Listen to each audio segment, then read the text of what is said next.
The Dewy Morn by Jefferies. The sunbeams streamed over Ashburn Hill into a broad lane, a little after 4 in the morning. Felice was walking slowly towards the hill, which was yet at some distance, staying every moment to glance aside into the green and dew-laden hedges. On her right the hedge came to the sward, on the left a bank rose, and the hedge went along the summit. The fragrance of the dew, invisibly evaporating, filled the air she breathed. From sweet green hawthorn leaves, from heavy grasses drooping, the glittering drops dissolving brought with them the odor of leaf and flower. The larks, long since up, had sung the atmosphere clear of the faint white mist left by the night. She found blue veronica in a bunch of grass under a dead thorn branch, blown by the winds months ago out from the hedge. She lifted up the branch to fling it aside and give the flowers more room and freedom, but she replaced it, reflecting that the thorns would perhaps prevent passing sheep from treading on them. Upon the bank there was a cowslip, one stalk bore deep orange flowers, the others bunches yet unopened, and clothed in delicate green. Felice took the flower, which no bee had yet sipped, put it to her lips, and then placed it in her dress.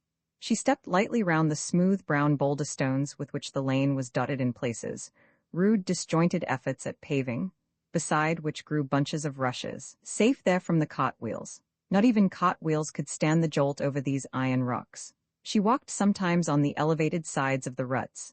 The earth had been forced up by the crushing weight of wagon loads, they were grass-grown, and the grass hung over the groove, along which weasels often hunted. Sometimes she trod the sward by the bank, where it was shot, and full of three-leaved clover whose white bloom was not yet out. Then, crossing to the opposite side, she sauntered by the hedge there, letting the hawthorn brush her skirt, and the soft green hooks of the young bramble-shoots strive in vain to hold her. An ash branch stood out to bar her path. She stopped and touched it and counted the leaves on the sprays. They were all uneven. In the grass ahead the pinkish ears of a young rabbit stood up. He was nibbling peacefully, heedless of her approach. Not till she was close did he raise himself to look at her, first sitting on his haunches, then as if about to beg, then away into the burrow. Her white hand wandered presently among more blue veronica flowering on the slope of the bank. She did not gather, she touched only and went on. She touched, too, the tips of some brake, freshly green and rising rapidly now day by day. A rush of wings, a wood pigeon came over. He was startled and swerving, went higher into the air. There was honeysuckle on the hedge above the bank, too far to reach. She took a hawthorn leaf, felt it, and dropped it, then pulled a bennet or grass stalk and dropped that, then pulled a rush and left it. A lover might have tracked her easily by the footmarks on the dewy grass, by the rush thrown down, and by the white handkerchief which she had carried in her hand and unconsciously dropped. A robin came to look at the handkerchief before she had gone many minutes. He thought perhaps there might be a crumb, and he is, too, very inquisitive. Felice sat down on a great trunk of oak lying in the lane by a gateway, and sighed with very depth of enjoyment. There was a yellowhammer perched on the gate, and he had been singing. When Felice approached, he ceased, but seeing that she was quiet and intended him no harm, he began again. His 5 rising notes and the long-drawn, idle-sounding note with which they conclude suited so well with the sunshine, they soothed her still further. She sighed again, and let herself sit loosely on the oak trunk, like the yellowhammer. He had his back humped, and all his body rested comfortably. So did she. She permitted her back to bow, her shoulders to stoop, her limbs to relax, and idle nature to have her own way. After a while she sighed again. She was bathing in the beauty of the morning, floating upheld on the dewy petals. A swimmer lies on the warm summer water, the softest of couches, extended at full length, the body so gently held that it undulates slightly with the faint swell.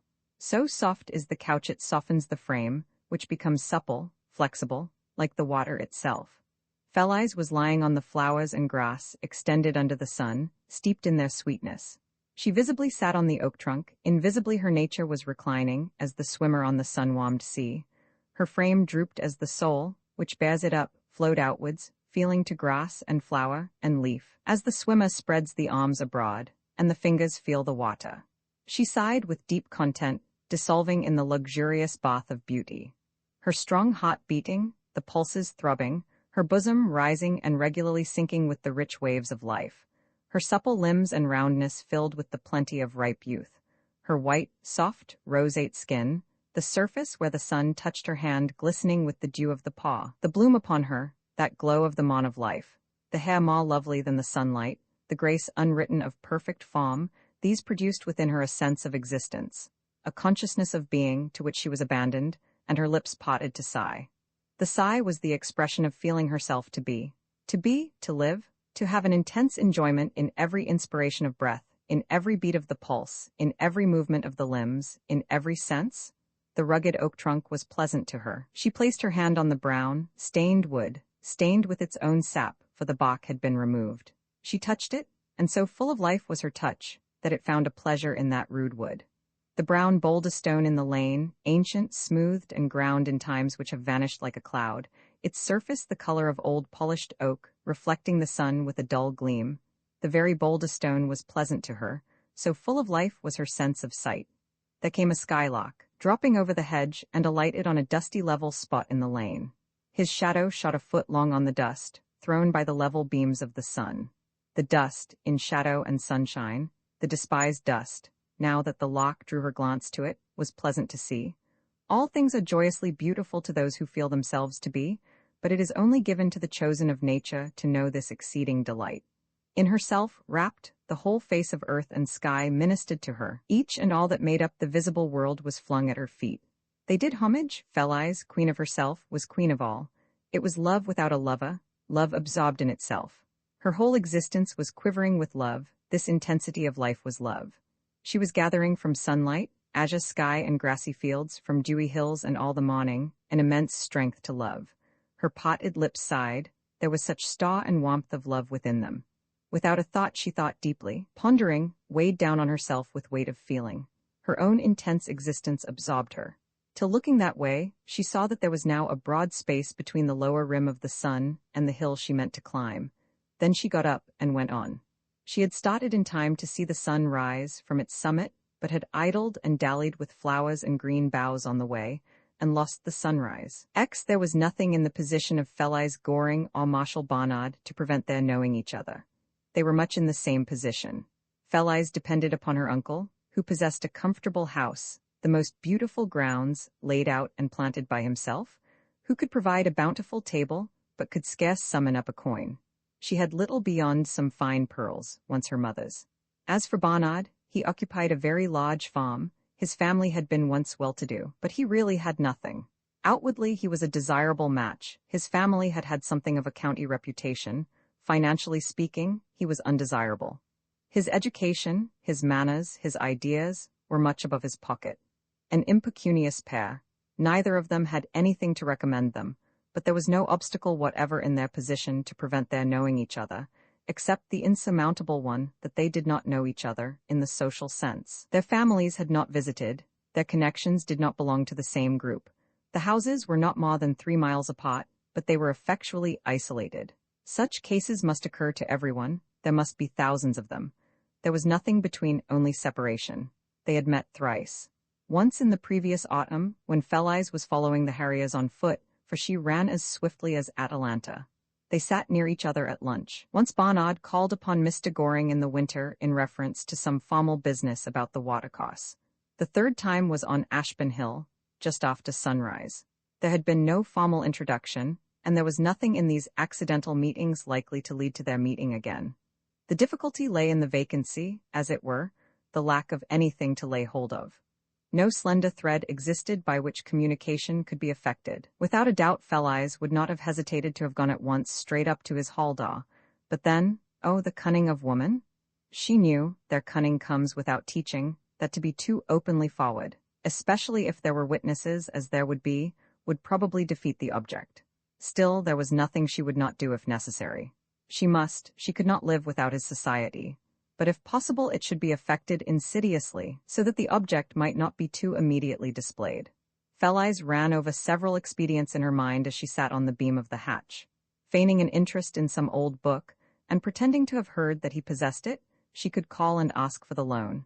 Walking a long distance, she could become faint and weary while passing, and beg to rest. She might trespass on the grounds and sketch till she was seen. Most likely someone's curiosity would bring them out to talk to her. There were some ladies at his house, cousins she believed, not very young. These might be useful if once spoken to. On the other hand, very likely they would detect her purpose, and set obstacles in her way. Or she could whip the stream for trout till she crossed his path as he went his rounds about his farm. He could hardly avoid coming to speak to her.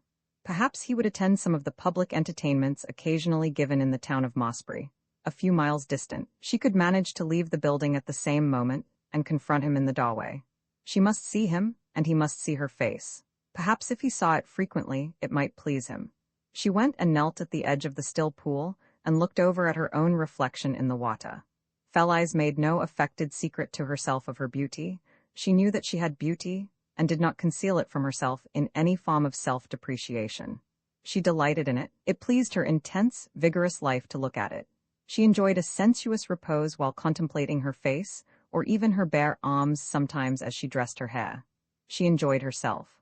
Her eyelids drooped slightly, the expression of her eyes became softer, her lips parted in the very least. It was something like how she looked when love was throbbing in her veins, only not so vehement, because she was receiving instead of giving. Her own existence came back to her. The glow of youth and loveliness was reflected back into her mind. How beautiful it must be to be beautiful! How delicious it is, even for the plainest of us, to sit before that which is beautiful, and sink into a semi-unconscious state of happiness. For it is happiness to gaze at that which is lovely, whether a living face or a pictured one. What lovely faces some of the Italian painters have chosen for the Madonna! No theological persuasion is needed to induce us to gaze at her. Such beauty naturally creates a sense of delicate reverence, it delights and purifies at once. An evil thought is impossible before it.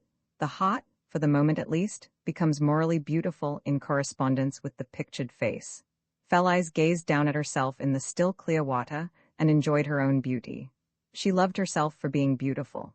This was apart from thought of Marshall. It was herself for herself, just as she joyed in her strength when she swam, in her swiftness when she ran. A sensuous and yet a delicate pleasure. And Marshall? It was a triumph to her to look at herself. He must see her face frequently. Could he refuse to love? But men vary in their standards of loveliness, and some do not apparently care for it at all. Differ as they may, however, unless perfectly indifferent, there are some whose beauty is so apart and distinct that it must be acknowledged, yet not necessarily loved. If Marshall admitted her beauty in time, would he even then love her? He might admire and turn away. Still gazing at her face, Fell-Eyes thought she discovered something more there than loveliness. She thought she saw the power to call forth passion in another's breast. In that thought she dreamed in the midst of the day. Of all time all that have lived have been covetous of possessing this power. See the legends which have been invented of charms, which concealed about the person rendered the wearer attractive. Read the sorceries of ancient Rome. Go across then to Scandinavia, and listen to the bugle whose sound drew the maidens to the player. Man and woman alike, so do not condemn woman. Some failings are far more desirable than that which passes for virtue. This is one of them. Fell-Eyes did desire to be loved. She acknowledged it to herself. She dreamed in the thought that perhaps she possessed the power, if only he could see her face frequently. If, rising from the water's side, she went on to the boathouse, and shut herself in the compartment prepared for dressing. The idle trout were floating, but just beneath the surface of the illumined pool. Now and then, one would touch the surface with the tip of his lips, causing the tiniest ripple, which immediately returned to the level. He seemed as if he had a partial mind to the midges which moved to and fro. Nothing could be easier for him than to take them. In fact, he had not the least appetite. He was merely idling. Had a skilled angler cast the line so gently as not to cause the least splash, had the most tempting fly been dropped on his very mouth, the trout would have regarded it without interest. Some greenfinches came down to drink at the shallow edge, where there was a strip of sward. After they had sipped, they departed up the valley over the wood, laughing in their gossip as they went. A dove flew up into a beech on the same side of the pool, but did not coo. He remained perched and observant. Several times a thrush brought food for her young, who were hidden in the ferns and tall grasses by the sward, and each time returned without descending to them, as if there was a stoat lying in wait.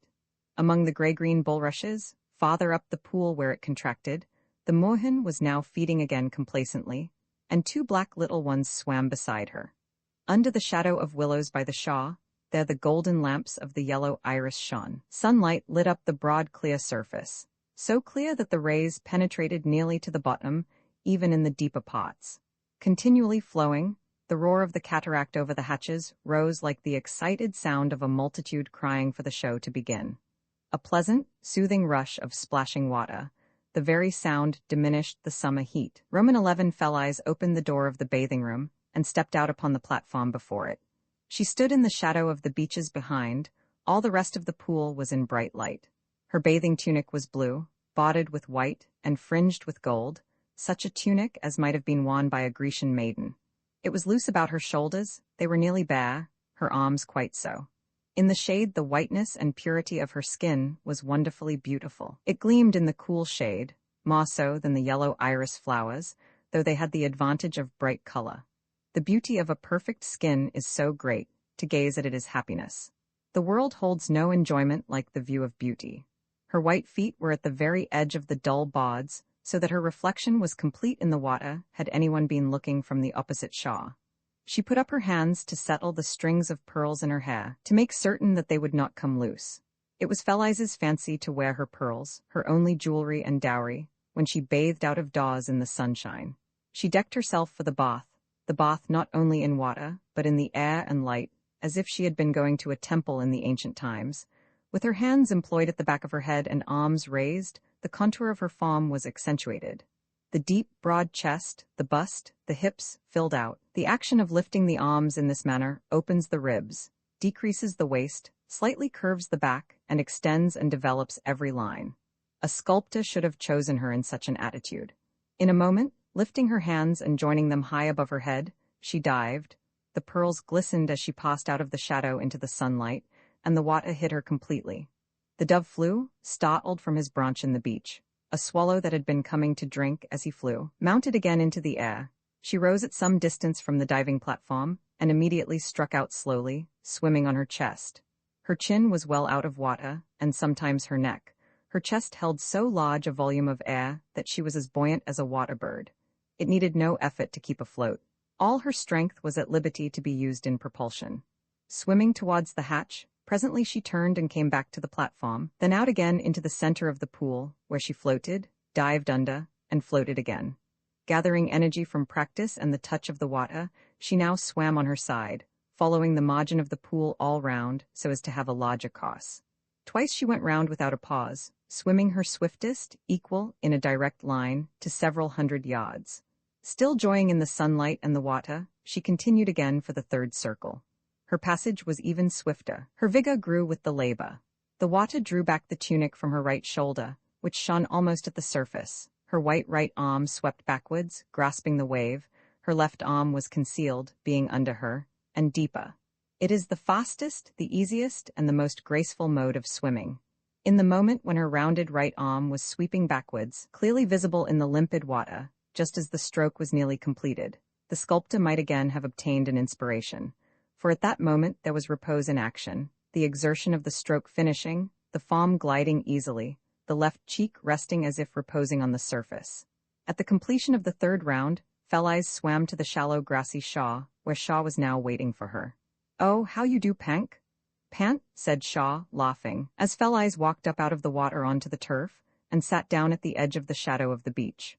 Her breast was heaving with the labor, her deep gray eyes shone as if enlarged. There was a slight increase of color in her face. She was not in the least exhausted. She was exhilarated to the utmost. Shaw chatted beside her. Feliz neither heard nor heeded. She was full of the influence of the air and light and limpid fountain. There was something almost sacred to her in the limpid water, in the sweet air and the light of day. The flower in the grass was not only color, it was alive. The water was not merely a smooth surface, the air not merely an invisible current, the light not merely illumination. As if they had been living powers, so they influenced her. A feeling entered her from them. The light, the air, the water, the soft sward on which her hand rested, life came to her from them. With them she felt her own life, she knew her own fullness of existence. Like this, the maidens of ancient Greece sang to the stream when they filled their urns. Even Socrates the wisest sat pondering in reverence by the stream. Feliz was full of the delicious influence of the great powers of nature. This susceptibility rendered her love so rich and deep. She sat leaning on her left hand, her knees lying sideways, and her right hand on her ankle, the upper part of her form in shadow, her limbs in the brilliant light. The beams fell on her white rounded knees. The right knee being uppermost was entirely in light, but it cast a partial shadow on the left one. Twins in exquisite whiteness and shape they reposed together, the under one a little in advance. The kneecap, which in woman is small, slipping naturally aside, left a space on the summit of each knee smooth and almost level. perhaps in the least degree concave. Upon these lovely surfaces the light rested lovingly. In the wide earth there was no spot the sun loved so well. The rounded supple knee is where the form hinges, there all is poised. They are the centers from which beauty rises. With the knee all grace begins, they bend, and at the same moment the neck bows and the forehead droops. Resting on them firmly the shape rises, the neck is straightened, and the brow thrown back. All is poised on the knee. Because of its varying mood of grace, the knee can with difficulty be seized in sculpture or painting. The least flexure alters the contour. Now from head to foot, it is the flesh that is beautiful, that which covers and conceals the bones and muscles under its texture. Such is the rule. To express beauty you must delineate the adipose tissue. The knee is the exception. Here the bone, the kneecap, is but thinly covered, and there is cartilage and sinew, not much more than the skin hides them. Here is the only place where the bone and sinew can approach the surface, can be recognized, and yet not interfere with the sense of loveliness. Why so? Because at this center motion commences, the idea of motion is inseparable from it, motion in graceful lines. In walking it is the knee that gives the step, in the dance, stooping to gather flowers, bending to prayer. From the knee passion springs to the arms of her lover. We have seen these movements and admired them, and the eye transfers their grace to the knee. But it is also of itself shaped. There alone the bone and sinew assume an exquisite form. I cannot tell you why the human heart yearns towards that which is rounded, smooth, shapely. It is an instinct in the depth of our nature. The knee is so very human, so nearly sorrowful in its humanity. Sorrow seeks its knees, sadness bends on them, love desiring in secret does so on its knees. They have been bent in many moods in so many lands, so many centuries past. Human life is centered in the knee. In the knee we recognize all that the heart has experienced. Beautiful knees, the poise and center of the form. Were I rich, how gladly I would give £1,000 for a true picture of the knee. And if the colored shadow on canvas were worth so much, how many times multiplied the value of the original reality? However indifferent the person may be, the individual, to see the knee is to love it for itself. The shadow of the upper one partially encroached on the lower. Round about the under knee, too, the short grass rose. Immediately behind, the least way higher than the upper knee, the bullion fringe of the tunic drooped across the white skin. Her left hand rested among the daisies, her feet reached nearly to some golden lotus flowers. The left, or underfoot, was much hidden by the grass touched warm, having been hours in the sunshine. The upper foot was visible, and two straight strokes, two parallel dimples crossed the large toe, the thumb of the foot, at the second joint. She held her ankle lightly with her right hand, so that her right arm descended beside her body. Bare from the shoulder in its luxurious fullness, it reposed against her. The slight pressure of its own weight enlarged it midway between the shoulder and the elbow. But the left arm being straightened appeared, on the contrary, largest at the shoulder. That shoulder, the left, raised a little higher than the other, on account of her position, was partly bare, the tunic having slipped somewhat. Unconsciously she pressed her cheek against it, feeling and caressing it. Her shoulder lifted itself a little to meet the embrace of her cheek, and the tunic slipped still more, giving it and that side of her bust freedom to the air. She liked to feel herself. The soft skin of the shoulder met the softer cheek. Her lips touched the place where arm and shoulder are about to mingle. Shaw thought Felleyes had finished bathing, and kneeling behind her, undid her hair, which fell and reached the grass. It was somewhat wavy, very thick and long, and delicate in texture. As it descended, it concealed the beautiful shoulders like a mantle. She took her strings of pearls from Shaw and held them in her right hand. She valued them greatly, and scarcely cared to let even Shaw carry them. A red butterfly came by and hovered about her knee, inclined to alight, but perceiving that it glistened with the water, flew onwards over the pool. Felleyes moved her feet among the grass. She liked to feel it. She extended her foot to the golden lotus flowers. But the moment of luxurious enjoyment of the sunlight and the air, the liberty of the tunic, was over. Her active nature reasserted itself. She rose and walked towards the bathing apartment to dress. "There's a rabbit in the ferns," said Shaw, following her. "I heard him rustle twice. Wonder why you won't talk today, now. If I was to run round the water like you swim round, I should die of panting, I should." She looked as if such exertion would overcome her. Short, plump, and merry. Felleyes took no heed of Shaw's chatter. She was thinking how to accomplish her resolution. Roman 12. A few days after Barnard met Felleyes on Ashburn, he was walking by the side of the little estuary where the trout stream entered the sea. It was a lonely spot, but he looked round to see that no one was near. Then he took from his pocket Felice's handkerchief and the piece of mane which she had plaited, and rolling them carefully up round a heavy pebble, he stepped to the edge of the low cliff and hurled the pebble as far as he could into the sea. Next, he walked home rapidly, mounted Rye, and rode up to the solitary beech tree on the downs, under which Felice had stood. The letter M showed much more plainly now the sap had dried. It appeared very distinct. Barnard got off his horse and taking out his knife cut a circle round the entire letter, which he then tore off, leaving nothing but a circular mark on the tree. The strip of bark he broke in pieces and flung in various directions, then remounted and rode home. Thus he got rid of every trace of that morning's interview. He would not be fooled any more, or, rather, he would not fool himself a second time. Why should he persuade himself into a state of feeling that was not natural to him? Felice was nothing to him. To understand his proceedings, it is necessary to very briefly recount a part of his history. Like every young man when he surmounted his teens, he thought it was proper for him to fall in love. There was a young lady in Mossbury Town, the daughter and heiress of Mr. Wood, a wealthy wine merchant, from whom the Barnards had had their wine for some years. Rosa was a few months younger than himself, bright and talkative, in appearance of the middle height. She had a low forehead with much dark hair about it. The forehead was not really low, but the hair came down it. Her eyes were brown, the eyebrows well arched, the lips a little thin, but red and laughing. Perhaps her smile was the most effective of her attractions, but she had a very fair figure, and much of the glow of youth in her cheek. Rose was indeed decidedly good-looking, not so much from any especial quality as the aggregate of her appearance. She was clever and fond of reading, and she was the heiress to the merchant's money. No one could have found fault with Barnard's choice. The lady was eligible in every way. Accordingly, he began to pay his addresses to her in a manner which soon distanced every competitor. In the first place, he was handsome, and in rather an unusual style, full of life and animated. He was the present representative of a good family.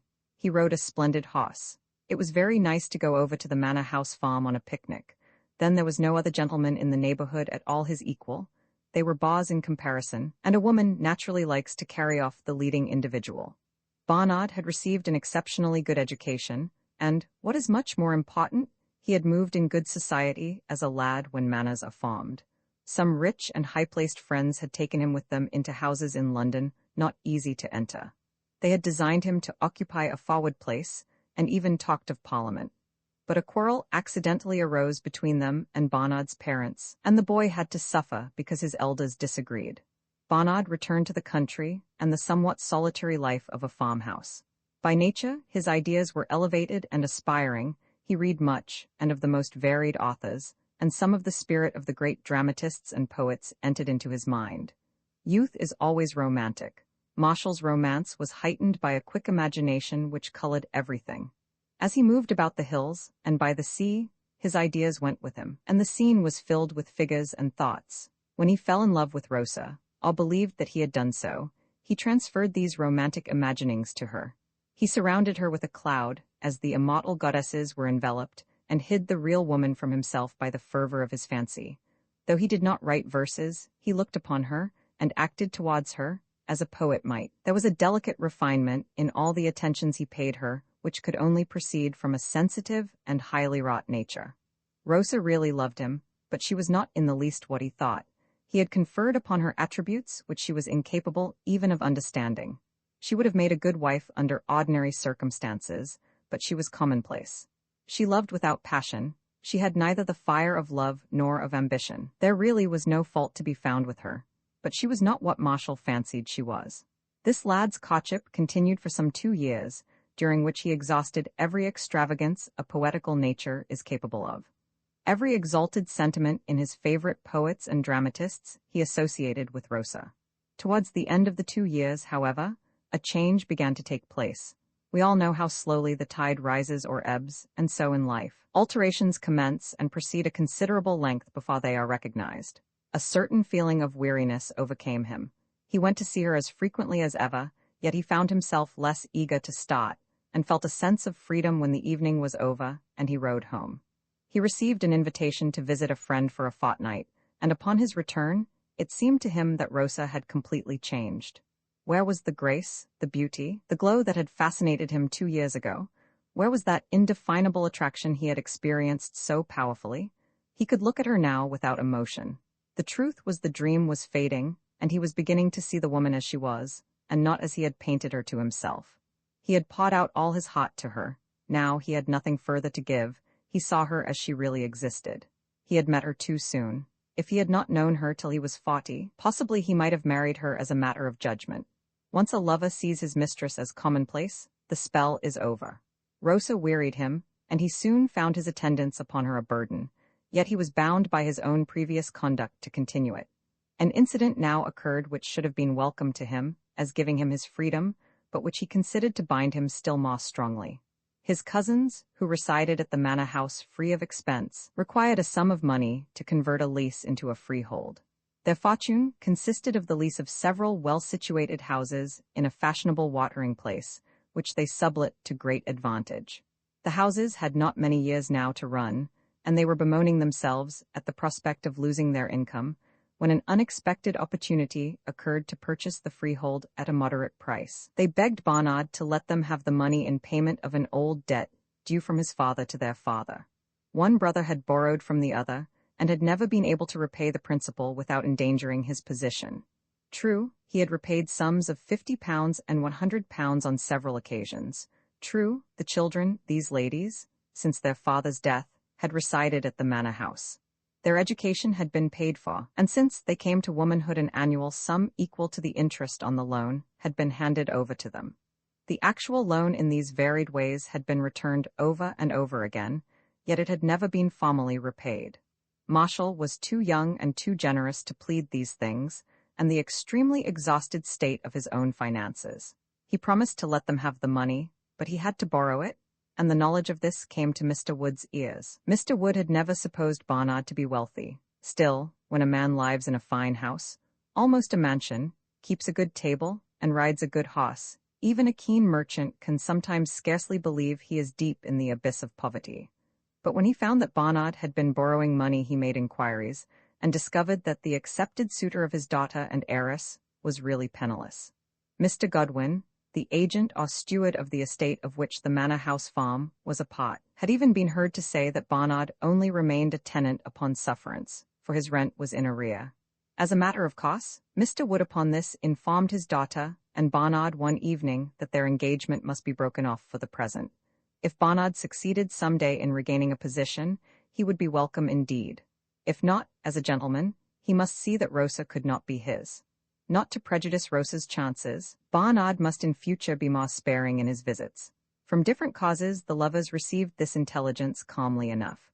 Rosa shed a few tears, and then reflected that after all Marshall could still call once a week. In time the seasons would alter, there would be good crops, and Marshall would have money. Besides, they were both very young, and by, when Mr. Wood saw how constant she was to Marshall, he would relent. She was sure he would. Her estimate of the circumstances was probably accurate. She did not weep any more, but went about her usual employment cheerfully.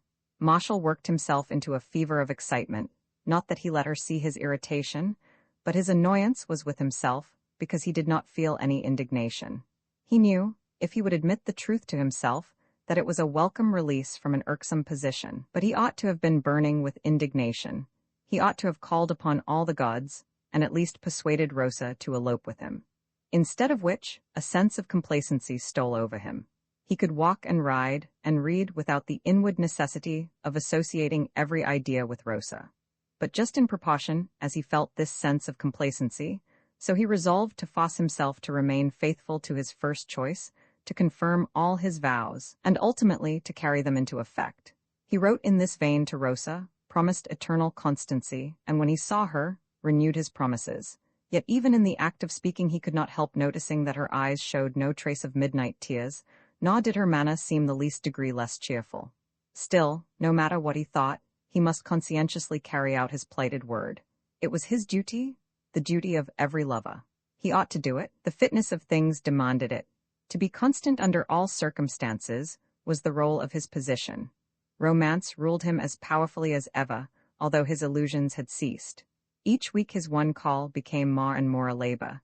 Each week he resolved more firmly to fulfill the original understanding to the letter. Roman 13. About 3 months after this explanation, and the repudiation of the engagement, It happened one day that Marshall was following the harriers on the hills, when, to his surprise, he observed a lady running on foot with such speed that she kept pace with the horsemen. He could not help noticing her grace, and admiring the swiftness with which she ran. He saw her quite close several times during the day. As he rode homewards, he stopped to speak with a friend, who asked him to take some refreshment.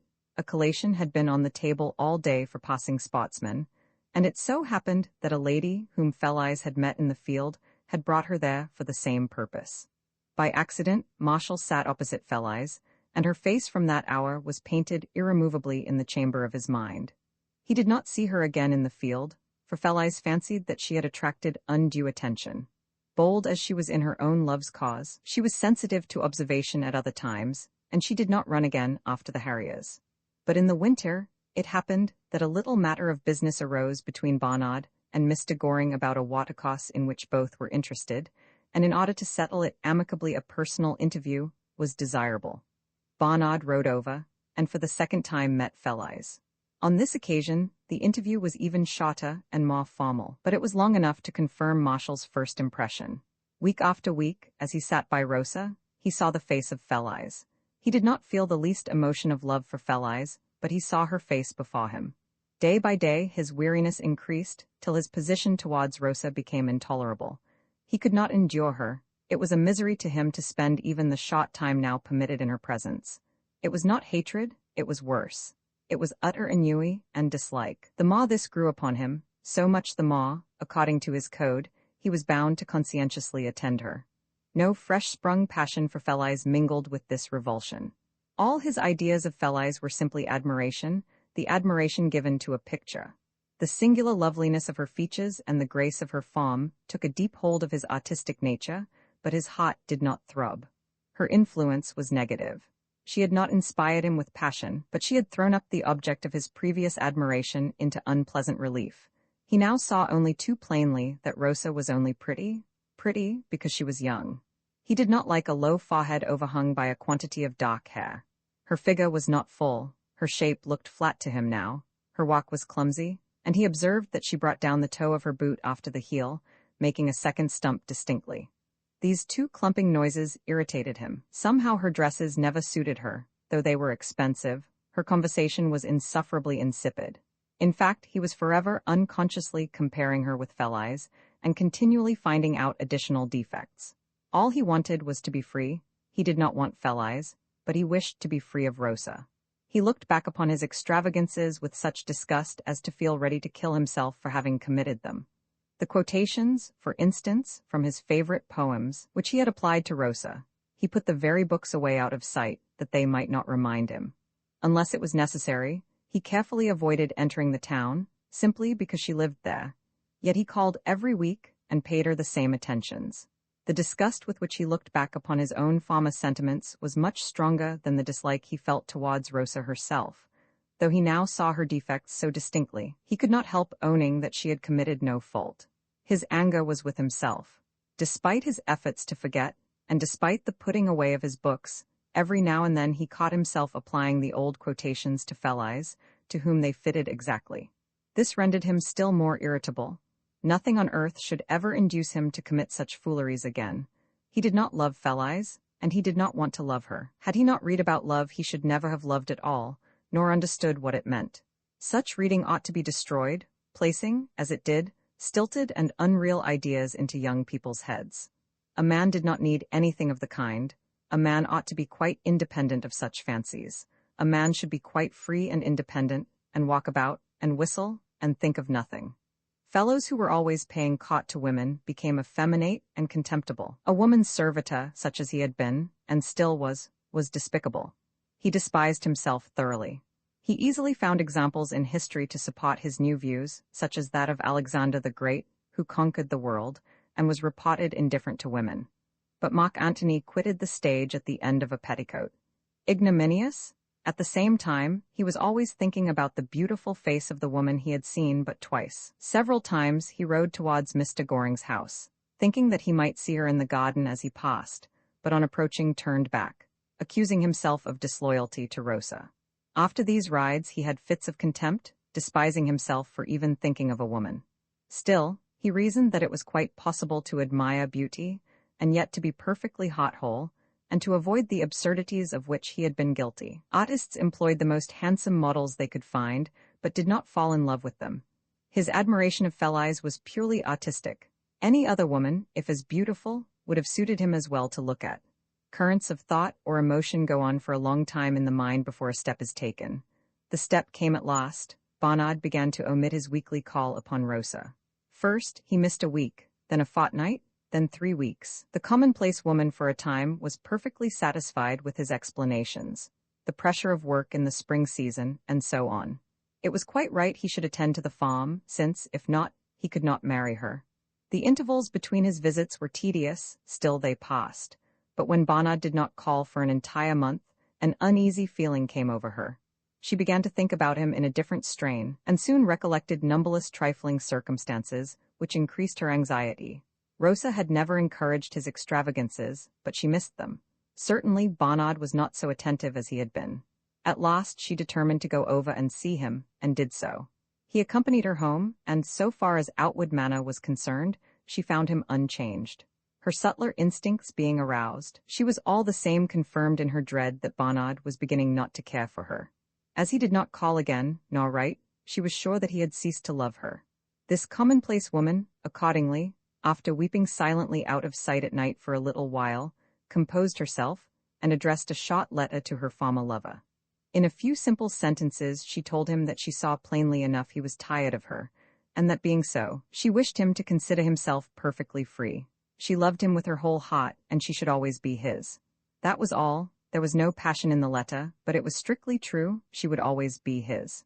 Bernard was deeply hurt, not at her conduct, but at his own. He felt a most pitiful coward to have won a woman's heart and then to have left her like this.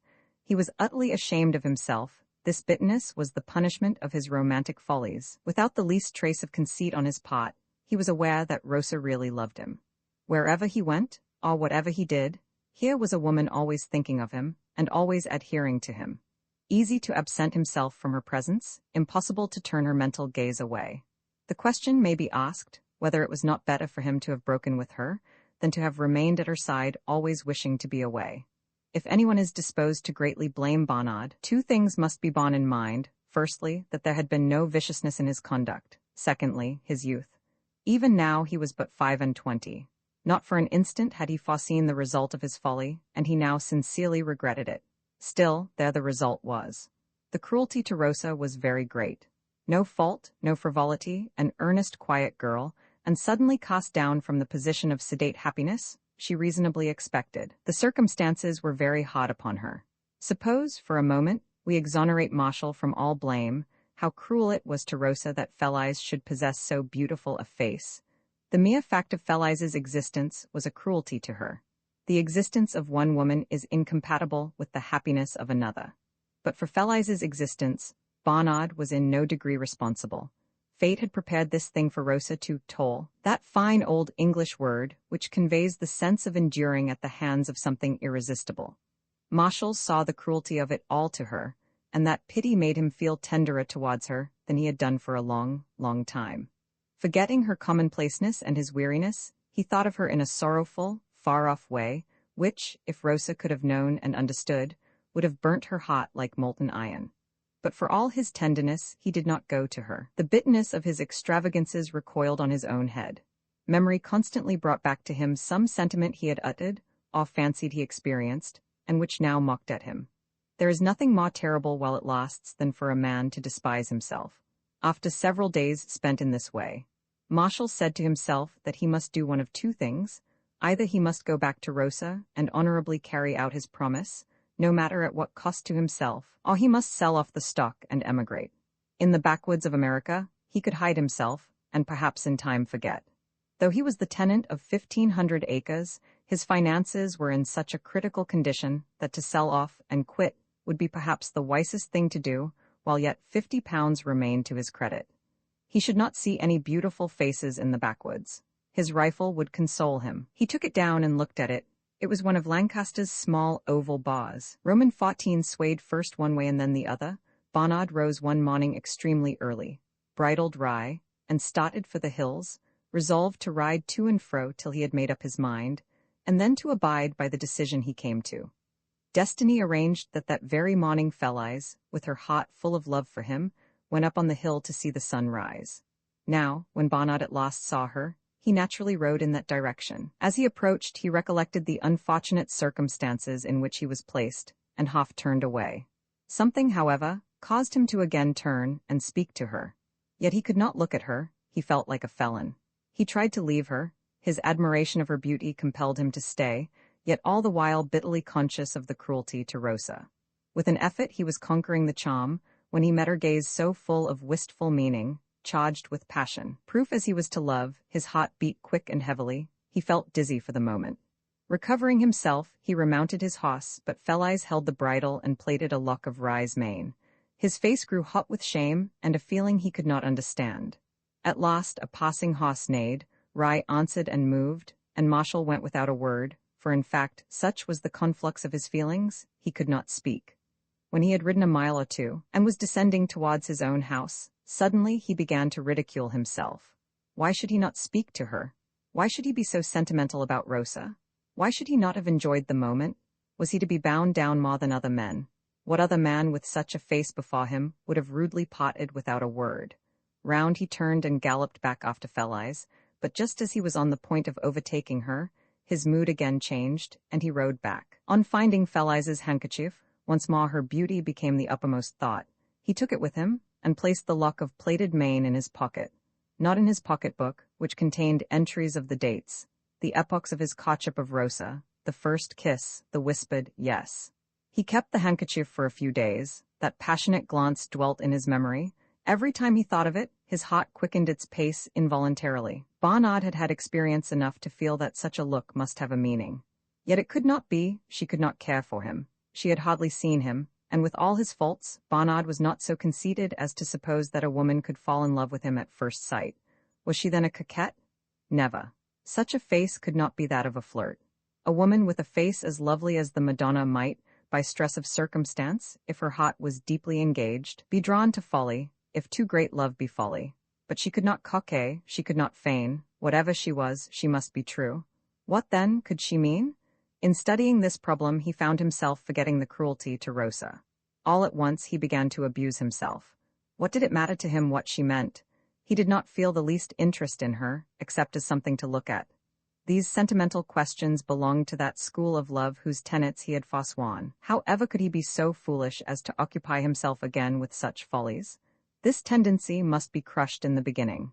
Nothing should induce him to commit such follies, and to submit to such a loss of independence a second time. So he walked down to the sea, hurled the handkerchief and the lock of Rye's mane into the waves, and afterwards cut out the letter M from the beach, getting rid of every material trace of his interview with Felice. According to some philosophers, human beings should be strictly kept from the view of anything lovely or desirable, in order that they may enjoy peace of mind and devote their lives to duty. It is certainly a fact that if we once see an interesting picture we like to see it again, and if we can, we purchase it and hang it on our walls to look at day by day. Marshall's picture being in his mind could not be hurled into the sea like the handkerchief wrapped round a pebble. Felice's face, that passionate gaze, haunted him and argued with him. The picture said, "You can look at me without the least harm to yourself. Of course you are quite indifferent now, your heart is dead, it is an extinct volcano. Such ashes as remain are in no danger of ignition. At your time of life, after your experiences, you are superior to that sort of thing. You are able to sit by the fire without burning yourself. As a man, it is your right to enjoy some pleasure in the world. But there, no man would hesitate a moment, you are a coward, you are afraid your fresh resolutions would break down, you cannot trust yourself, you are still full of your original extravagant sentiment." "It is false," said Marshall. "I can gaze at you without an emotion." "Then do so," said the picture, "and prove yourself what you pretend to be." "I defy you," said Bernard, and accordingly, saddling Rye, away he rode and passed by Mr. Goring's house, thinking to see Felice in the garden. He repeated this several times, but it so chanced that Felice was not to be seen. Bernard observed that the garden in front by the road was merely a lawn. Possibly she would be more frequently in the flower garden at the rear, or fishing, or boating, at the trout pond, of whose existence he was aware, having often followed the course of the stream. For certain reasons, which will appear presently, Bonnard had now to make his journeys on foot. One evening he came over, entered the copse. There was no keeper, and, remaining well hidden in the brushwood, succeeded in getting a distant view of Fell-Eyes. She was sitting by the sundial, where she could see the sunset. Next morning Marshall made another attempt, and as he was coming through the copse, very nearly stepped out right in front of her, as she sat on the beam of the hatch by the pool. He crouched down behind the fringe of ferns. Alarmed at his presence, the blackbird ceased to sing. The thrush dared not enter the fern to feed her young, which had left the nest, and the dove, though he alighted in the tree, did not coo. The picture said, "Here is a splendid opportunity to study me." Marshall studied it. He was so near that every change of expression was visible. He wondered why she had not heard him walking in the wood, but soon saw that she was absorbed in thought. To know her thought was impossible, to trace its varying course easy. When she stood upright, he understood that she was full of resolution. Presently she knelt at the water's edge and brooded over her own reflection. She was then dreaming, but of what? Next she went round to the boathouse, and I think if Marshall had known what was going to happen, he would have taken the opportunity, while her back was turned, to steal away through the wood. I think so. Some things, however, are great temptations, and a very, very great temptation renders a fall worthy, and ennobles the guilty. Still he had no idea but that she was going to row on the little lake. Suddenly she appeared on the platform in her bathing tunic, and lifted her arms while she readjusted the pearls.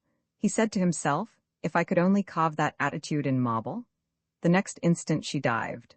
A good swimmer himself, he understood and appreciated the grace and strength with which she swam round the pool, especially when on her side. But when she came out of the water on the sward, and sat down within 3 or 4 yards of the fringe of fern behind which he was concealed, he became so agitated he dreaded every moment he should forget himself, and rustle the bushes beside him by some exclamatory movement, for such slight movements are exclamations.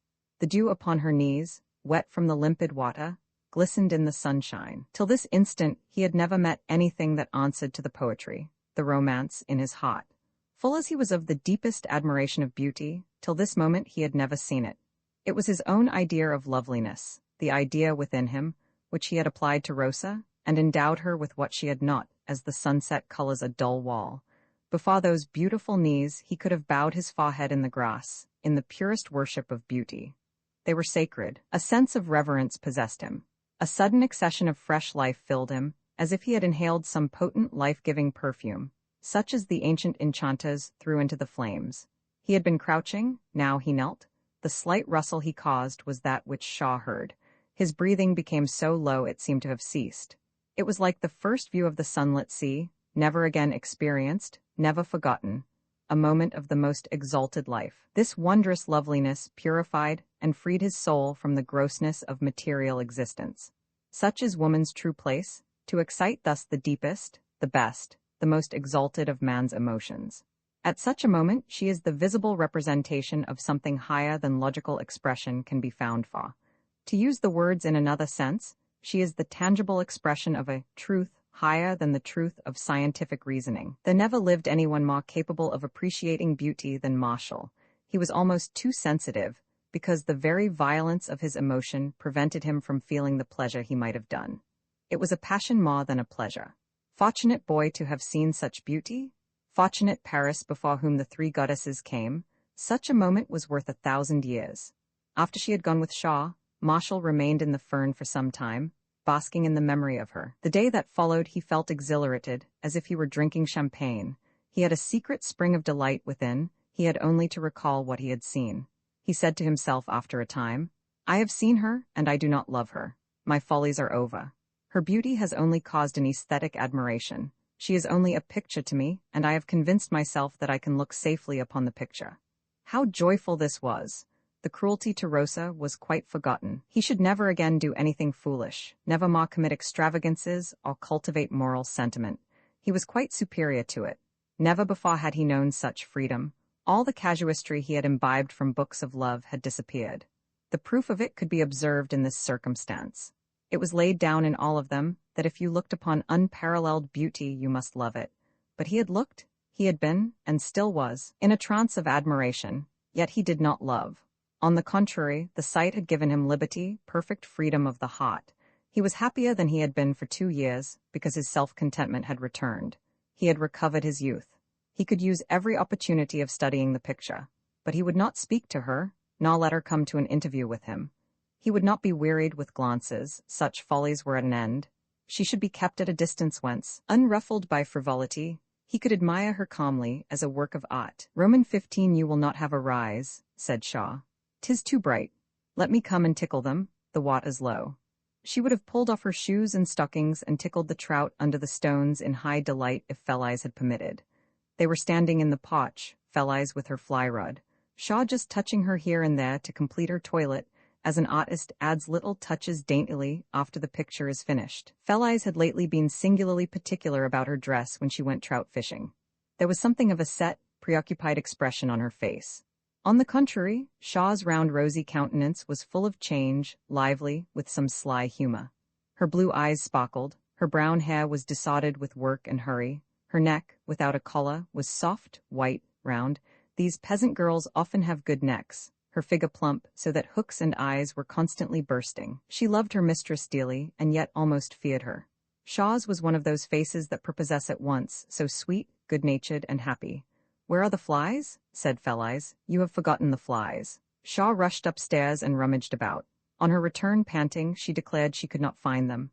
"Go and look again." Shaw went and again returned empty-handed, out of breath and puffing. "You are too plump," said Felice. "I will go and see." Shaw blushed at the allusion to her plumpness till her white neck was rosy, but insisted on searching a third time. Before she got upstairs, Felice found the flybook in her pocket, so forgetful had she been. "Now, isn't that just like it?" said Shaw. "They would say you was in love," blushing again herself. Felice went across the lawn. Goring and his man Abner Brown, as usual, were at work in the garden, and across the road into the meadows opposite. She did not try a cast here, for the stream was shallow, and so near the hamlet the boys would be certain to have disturbed everything. Farther down she crossed by a footbridge, and left the bank of the brook to make a short route across by Glad's mill. In the rickyard by the mill, she paused a moment to look down into the mill pool. To construct the pool, it had been necessary to excavate deeply in the chalk. The water was far down, and the precipitous sides arose like walls from the surface. At one end the water entered in a cascade, having been led here by a winding water carrier. If anyone fell into the pool, they could not escape, however well they might swim. To climb up the chalk was impossible, but to prevent such an accident the edge of the pool was fenced. Scarcely anyone ever passed without at least casting a glance down into the deep, dark water, which, it was said, the sunshine never reached. Black and still, unruffled while the wind blew above, it was always the same, and always waiting, waiting like fate.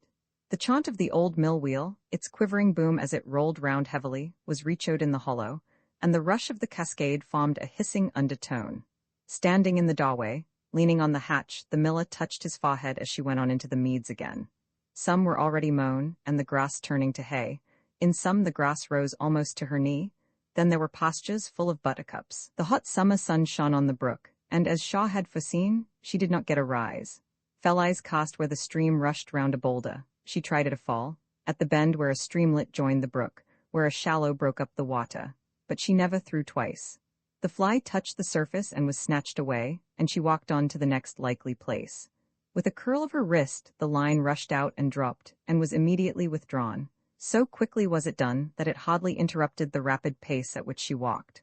By degrees, she began to miss all the places not very attractive, and tried only those which she knew were the best, and which she could not pass while making any pretense at fishing. Throwing at one of these, her fly caught in a bush on the opposite side. A boy who had been haymaking, but had left his rake to watch the fishing, eagerly rushed forward, and had already 1 foot in the water to wade across and release it, when she jerked the rod sharply, snapped the gut, and went on. The boy remained sitting on the bank with 1 foot in the stream, wondering at her. Felice did not attach another fly, but cast the line just as it was without a bait. She could walk faster, having to use less care not to entangle the hooks. From the pools, where the bright sun illumined the bottom, the trout rushed to shelter under dark roots of trees, as her form suddenly appeared on the bank. At the shallows and eddies, the trout sought the deeper water or distant stones. Fly fishers stepped gently, somewhat back from the bank, careful not to alarm the fish by sudden appearance or any jerking movement. Felice strode on swiftly, dipping her flyless line from time to time. She did not follow the curves of the brook, walking across the bends and so joining it again. The farther she advanced, the less attention she paid to the brook, till she ceased even pretending to cast. Her pace now became slow, and she lingered, especially by pathways. Sometimes she walked up and down instead of straight on. Sometimes she leaned against a tree or sat on a rail, all the time glancing round upon the watch. These were Marshall's fields. The grass was his by the brook, the green wheat on the hills close by, the copse on the slope. Presently she wandered from the brook towards the copse, along an old and partly disused rugged track between green nut tree bushes that shut out all but the sun above. June roses flowered on the briars arching over the narrow lane, and honeysuckle, creamy white, touched her shoulders as she passed. Fell-eyes, who had been so fond of wildflowers, did not notice the first wild roses or the honeysuckle.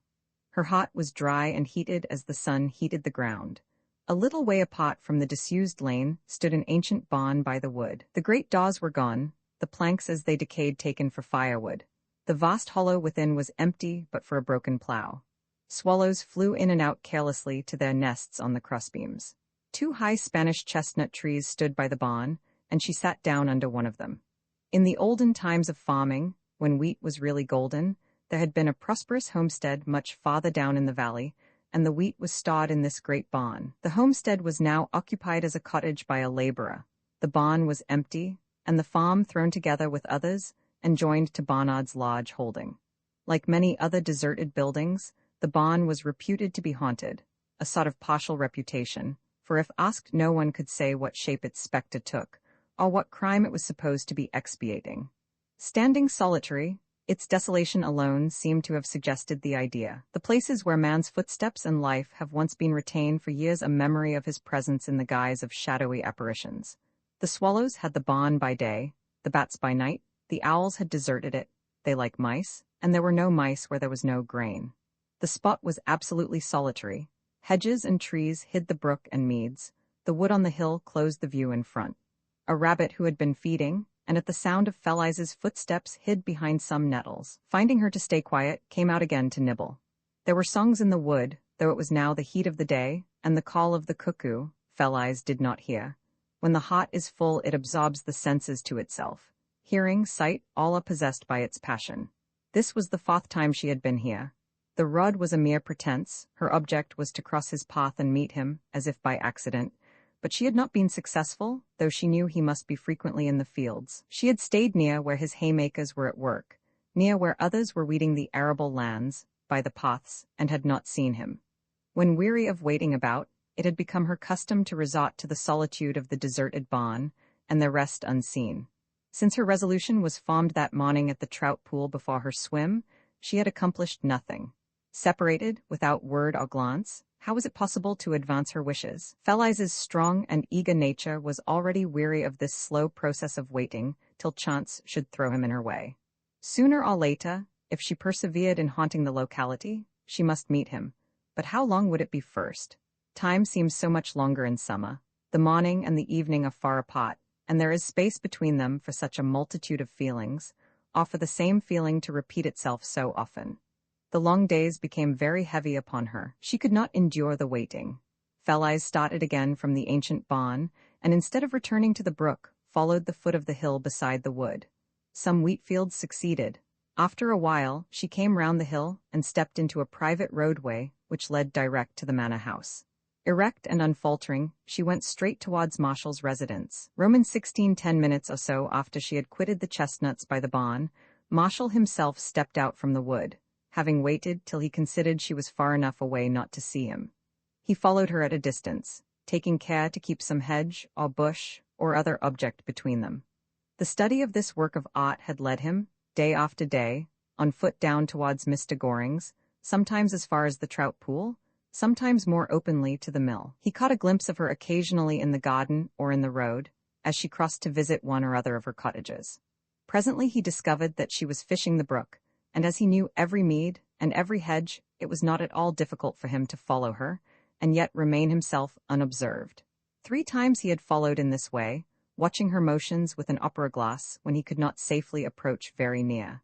The movement of her arms, the shape of her figure as she cast the fly, her pose when she leaned against a tree or sat down to rest herself. Not the least inclination of her beautiful form escaped him. He forgot himself, he lost himself utterly in the abstraction of his intense observation. The 3rd time, the 4th to Fell-eyes, becoming bolder, Marshall contrived to pursue closer than he had hitherto done, and he was able to do this because she walked rapidly and did not look behind her. He now began to notice several things. First, she fished downstream, which is contrary to the maxims of the fly fisher. Next, she walked quickly and near the edge of the brook, while fishermen usually move gently and stand back from the bank.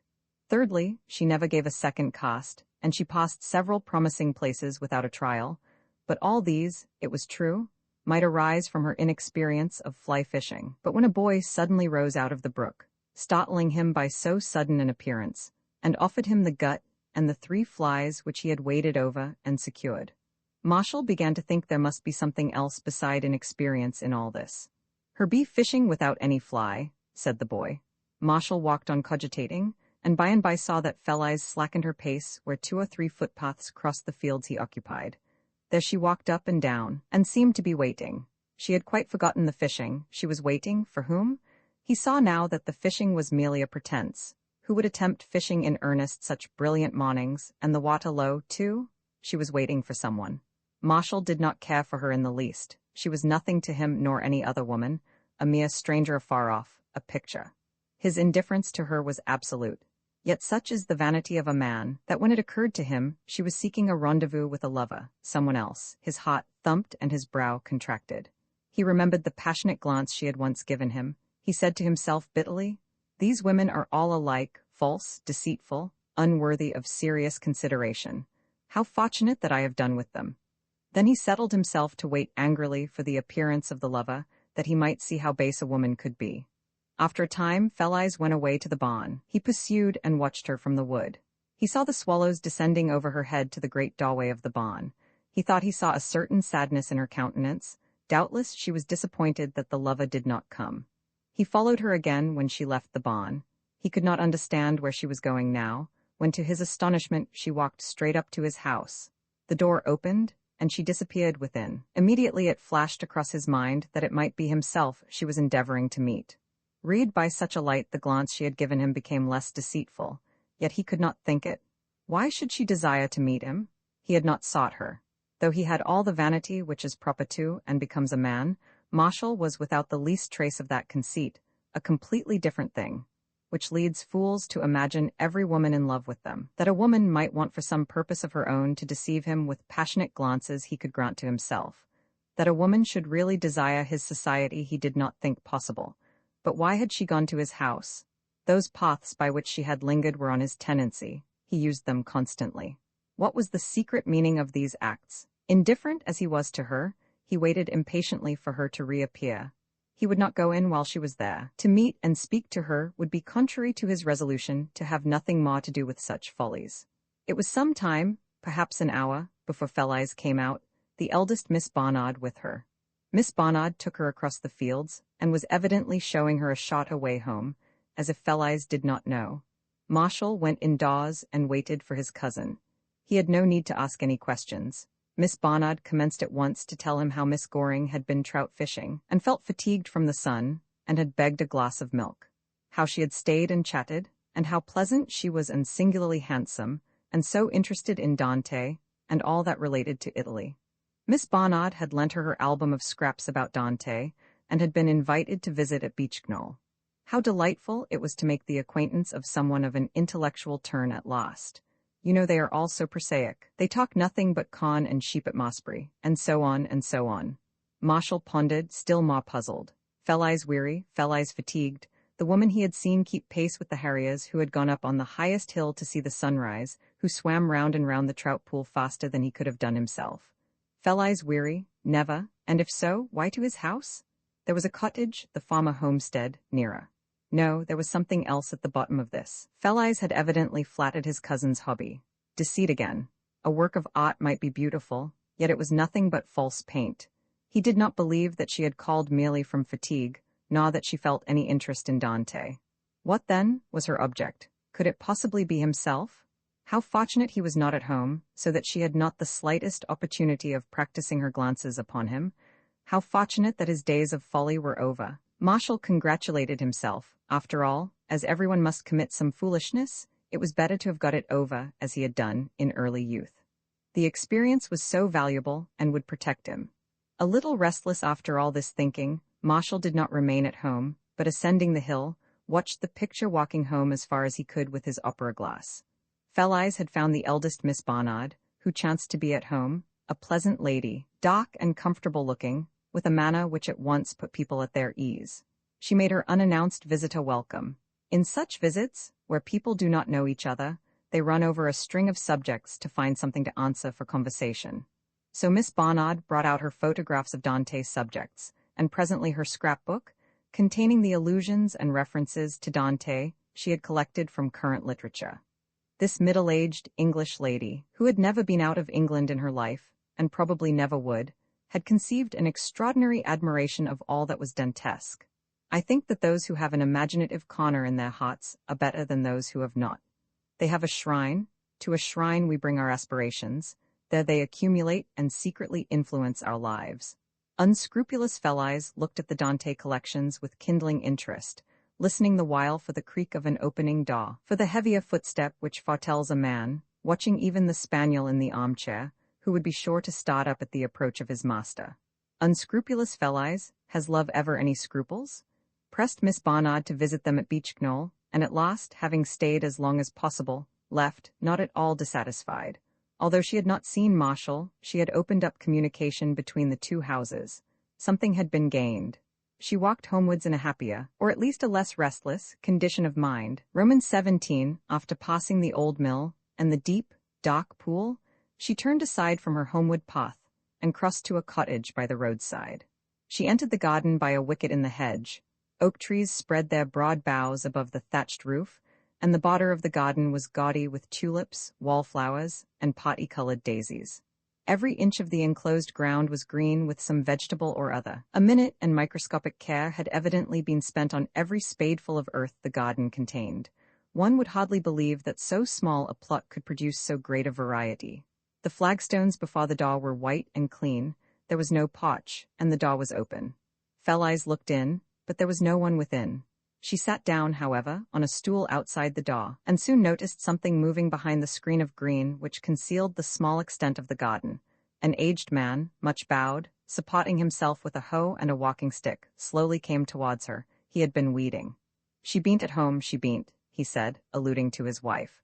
"I was a-trying to do a little bit of weeding. And how do Abner do, miss? Do he do now? Was a sprack boy. I hope he suits Mr. Goring." This hope he had expressed every time Fell-Eyes had called these 4 years, during which his son, who was still a boy in his eyes, had assisted Mr. Goring in the garden. Fell-Eyes petted the old people. Godwin, the estate agent or land steward, had been heard to say that she spoiled the whole village. "Sit down," said Fell-Eyes, offering him the stool, but the old man, with trembling eagerness, refused it and brought himself out another, upon which he crouched, his elbows on his knees. "You didn't have much luck fishing, now, did you?" he said. "Bless you, miss, there bean't half the fish there was in the brook when I was a boy, and they bean't so eager for the fly. As I was a-saying, I hopes Abner be useful now. I don't know what we should do if it weren't for he, for I can't do no work, nor my old missus neither. She begun to get some wood to bile the kettle, hope as Mr. Godwin won't catch her. He be a hard man, Miss Goring. 'Tis amazing how he can be so hard. You are not allowed to gather the dead wood now, then?" "Not since Lady Day, miss. No, Mr. Godwin he came round and give them all notice that he should summon any of them as took the wood. There was something I wanted to tell you, miss. Didn't Abner tell 'ee? Maybe you haven't seen him today. But as I was saying, I hope to get about and do a bit of hoeing this spring. But bless you, I can't do it. I got out in the road, and I was obliged to sit down on the flint heap. 'Tis hard to be old, miss, and be twisted with the rheumatism. Perhaps my missus will recollect what it was when she comes in, if you will wait a moment, miss." "The garden looks very nice," said Fell-Eyes. "What a lot of trouble you take with it?" "Ah, that I do," said the old man brightly. "I bides in a'most all the day, and I thinks about most of the night. I kind o' lives by he. They will never take me away from my garden, will they, miss? They couldn't do that now, surely." "I should think not, indeed. How be the barley looking, miss? Did you notice as you was a-going along? There be generally some barley at the foot of the hill on Mr. Barnard's land. About a likely young man, but they do say the farm bean't looked after as it should be. Young blood is young blood, and what with riding about and spotting. Let me see, what was I going to say? You knows the barley. Miss, it have got black knots on the stalk. Bless you, I could use to do everything with the barley. I was a balacon man in my time. I could plow, that was the first thing, and sow the seed, miss, and hoe it, don't you see, when it came up, it be a pretty plant now the barley, bean't it? And I could reap it and thrash it when we used to have the flails, and malt it, that's what many couldn't do. Many's a winter I've spent malting, there's always a good fire. And I could brew the beer, and drink it too, afterwards. Ha, ha, the Balacon man chuckled at the thought of his exploits with the beer. Have you got any ale for your dinner? Said Felice. Bless ye now, where should we get any ale from? Abner don't bring any home, except what he carries in hisself. Felice opened her purse, there was a solitary half-crown in it. The coin had been there this month past while she deliberated what she should do with it. Coins were very scarce at Beachknoll. She gave the old man the silver, and told him to buy a pound or so of beefsteak and a little ale. The poor old fellow was dried up for lack of blood in his veins, his stiffened joints cracked as he moved, his cheeks were a dull yellow like creased parchment. He was alive, but there was scarcely a drop of blood in him. Good juicy meat and the ale to which he had been accustomed in his youth was what he needed.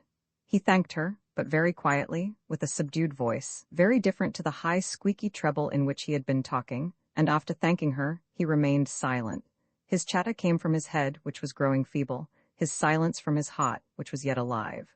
What is it they say about Mr. Barnard's farm? Said Felice. He be young blood, you see, miss, began the old man, glad to be garrulous again, and to escape from feeling to gossip. They do say he be short of money, some say he have had to borrow. The Barnards are not very rich, then, said Felice partly to herself, happy that at least there was not that obstacle between her and Marshall, to whom she could bring no dowry. Bless ye, no, they bean't rich. But he was interrupted by a step on the path, and his missus came through the wicket in the hedge. What, ain't you got no wood? Said the old man. He vet took it away, said the old lady, curtsying to Felice. I be terrible glad to see you, miss. There be something I wants to tell you. I knowed there was something, said the old man. Who took your wood away? Asked Felice. Why, Mr. Godwin, to be sure. Do you call that a gentleman now? He took my faggot away from me hisself. Not the dead sticks you had gathered? Yes, he did. He took it away and throwed all the sticks in the hedge and dared me to touch any more, or to step on his land or the squire's land after him. It is very arbitrary, said Felice. The angry old lady ran on at great length, bitterly reproaching the steward. Mr. Godwin had forbidden them to touch the fallen branches. Last autumn he forbade them to gather the acorns, though brought to him for sale. As they no longer worked upon the estate, being too old, they must not gather wood or acorns, or even mushrooms. He be the meanest man as ever lived, said the old woman. A bear as rich as ever can be. Now, you knows Martha, little Martha. She went blackberrying last year, and Godwin he met her and took her blackberries from her. That he did. I suppose the squire don't know nothing about it, but Godwin says 'tis the squire's rights. But you come in, miss, you look here, cried the old woman, rushing indoors and returning, before Felice could follow, with a letter in her hand. The letter contained a formal notice to quit the cottage and garden. It seemed that the steward had several times warned the aged couple that they must leave, but no notice being taken of his verbal orders, a legal instrument had at length been sent. Ah, I knowed there was something, said the old man. But bless you, they won't turn I out of my garden now, will they? That they will, you old fool, said his wife, shaking him. You'll have to go, and there bean't no place for us but the workus, as I knows on. There bean't another cottage in this place, they be all full up to the roof. Lodgings must be got for you somewhere, said Felice, and Abner will help. But there bean't no lodgings, said the old woman, and my old man, he won't live away from his garden. They may as well bury me, said the old man, dropping on his stool. They their peas be fine to year, there'll be another dish there soon. I thinks the apples be set well to year. I will speak to papa, to Mr. Goring, said Felice. Perhaps Abner has told him. We will do what we can for you, be certain. I cannot think Mr. Godwin really means, she hesitated, for she knew the hardness of his character. Ah, yes, he do mean it, said the old lady. He be one of they as do mean things, and do 'em too. I hopes as his new hoss will pitch him in the road and break his neck. No, no. Ah, but I do, though. There's the old man gone pottering down to they peas. It be shameful, bean't it, how we be served, and after we have worked here all our lives. He have worked here nigh 70 years, and I have worked 55 afore I was took bad and couldn't do no more. It be shameful, miss, it be. And thank you very much, but it ain't no good you trying. Old Godwin be a flint. Felice went on homewards, eager with the impetuosity of her nature to do something to right this wrong. I have in part literally translated the language in which the old couple spoke, that it might be more easily intelligible. They did not say ah, but ah. Un for him and it indiscriminately. They pronounced V for F, I for A, and so on. Mr. Godwin was a very hard man, yet he had but slightly strained the unwritten laws of country life in ordering this aged and helpless couple to leave their dwelling. 9 out of 10 cottages belonged to the landowner, though the immediate supervision, the letting, is entrusted to the tenant on certain conditions. There are, as a rule, fewer cottages than are needed, so that there is a struggle for them, especially on the part of the young who wish to be married. From this scarcity of cottages, most young couples reside for years with the parents of the wife or husband, an arrangement never very satisfactory. The chief condition of cottage occupation is that the cottager shall work for the farmer upon whose farm the cottage is situate, or at least, if not for him, for someone on the estate. The moment any difference arises, the laborer has not only to leave his employment but his home. This, if he be a married man, generally means that he must leave the hamlet, because all the other cottages are full. The custom is the last relic of feudal times, for while this condition endures the laborer must still be a serf. It is a custom fatal to the cottage's social progress, in reality injurious to the interests of landowner and farmer, especially to the landowner, and diametrically opposed to the interest of the country at large, because it forces the agricultural population to be nomadic instead of settled. Injurious as it is to those who maintain it, this feudal survival will probably be fought for with the utmost bitterness when the question comes before Parliament. Once abolished, and people will wonder why it ever existed. This aged and helpless couple broke the unwritten law, for having grown old, they could no longer work. They occupied a cottage without giving any return in the shape of labor upon the estate. They were in the way, there was the workhouse for them. They could not want a home at their time of life. Many a warm-hearted old farmer has such a couple in a cottage on his farm, and permits them to linger there till death. The unwritten law is not always so harshly interpreted. Still, it exists, and Godwin, a man of the hardest character, interpreted it according to his nature. But the occupants of the cottage had broken the law in another manner. Their son, Abner, worked for Mr. Goring, who was not a tenant of the squire, and consequently, while Abner lived in a landlord's cottage, he took the power, horsepower if you like, of his muscles off the estate. Someone else had the benefit of his strength. There was, too, the possibility of Abner marrying and taking his wife home to his parents, after the country fashion. By and by he would become the actual occupant, while his horsepower was expended on another's land.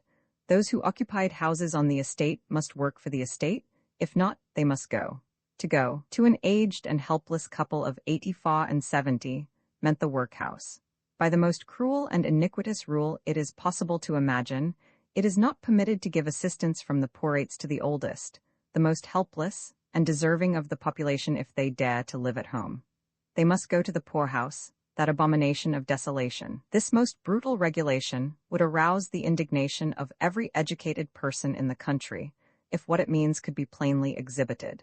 Abner's crime was unpardonable. He was living in a house belonging to the estate and working for a man independent of the estate. Mr. Goring owned the land he occupied.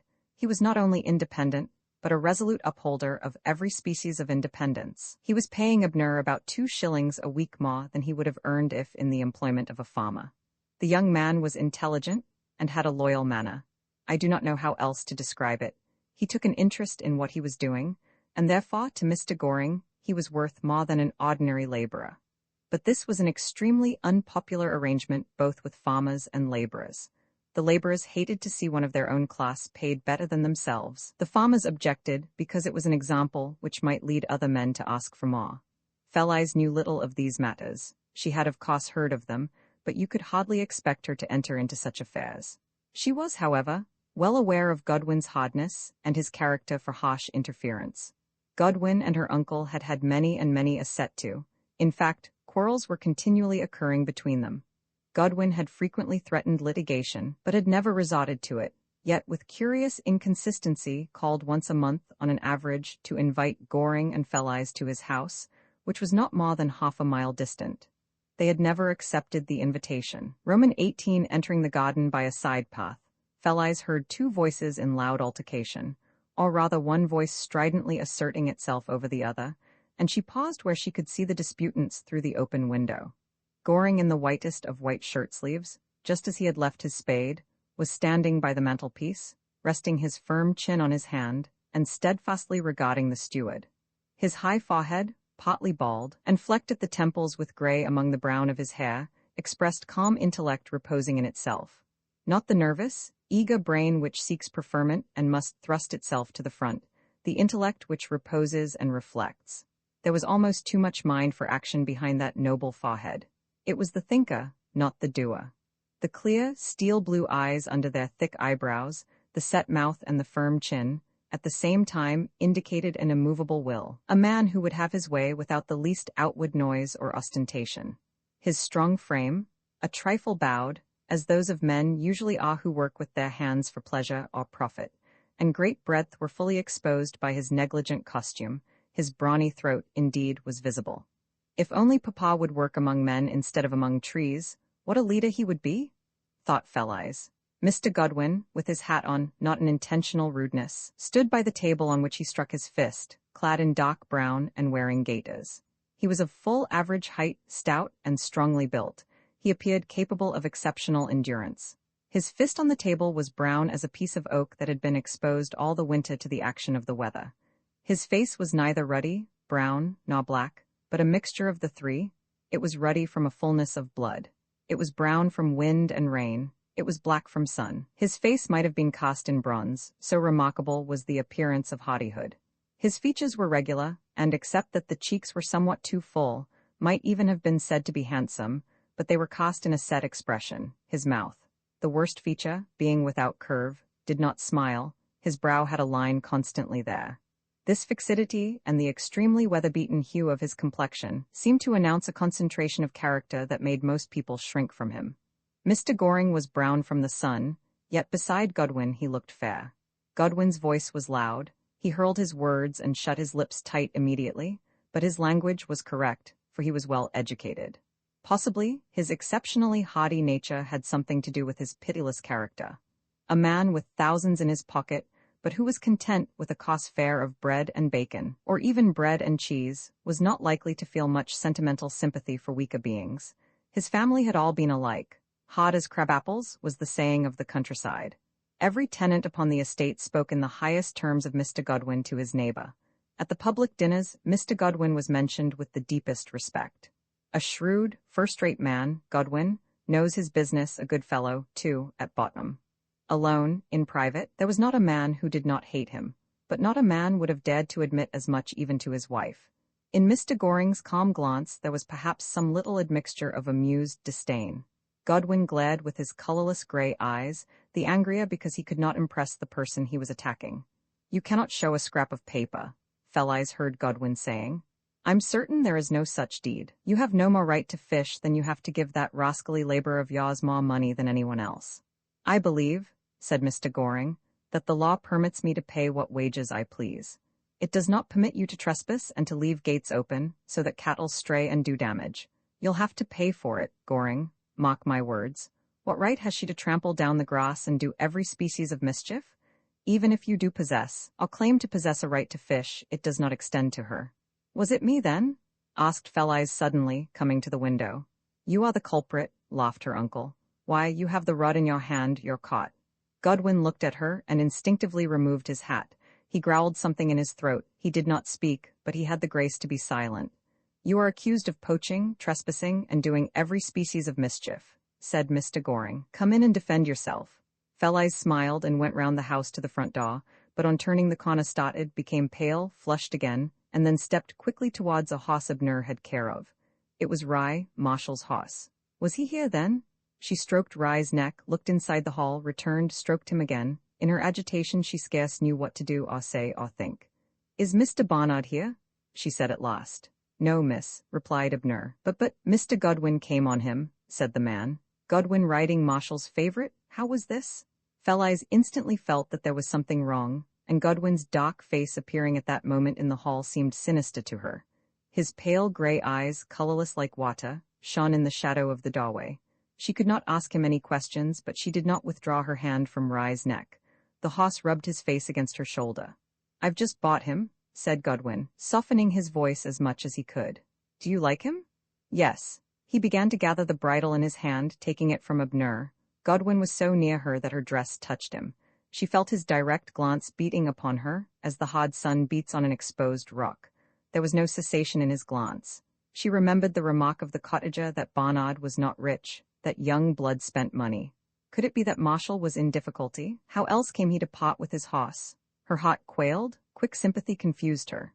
She did not move aside that Godwin might mount, but stood by Rye. Godwin's colorless eyes were bent unswervingly upon her face. He had the bridle in his hand, but he was in no haste. In her agitation, Fell-Eyes did nothing but stroke Rye, who was growing impatient for his manger. So affection is wasted upon those whose sole thought is provenda. I am afraid I gave too much for him, said Godwin. Mr. Goring smiled. The idea of Godwin giving too much for anything was good.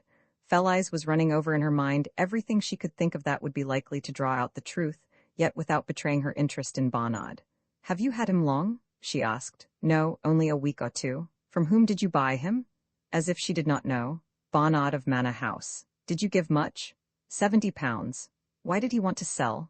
Wanted the money. But I dare say there's something wrong with the hoss. I shan't find it out for a month or two. Barnard's too sharp for me. Mr. Goring, in the potch, smiled sarcastically. If Godwin gave a man the character of sharpness, it went without asking that he was anything but shrewd at such matters as a hoss deal. Still stroking Rye, her dress rustling against Godwin, Fell-Eyes for the second time delayed the impatient hoss, just as she had on the hills one morning. Mr. Godwin wants to mount, said Goring at last. I forgot, said Fell-Eyes, and moved away. The steward, however, did not seem in any great hurry. He got up leisurely enough, but reined Rye with so powerful a hand that the hoss stood quiet, and Fell-Eyes touched his neck once more. Will you come over and see us? Said Godwin. My sister would be very pleased if you would. The meadows are dry now, and the path easy. I will come, said Fell-Eyes to her uncle's astonishment. Soon? Tomorrow morning. Then she looked up at Godwin's cast bronze face, and asked in the most matter-of-fact tone she could assume, Why did Barnard sell? Why did he want money? Because he's a fool, said Godwin rudely. She flushed. He thought it was because of his rudeness. Beg pardon, he said. You will be sure to come tomorrow morning. I will. Still Godwin lingered. Rye fidgeted. Goring wished to go to his garden work, but Godwin did not start. A moment passed without a word being spoken. When Fell-Eyes slightly bowed and went in, Godwin immediately rode off without a word. Are you really going to visit them? Asked Mr. Goring. Yes, Papa, unless you object. No, I don't object. Still, you know the man's character. That he is a tyrant, yes, but I am going to see Rye. Rye? Oh, I mean the hoss. I heard his name just now. He is a beautiful hoss, isn't he? Roman 19, is it best to have a strong imagination? Ought to be entirely without it. An imaginative mind creates for itself a beautiful world, but upon entering into practical life, at every step, first one and then another portion of the structure is shattered till the entire fabric falls to pieces. Dust underfoot and bitterness to the taste are all that remain. A void hot, a hopeless future, a weary present. The commonplace crushes the ideal as a cannonball might a statue. The world, therefore, has long since decided that the imaginative is to be avoided. Have nothing to do with books, pictures, sculpture, with thought or dream. Above all things be practical. Those who do not possess an imagination are clearly the gainers in this life. Horses, carriages, money, expensive wines, or, if they prefer it, the solid applause of well-to-do folk, are given to them. The imaginative dream of flowers, but the practical possess a garden. The infinite superiority of the non-imaginative is established. Robert Godwin had never any difficulty in choosing between these two causes, the imaginative and the practical, because he had not even imagination enough to see that there were two causes. By nature, he was absolutely devoid of imagination. He took things as he saw them, and the idea of there being anything beyond never occurred to him. There were the hills visible from his window. He knew by experience that hills were steep, and that a hoss had to pull against the collar to draw him over them. The higher they were, the thinner the soil, the smaller the crops, and the less rent to be obtained. Occasionally he glanced at them to see if the descending or ascending mist, the clearness or dimness of outline, promised rain or sunshine, and so much for the hills. This practical knowledge completed his concern in these mounds of chalk. The depth of the rich blue sky, the sweep of the clouds, the sunrise, the colors of sunset, the stars so clear seen at an altitude, these mere imaginative things were invisible to him altogether. He simply did not see them, any more than if a thick curtain had been drawn before his eyes. The thoughts which flow from the contemplation of the azure, the noble hope of sunrise, the godlike promise of the stars, were to him non-existent. as he could not see the things that suggested the thought, so his mind was blind to the thought itself. Yet further, that scarce definable culture, that idea which exists in the heart and soul independent of outward appearances, the sense of a beautiful inner life, so delicate a music was soundless to his ears. The ground was solid under his feet, the sky afar off a mere translucent roof, the sun a round ball of heat, never seen unless he chanced to be driving westwards towards sunset. He measured trees, and put a red mark against those to be felled, so many every year. They were timber, wood. They were hard, oak some of them. He could tell the cubical contents and how many feet of planking they would saw up into. The shape of the oak, the shadow, the birds who came to it, all its varied associations. Its dream had no meaning to him. Sometimes he saw the sea, its green plain, from the higher ground, but it did not attract him to the shore. Through the woods in springtime his feet waded among pools, broad lakes of azure purple, acres upon acres of bluebells, so crowded they could not swing. He crushed the tender anemone, he passed the white June rose. Robert Godwin never walked by the sea, nor gathered a flower. The old books which had accumulated in the house of his forefathers remained upon the shelves untouched. Since his school days, when it was compulsory, he had never opened any other book than the almanac. He handled cattle and sheep, he inspected horses, he visited men at plough, at harrow, at harvest, at building, at sawing, smith's work, every kind of labor. He attended markets and fairs, he drove and rode to and fro. He kept his accounts, he looked to every detail of the estate and of his own farm. He was always in action. When he returned from a long day's round, so soon as he alighted, he walked briskly down into the garden to see if the gardener had fulfilled a full day's task. Robert Godwin drove men as cattle are never driven, for cattle are let linger by the roadside that they may crop the clover which likes to grow in trodden places. Cattle are permitted to drink at the pond, and to rest in the shade of the elm trees. The evening comes and they are turned into a field to graze, and chew the cud, and consider, as it were, till the morning. No man rested that Robert Godwin could get it to drive. His own farm laborers, the men who did the estate work, the woodcutters, the drain diggers, the masons and smiths, the very messengers to and fro the squire's house and his farm, he drove them all. He would waylay the rural postman at 6 in the morning, and bully him for not coming at 5:30. What business had he to waste time taking a draught of milk at the farmhouse yonder? He should be reported. Robert Godwin stood at the stile and shouted to the children, and threatened them with the stick if they did not hasten on to school. Yet when Robert Godwin's back was turned, and the hedge had hidden him from view, the ploughman relaxed his hold on the stilts of his plough, and the team stayed as he listened to the peaceful caw of the rooks. But Godwin's back was never turned upon himself. He drove himself forever. He was always up at 6, often at 5. From then till dusk he moved to and fro his own farm, and the estate he managed. After dusk a cheap candle was lit for him, and he worked at his accounts till bedtime. He never listened to the caw of the rooks. Reading by the open window of a sunny day, when the mind for a moment pauses from its dwelling on the page, and the glance goes out into the light, it is very pleasant to hear them, these peaceful rooks cawing over to their favorite furrows. Doubtless you have heard them and rested. Robert Godwin never heard them.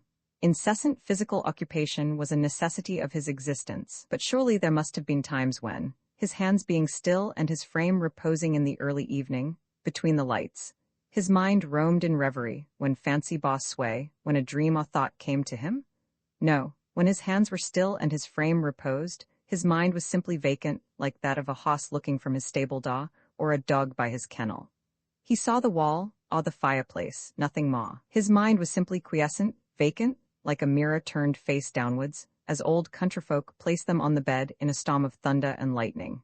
In such a position, the glass reflects nothing, and so when his hands were still Godwin's mind reflected nothing. It did not work within itself. Thus it was that on lying down at bedtime he fell instantly asleep, sound, undisturbed, complete, like an animal's. No long train of aerial fancies passed through his mind, that organ, like a muscle unemployed, fell into perfect repose. This incessant work was not persevered in as a religion, such as it is the fashion nowadays to dignify toil for the benefit of those who own factories.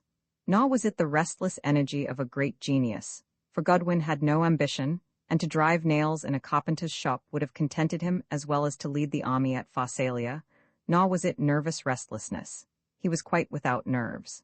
It was his nature. Just as rooks fly because they are rooks, So Godwin worked because he was Godwin, worked and accumulated money, and drove himself, and every human being with whom he came into the smallest contact, and knew no more rest or fatigue than the old mill wheel. His forefathers had had money. It was a family, a hereditary trait, this faculty for accumulation. Robert got together more, and it was whispered that he had lent a large sum to the squire. Certainly his will was law on the Conley estate. It was no use appealing to the squire, who merely referred applicants back to his steward. There could not have been a more faithful steward. There was not a halfpenny wasted on that property, not the value of a rusty nail. Economy, rigid control, perfect accounts, every shilling brought to the bod. Everything organized and in order, no confusion, no uncertainty. Above all, no weak paltering with tenants who had had losses, or suffered from illness or infirmity, no feeble yielding to the entreaties of the widow, or the fatherless children, or the unfortunate. The same rigid rule was applied unfalteringly to all alike, so that there could be no favoritism. Pay or go. The steward allowed no time, consented to no compromise. Pay or go. 3 omnipotent words which brought to the squire's pockets an unfailing supply of gold twice a year. Some did indeed say that the reputation thereby acquired prevented tenants with large capital from applying when farms were vacant. They would rather go farther and have more freedom and kindliness of treatment. However that might be, for the present, at all events, the Godwin rule was a success. It was thought that the succession of bad seasons must necessitate a relaxation of this iron government, but fortune sometimes favors the hardest natures, and in this case favored Robert Godwin. By a piece of good luck that neighborhood did not suffer so severely at first as many districts. The crops were below the average, but not so seriously. Some little allowance had to be made, but not much. The tenants certainly lost money, yet they could not make out a sufficiently pressing case to obtain much reduction of rent. Of late, there had been more serious complaint. No appreciable difference was caused in the Godwin government. He was ever on the alert, just the same, to detect the least infringement of the strict letter of the agreement, ever ready with objections if any expenditure was applied for, always watching for an opportunity to assert the authority of his master. A laborer began to build a hut on waste ground by the wayside. Godwin had the materials carted away, as he had commenced without permission from the lord of the manor. A cottager had made a garden in a hedge, leaving enough of the fence each side to prevent cattle straying. He worked on the estate, but Godwin spied out the encroachment and had quickset thorns planted among the potatoes. The thatched roofs of the cottages in one of the hamlets were rotten, and let the rain through, the poor inhabitants begged for repairs. Nothing of the sort. They could buy straw and repair the roofs if they wished. If not, the wet might drip on their beds. Enclosure of the common had already begun when Mr. Goring came forward and contested the right of Conley-esque to enclose. Godwin blustered and thundered. Letters were written on blue paper, but public opinion had been drawn to the question. Emissaries from powerful societies appeared on the scene, and the scheme was let drop.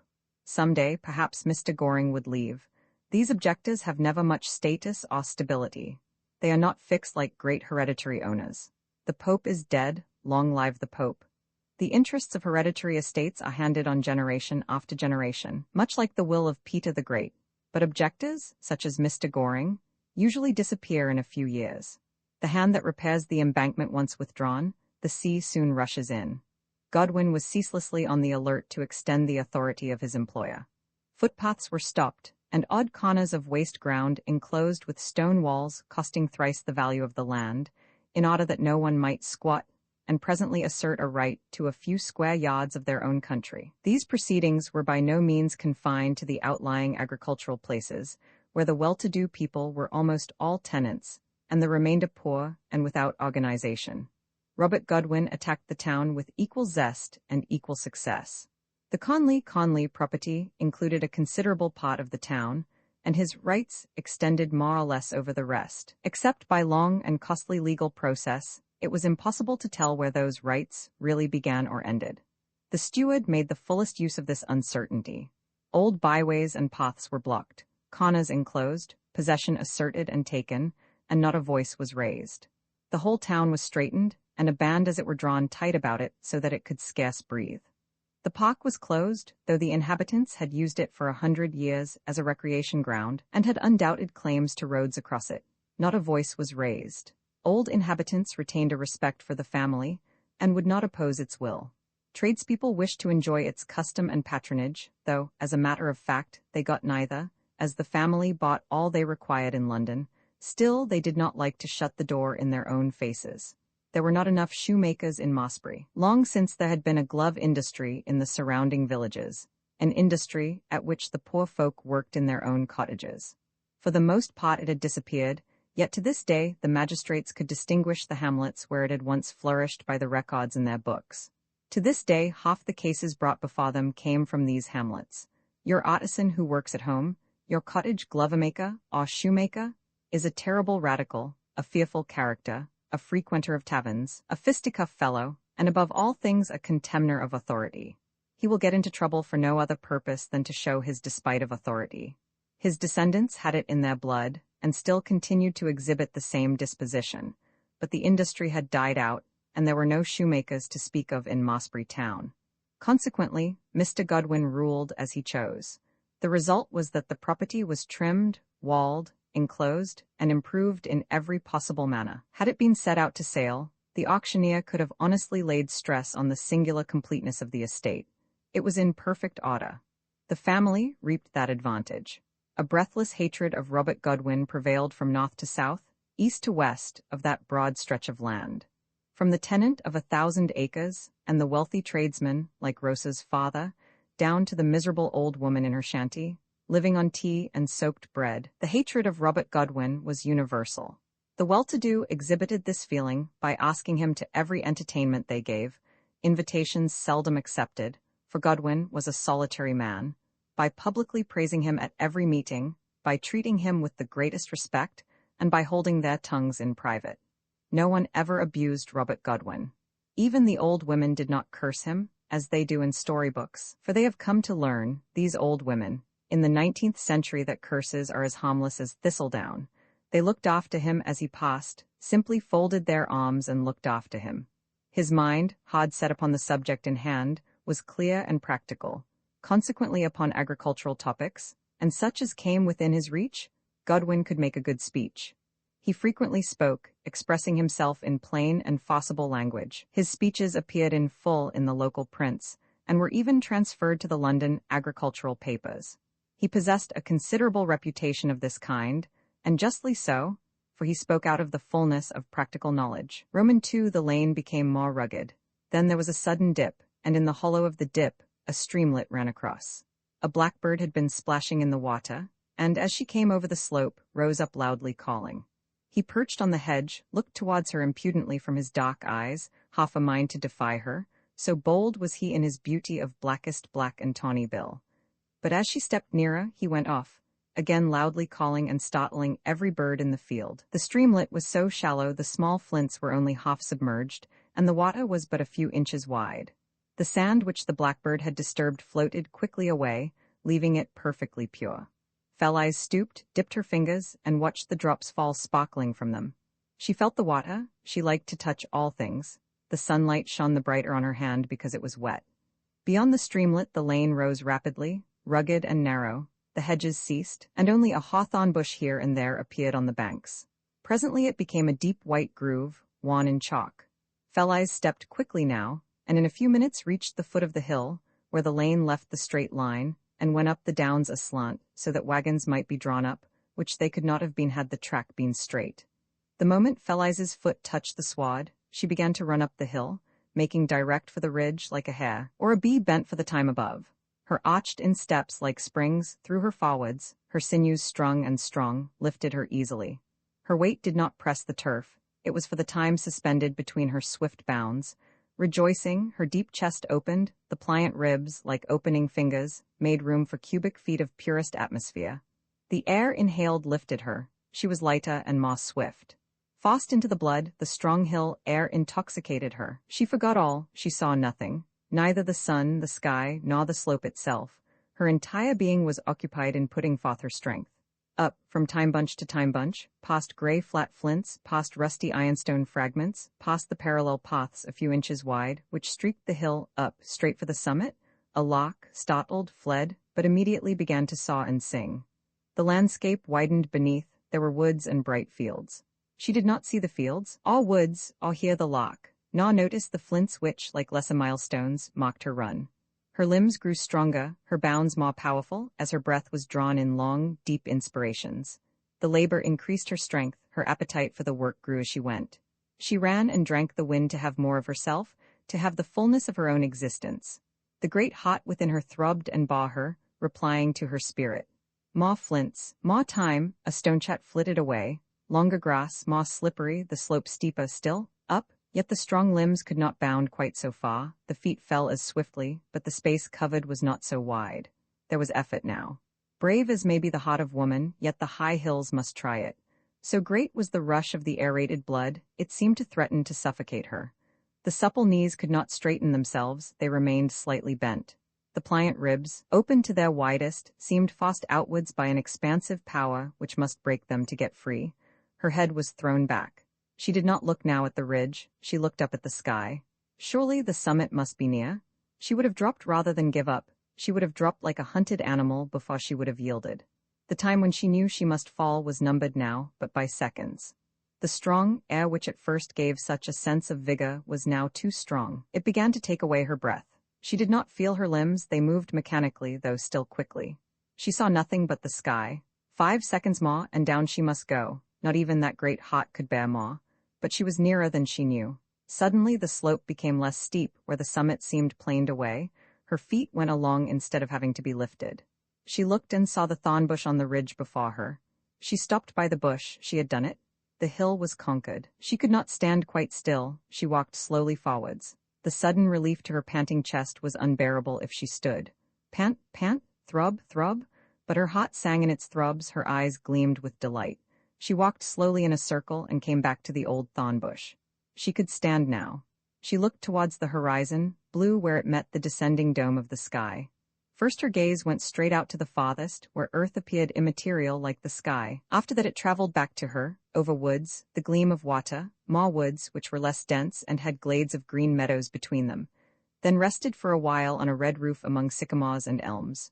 Home then came nearer. And now she looked down, having previously looked out, down on the lane and on the cornfields. Thatched roofs yonder on the left and early smoke rising. An idle windmill. A church tower, round which black specks of daws were wheeling. And cornfields, brightly green. Her heart sang within her. She triumphed, she was full of her own life. In all that vast plain there was not a woman that could have done it, and not 2 men. There was nothing large, gigantic, or Amazonian about her. It was the perfection of her physical nature, not size or training. Her natural body had been further perfected by a purely natural life. The wind, the sun, the fields, the hills, freedom, and the spirit which dwells among these, had made her a natural woman. Such a woman as earth meant to live upon her surface, and as earth intended in the first origin of things. Beauty and strength, strength and beauty. What a latent power of love was there in that richness of blood, that depth of chest, that greatness of heart, pure love, pure as the spring water that comes from the hills, was there ready to be poured forth. Always full, always pouring, always the same and always pure. Fell-Eyes walked along the summit of the hill till she reached the place on the other side where it sloped downwards. There the dew had fully dried. It was the eastern slope, and so received the full rays of the sun from his earliest rising. In summer he rises with his full rays, and steps at once in all his fiery strength up over the eastern horizon. The turf was perfectly dry. She sat down, facing eastwards. Now, for the first time, she heard the lark singing. She had been too full of her own thoughts and efforts to listen before. Roman 20. Except I describe Robert Godwin's works and that which he did, it is impossible to describe him. For he was not a thinker, a dreamer, a man of feeling. There was no light and shade in his character.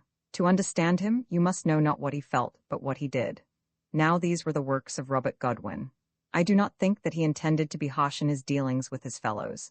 It was simply an absolute want of imagination. He was no set villain of a piece, no unscrupulous tyrant for the sake of evil. There was no cruelty in his nature. No one ever saw him thrash his horse mercilessly, or kick his dog. Of the suffering to human beings caused by his conduct, he was entirely oblivious, nor could you by any possible method have explained it to him. He lacked the imagination to put himself in the place of the wretched. It was this faculty which enabled the torturers in the Middle Ages to tear human creatures limb from limb, to thrust red-hot iron into the victim, to smash every bone on the wheel, to carry out orders of so ghastly a character that not even the sober historian in our time dares to record them on his page. They remain in Latin, as it were whispered in ancient books. In our day, this faculty is by no means extinct. 1,200 men announced themselves possessed of it when they applied for the hangman's office. I call it a faculty, for really it seems so, instead of the lack of a faculty. Just as cold frost seems to one's feelings a real thing, and not merely the absence of heat. Robert Godwin had not the least idea of the misery he often caused, simply because he possessed the faculty of not seeing, the faculty of no imagination. That he seemed in most cases devoid of rancor was often remarked. After quarreling most furiously, he would shake hands next day as if nothing had happened. But then there was nothing in his goodwill. He had no goodwill. He was absolutely honest, except in a horse deal, in which it is mutually understood that every man shall cheat his neighbor. His mere nod was his bond.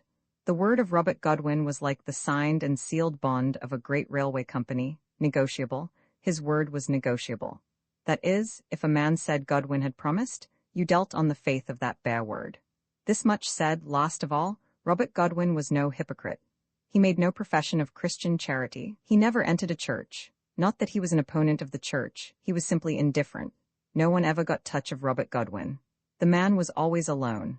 While he measured a tree with the woodman standing by, while he rated the plowman, while he bargained in the market, hustled and shoved by the crowd, while he spoke in public, if you sat with him in his house, still Robert Godwin was apart, separate, a distinct personality. His spirit never blended with the society about him. His sister had lived with him as housekeeper year after year, and she knew no more of him than a stranger. He made no mystery of anything, yet he was impenetrable. She had inherited the Godwin faculty of no imagination. Her mind, once the household duties over, fell at once into vacancy. She sat still and grew immensely fat. The reason of Godwin's intense personality was his concentration. He was fixed, absorbed in himself. He neither saw nor heard anything. He was conscious of himself only. The curving outline of the hills, the white clouds, the sunset, were invisible to him. Riding away on his new horse Rye from Mr. Goring's potch that lovely summer day, Robert Godwin went straight into the town, executed some business there, returned home, put up his horse, and at once walked out into the fields to his men. He never stayed his hand till night. When the last laborers had gone slowly homewards, he was still doing something. But even the long, long summer evening, Felleyes passed it sitting by the sundial dreaming. The long summer evening went away at last. Dusky shadows crept out and filled the corners of the fields, the orchards became gloomy, the large bats flew to and fro in the upper air, the lesser bats fluttered round the eaves. Robert Godwin took his candle up into his bedroom, which was at the same time his study or private office. Probably in his grim father's time, it was the only room in which he could find any peace, and the habit of working there having once been established, could not be set aside. The washstand was placed by a small window, a window deep in the embrasure necessitated by a thick old wall. Upon one end of this washstand Robert wrote.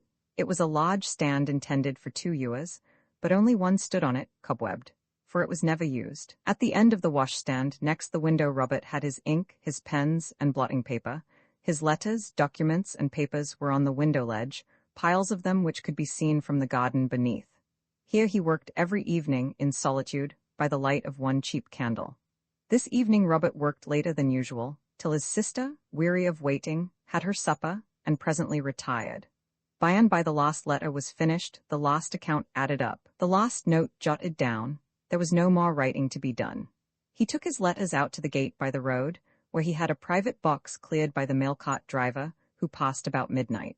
Next he went round to the other gate in the garden to see if it was locked.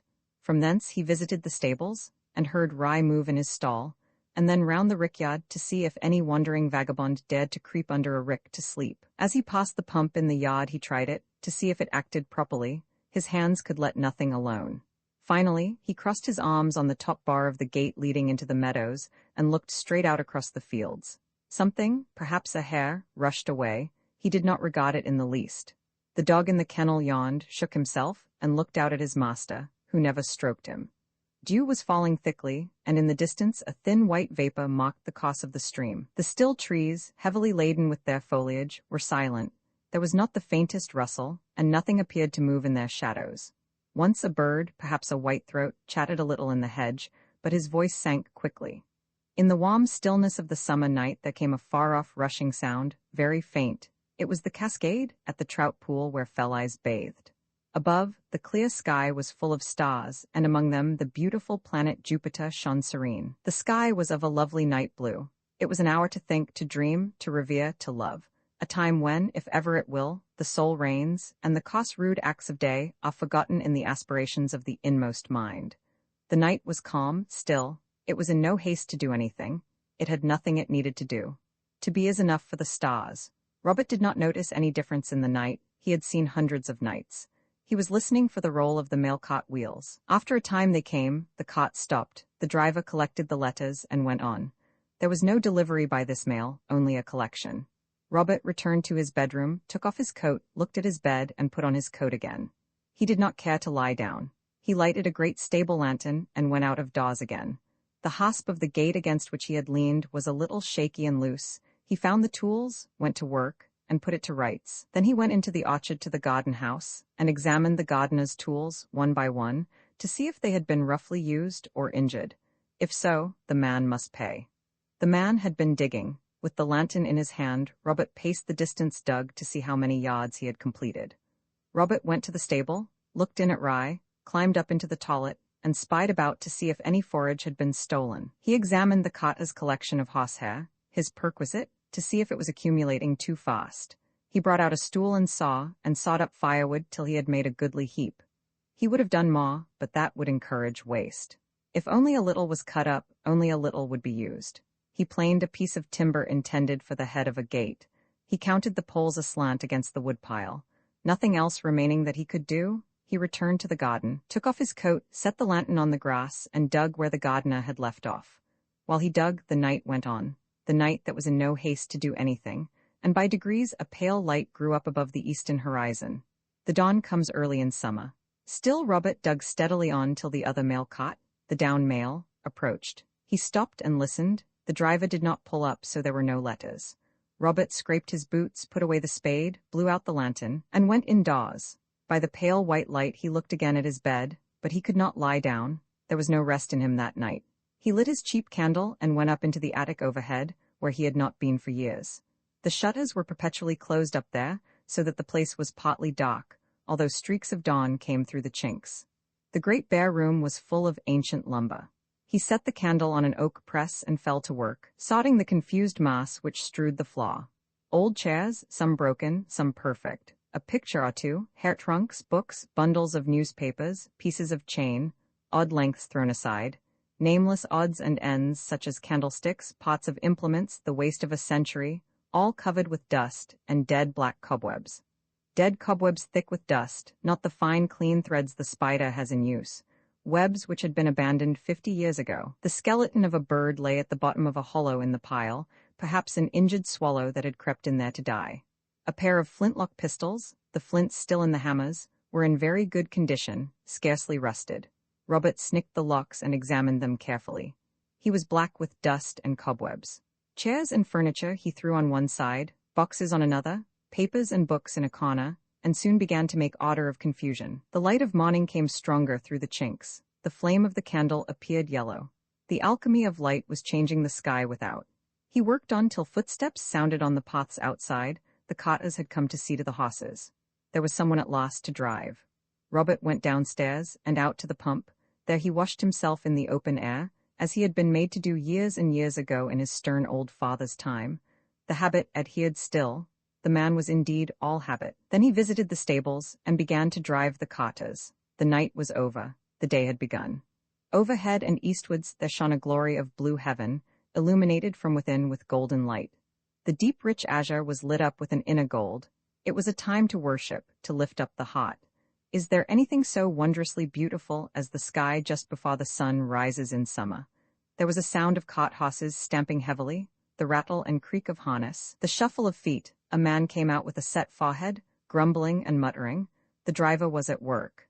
No one heeded the alchemy proceeding in the east, which drew forth gold and made it shine in the purple. Roman 21, since Robert Godwin could not by the effort of a lifetime have summoned up sufficient imagination to tell his own story, I must do the romance for him, and explain why he could not sleep that night.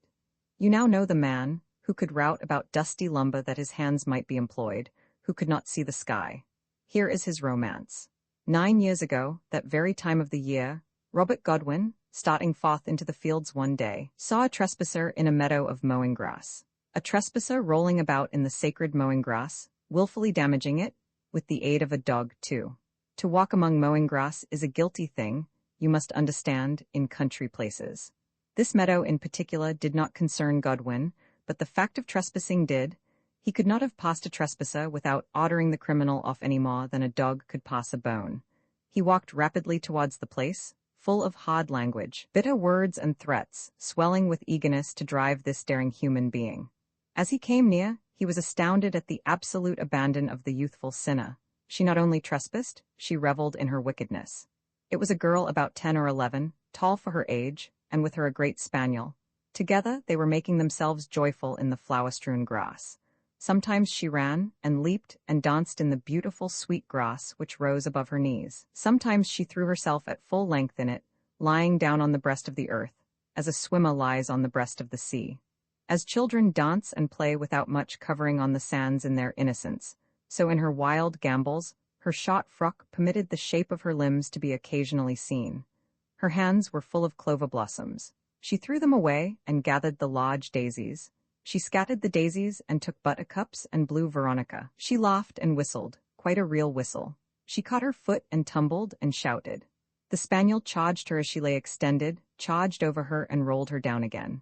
Together they romped, utterly unaware of the terror that was approaching them with swift strides. Her long golden hair, one mass of ringlets, was spread about upon the grass, as she lay on her back. The spaniel had his heavy paws on her chest. One knee was raised among the golden buttercups, and the sun shone on its exquisite whiteness. She was panting and laughing, almost unable to move from the weight of the spaniel and her own exhaustion. The terror was very near. The terror could easily have captured her, but now a singular incident occurred. At a distance of 10 short paces, Robert Godwin stopped, looked fixedly, suddenly turned on his heel, and returned the way he had come without a word. Almost directly his back was turned, the spaniel saw him, and began to balk, and the girl sat up and began instinctively to arrange her frock and get her hair in order. But Robert Godwin did not look back. The child was Felice Goring, then but recently arrived at her uncle's upon the loss of her father, whom she could not regret because she had never known him. He had been in India so long. She remembered the grass, just remembered it, about the house she had lived in when she first began to walk. She came to it again from the streets and confinement of a London suburb. Imagine the child's delight, the fields to roam in liberty, the great dog, all the happy sunny freedom children enjoy in the country. No matter how kind their parents may be, no matter how fortunate their circumstances, the children in cities never know the joyousness of the country. The grass to walk on, the flowers to gather, the horses to watch, the new milk, the delicious butter, the brook to ramble by, the pond to fish in, the hay to throw about, the very ladders to climb, and the thick hedges to get in as if they were woods. No gold can purchase these things in cities. They are to be pitied whose youth has been spent in streets, though they may succeed to the counting house where millions are made. All of you with little children, and who have no need to count expense, or even if you have such need, take them somehow into the country among green grass and yellow wheat, among trees, by hills and streams if you wish their highest education, that of the heart and the soul, to be completed. Therein shall they find a secret, a knowledge not to be written, not to be found in books. They shall know the sun and the wind, the running water, and the breast of the broad earth. Under the green spray, among the hazel boughs where the nightingale sings, they shall find a secret, a feeling, a sense that fills the heart with an emotion never to be forgotten. They will forget their books. They will never forget the grassy fields. If you wish your children to think deep things, to know the holiest emotions, take them to the woods and hills, and give them the freedom of the meadows. It is of no use to palter with your conscience and say, they have everything, they have expensive toys, storybooks without end, we never go anywhere without bringing them home something to amuse them. They have been to the seaside and actually to Paris. It is absurd, they cannot want anything more. But they do want something more, without which all this expensive spoiling is quite thrown away. They want the unconscious teaching of the country, and without that they will never know the truths of this life. They need to feel unconsciously the influence of the air that blows, sun-sweetened, over fragrant hay, to feel the influence of deep shady woods, mile deep in boughs, the stream, the high hills. They need to revel in long grass. Put away their books, and give them the freedom of the meadows. Do it at any cost or trouble to yourselves, if you wish them to become great men and noble women. Indulgent to all, Mr. Goring was necessarily yet more indulgent to this great beautiful girl suddenly thrown on his hands.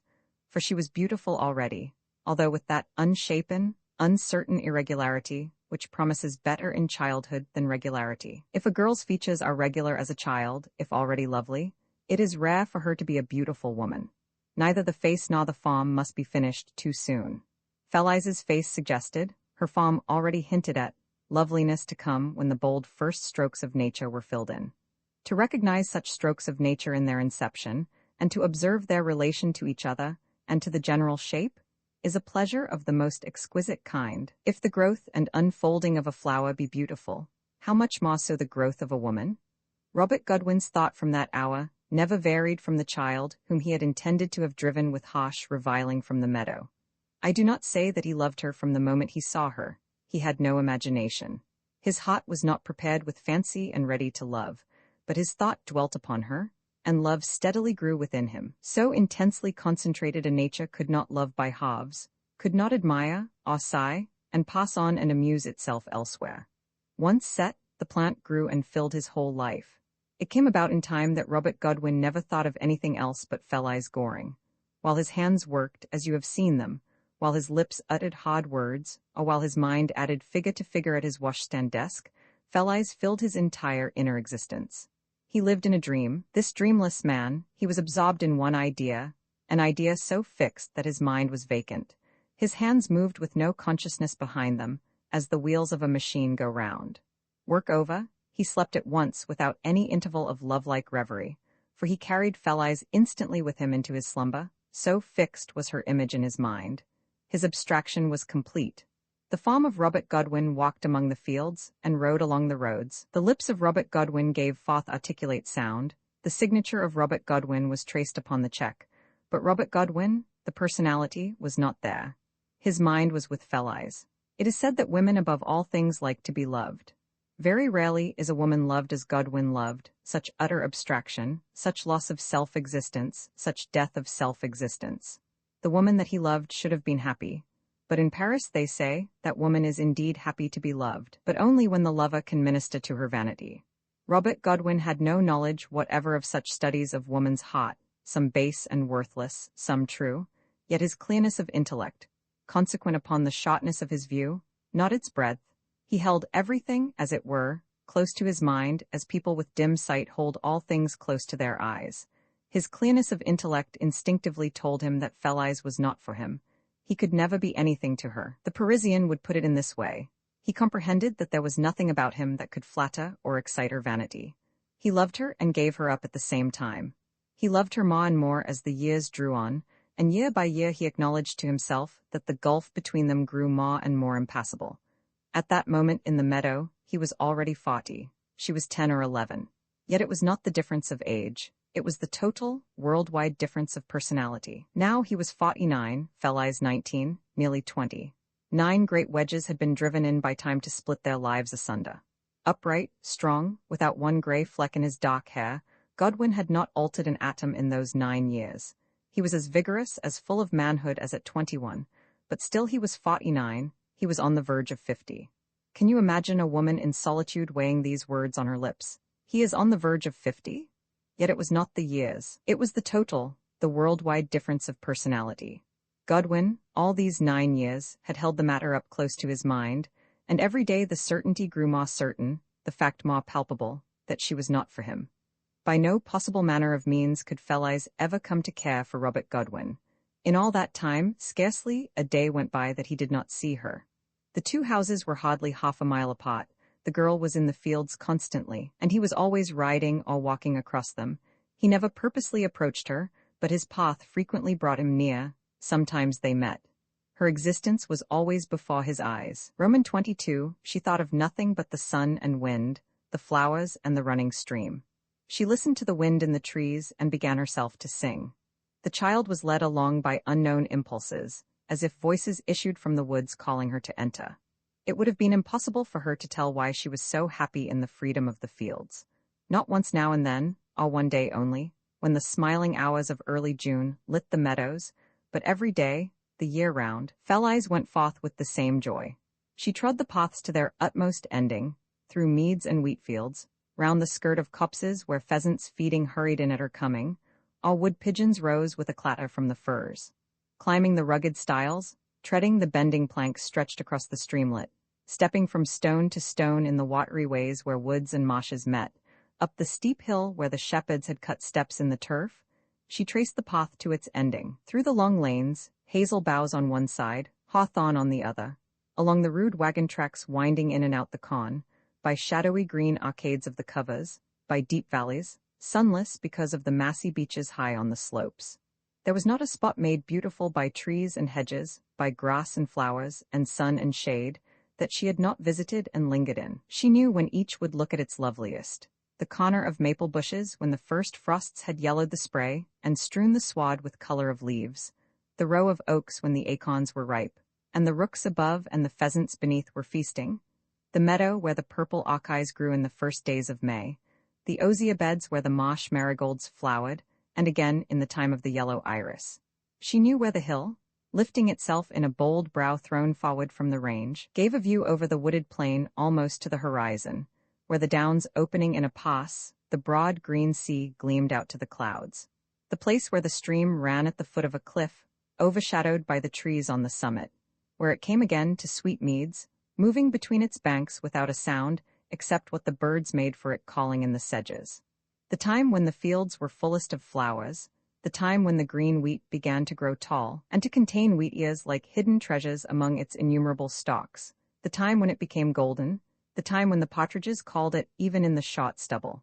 The sound of the wind in the oaks and in the pines, the rush it came with across the grass, the rustle of the dry con swinging, the light of the sun shining on the green sward, on the treetops, on the clouds at sunset. Storms darkening the face of heaven, strong gales casting fragments of branches afar from the trees, thunder rolling back in heavier echoes from the hills, lightning springing athwart the darkness, the blackness of frost, the white of the snow, the crystal rime in the early morning, the heavy days of long, long rain, moaning wind in the elms, the first swallow and the hawthorn leaf green on the dark bough, the song of the nightingale, the first call of the cuckoo, the first apple bloom, the first scent of the hay, the first sheaf of wheat, the first beech boughs turning red and gold, the coming of the redwings, and the field fares, the thrushes singing again in the mild autumn days, the last harebell from the hill. The stars rising, constellation by constellation, as the year went on, those that had fulfilled their time of shining in the evening sky marching to the westwards, while others came up in the east. The visible path of the earth rolling onward in space, made visible by night to those who watch the stars, visible by day in the shortening shadows of summer noon and the long shadows of winter. The glowing planets, calm Jupiter, red Mars, silvery Venus, glowing over the trees in the evening. Swallows building under the eaves, swallows building in the chimneys, thrushes in the hawthorn bushes, great missel thrushes in the apple trees of the orchard, the blue sparrow's egg in the hedge, the chaffinch's moss and lichen nest against the elm, the doves nest up in the copse, fearlessly building because no rude hand disturbed them, the pheasant's eggs carelessly left on the ground by the bramble bush, the corncrakes found by the moa, the moorhen's nest by the trout pool. She knew and loved them all, the color and sound and light, the changing days, the creatures of the wood and of the field. With these she lived, and they became familiar to her, as the threads of the pattern are known to those who sit the livelong day embroidering, the woven embroidery of the earth, so beautiful, because without design. Not so much the actual realities, the woods and hills, as the mystery that brooded among them. Yet mystery does not convey what she felt, for there was nothing concealed. Rather it was the openness, the pure frankness of nature which drew her. Perhaps glamour would be better, the glamour of the woodland and the grassy solitude. It was noticed that she gathered very few flowers, sometimes only bringing home some fragment of spray. It was what she felt among them that was so dear to her. There were no women at Mr. Goring's to show her the delicate lines that divide decorum from impropriety. He dreaded at first lest she should insensibly contract the manners of the village girls, although she did not consort with them, but he was soon set at rest on that point. Her manners remained as in the beginning. All the freedom of the fields did not induce the slightest change. except that she romped with the great spaniel now and then. There was nothing she did the most fastidious could find fault with. Relieved of this fear, he let her wander whither she listed. Once only she overstepped the unwritten law of the country. She rode her pony into some young wheat, and galloped him to and fro. It was Robert Godwin's wheat, and he watched her do it in the wild delight of her youth. She had no thought of injury. She had found a broad open space, and she liked to spurn the earth and the fresh green blades of wheat beneath the pony's hoofs. He did not interfere. He let her trample it as much as she pleased. She was the only human being he did not drive. Fell-Eyes was very contrite when it was explained to her at home that she had done wrong. This happened in early days, not long after her arrival at Beach Knoll. Always out in the garden, or the field, or the copse with her Uncle Goring, whom she called Papa. He taught her the names of the trees and plants, the ways of the birds, the signs of spring, the indications of autumn. Sometimes he was trimming the shrubs in the garden, sometimes mending a gate, sometimes chopping poles with an axe in the copse. She brought a book and sat near him, every now and then asking questions, called every now and then to observe something. The birds were bolder in this copse than elsewhere, for no gun was ever fired. Even the herons came to the pool and the stream unchecked. Nothing was interfered with, not even the weasels. Yet every wild creature abounded, despite the absence of trap, gin, and gun. To Fell-Eyes, this man who knew so much was an interpreter, translating for her the language of the trees, the words of the wind, the song of the sun at his rising and his setting, the still calm intent of the stars. His gardening and planting was in reality only a manner of self-employment, so that he might be ever under the sun by day, under the stars in the evening, that he might be out of doors face to face with the wonders of the earth and sky. So that it was not only the physical joy of her strong limbs that led her to the hill to climb and run with the wind. It was the open secret of the day, the glamour of the light.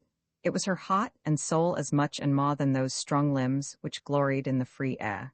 Fell-Eyes grew and became beautiful. There were books at Beach Knoll, such as are seldom read outside the circle of the learned, though they are books far more interesting than those of modern days. The reason the classics are not read is because there still lingers a tradition, handed down from the 18th century, that it is useless to read them unless in the original. A tone of sarcastic contempt is maintained towards the person who shall presume to peruse Xenophon, not in the original Greek, or Virgil, not in the original Latin. In the view of these critics, it is the Greek, it is the Latin, that is valuable, not the contents of the volume. Shakespeare, however, the greatest genius of England, thought otherwise.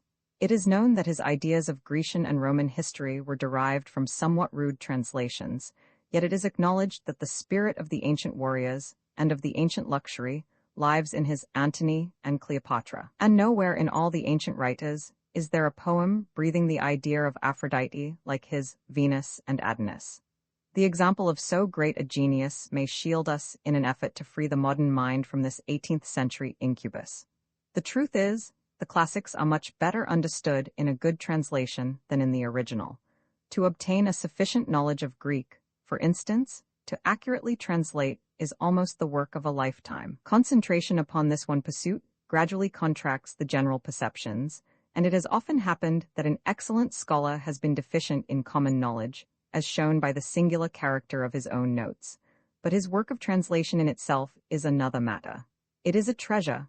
From it poets derive their illustrations, dramatists their plots, painters their pictures.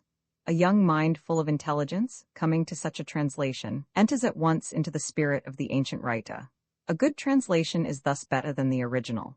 Such books Mr. Goring had accumulated for his own study. They were now opened to Fell-Eyes by the same kindly hand and voice that had opened to her the knowledge of the fields and woods. She read the beautiful memoirs of Socrates, some parts of Plato, most of the histories, and the higher and purer poets. Therein, she found expressed in words and metre the very ideas, the very feelings which had come to her in the flowery meadows and woodland solitudes, ideas and feelings that floated in her mind, but which she could not utter. Here they were, written down at the lips of the flowers that had faded 2,000 years ago. The soul of Greece, the pure soul of antique Greece, visited her as she read and dreamed. Fell-Eyes grew and became yet more beautiful. Her heart, too, had grown within her, the heart of a woman as it is in its purest nature. She was unconvinced. No specious casuistry of the vain world or the false priest, no arguments of the tyrannic science of the 19th century, Nothing could convince her that the emotion of her heart was wrong. She was unconvinced.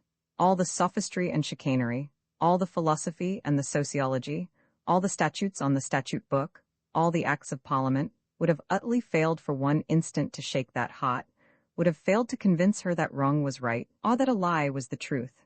Felice was unswervingly true to herself, Roman 23, and while her physical frame grew, and her moral being was strengthened, all these 9 years from girlhood to womanhood, a colorless eye watched her, the eye of Robert Godwin. There is something grim, weird, almost terrible in the thought that even this pure and beautiful creature could not exist without so opposite a nature stealthily regarding it.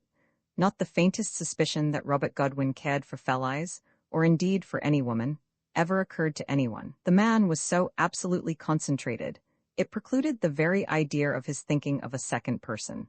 Had Godwin's concentration upon one fixed idea any influence in producing the hardness of his conduct towards those who happened to come under his sway, rendering him more abstracted than he would otherwise have been, it closed his eyes to everything but his own will. Robert Godwin was hard enough. Robert Godwin, riding and walking, and acting in bodily form while his mind was absent, became a mere figure of stone. Imaginative persons are commonly reproached with gazing at the stars and overlooking the road at their feet. Here, by a singular reversal, was a man incapable of imagination, whose life was in the work of his hands, who saw nothing but mounds of chalk and pieces of timber where there were woods and hills, and yet he was more under the influence of a distant and unattainable object than the most veritable dreamer. Each year as Felice grew, so grew his conviction that she was not for him. He held this question up close to his mind, closer and closer as he became mentally shorter of sight, and observed with more vivid perception her perfection and beauty. This concentration in time produced a reflex action. He could not have her. He was ready, like a tiger, to tear to pieces anything or anyone she preferred, to oppose her, to cross her, and almost injure her. As a lover he should, in accordance with all precedent, have sought to gratify her and render himself pleasant. By simple courtesy towards Mr. Goring, he could have seen her continually, and had every opportunity of influencing her mind in his favor. On the contrary, he never omitted an opportunity of annoying Mr. Goring. He quarreled with him about fences, attempted to cut off the supply of water to the trout pond, and made himself disagreeable in every petty way possible. His notice to Abner's parents was intended as a sidelong thrust at Mr. Goring, who employed the young man as his assistant. He saw Felice fishing, or rather making a pretense of fishing, down the stream, and seized the opportunity of raking up an old dispute as to the right of taking trout, with the more eagerness because it afforded him a chance of personally abusing her uncle face to face. There could scarcely have been a more remarkable instance of the reversal of the normal condition of the mind caused by suppressed passion. A lover would at least have said nothing. If possible, he would have contrived means to enable her to enjoy fishing in the best reaches of the stream. Robert Godwin, whose mind was wholly occupied by Felice, fell into a fury, and denounced and threatened Mr. Goring in unmeasured terms. The latter regarded him with something like curiosity, instead of turning him out of doors. Another reason Mr. Goring did not wish to break off amenities with the steward was because he was the steward whom he had fought so often on public grounds. Now, if you personally quarrel with your enemy and order him off your premises, you lose half the value of your victory over him. He becomes distant, no longer a man, but a mere figure. Mr. Goring opposed Robert Godwin, yet his house was at any time open to him as a neighbor. Nor, indeed, did Mr. Goring feel any vindictiveness against him. He looked upon him as a study. While Robert Godwin was storming about Felice, in his heart he was abstracted from himself with hopeless love. This reflex action of the mind led him to oppose the very creature who could have commanded his life. Such cases occasionally occur where parents who have doted upon their children destroy them in an hour of temporary distress, lest those they loved so much should suffer. Something of this reflex action may be found in the suicide who sets a value upon the good things of the world, upon money, power, place, credit, a value so high, as they are at the moment beyond his reach, that he determines to extinguish himself in order that he may never possess them.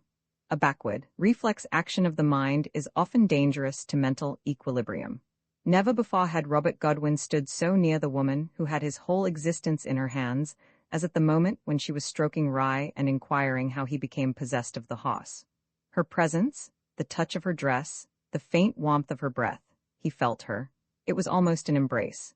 He had kept himself so much at a distance that the accidental touch of her dress was a caress. Having no imagination, his love was not a sentiment. It was a reality of life, like the blood in his veins.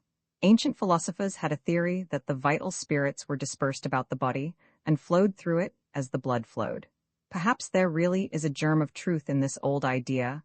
Possibly there is a circulation, a current of the electricity of life throughout the nerves. At that moment, this current stopped in Robert Godwin. His life stood still. His concentration, his abstraction was so intense that he was in a manner dead. His nervous force was withdrawn from his limbs and frame and concentrated upon her. He was not conscious of hearing what she asked him, although he answered correctly. He had no idea how he left, or how he came to be riding along the road. His duties for the rest of the day were performed in a faultless manner, nothing omitted, nothing slurred. Down to the last item, everything was entered by the light of the candle on the cobwebbed washstand. But the dial of time had stood still for Robert Godwin. He did not know if it were day or night. She had promised to come over to his house on the morrow. Her dress had touched him. Her breath had reached his cheek. She was coming tomorrow. After 9 years she was coming tomorrow. Only to see a horse, but she was coming. She would stand by him again. There was no sentiment in this feeling. It was a matter of reality. He might again feel her breath. He might hear her dress rustle beside him. He would again meet the gaze of the deep, dreamy, gray eyes. Yet it was not Felleyes, it was Robert Godwin all the time. His feelings were of himself. Concentration became 10 times more concentrated. Robert Godwin did not inquire into the possibilities of the incident, but despite his self-depreciation and conviction that he could never be anything to her, hope sprang in his secret heart. Great indeed is the commotion hope arouses when it has been absent many years. 9 years had passed without hope. Now hope returned. The man could not rest. He worked with his hands the night through. He mended the gate. He arranged the ancient lumber in the attic. He was out to the cottage at sunrise, relieved to have someone to drive. Hope? This was why he could not rest, why he dug by the light of the lantern in the garden, as if searching for hidden treasure at midnight. Felleyes, uneasy about Marshall, had not ceased to think of Rye. Marshall must really be in difficulties to part with him. Her passion was completed by this thought. In real affection, if the loved one is in trouble, oil is poured upon the flame. Mr. Goring could not tell her anything about Bernard's difficulties. He knew in a general way that he was not wealthy, and that was all. Abner, the gardener, brought in all the gossip of the village, but had not mentioned this. Felleyes questioned Mary Shaw. These village girls are such terrible gossips. But Shaw knew nothing, except that Mr. Barnard was very good-looking. The hussy did not add that once or twice lately she had had some conversation with that young gentleman. She omitted, too, to say that he had crossed her plump hand with a piece of silver, in gypsy style, for telling him secrets. Also that she had received a kiss with equanimity in the dusk of a summer evening. Felleyes was still dwelling upon Marshall's trouble, when in the morning she took 6 apples from the storeroom and started over to see Rye. Mr. Goring was choice in apples. His trees were famous. He had all kinds, some that would keep till the autumn came twice. As she went out, Felleyes noticed several women of the hamlet standing in a group in the private roadway, each carrying a bucket. They were talking and gesticulating. They curtsied, but Felleyes did not stay to talk with them. Farther along the path she met 4 or 5 more, also carrying buckets, one of these being Shaw's mother, presumed upon that connection to stand in front of Felleyes and begin abusing Mr. Robert Godwin. What was the matter now? Asked Felleyes, full of her own thoughts and not in the mood to listen to grievances. Matter enough. Godwin had railed in and padlocked the hamlet spring, and they could not get at it. True, the stream ran past the hamlet, but it was very shallow, and, till a dipping place was constructed, it was not easy to get water from it unless they went 1/2 mile to the first pool. 1/2 mile is a long way to stagger under a yoke in hot summer weather. The railings round the spring had been in process of erection for a fortnight. They were high, and not to be climbed. But the carpenters were either in ignorance themselves, or had been bribed to conceal the truth, for it had been given out that these railings were only erected to prevent cattle from soiling the pure water. There would be a wicket gate for the folk. At the last moment, instead of a gate, the opening was nailed up, and the spring completely enclosed. A placard was posted announcing that the spring was private, and warning all whom it might concern that damage to the fencing would be visited with the utmost rigor of the law. Mr. Robert Godwin's latest movement in the interest of his employer. If usage was established, the property might suffer at some future time. Like a flock of sheep who cannot get through a gateway, the village women crowded round outside the high railings through which they could see the spring, set down their buckets, and fell to abuse. By and by a man came along, and after deliberately inspecting the railings, shaking them to see if they were sound, and spelling through the placard, he advised them to go to Mr. Goring, the general refuge in difficulty. Away they went accordingly to Mr. Goring, who at once threw open his gates, and told all to help themselves from the pump, which was supplied with good water from the same source as the spring. He then put on his coat, being usually in his snowy shirt-sleeves in summer, had the pony harnessed, and drove away into the town to consult with his lawyer as to the legality of this encroachment. Robert Godwin's real object in enclosing the spring was known only to himself. It was to spite and annoy Feliz's nearest friend. The path to the spring was so short it could scarcely be said to trespass on the squire's property. That was only the pretence. Well he knew that nothing would so excite Mr. Goring's indignation as so wanton a piece of tyranny. That Goring would at once take an axe and proceed to hew down the railings was what he fully hoped and expected. Such an act would involve Feliz's friend in endless litigation. Such was the trap he had set. But Mr. Goring did not fall into it. A man of a reflective mind, he had heard of these posts and railings, and soon began to question the motive alleged for their erection. Measures for the convenience and good of others, like protecting water from contamination, were not in accordance with the recent history of the Conley estate. He suspected what afterwards happened. His indignation was none the less, but he was cool, and he did not seize his axe and rush to destroy the obstruction. It was best to go about the work calmly and legally. Even with a good cause and right on our side, violence often recoils upon the striker. Marshal. The thought of Marshal compelled Feliz to shut her eyes to these things. If Robert Godwin had been the cruelest tyrant since the world began, she must have gone that morning to see Marshal's hoss, and if possible to learn more about his former owner. "I want to see your hoss again," said Feliz. Almost immediately she arrived. Robert led Rye out for her inspection down to the garden, where his hoofs trampled the sward of the path. Roman 24 Feliz gave Rye an apple, and then another till the 6 were gone.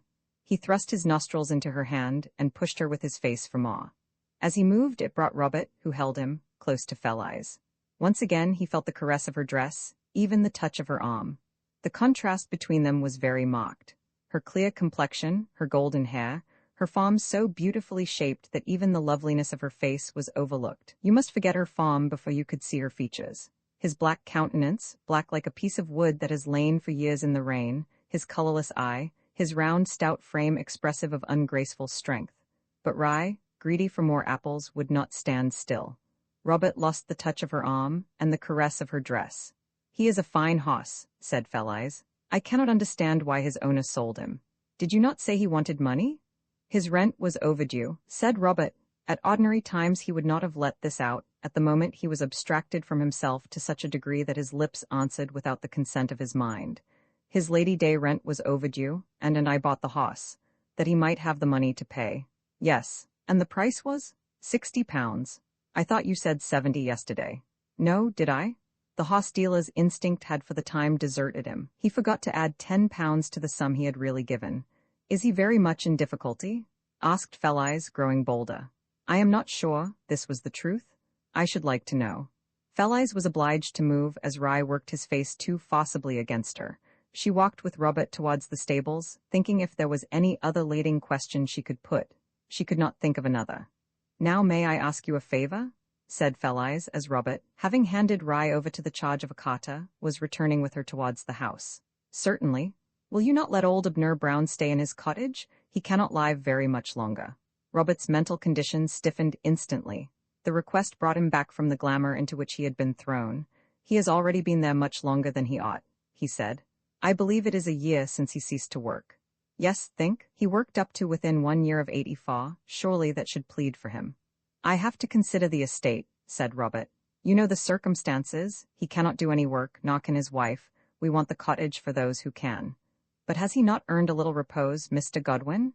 "He can have it in the workhouse." "Do not say so, do not mention that dreadful place. It would kill the old man to leave his garden. They will let him sweep up the leaves and weed the paths at the workhouse. He is very, very old, Mr. Godwin. He has lived in that cottage more than 40 years, and all the trees in the garden are his own planting. There are apples and a cherry. we want the cottage, we must have it. I know several who will be glad of it. They are no expense, continued Felise, because their son keeps them, let them stay. It is impossible. As for young Abner, he ought not to live in our cottage and work off the estate. He works for Mr. Goring, said Felise, beginning to grow angry, but she checked it for the sake of the aged couple. Mr. Godwin, I will pay you. What is the rent of the cottage? 2 shillings a week. I will pay it, then you will lose nothing. The rent is paid now, said Godwin. You misunderstand. We lose the man's work who should live there. Oh, but they are so old. There is the workhouse. They will never go there. They must. The parish will not allow outdoor relief. Mr. Godwin, do let them stay. I have set my heart upon it. Who else could have resisted her? The argument and the trace of anger which had begun to rise had brightened her color and warmed her whole appearance. Robert refused her point-blank. The stored-up passion of so many years, causing an irresistible reflex action, forced him to oppose her. After this appeal from her, now he knew she wished it, had a sign shone in the heavens, still he would not have yielded. Felise, recognizing his stubborn mood, forbore to press further. She spoke for a few minutes with Miss Godwin, and left. In the afternoon, Mr. Goring came home, having consulted his solicitor, who thought that probably there was a right to enclose the spring, as it was on private property, though within a few yards of the highway. The question would be an awkward one. It might cost hundreds of pounds to decide it. He advised his client to have nothing to do with it. This is indeed a right, said Mr. Goring. Time it is that such rights should be abolished. The word itself is reversed in alluding to them. Has any man a right, then, to enclose the air, the light? Doubtless, if it could be done, there are those who would enclose the ocean and claim it as private property. He set out that very evening with Abner to construct a dipping place in a part of the stream that passed through his little property, intending also to open a footpath to it for the use of the inhabitants. Felise inquired if he had heard anything in Mossbury about Mr. Barnard's alleged pecuniary difficulties. No, said Goring. Why do you wish to know? There seems so much trouble about us, replied Felise discreetly. So many farmers failing, that is all. Nor had Mary Shaw discovered anything. Felise turned over Miss Barnard's Dante scrapbook, wishing the owner would come for it. Next morning she went over again to Godwin's, fed Rye with apples, petted him and praised him, talked a little while with Robert, and begged for old Abner's cottage. In vain. 4 times in succession she visited Rye, fed him, petted him, stroked him, and seemed more and more loth to leave him. The 5th morning she did not come. Robert waited and worked with his hands, but she did not come. This was the Saturday. Sunday he did not think it at all likely she would come. He never slept, nor even attempted to do so on the Saturday or Sunday night.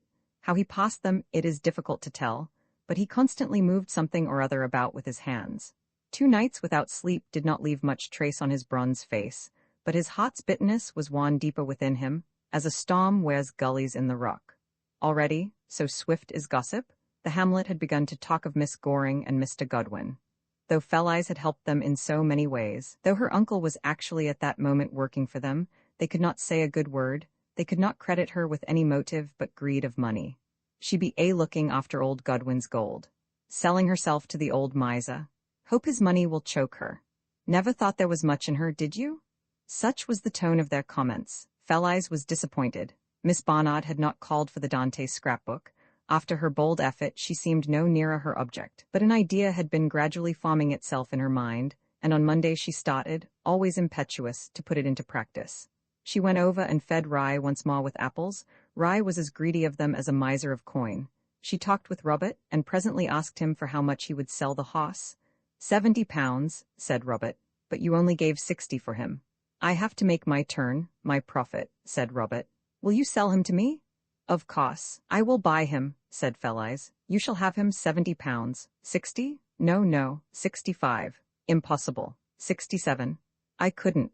67, that is £7 profit and all in a few days, said Felise. £70, said Robert decidedly, and Felise saw that it was no use to bargain. Very well, 70, I will bring you the money this evening. You will not part with him to anyone else in the meantime? Why, no, certainly not. I will come then, this evening. She returned home, and asked Mr. Goring for the pony carriage to drive into the town. It was prepared, and she started alone.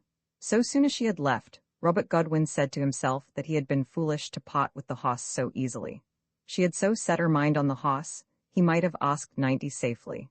If he had kept him till the hunting season, some gentleman might have taken a fancy for him and gone still higher, perhaps 120. For the price of a hoss is the price of a fancy, and goes up like stocks and shares when buyers are in the vein. Why, very likely she knew of someone who would give her 90 or 100 for such a hoss. Very likely that was the secret of her eagerness to secure him. Robert felt that he had been had. It hurt his semi-professional pride as a hoss dealer now and then, generally heavily to his gain. The miser and the lover, despair, hope, and anger, were they not strangely mingled in this man? A passionate lover would have given his lady the hoss in a moment, especially if as rich as Robert Godwin. With all his riches and his secret passion, he had but once given her a present. One fair day, 8 years since, for a marvel he spent fourpence. The groat is still a unit in country places, at a stall on fairings, a sort of sweet biscuit, thinking he might see her as he came home. He did see her, and gave her the groat's worth of fairings. The child took them silently, not without some awe of his black face. He had cleared £10 profit, and he was torturing himself because he feared he had missed an opportunity to make 20. Yet his hands were never still because of his unmanageable passion. He must work with them constantly. His heart's bitterness was full to overflowing because he could not have her. The hope her presence gave was like a sword splitting his very heart in two. She stood by him and his lips were dumb. Commonplaces are dumbness. His lips were closed with iron bolts. He could not say one word to indicate his meaning, to seek her favor. Are we cynical moderns right, after all, in our discredit of fate? Could there possibly be some fate here, some of that irresistible destiny which in Sophocles carries its tyrant will through generation after generation? Petty circumstances unregarded lead men on, from step to step, from thought to thought, action to action. Is this fate? The greed of the miser, the agony of the lover who knows that he cannot be loved, the pitiless animosity of the tyrant turning by reflex action against the creature of his love, the sharp sod of a hope that only shows what might be if. These are terrible goads. Roman 25, hurrying into the town as fast as her pony could take her. Felice was in deep anxiety, for she had bought the hoss without the money to pay for him. She was so fearful lest Godwin should sell to someone else, lest Rye should be sent away to some market at a distance and disappear, that she bid for him before she had made arrangements to obtain the money. When she was brought a child to Mr. Goring, her fortune consisted of some £50 and a set of pearls. Of the £50 Goring had been obliged to spend far from time to time on necessities for his charge. At 16, he placed the remainder in a private savings bank for her and gave her the passbook. Since then she had drawn far more. There were consequently £42 remaining. The value of the pearls was 150, so they had been estimated. In fact, they had originally cost more. If only she could find someone to advance her £28 on these pearls, she could complete her purchase. She feared the difficulty arising from her sex, and from the fact that she was not yet of age. She had no choice of persons, for there was but one to whom she could apply, a silversmith who was known to be wealthy. He hopped a little, or halted in some way in his gait. After advancing a step he paused, and drew his other foot up level in a sort of plaintive style, as much as to say, I should indeed be a man if it were not for this infirmity. This deliberative motion, extending into his ideas, had enabled him to accumulate a considerable fortune. Now the silversmith had always shown a kind of friendship for Mr. Goring, inviting him into his private room if the latter brought his watch to be repaired, and now and then calling at Beechknoll as he drove past to regulate someone's clock. Secretly he gave Mr. Goring to understand that, although his business position forbade him to openly take any part, their views really coincided. He looked on the Conley family as an incubus, and their ways as despotic. At heart he owned he was a radical, though Mrs. Conley herself sometimes called at the shop if she wanted a pin put in a brooch, or some similar trifle. For all their silver and electro, the family went to London, and never spent a pound in the town. The fact was the silversmith, halting at every step and considering, had noticed that Mr. Goring's little property lay like a wedge between two sections of the Conley estate. The little property was so small he thought Goring could never live on it long without borrowing money, and who should he go to for a loan but his friend the silversmith? Loans mount up. In time, Goring would have to part with the place at a low price, the silversmith's price. Then, once in possession, the silversmith could resell to the Conleys at a great advance, perhaps double, for it was well known to him that the squire, or the squire's agent, Robert Godwin, had fixed his heart on this fragment of land to round off the estate. The silversmith dwelt much in secret upon this idea, for it promised in one coup to give him more than he could make in 10 years' sale of the goods in his shop window. More than once he had hinted at an advance, but Goring either had not understood him or purposely turned the subject. The years were rolling on. The silversmith's hair was as white now as the frosted silver in his cases, and his ingenious scheme had not visibly progressed a jot. With increasing age, he drew his lame foot forward with a slower and more pathetic limp, and waited. By and by it would happen.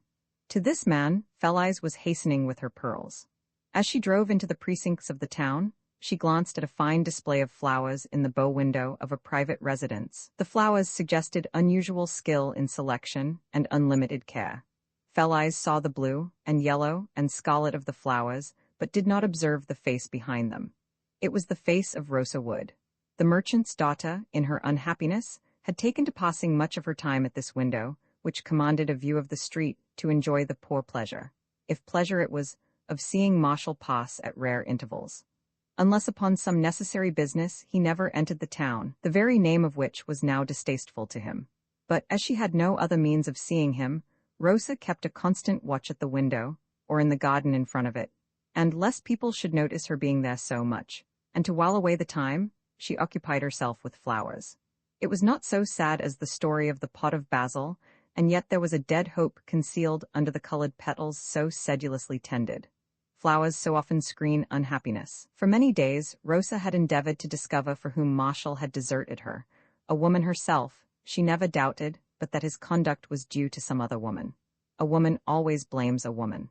Someone obtained a reputation for astuteness by remarking when he heard of mischief, "Who is the woman?" Instead of which he thereby proved the inferiority of the masculine intellect, since it required great talent to point out a clue which has always been obvious to the feminine mind. Let a man be, in fact, never so innocent. Let him be really at his club, or in Paris on business, or gone to see a fellow about a dog. His wife, or his fiancée, is sure to suspect a woman. Rosa could not find the woman. Though she no longer visited at the manor house, the Mrs. Barnard called upon her just the same as during their brother's engagement. But these ladies, too, were at fault. 3 of them together could not find out the other woman. That afternoon, however, at the sound of wheels, Rosa looked up, saw Fell-Eyes, and said to herself instantly, "There she is." It is impossible for me to explain how she arrived at this conclusion, for no one but a woman could experience such intuition. Rosa turned pale, then she started up, her knees failed her, and she sat down again. But the next moment she recovered herself, and hastened, still trembling, into the garden, whence, behind the shrubs, she could see where the pony carriage stopped. It stopped about midway up the street. She could not distinguish the shop. She called a man who worked in the garden, and dispatched him to find out to whom the pony carriage belonged. He returned in a few minutes, having recognized it as Mr. Goring's. Miss Goring, then, was the other woman. Fell-Eyes never attended the concerts, balls, or amusements which were given in Mossbury, nor did Mr. Goring ever enter the place except on business. Consequently, Rosa had not remembered this family when she ran over, time after time, all the families of the neighborhood, and checked them on her fingers. Although the manor house was no great distance from Mossbury, there was a range of downs between, and the people of the 2 places seemed to belong to different provinces, having so little intercourse. Everything is very local in the country. The Mrs. Barnard had scarcely heard of Fell-Eyes, even by name, till that day when, overcome by fatigue, she walked up to the front door. But without doubt this was the woman. Her face burning, her hands cold, her heart throbbing, Rosa returned to the window and waited to catch another view of her rival as she left the town. Fell-Eyes drove straight to the silversmith's door, and was received with beaming politeness. The old gentleman really possessed a certain air of fashion, an impressive, magnificent kind of courtesy. There was a style in the very way he placed a chair for his visitor. His frosted hair, his faultless dress, his exquisite limp and plaintive expression were far above the stage on which he played his part. Fell-Eyes was shown into the private room behind the counter, a room elegantly furnished, before she could utter a word on business. The silversmith's expectations were high. At last, he thought, she has come to open negotiations, to prepare the way, just as I expected. Now for the loan. At this moment Fell-Eyes produced a casket from her bag, and placed it on the table. The silversmith's heart fell. It was not the loan then, only some trifling repairs. But at the sight of the pearls which she drew forth and placed upon the table, the eye of the old usurer, for such, in fact, he was, glistened again. Felise went to the point at once and asked him to advance upon them as much money as he could. Here, by her inexperience, she committed a mistake by leaving him to fix the amount. She should have fixed it herself, and as high as possible. Felise was happily ignorant of the craft and subtlety of the world. Humming and hawing as he handled the pearls, the silversmith raised his eyebrows in his most plaintive and deprecatory manner, and regretted that it would not be possible to advance much upon them. Pearls had dropped. Pearls were not nearly so valuable. Another pearl fishery had just been discovered. There were large stocks now that could not be sold, and so forth. But they are worth £150, said Felise, beginning to feel very miserable. Tell me now how much you can lend me. Well, said the silversmith, very, very deliberately, it is unpleasant, it is hard to refuse, but really, Miss Goring, as a matter of business I don't think I could advance anything. Nothing? Said Felise in blank despair. Not in the way of business, said the silversmith, in the most caressing tones of a naturally low voice. But still with a friend it is different. Felise began to sit very upright in her chair. She had a sense of insult, as if she was being put under an obligation. And for you, Mr. Goring's convenience, he continued, of course I shall be most happy if you will permit me, as a favor to me, to advance a small sum upon them. Felise sank back again in her chair. He had put it the other way, as if he should be under an obligation to her. I should be very glad, she said. And how much? Would now, let me see, £10? Oh dear no, cried Felise. Not nearly enough. £15? I want twice as much, said Felise hastily. I want £30, I want £28, if you please. This was another mistake. £28, he saw at once, was the sum she would be satisfied with. He paused and seemed to weigh the matter in his mind. Does Mr. Goring, does Mr. Goring know you are bringing me these pearls? He asked. No, that is, but they are mine, quite mine. They were my mother's, I can do as I like with them. And, pardon me again, are you of age? Felise's heart fell as she faltered a negative. I am obliged to make these inquiries, said the silversmith. You must really pardon me, under the circumstances. I think we had better let this be a purely friendly transaction, without any formal record. If I am willing to trust you with my money on your word that these are your pearls, will you trust them to me? Of course I will. Of course I will trust them to you. Then there need be no writing at all. I will give you the £28. You shall yourself put the pearls in my safe, and there they will remain. In 6 months' time, you will repay me the £28 with 5% interest, and I will restore you the pearls. Will that do? Yes, said Felise, though at the same time it occurred to her that there was no prospect whatever of her possessing the money at that date. The silversmith had considered within himself that this transaction was one of those which could not be made valid by any ingenuity of terms. He looked for his profit in the influence he should possess with Miss Goring, who would forward his views if the little scheme alluded to came to be realized. He protected himself and would escape obloquy, if the transaction became known, by charging a merely nominal interest for usurers. He further protected himself because there was not a scrap of writing to show that he had ever had the pearls. He felt certain they were worth fully £200. With her own hands, Felise placed the casket in the safe, as if permission to personally deposit them was a guarantee of good faith on behalf of the receiver, and 28 sovereigns were counted down on the table. The usurer in his most courtier-like manner took her to her pony carriage, gave her the reins, and bowed in good style as she drove off. Round the corner of the street, Felise stopped at the private savings bank. She was barely in time. In fact, the hour for closing had struck, and to an ordinary customer, it would have been too late. Felise's presence seemed to fill the dingy room with so unusual a light that the cashier, dumb and nervous, hurried to carry out her wishes. £40 were paid to her in notes, £2 in gold. This made up the £70 for rye. The pony carriage went rattling down the street. Felise was happy she had succeeded. Had the pearls been worth £1,000, she would have left them for the 28. For the craft and subtlety of this world are too deep for most of us. For instance, who would suspect an oyster of deceit? Yet the other afternoon, while looking at some red mullet in a fishmonger's shop. Red mullet are very nice, if you can persuade the cook to split them and remove the bitter substance which generally spoils them.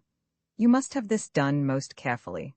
While I was looking at the red mullet and feeling the slenderness of my purse, and thinking of Lucullus and Trimalchio's banquet, and how red mullet really are very good.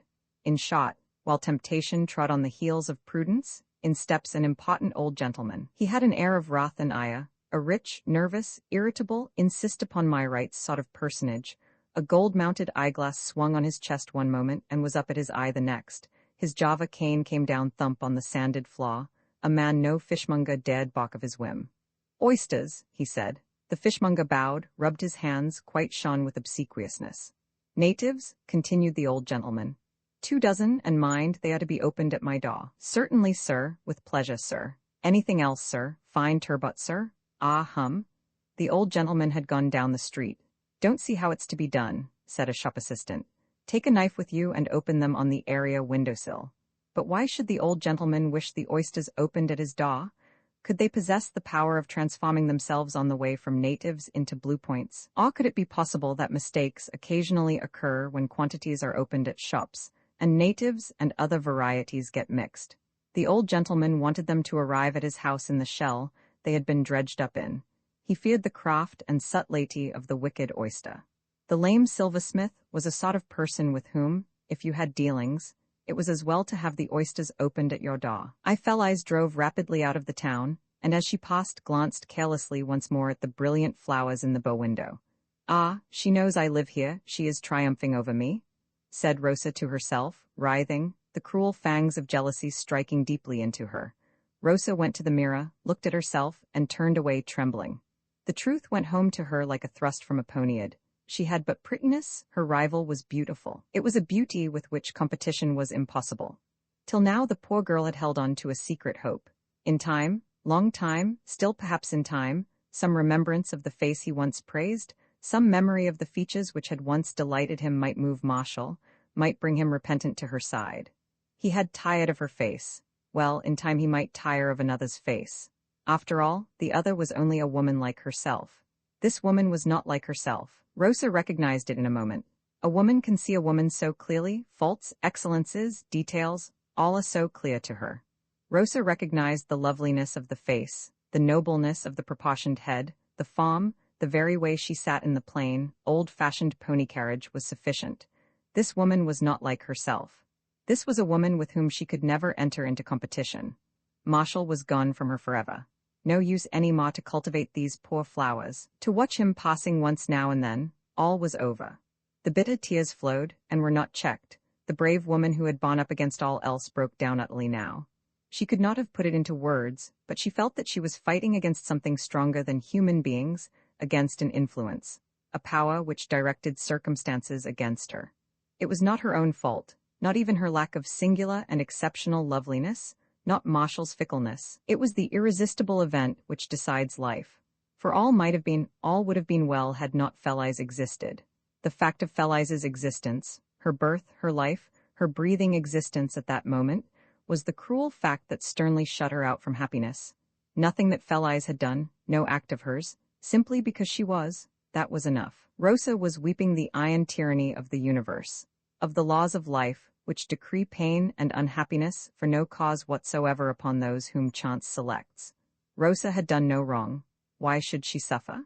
There never lived a better woman, yet she was punished and tortured to the very heart's core. Human dramatists arrange for all their characters to find happiness in the end. If there be any difficulty, someone transfers his or her love with the greatest facility to another person, and thus being all paired off, they dance down the stage to the tune of Sir Roger de Coverley. The drama of real life never ends like this. Someone has to suffer, always someone has to suffer. The old Greeks dwelt on the tendency of human affairs to drift downwards irresistibly to unhappiness. Guilt, that is, untoward and often involuntary actions, pulls generation after generation heavily as lead down, down, down. Sophocles, Aeschylus, take which you will, still the same thought pervades their sculptured groups, for they are sculptured in words, nude, noble, unhappy. Grief falls upon human beings as the rain, not selecting good or evil, visiting the innocent, condemning those who have done no wrong. Rosa, presently becoming calmer, began to reflect and thought how admirably this beautiful woman would fit in with those poetical fancies of Marshall. She had listened to him unmoved. She knew she did not care for these delicate sentiments, these dreams of the imagination. If only she could have taken an interest in them, perhaps this might have been averted. Marshall doubtless had at last found that she was not the ideal goddess of his fancy. But this woman, this Felice, with her features, her beautiful head, her form, this was the ideal Marshall imagined. To her, he would joyfully transfer his poetical reveries, and to her, Rosa owned bitterly to herself. To her they were fitted. Another mood, and now losing touch of the deep cods of life which dignified her sorrow, Rosa fell to the level of a mere woman. Marshall had not been taken from her by fair means. He had been inveigled, trapped with golden hair, with sweet, false smiles, warm hints of unutterable love. Shameless coquetry, she could see it all, bold advances. How should a man distinguish the false from the true? A man was so easily beguiled. A man could not see a woman as a woman saw her. These trickeries and soft enchantments, so bold and obvious to a woman, to a man were real. It was a shame. She was indignant he should have been so deceived. For doubtless with this creature's singular outward loveliness, there went a corresponding degree of evil fascination. Rosa hated her as a jealous woman only can hate. Felice's meanness was even worse than her shamelessness. Rosa easily learned from the merchant that Goring was by no means well-to-do. This penniless wretch, then, was in reality aiming at Marshall's house and home far more than at him. It was simply disgusting. Rosa felt righteous in her own ample dower. Roman II Felice was not long reaching home, and Abner came to take charge of the pony. She asked him to meet her that evening at 7 o'clock at Mr. Godwin's, just outside in the path, and not to mention to anyone that he was going there. The good-natured, loyal fellow promised to do so. It was indeed a pleasure to him to do anything for her. Upstairs in her room, Felice printed a few words with pen and ink on a slip of note paper, so that the writer could not be guessed from the handwriting, and then waited till 7, which hour she had chosen because Abner would have finished his work. He was waiting for her just outside Godwin's premises, ready to do her bidding, let it be what it might. "Here is the money," said Felice, handing a bag heavy with gold to Robert Godwin in the little side parlor to which he had conducted her. They were alone. Robert counted it methodically, and began to write a receipt. "Do not put my name in the receipt," said Felice, a sudden thought occurring to her. Robert did as he was bid and omitted the name. The receipt simply ran, "Received £70 for the bay hoss rye. Robert Godwin." "Now give me the hoss," said she, taking up the paper. "Tonight I will have him groomed and sent over." "No, no, now, come," rising and going to the door. Robert could not refuse. He walked as slowly as he could, wishing to make her stay as long as possible, for she came and went like the wind. Felice with her own hand took Rye's halter. He was nothing loth to come with her, remembering the apples, and led him towards the gate. "But you will permit me to help you? Let me go with you?" "There is no need. I have Abner waiting outside." Robert Godwin's face at the name became black as night. He said not another word, but merely accompanied her to the gate, and raised his hat in silence. Felice did not relinquish her hold of the halter, though Abner immediately joined her, till a turn of the lane hid them from Robert Godwin's view. "Abner," said Felice, stopping, I believe you would be true to me." "That indeed I would, miss." His blue eyes lit up, and his countenance grew for the moment handsome with earnestness. "I want you to do something for me, and not to tell a single person, not one, mind, not even your sweetheart." Abner grew red. Felice did not know whether he had or had not a sweetheart. His face looked guilty. "I won't tell nobody, not a word, miss, bless you, you may be sure of I believe I may." She took the receipt for Rye, and doubled it up inside the slip of paper with the printed message in the form of a note, and gave it to Abner. "I want you to take this hoss over to the manor house, and leave him in Mr. Barnard's stables, and then go up to the house and see him, wait till you do see him, and give him the note, and come away without a word. Don't answer a single question. If anyone asks any, say, 'Let me see,' say, 'Another man gave you 6 pence to bring the hoss because he was tired. On the road you met him, you know, by chance, and so you don't know anything.' 'All right, miss, I'll tell him a tale, never fear. And then I shall want to know if you have done it, but I don't want you to call at our house.' Ah, what is that tune you are always whistling?" "Jump into the wagon?" "Yes, Phillies dear, that's it. Now when you come back, stop outside our gate and whistle it as hard as you can, and I shall understand." "So I will. I shall have 2 shillings on Saturday, and you shall have them." "No, miss, if you please, I don't want no money. You have been terrible good to our folk. But you shall have the 2 shillings. "Bless you, miss, 6 pence will be a plenty for such a little job as this here." Well, wait till Saturday," said Felice, determined he should have the 2 shillings all the same. "Now, you're sure you quite understand?" "I understands, all right, miss, I shall do it famous." He touched his cap and started. Felice watched him and Rye till they turned the corner, and then returned home. She found Mr. Goring in some anxiety about Mary Shaw, who had had a fainting fit and was lying on the sofa. Felice ran to her side and found poor Mary, usually red as a peony, as white as a sheet. She had fainted all at once as she was running in from the garden, hearing Mr. Goring call, and you fell upstairs yesterday." "That's lucky," said Mary with a faint smile, "and you're always complaining of a pain in your side." "It's nothing, it's the heat and I ate too many cherries." "Well, if it happens again you must see the doctor." At which terrible word Mary burst into tears. "Oh, don't you let I see the doctor, now don't you? I should die of fright, I knows I should." "You don't mean that now, do you now? Say as you don't mean it, I can't a-bear no doctors." To pacify her, for she was trembling all over, Fell-Eyes promised that the doctor should not be called in unless it was a very bad case indeed. Quite suddenly Mary sat up and declared she felt as well as ever, and certainly her colour began to return, and she laughed at her tumbling down. "I fell, whup, like a sack out of window, like them sacks the miller pitches out of his window into a cot." In 10 minutes she was humming merrily as she went about the house. But these little incidents made Fell-Eyes fear that the girl, to whom she was much attached, had overgrown herself, and that in spite of her stoutness and rosiness, she was not really very strong. She was remarkably timid, but all cottage folk, and indeed most country people, dislike the idea of a doctor because they seldom resort to one except in serious illness, and the doctor is associated with great troubles. After a while, Abner reflected that the hoss might as well carry him, and by the help of a gate got on Rye's back, and so arrived very pleasantly at the manor house. There was but one laborer about, who showed him the stable, and whose questions he easily parried. He had, however, to wait some time for Marshall, and spoke to him at last at the potch. Marshall, who was not in a good humor, thrust the note in his pocket on hearing no answer was expected, and thought no more about it, supposing it to be some trifling business. Some hours consequently elapsed before he opened it. He remembered it just as he was about to retire. The note contained the printed message: "One who thinks of you returns you your favorite," and the receipt for rye, £70, signed Robert Godwin. Marshall rushed to the stable, and there found his favorite comfortably munching in his old stall. His surprise and delight were about equal. He stayed with Rye a long time, wondering who it could have been who had made him this magnificent present. Young as he was, it was years now since he had received the least kindness from anyone. The mercenary manner in which the old merchant had broken off the engagement with Roser on finding out his poverty was not calculated to increase his faith in the generosity of the world generally. The note itself gave him no clue. The letters might have been printed by a man or woman, indeed, by a child. The watermark, as he held the strip up to the lantern, was partly visible, but the same watermark is impressed on tons of paper. From the laborer who had received the hoss not the slightest information could be obtained, and the messenger who had brought him had disappeared hours ago. It was dark when the man gave him the note, and he would not know him again. Indeed, he had taken no notice of him whatever. Robert Godwin could tell him, no doubt, but Marshall instantly decided that Robert Godwin would shut his lips and absolutely refuse. He knew the man too well. It could only have been, it must have been one or other of those wealthy London friends who had petted him in boyhood and deserted him when of an age to appreciate assistance. They had not then forgotten him. With this conclusion, Marshall returned to bed, but woke up in the night with the sudden thought that it was Rosa.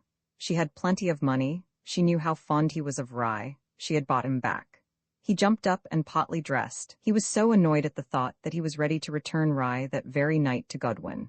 It would look rather absurd riding over to Godwin's at 3 in the morning, so he decided to wait till breakfast. By breakfast time, after a look at rye, and at the downs they had so often breasted together, his attachment for the hoss conquered his pride. He could not send him away. His cousins had of course heard of the mysterious return of rye, and plied him with questions. Marshall did not show them the note, but could not conceal the facts. "It was Rosa, of course," they said. "What a dear good girl she is, and what a time it is since we have seen her. We must go and call on her." Marshall left the room in anger. He saddled Rye, yet even the freshness and beauty of the morning, and the pleasure of riding his favorite once more, could not overcome the bitterness of the thought that he owed that delight to Rosa. So entirely had his nature turned against the woman he once adored. "Wait for the wagon" echoed in the stillness of the night round the gables of Beechknoll, the jolly old tune, mellow and loud. 3 times Abner whistled it, and Fell-Eyes, listening in her chamber, knew that Marshall had received the hoss. Someone else heard the tune too. A window was gently opened, and a low voice called, "Good night, Ab." "Night, you," said Abner, stumping on down the road. Roman 3, the miller of Glad's Mill, was a happy man.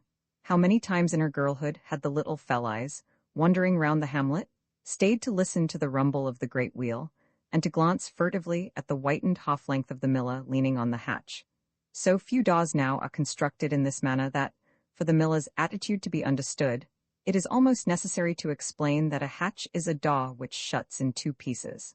The upper half may be left open to admit air, while the lower half is closed, and it was upon the top of this lower half that the miller leant his arms and raised steadfastly outwards. This attitude has been the chosen one of millers for many generations. Luke Bond, the miller of Glad's Mill, was seldom seen in any other position. He was there most of the day, and far into the evening, rarely going down into the hamlet. Stout, short, red-headed, and broad of face, his arms, shoulders, and big head filled the upper half of the doorway. Innumerable wooden witticisms were showered on him by the hamlet youth. He was compared to the moon rising in a fog. Sometimes they shouted sunset at him. They alleged that of a dark evening they came up there to see their watches by the light of his red head. Old Bond never took the least heed. He continued to rise and set and shine in the doorway more steadfast than all the other luminaries. The little Fell-eyes looked at him furtively, almost afraid. Then, as a dog passed by the door, and he did not hurt it, by degrees she gathered courage and ventured to stand by the great water-wheel. Driven by the pent-up force of water in the deep black pool above, the moss-grown, dripping wheel rolled round and round, the ground trembled under her feet, and the spray and splash beneath foamed white at the foot of the circle. Forth from a narrow window, like an arrow slit in the dark wall above the wheel, there drifted out an impalpable dust of flour, which settled on the grass and ivy and blue veronica flowers, and on Fell-eyes' jacket. The hard nether millstone ground small and relentlessly, and the white powder of the crushed wheat floated out into the air. She would stand there for half an hour at a time, watching the green wheel rolling on itself, listening to the musical rhythm of the hopper beating time to the heavy rumble and the splash. Old Bond's eye never moved from her. Sometimes she went round up the steps to the edge of the black pool in the rickyard, and gazed down into the dark water. If she stayed there too long, old Bond used to come up after her and say, "Now, miss, your uncle will be wanting of you." He did not like her to look earnestly down into the pool. There is an old country superstition that if you gaze too long and too intently at water, ultimately it will draw you into it. Old Bond would not let her stay there long. Fell-eyes made no resistance, but went away whenever he wished. Once when she came, she had 3 red roses in her hand, and after looking a while at the green wheel, presently she went quickly up to old Bond and put the 3 roses into his hand. Before he could open his slow mouth to speak, she was gone. The ploughboys used to say that if you wanted Luke to look at anything, you must get someone with a lever to turn his head for him, as sailors turn a capstan. Bond never forgot the 3 red roses. "She be a lady, she be," he said. He had drilled his underworker into wheel-like regularity. The fellow had no volition. He minded the millstones and the hopper and the bins as if he had been a pear tree cog himself in the machinery of the mill, while Bond shone at the doorway the day through. But in the evenings of summer, this happy man shot rats, hiding himself behind a low rick of stubble near the black pool in the rickyard, so as to fire down upon them as they scampered across to his pigsties. These were land rats, ordinary rascals, or thinning out the brown water rats as they swam in the brooklet below the mill. Sitting on a log, Bond waited so quiet, so patient, so still, that in the end the rats were no match for him. The most patient creature in the world is the toad, which will squat a whole day till he catches his fly. Bond was not one whit behind the toad. Every beast of the wood, or the hedge, or the burrow, over and above the beasts of the chase and of the warren, according to the ancient writers, is to be called rascal. Bond applied that term freely both to land and water rats, for the first took his barley meal, and the second was forever drilling holes in the banks of the stream and wasting the water. He watched for them with the patience of relentless hatred. Ofttimes he sat there through the long stilly evenings of summer, till the solitary candle of the mill was lit and shone feebly forth upon the green wheel under him, casting vast, uncertain, and moving shadows on the wall and dam. Thus the miller of Glad's Mill was a happy man, for he possessed an inexhaustible fund of stolidity. No nervousness and haste, no rushing to and fro, no worry and wear and tear, nor any aspiration deep and high after the beautiful or the true. No longing for any man's applause, no sigh for the light in any woman's eye. He was complete in himself, like a tree. If a man could select his fate, what better could he choose than this? To be in strong, good health, to have plenty of simple food and a never-failing appetite, to sleep like the wall of the mill, to feel no anxiety for wife or children, to labor for no ever-receding ideal of fortune or aught, above all, to be content. See the thin fallen cheek of the man who labors with thought. See the brow from which the hair wears at the temples. See the dark rims beneath the eyelids, the stoop, the ever-increasing ailments that undermine the constitution. Compare these with the oak-like health of the stolid miller. Beauty, what is beauty, forsooth? Form and color, that is, surface only. Fortune, what is fortune? Nothing is ever a pleasure or a real profit to him who has to labor for it. Truth, you die in the pursuit, and the sea beats the beach as it did 1,000 years ago. The stolid are alone happy. Yet there drops from the azure heaven a beam of light, and whomsoever that ray touches must follow it to the end, though cheeks grow pale, though shoulders stoop, though ache and pain increase. The path of the gods pursues beauty, but the stolid are alone happy. The miller existed, and in his existence, in all the years the heavy wheel had rolled round, till now that streaks of grey appeared in his hair. He had never known but one moment when a flash from the world of romance lit up the neutral tones of his life. This was when Fell-Eyes put the 3 red roses in his hand. These were the only flowers planted in his path, but these had never faded. He never forgot the gift. Clad in immovable content, nothing could rouse any latent aspiration in his heart, but still he dwelt much upon these roses in his quiet mind, wondered about them, puzzled over the memory of them, tried to understand what they meant. There are some flowers that never die. Roman Faw, the miller, did not shoot the rascal rats on Sundays, but habit led him one Sunday evening to take his place on the log by the stubble rick. It was thus he became conscious that some other creatures besides rats were about, and stealthily shifting himself along the log till he could see round into the rickyard. Between the rick and an elder bush, he watched them without difficulty. Mary Shaw and Abner Brown had made this retired spot their trysting place. As a rule, people in the dusk of the evening rather avoided the neighborhood of the deep and dangerous mill pool. This suited them very nicely, and here they spent an hour or so on Sunday evenings in amorous converse. Millibon did not interfere or spoil the game. In a rude sort of way he rather liked to see it, never having had experience in this line. Nor did he spy on them at all in the spy's spirit.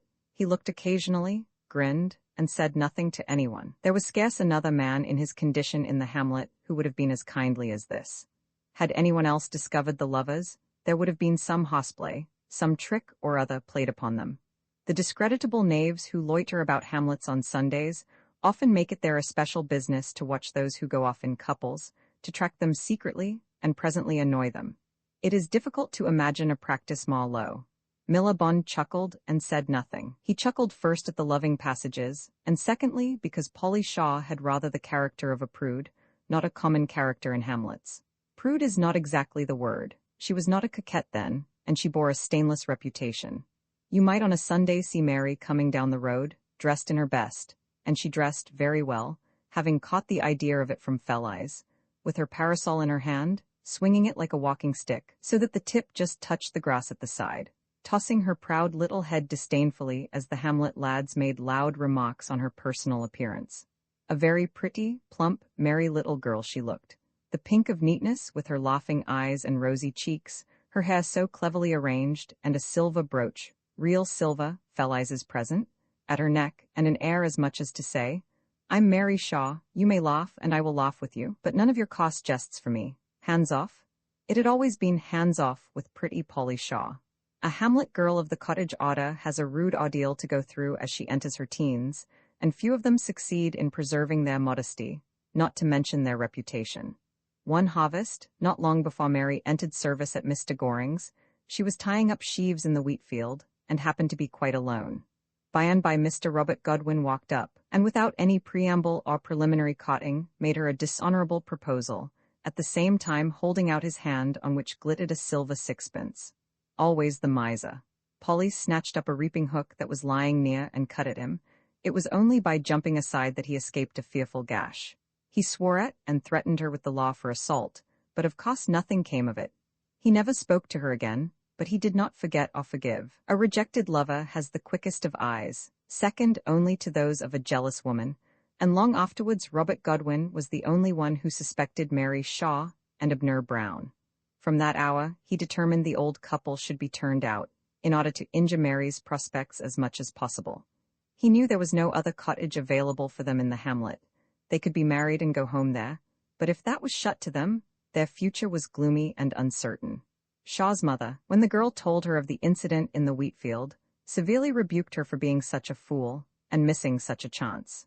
Mr. Godwin had heaps of money, she might never catch such a one as he again. The mother, in fact, would gladly have sold her daughter. All she expressed indignation about was the sixpence.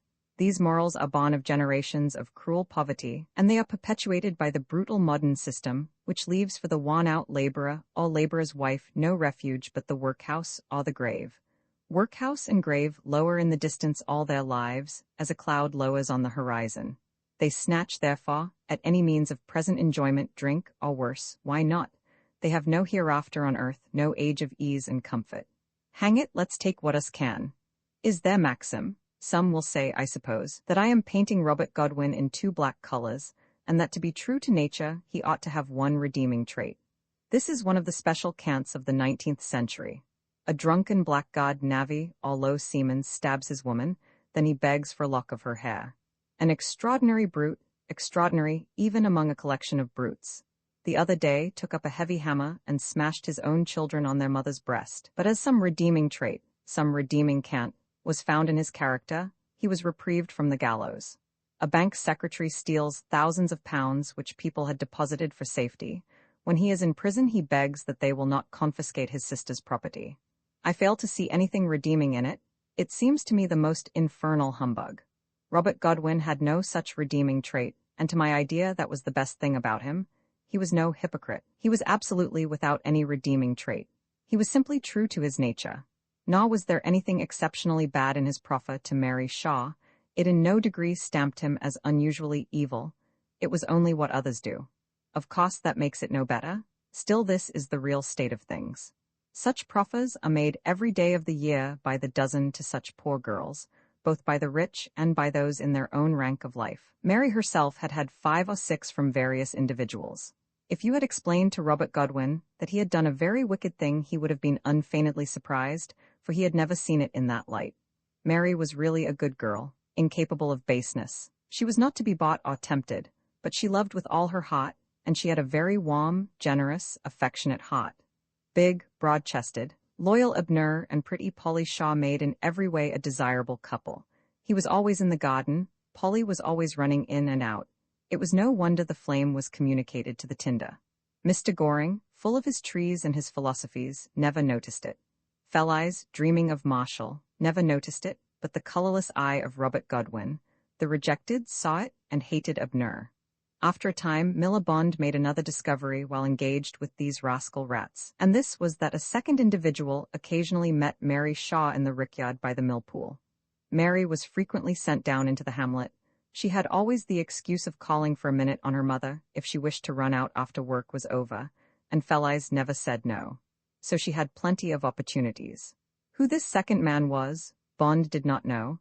He had so long been isolated at the mill that he knew scarcely any except those who lived in the hamlet, or sent their corn to be ground. It was a gentleman evidently, a gentleman who whispered with Mary Shaw for a few minutes and gave her silver money and sometimes stole a kiss, Mary not making much resistance. Why should she? What's in a kiss unseen? A gentleman too? Millibond said nothing, but was careful how he fired at the rats not to disturb this pretty little comedy in the rickyard. It was Marshal Barnard who met Mary Shaw in the rickyard, and his object was to learn beforehand the best opportunities of studying the picture. Marshal had found it difficult to study the picture because of Fell-Eyes' uncertain movements, so that he seldom knew where or when to waylay her.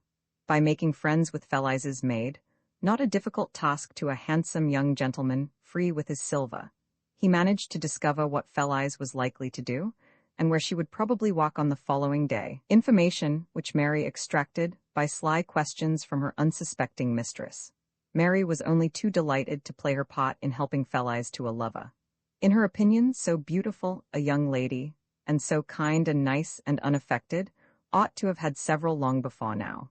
She was really happy in the idea that she was furthering her dear mistress's interest, for of course she put down Marshall as a lover. She could not have understood the fine divisions which Marshall had drawn in his mind. She only wondered why Marshall, who was not at all shy with her, did not follow up his lady boldly and openly. That was her idea of making love, following up, and it was not a bad one. Mary, however, was shrewd enough not to tell Marshall of Fell-Eyes' morning visits to Robert Godwin's, thinking that she might cause mischief. For Mary, who had hitherto believed her mistress hot-hole, could not at all understand these visits. Fell-eyes quite threw out her calculations by suddenly going into Mossbury, to the silversmith's, and the result was that on that day, Marshall missed seeing the picture, which was the cause of his lack of good humor when Abner gave him the note about rye at his potch. Roman 3, she had seen him so little, and yet her passion had taken such hold of her. She knew that she had not come forth to see the sunrise and to bathe in the light of morning. It was to drink deep of the emotion which filled her. She must go out into the broad morning where alone was room enough for the heart to breathe. Filled and overflowing with love, yet such is the insatiable nature of passion that she, who thought of nothing else, went to try and think still more. All this had come at once in a few weeks. All this concentration and burst of desiring, and with so little cause, for she had scarcely seen him. This proves that her heart had been full of love to its utmost capacity long before they had met. That incident was merely the outlet. As she had roamed about the hills, and wandered in the woods, or by the shore, musing in deep enjoyment of the sunlight and the wind, love was coursing through each vein, filling every throb of her heart. It was this which gave such beauty to the flower, such color to the sky, such pleasant coolness to the stream. She awoke to it in the morning as the swallows came to the eave by the window. They had been coursing long before through the air while she lay sleeping. She threw open her window and breathed it. The sweet wind from the meadows brought it. All day the sunlight poured it forth upon the green grass and rustling leaves. She moved in it as she moved in the sunbeams. By night it was with her. An inexpressible fullness of passion grew in her breast. But could this be? Could anyone love without an object? Is it possible for the heart to become full and yet without an image? Not perhaps with a small nature, a narrow mind, a stunted being. With all great hearts and true women it is always the case. They love first in themselves, they love without knowing why, or whom, it is their very life. If such a great and noble woman were enclosed in a prison from youth, and permitted no sight of man, still to the end of existence she would love. The divine flame lighted in her with life would burn on to the last moment. Fell-eyes' heart was lost before she saw him. She lost it amid the flowers of the meadow, the wind on the hill, by the rushing stream. She lost it in her study among her books, her poetry of old Greece, songs of the violet land, her Odyssey and dramas of Sophocles and Aeschylus, among the stars that swept by over the hill, by the surge that ran up and kissed her feet. The pointed grass stole it from her, the fresh leaves of spring demanded it, all things beautiful took it from her. Her heart was lost long since. The streamlet in the woods is full before the dove alights to drink at it, the flower in the grass has expanded before the butterfly comes. A great passion does not leap into existence as violets sprang up beneath the white feet of Aphrodite. It has grown first. The grapes have ripened in the sun before they are plucked for wine. Her vigor of life was very great. Yet it was not that sent her to the fields and woods, to the hilltop and the shaw, nor the abounding physical vigor which forced her broad chest through the clear green sea, nor the strong muscle hidden in the rounded arm which drove her boat over the waves. The soul that inspired the effort was the love that was growing within her. There were women in the country far larger of limb than she was, more bulky of arm and brawny of chest, strong as reapers. They did not swim, though the sea was open to them. They did not row and spend whole days upon the water. They did not climb the hills and wander in the solitary valleys. They had the strength. They could have lifted a heavier weight than she could have done. They could have outworked her in manual tasks, yet they exhibited no energy. Such as were poor remained about their cottages. Such as were better off stayed in their farmhouses. The little circumstances of daily life were enough for them, and they were satisfied with the petty gossip of the village and the market town. If there were any gaoler in the town, they were eager enough then to don their finest and trudge, or ride as the case might be, thither, earliest to arrive and last to leave. Enterprise enough for that was in them. So totally were they without imagination that a flower show, or a fête, or a fair roused them to the highest pitch of excitement. The band and the gay dresses, the noise and the crowd supplied what was naturally lacking in their minds. They had no color within, and so sought it without. They rushed to the fête or gala. For the rest, day after day, week after week, month after month, they were satisfied indoors with the petty things of the hour. The violets, the honeysuckle, the roses later on, were nothing to them, the sea nothing. It was within walking distance, as near as the gala field, but they never went to it. Therefore it was not Fell-eyes' physical vigor which made her seek the sun and the hills, not that which made her row and swim. Something else beside the abundant young life of the blood was there to give the impulse.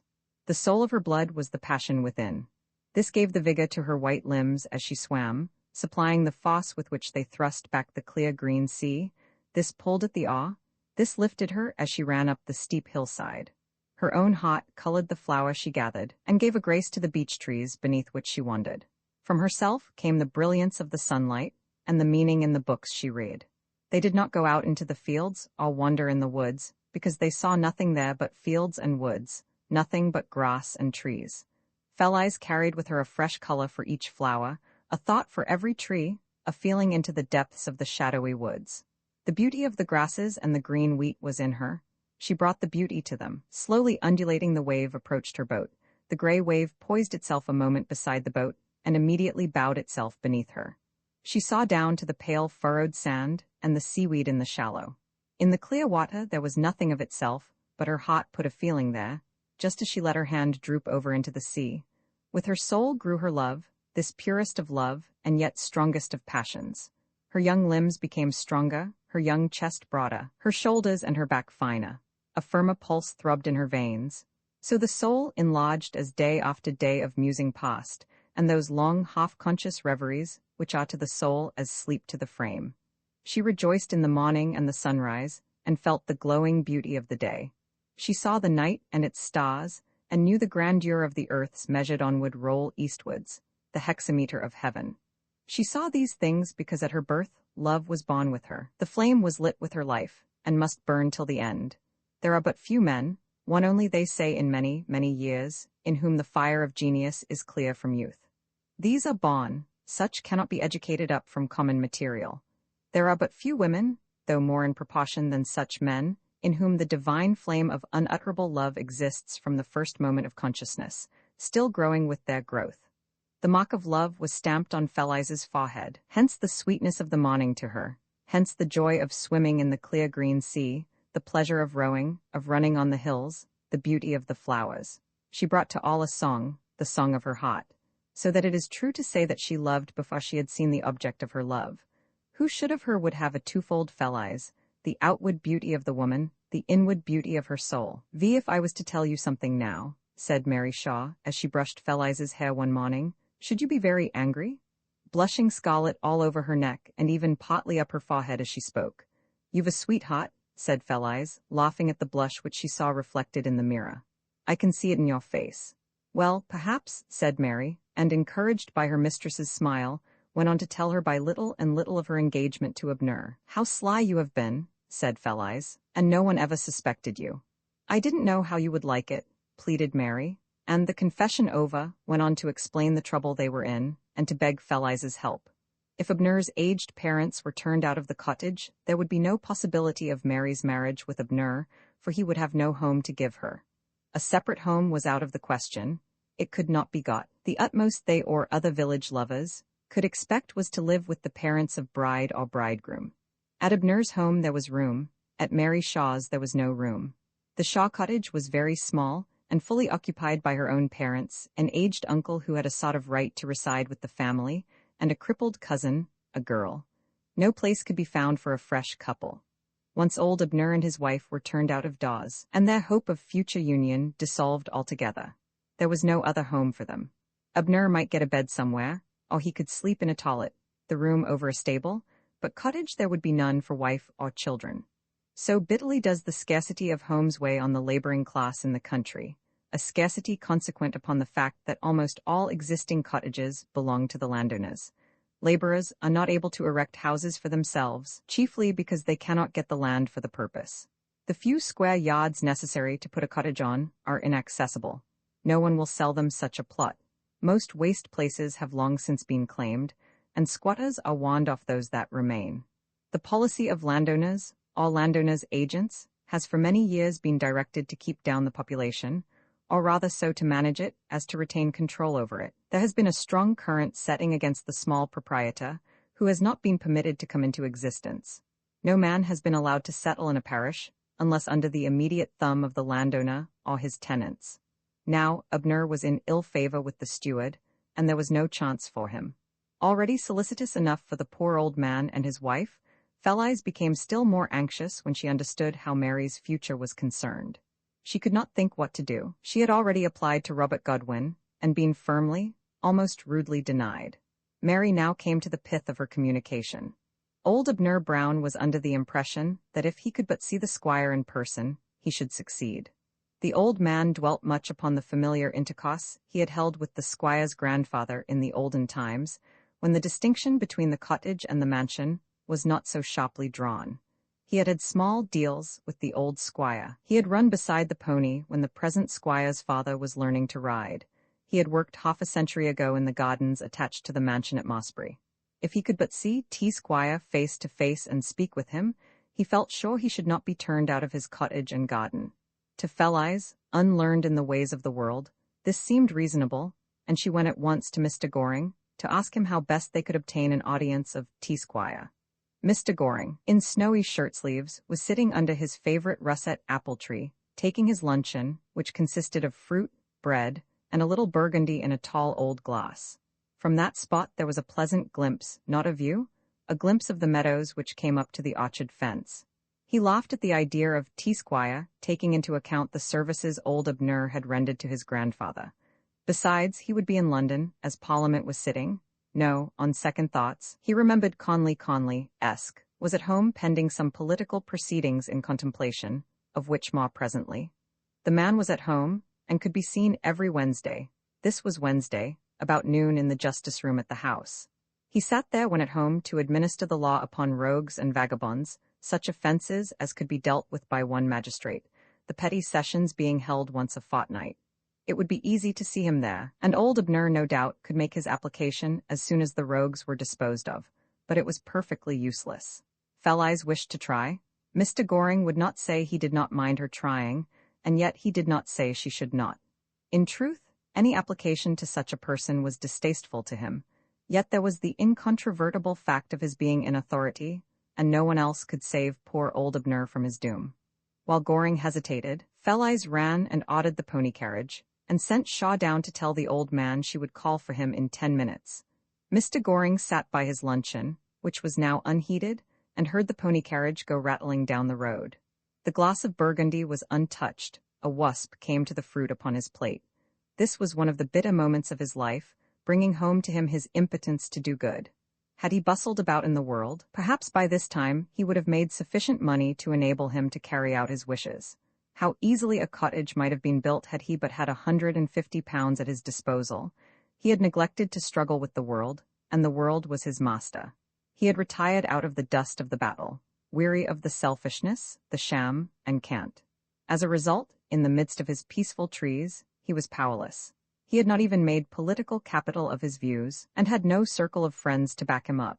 If anyone elects to dwell with himself alone in a garden planted with his own trees, and a mind stocked with his own ideas, he must suffer this deprivation. It was not the first time he had felt this, but he thought he had shut out the world behind his trees, and behind his own advancing years. Now he found he had not done so. Meditating thus, the wine became tasteless, the fruit sour, his trees appeared but timber, the meadow only grass, the idea, the thought, the fancy was gone from all. Had he then wasted upon these the mind that should have been devoted to his fellow creatures? One thing he determined upon: he would no longer remain silent. He would make the wants and the sufferings of these poor people known. He would appeal to old friends whose letters had ceased to reach him these 20 years. He would stir, and act, and speak as well as dream among his flowers and trees. I knowed there was something as I had to tell you, said old Abner, crouched in the pony carriage, his knees nearly touching his chin, and holding one of his sticks with both hands. I knowed there was something when you called that day, but bless you, they won't never turn I out of that their garden. Entering the outskirts of the town, they saw Mrs. Conley, a shaven young cleric with her, just coming from a model farm building. Fell-eyes glanced at her, half drew rein, hesitated, and drove on again. To appeal to a woman would in theory be the best proceeding, yet Fell-eyes did not do so. Something prevented her from making the attempt, partly perhaps the reluctance one woman feels to beg anything of another woman, partly some recollection of the character Mrs. Conley bore. A handsome woman, she had not the least beauty. Letitia Conley possessed a good figure, a little full perhaps, but not so full as is usual at her age, for she had long passed 40. Indeed, an air of hard self-preservation was her most pronounced expression. She seemed, as you looked at her, to defy you and time and all alike. Her features were small, well-cut, and regular, her teeth singularly good and pearly, her hair pale yellow, her eyes a clear light blue, with long lashes. She had most of the groundwork and foundation of loveliness. She was handsome, yet without beauty. Perhaps it was her haughty boldness which repelled the observer, the so haughty boldness which said, "I am so high, so irreproachable, I can say anything, do anything, go anywhere, because I am Letitia Conley. At a distance this expression was not seen. Looked at, for instance, by gaslight from the balcony of a ballroom, Mrs. Conley appeared superb. Could she have been painted from a distance she would have been pronounced an exceptionally handsome woman. This haughty, innocent boldness sometimes led to queer positions, as when she questioned the veterinary surgeon so closely respecting a hoss they were examining as to put the poor man to the blush. Letitia was very clever, and it was quite understood that she was the ruler. Conley reigned, and Letitia governed. In fact, she had been selected, being almost dowerless, for this purpose, for Conley's parents and friends were aware that someone with a strong will was needed to guide him. So the marriage was negotiated, and everyone said, "What a good thing it was for Conley. Wonderful woman of business, capital thing for Conley." The phrase became established, and it was the regular thing to remark, whenever the improvements at Mossbury Town were mentioned, or any allusion made to the family. By the by, what a good thing it was for Conley when he married Letitia. Capital thing for Conley? All the improvements which had straightened the old town, depriving it of its pleasant appearance and of its ancient freedom, sprang from Mrs. Conley. With her, too, there came into existence a new law, especially applicable to and enforced in the country part of the estate.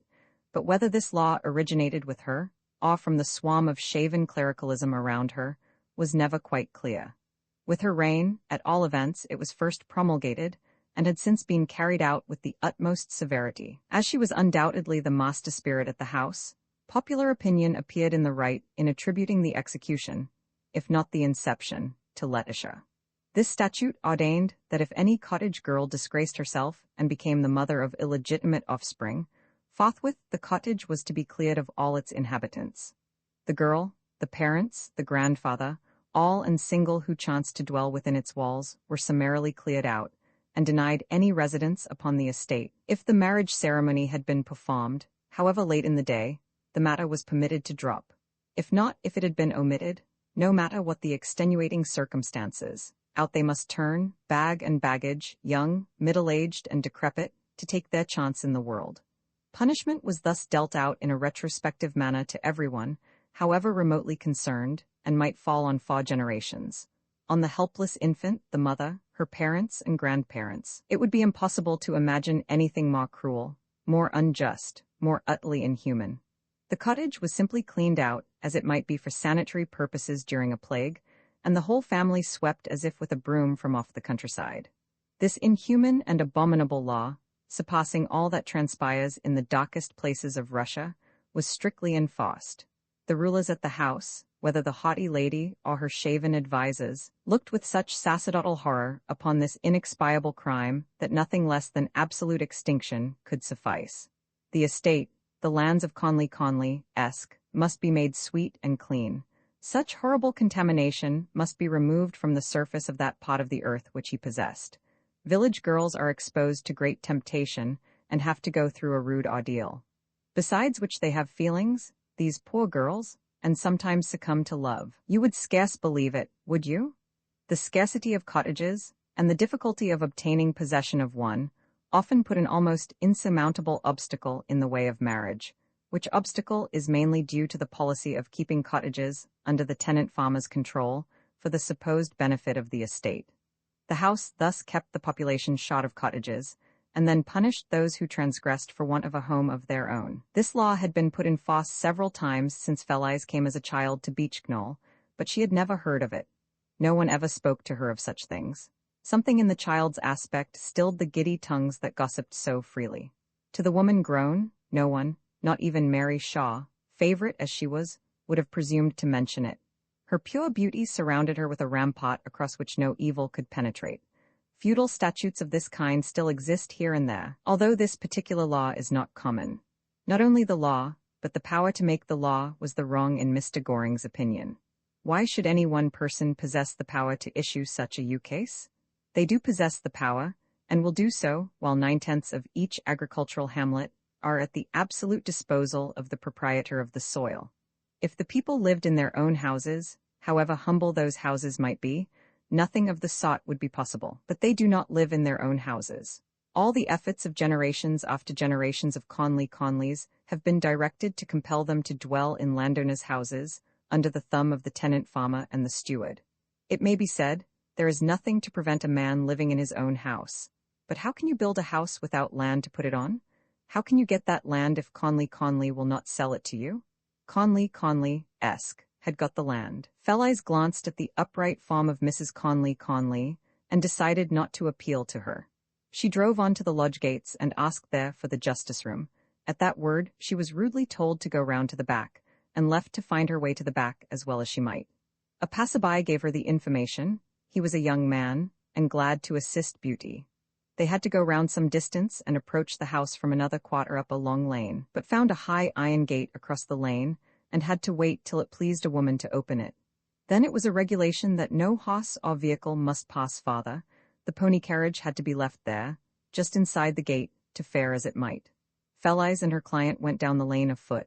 There was a wall 20 feet high each side. Roman 7, the old man walked very slowly with 2 sticks, and paused each step to look about him. He was puzzled. He had not been into the town for years, and the place was so altered he did not know it. "Why, this lane," he said presently, speaking in his own dialect which I translate, "used to be a public road, and that side was the park. It was all open then." "What, won't they let nobody go in the park, then?" "That side there was a row of big elms. They be cut down then, and that their wall builded." "Well, to be sure, where's the church?" he asked as they came to a turning. "Be he gone then?" He had forgotten that he had heard all about the changes from others. To the very aged, as to children, to hear of a thing is very different to seeing it. They do not realize it till they see it. The church was gone, sure enough, and nothing left to mock the sight. Tombs, stones, all moved out of the way. It dated from the 12th century, and was considered an architectural treasure. It was, too, pleasant to look at, with its ivy, the great elms adjacent, and the rookery in them, where the rooks in springtime caw, and the jackdaws daw, made such a noise to compensate for the silence of the dead under them. Wood pigeons came to the elms sometimes. Thrushes sang in the ancient gnarled hawthorns, old as the days of matchlocks. They came, too, to the walls of the old church for the ivy berries. There were grey buttresses propping up the bank of the graveyard, and in these grey buttresses the blue tits had nests deep in the cavities. Old Abner minded taking a tit's nest there when he was a boy, 70 years ago. The church was gone, the graveyard clean dug away, buttresses and all, the elms down, and the site occupied by the various offices common to the precincts of a mansion. Letitia did not like the church, that grey antiquity, so near the drawing-room. There were funerals in churches, babies brought to be christened, and bells were rung. Besides, it obstructed that clear sweep which ought to be found round a mansion. In short, it was in the way. There could be no ring fence while it stood there with the public road leading up to it. Her shaven advisers hailed the idea of removing it, which entailed building a new one elsewhere, with vast delight. To build a great new church was to them an immense profit, the profit of the personal social influence which repays those who labor in these movements. Such is the secret motive in half the church restorations throughout the country, the glorification of the laborer who sets all this afoot. Those who understand human nature will readily perceive that the town subscribed liberally to this work, which was to deprive it of its chief feature, to shut up its park, and to close a valuable right-of-way. Many a painter had come to look at and sketch the ancient building. Therein reposed the entire history of Mossbury town. The births, the marriages, the deaths of 600 years were enclosed in it like a casket. All the associations of the old families of the town were bound up in it. The children for hundreds of years had played in the park, gathering the buttercups, inhaling the fresh, sweet air, building up their little frames with store of health. The open lane gave access to one side of the town, the only access for vehicles without going round a long distance. To deprive themselves of these advantages, the inhabitants subscribed most liberally. They held public meetings to give the necessary sanction to the enterprise. They signed petitions and memorials, and never ceased to agitate till it was accomplished. Nor were they satisfied till the very bones of their ancestors had been shoveled away, and stables built on the site of their ancient altar. Such is public spirit. Those who do not understand human nature would have expected a strenuous opposition to be offered to these changes. Very likely they will, too, repeat the satisfied remark we so often hear about our successful system of self-government. Our towns are governed by servility or clique. True self-government is totally unknown. Where's the mill? Was the old man's next inquiry. The mill, which stood under the elms and rookery and was remarkable for a curious wheel, was gone too. Where's the dovecot? Said he.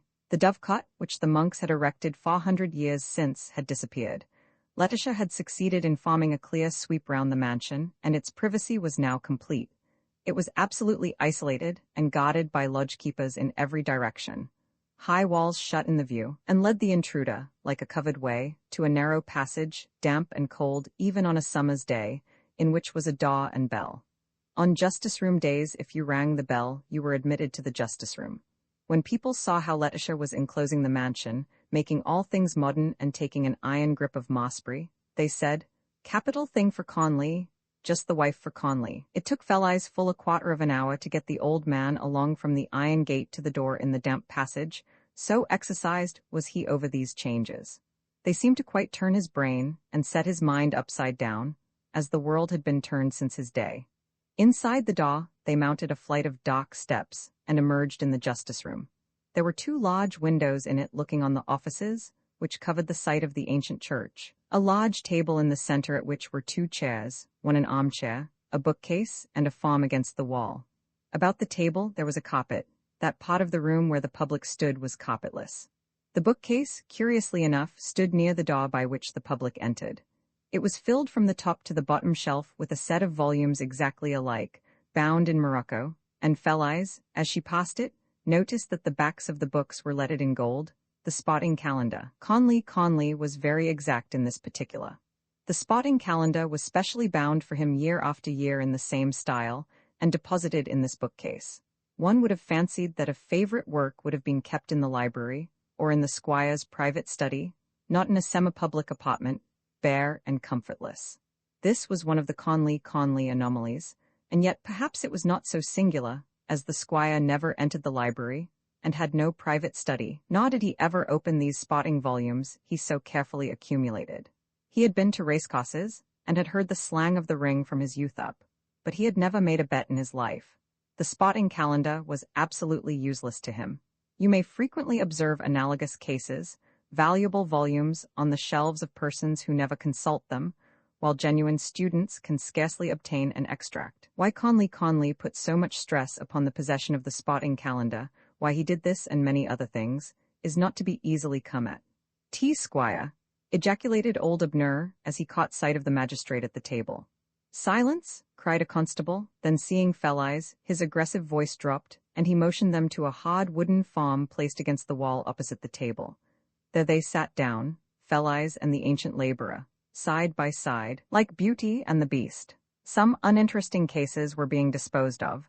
They must wait till public business was finished. Roman 8 Conley sat sideways in his armchair, facing a little towards the window, and apparently listened with the deepest attention to the details of the prosecution.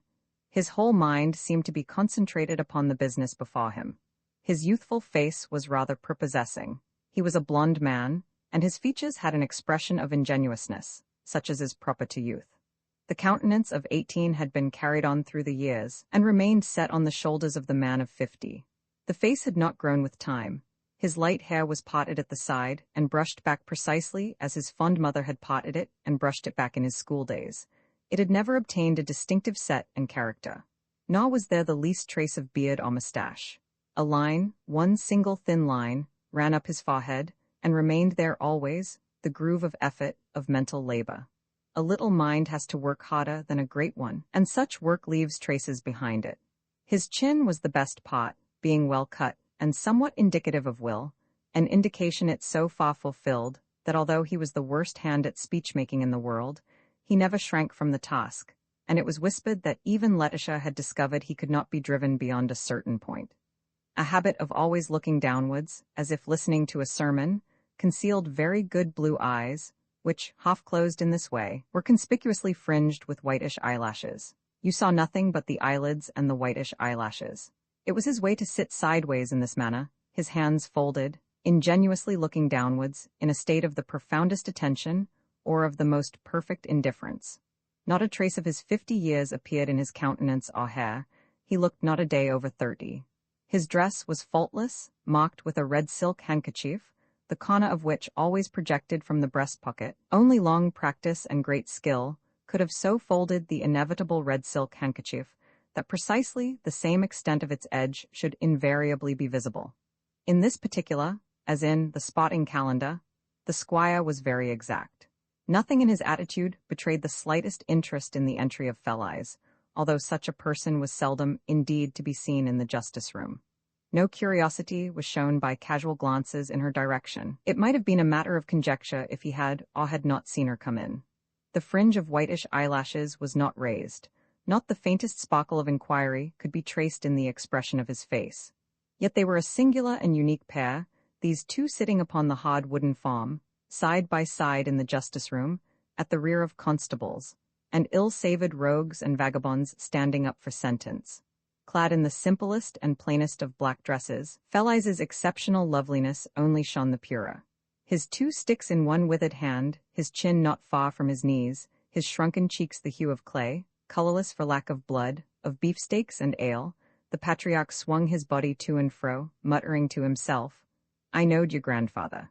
The magistrate's clerk, who also sat at the table, was quite alive to the contrast, and frequently glanced towards the farm. So did the sergeant of police present, and even the rogue and vagabond in the corner just sentenced to 14 days for begging.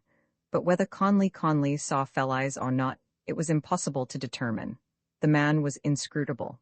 People for years past had asked themselves similar questions about Conley, if he saw or did not see, whether he saw and kept things to himself, or whether his mind was a blank. He seemed to be listening intently, to be pondering profoundly, but nothing ever came of it. The gamekeeper, who knew him best, used to puzzle in his cups over the point, and told many anecdotes illustrating the subject. When out alone with the squire shooting, he had seen a hare run right between Conley's legs, and Conley never so much as took his gun from under his arm. The hare ran by and escaped. "For of course I couldn't fire till he did," said the keeper. "I couldn't take the game out of his mouth, but he never lifted his gun." Another time the squire did put up his gun and aim at a partridge, or at least pointed at a covey, and after a minute or two, during which the birds flew out of range, he took it down again without pulling the trigger. On the other hand, when there was a party of sportsmen out with him, the squire shot better than any of them, and was noted as a marksman. "Nobody can't make him out," said the keeper. "But let folks say what they likes agin him, there's one thing as I can say. He have never give me nothing, he bean't free-handed loike some gentlemen, but he never don't find no fault. He comes and looks at the chicks or at the puppies, but he never finds no fault. He don't nag. I have been with him 19 year, and he have never said a word to I." This, however, did not decide the question as to whether the squire did or did not see things. "But you look here," went on the keeper, growing warm over his ale. "'Tis very well knowed as he takes after his grandfather in his face. Well, now you look here. His grandfather, as folks says, knowed all the pretty wenches for 10 mile round, and knowed a deuced sight too much about him. But this, your one never looks at no girls." Inscrutability was the squire's chief characteristic. Ingenuous and docile, he had always done as he was bid. He obeyed his mother without question. He married Letitia because the sagacious old lady bade him. Since then he had obeyed Letitia. He did as he was bid by his steward, Robert Godwin. He did as he was bid by his solicitor, who prompted him at public meetings. By virtue of his position, he sat as chairman at the petty sessions, and pronounced the sentences whispered to him by his right-hand man.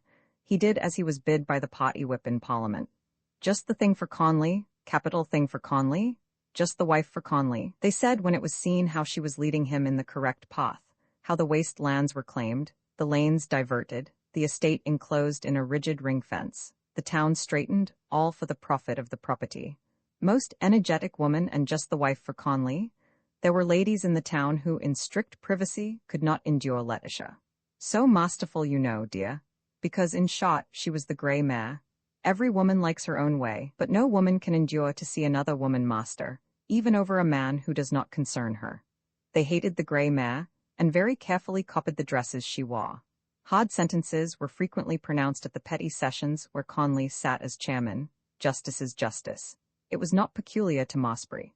Conley delivered them sitting sideways with folded hands, looking downwards, and every now and then raising the whitish fringe of his eyelids and jerking his words out, to again relapse into the downward gaze. Not the slightest sympathy, pity, or interest ever appeared in his face or in the tones of his voice. With right and equity he had nothing to do. He simply said what was put into his mouth.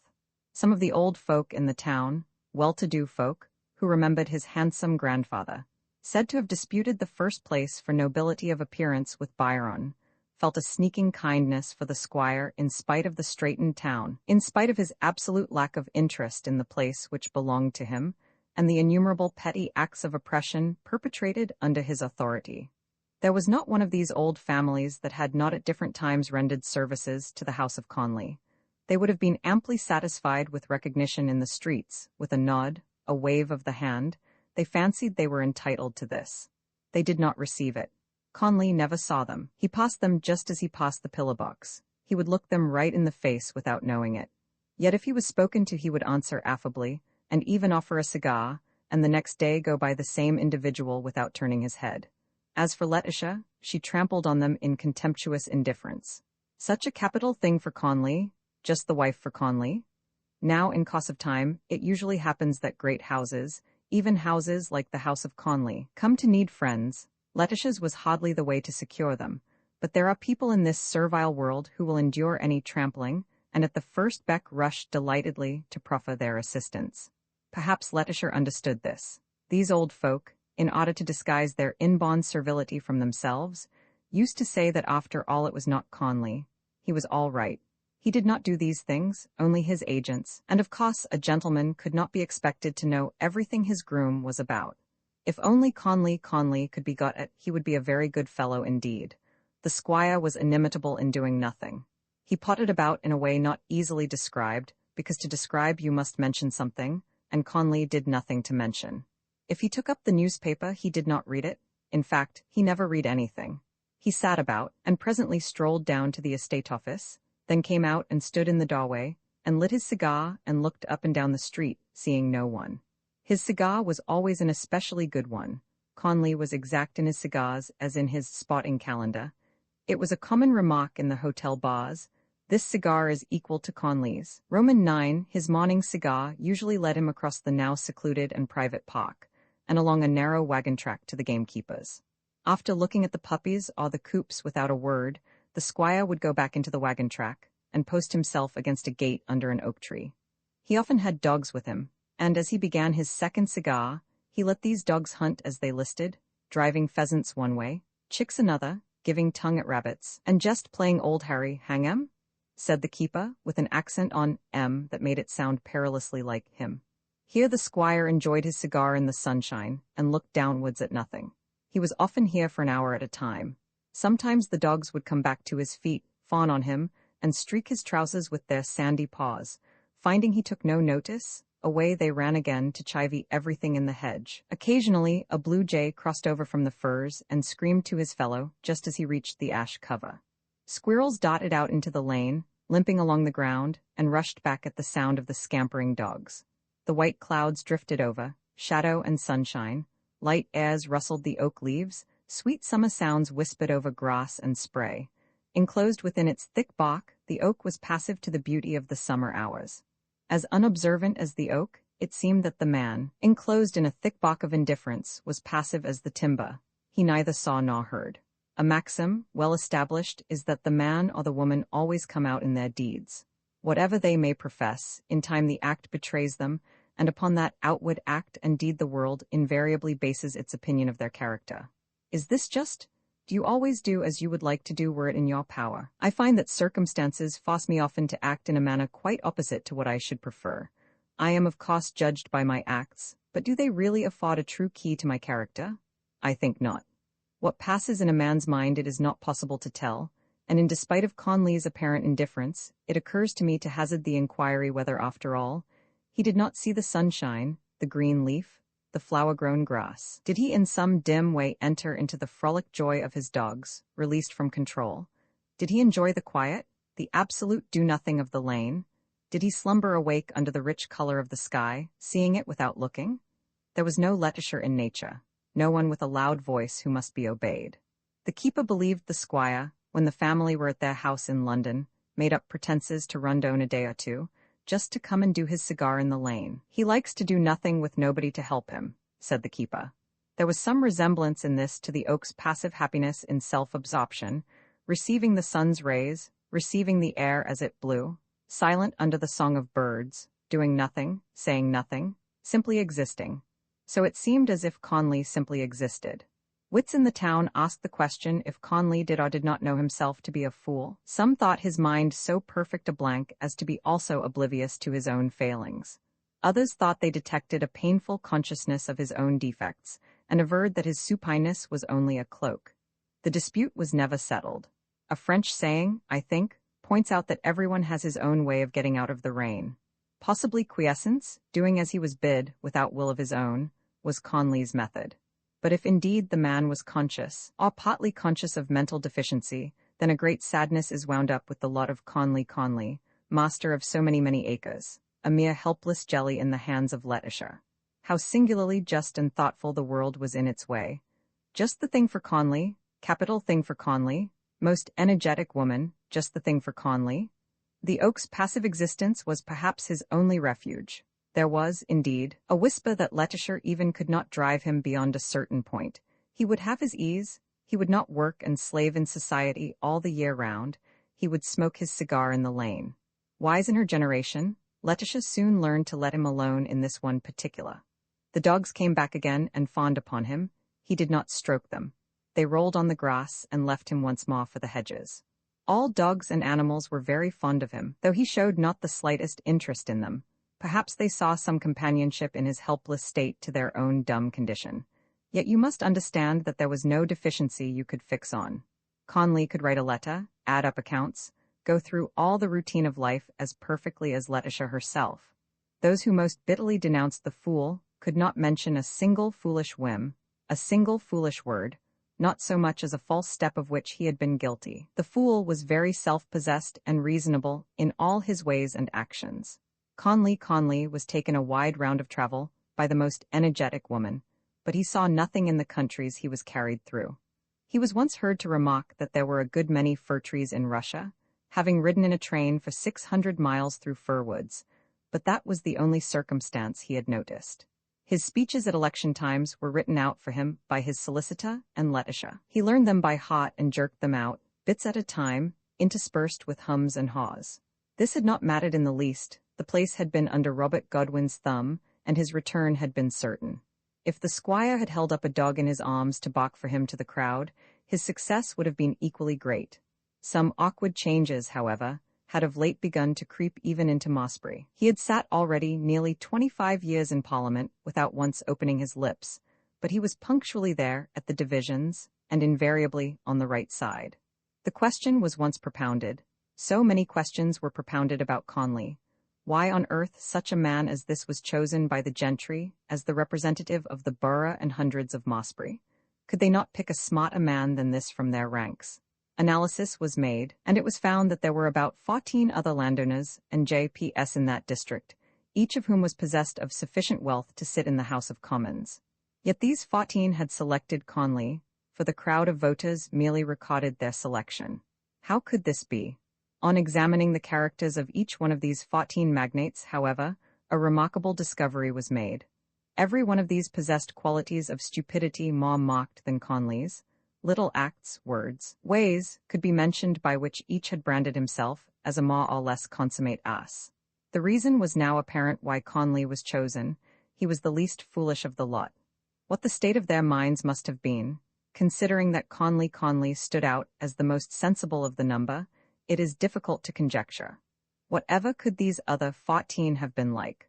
From the date when this discovery was made, Conley rose considerably in the estimation of Mossbury. They began to be proud of him, and as someone said, after all, silence is golden. Moreover, the world always appreciates a solid plum, and approves those who get the solid plum. Now it was understood that Conley's patient voting on the right side in every division for 25 years had at last aroused his party to the necessity of rewarding such diligence, to encourage the others. A promise of a baronetage had been made, and if only Conley could hold on, and appear in Parliament when next his party obtained the government, He would be Sir Edward Conley bought, to a certainty. My Lady Letitia Conley already claimed all the precedence the title could give her. A baronetage is a baronetage, or it is not a baronetage. Conferred upon an upstart millionaire, it is nothing. Conferred upon an ancient county family, it indicates very considerable social rank. The antiquity of the house gilds the title. There was no questioning the fact that the House of Conley was one of the most ancient in the county. When it was known that such a promise had been given in the responsible quarter, a great many wise old fogies, who had never looked upon Conley as very bright, began to change their tone, and by Jove, you know, there must be something in the fellow after all. But of course it's all Letitia's doing. Wonderful woman, most energetic woman, just the woman for Conley. Some maneuvers, in connection with the political future, rendered Conley's presence in the county desirable just now. This was why he was at home while Parliament was sitting. He ran up to vote in important divisions, and returned to his cigar in the lane. Ex-spectre had risen up of recent years to disturb the repose of the House of Conley. Since the passing of the Ballot Act, Letitia had never felt quite secure upon her throne, for it seemed to her that it threatened to cut the very ground away from under their feet, especially if, as was threatened, the power to vote was extended to the agricultural laborers. If the agricultural laborer was allowed to vote, in secret and free from control by aid of the ballot, what would he do to the House of Conley? Robert Godwin reassured her, the family solicitor reassured her, the 14 other district magnates reassured her, but Letitia was a clever woman, and she had instincts which far surpassed, in clearness of insight, all their logical training and boasted masculine superiority. Letitia was certain that the ballot, if the laborers obtained votes, would put the axe to the root of the tree of Conley. After the promise of the baronetage, her anxiety redoubled, for it became an object of the utmost importance that Conley should be returned once more to Parliament. Even supposing his party did not enter into power, still, they retained great influence in a high quarter, and it was morally certain that he would become Sir Edward. Bitterness, therefore, was heaped upon the abominable Ballot Act. It was the symbol of all things vile in the eyes of the Conley party. It was un-English. It was directed against the dearest traditions of our country. In short, the Ballot Act, as Gambetta said of something else, was the enemy. The Ballot Act is the act which enables every person to go and record his vote without fear of after consequences from the vengeance of any party whose wishes he has crossed. The Ballot Act is the Magna Charta of modern days. Under it, a man can act as he thinks and feels, and knows to be right, and is not to be overawed by any threat, fear, or authority.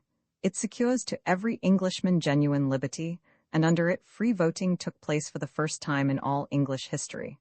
The boast of Britain is freedom, but there was no freedom till the ballot became law. I went as a boy to an election to see the fighting. Boys like to see fighting. It is their nature. There was a crowd about the polling booths armed with stout sticks, and all wearing a certain color. If any man dared to so much as pass by whose color was not their color, he was set upon and beaten. I retain a vivid mental picture of one man on a white horse, who boldly rode up to record his vote with his color, not the crowd's color, in his buttonhole. They swarmed round him, these noble freeborn people armed with sticks. They beat him on his horse, and they beat his horse. They dragged him off his horse and beat him, holding him up for the purpose. At last he fell down, and they beat him on the ground, and presently began to drag and haul him along like a sack, helpless and insensible as he was. I lost sight of him in the surging mass of freeborn electors, and what became of him I do not know. This was fine fun for boys to look at. Now I went to see the fighting, but I never forgot the man on the white horse. To call this freedom appeared to me ever afterwards as simply a deliberate lie. Instead of freedom, it was despotism of the worst and most tyrannous description. Under the Ballot Act, the man on the white horse, if still living, can go up and record his vote in perfect safety. The vote he has given will never be known, and no Robert Godwin can harass him for acting according to his conscience. So deep is the impression made on the popular mind by the oppressions visited on those who dared to vote as they thought, that even now at this day, people have but partly rid themselves of the fear that someone will seek private and secret vengeance on them for doing as they believe right. Those who desire to uphold the cause of liberty should see that the secrecy of the ballot is really secrecy. For suspicions have got about that it is not always so even now. You can now understand how an enormous power was taken from the hands of Robert Godwin when the new Magna Charta was passed, and why Letitia, clever woman as she was, dreaded the enfranchisement of the agricultural laborer. The view taken by the Conley party was that the ballot, which secures freedom, was demoralizing. Now just think. In its action on the people, who had always hitherto been accustomed to an atmosphere of freedom. Is not this a deliberate lie? This sentence written out by Letitia was acquired by heart by the squire, and introduced as a climax upon every public occasion. The respectable inhabitants of Mossbury applauded it to the echo. This deliberate lie became the motto of the Conley party. It is a lie so flagrant, so palpable, so coarse and unscrupulous, that it is a marvel any English gentleman can make up his mind to utter it. Though there was no special trade in Mossbury, and not many shoemakers with their radical awls, still there were large workshops. There was a railway station and its attendant workmen. There were bricklayers, fearfully wicked, self-willed people, bricklayers, nearly as bad as shoemakers, and some very large brickfields, the home of desperation, according to the Conley creed. At the last election these folk, voting at last without fear of Robert Godwin and his agents. Wonderful it is that such men should find so many willing tools in the practice of oppression. These men ran Conley-esque, very hard indeed, and reduced his usual majority to a mere handful. Was it not natural then that Letitia, with the title of My Lady hanging before her eyes, should be fearful of the next election? Even if the next election came and found the agricultural laborers still without the right to vote, it must not be forgotten that it would be Conley's final chance. The laborers' claims could not be postponed any longer. If not at the next election, at the next after that, they would be sure to vote, and how then with Conley? And there was another consideration. An election is a costly matter. If he was secure of return, the money was well spent, but if Conley's narrow majority melted away and he lost it, the money would be wasted. The diabolical Ballot Act, the abominable Ballot Act, with its demoralizing influence on a people hitherto accustomed to an atmosphere of freedom? There had been rumors flying about for some time that in despite of having married so energetic a woman, and in despite of having wrung the last shilling from the tenants, Conley was not so rich as he ought to be, considering the extent of his property. Seasons had been bad, and although the district had partially escaped at first, still they had been trying and unprofitable, and there was now very serious trouble among the tenants. The expenses of the exquisite Letitia and of the young Conley boys and girls were no trifle. Personally, the squire never seemed to spend a shilling, unless for a new silk handkerchief for his coat pocket. Yet there were rumors of borrowed money, rumors of the mansion being about to be let. Imagine the loss to the town in the absence of the family on the continent. Rumors of the squire's being afraid to face the cost of another, and perhaps dubious election. Rumors of his having intimated an intention of not appearing again as a candidate unless the party liberally supported him with money. These rumors had so far an aspect of truth, that the squire, instead of being in London, was at home while Parliament was sitting. But everyone was confident that Letitia would manage things. Just the woman for Conley, capital thing for Conley. Roman 11, but some thought it strange that the house of Conley should fear the serfs upon its wide domain, those serfs who had enjoyed for so many centuries its fostering care.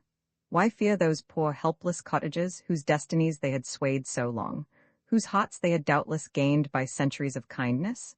O foolish house of Conley, foolish houses of Conley, very much in the plural, for they are a multitude in number, not to have made friends with flesh and blood, instead of grasping so blindly only at the mud underneath, neglecting and utterly ignoring the hearts that beat in the homesteads, laying hands so ambitiously on the mere surface of the earth. Assuredly, the houses of Conley will be swept away when the Browns and Shaws and similar folk can give utterance to their minds in the practical form of the vote under the shelter of modern Magna Charta. There is nothing so good as law, nothing so evil as the letter of the law. Sitting alone in his justice room, or in the midst of the 14 other magnates at the petty sessions, Conley administered the letter of the law in its harshest form to the laborers and poor folk who came under the jurisdiction of his tribunal. Most unjust, though strictly legal, were the sentences delivered upon the men who had nominally broken their contracts of service with the tenant farmers. It was policy, deep statesmanship, on the part of the landowning petty sessions in every case to strictly administer the law in favor of their own tenants. Nor were the tenants themselves blameless in bringing such charges, legally, yet foolishly, against their men, well knowing that the men would not receive equity. Foolish houses of Conley, making yourselves infamous for unjust justice. The wits in Mossbury dubbed the squire Mr. Justice Shallow Conley. The name stuck, but it was unjust to Shakespeare's Justice Shallow, for it is a remarkable fact that in Shakespeare, even the despicable characters have traits of manliness. Even Pistol beat a man. Justice Shallow had heard the chimes at midnight, had made the acquaintance of the Boner Robers, had been intoxicated by inference, had sown wild oats in his youth. Mr. Justice Shallow Conley had never been man enough to hear the chimes at midnight, nor to sow wild oats. His youth was blameless. Justice Shallow had corn and beeves, riches gained by his own perseverance and parsimony in his settled middle age.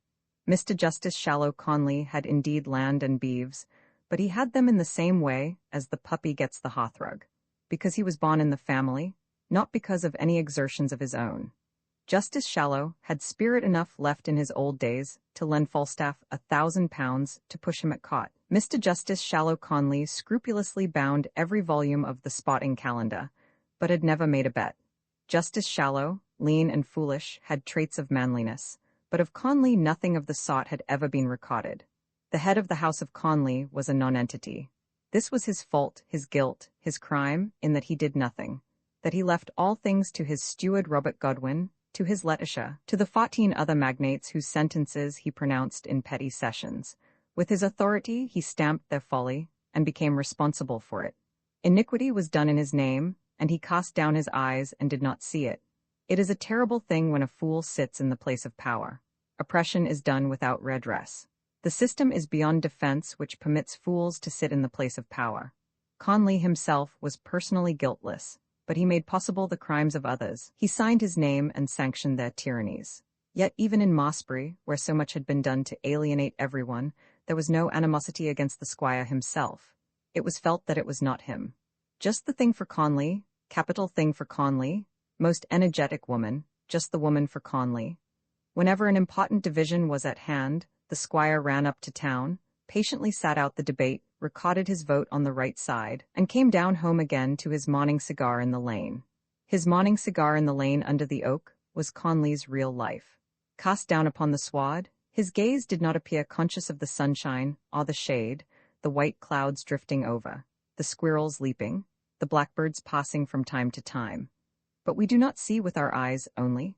We possess a sense which enables us to feel that things are there without actually seeing them. The outward appearance is not always an indication of the inner feelings, any more than the acts by which the world judges are always of our own free will. The inscrutable squire may have seen, may have felt, and understood much more than he was credited with. He never looks at no girls, said the keeper. Possibly Conley saw the girls without exhibiting signs of admiration. Possibly he had sometimes met women whose gentleness of demeanor reminded him that a happier fate might have been his had not a Letticia appeared. Possibly sweeter feminine influences might have led him to act a little for himself, to examine and think before he affixed his signature to documents, of the real effect of which he was now profoundly ignorant or indifferent. Still, she was just the woman for Conley. Possibly the squire, sitting sideways in his justice room, was really perfectly conscious of Feliz's presence, and not insensible to her loveliness. When at last the business was over, and someone asked if anyone wished to make an application to the magistrate, Feliz motioned old Abner to rise, and advanced with him to the table. For a moment the squire glanced at her, instantly resuming his downward look. "You wish to make an application?" said the magistrate's clerk. Old Abner did not answer him, but stared hard at Conley. "I knowed your grandfather," he said, shaking as he held onto the edge of the table in lieu of his sticks. For once I must write the words as he spoke them. The squire did not reply. "I knowed your grandfather," repeated the old labourer. "You bean't such a man as he were." "What is it you want?" asked the clerk. "State what you want," repeated Conley. "You bean't half the man your grandfather were," said old Abner. "Why don't you do summat? Why be you a lose at home? Your grandfather used to come round to us folk." "This is irrelevant," said the clerk. "Irrelevant," said the squire. "Don't you know what you want?" asked the clerk. Had not Feliz been there they would have quickly hustled the old fellow away. "Want? Of course I knows. I wants to know why he don't do summat. There be a parcel of fools about, I can tell 'ee." "His worship cannot sit here to listen to this," said the clerk. "Why bean't you gone up to Parliament House?" said old Brown, quite heedless of the clerk.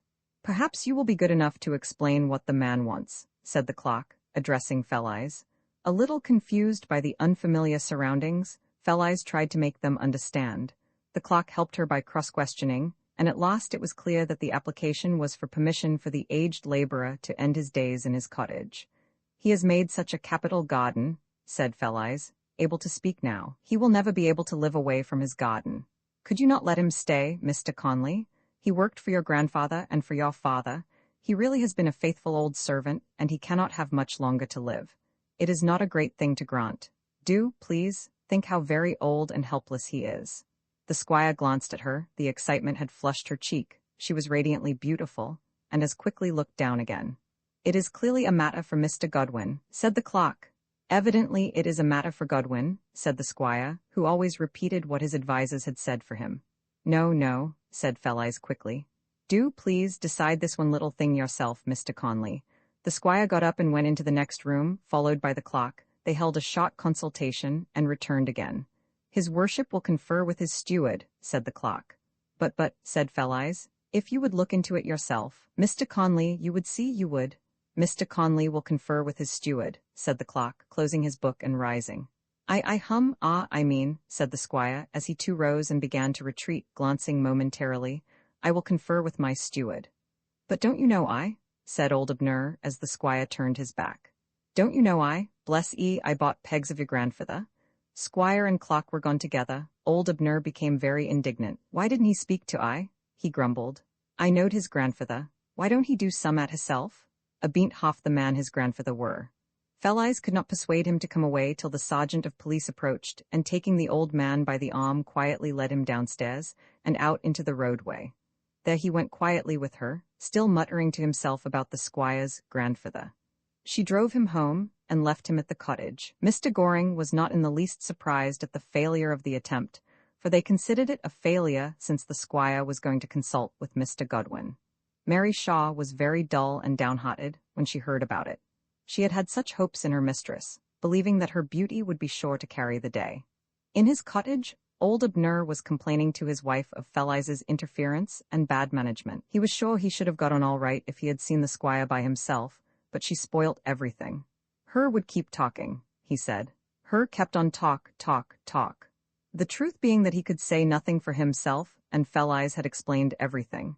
Ingratitude is the nature of old Abner's race. So many 100 years of hard poverty and petty oppression have crushed out the better feelings, especially in the aged.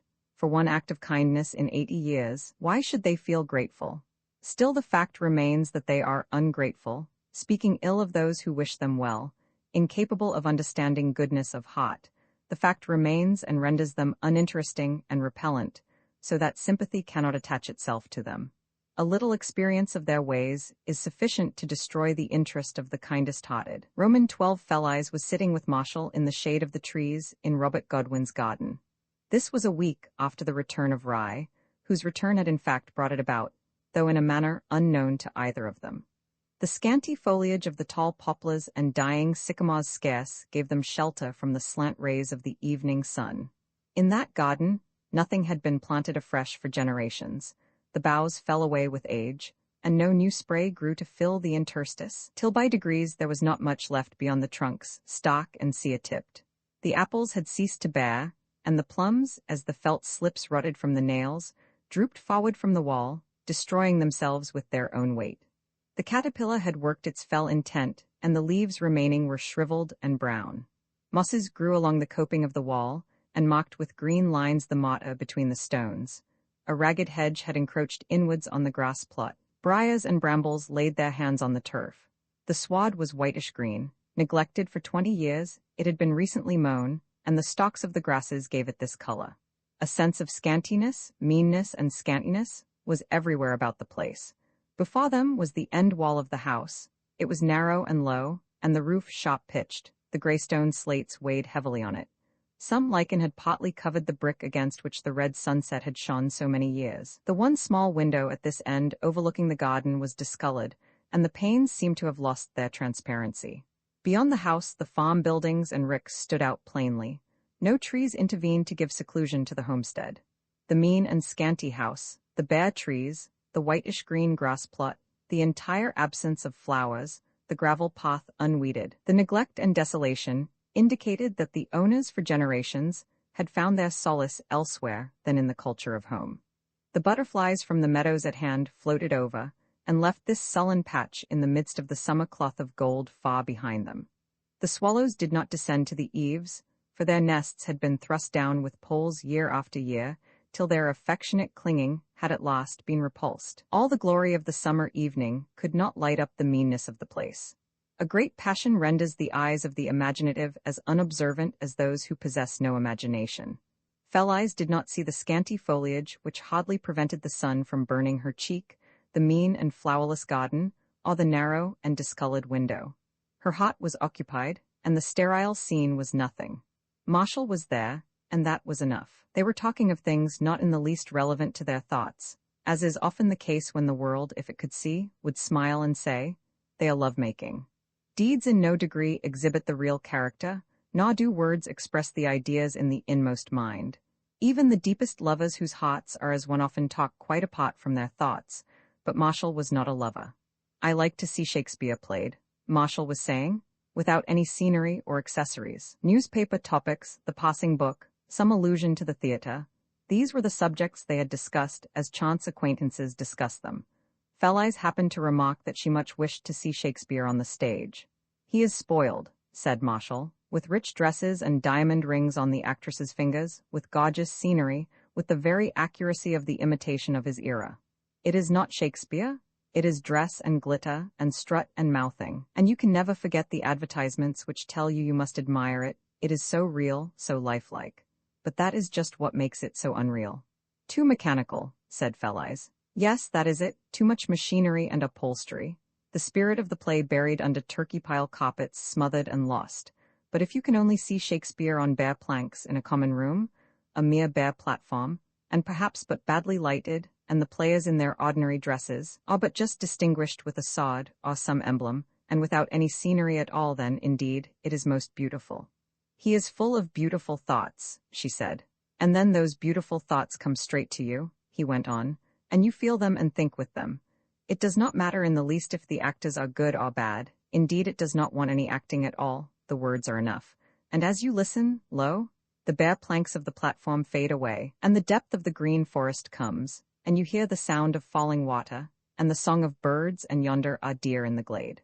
Something goes right to your heart, and it is so real and so true that the tears rise in your eyes, for there is something sad in life always, and there is something sad in the very joyfulness of Shakespeare's songs. When they sing, for love is crowned with the prime, you remember between the acres of the rye, you can see the green corn and hear the nightingale, who sings while the corn is green. It is so beautiful, and yet it is so sad. I wish I could see it played like that." "There are no actors then, Shakespeare plays to you," said Marshall. "He plays himself and speaks to you. It needs no actors. The best actors are in the way, they interfere. You see them and not Shakespeare. It is very wonderful, I cannot understand it, but there is that in Shakespeare which is not in any other book, something that makes things real. As when Juliet tears down the artificial green leaves and throws them to Romeo, the leaves are as real can be." "I will try and hear the plays without good actors," said Fell-eyes.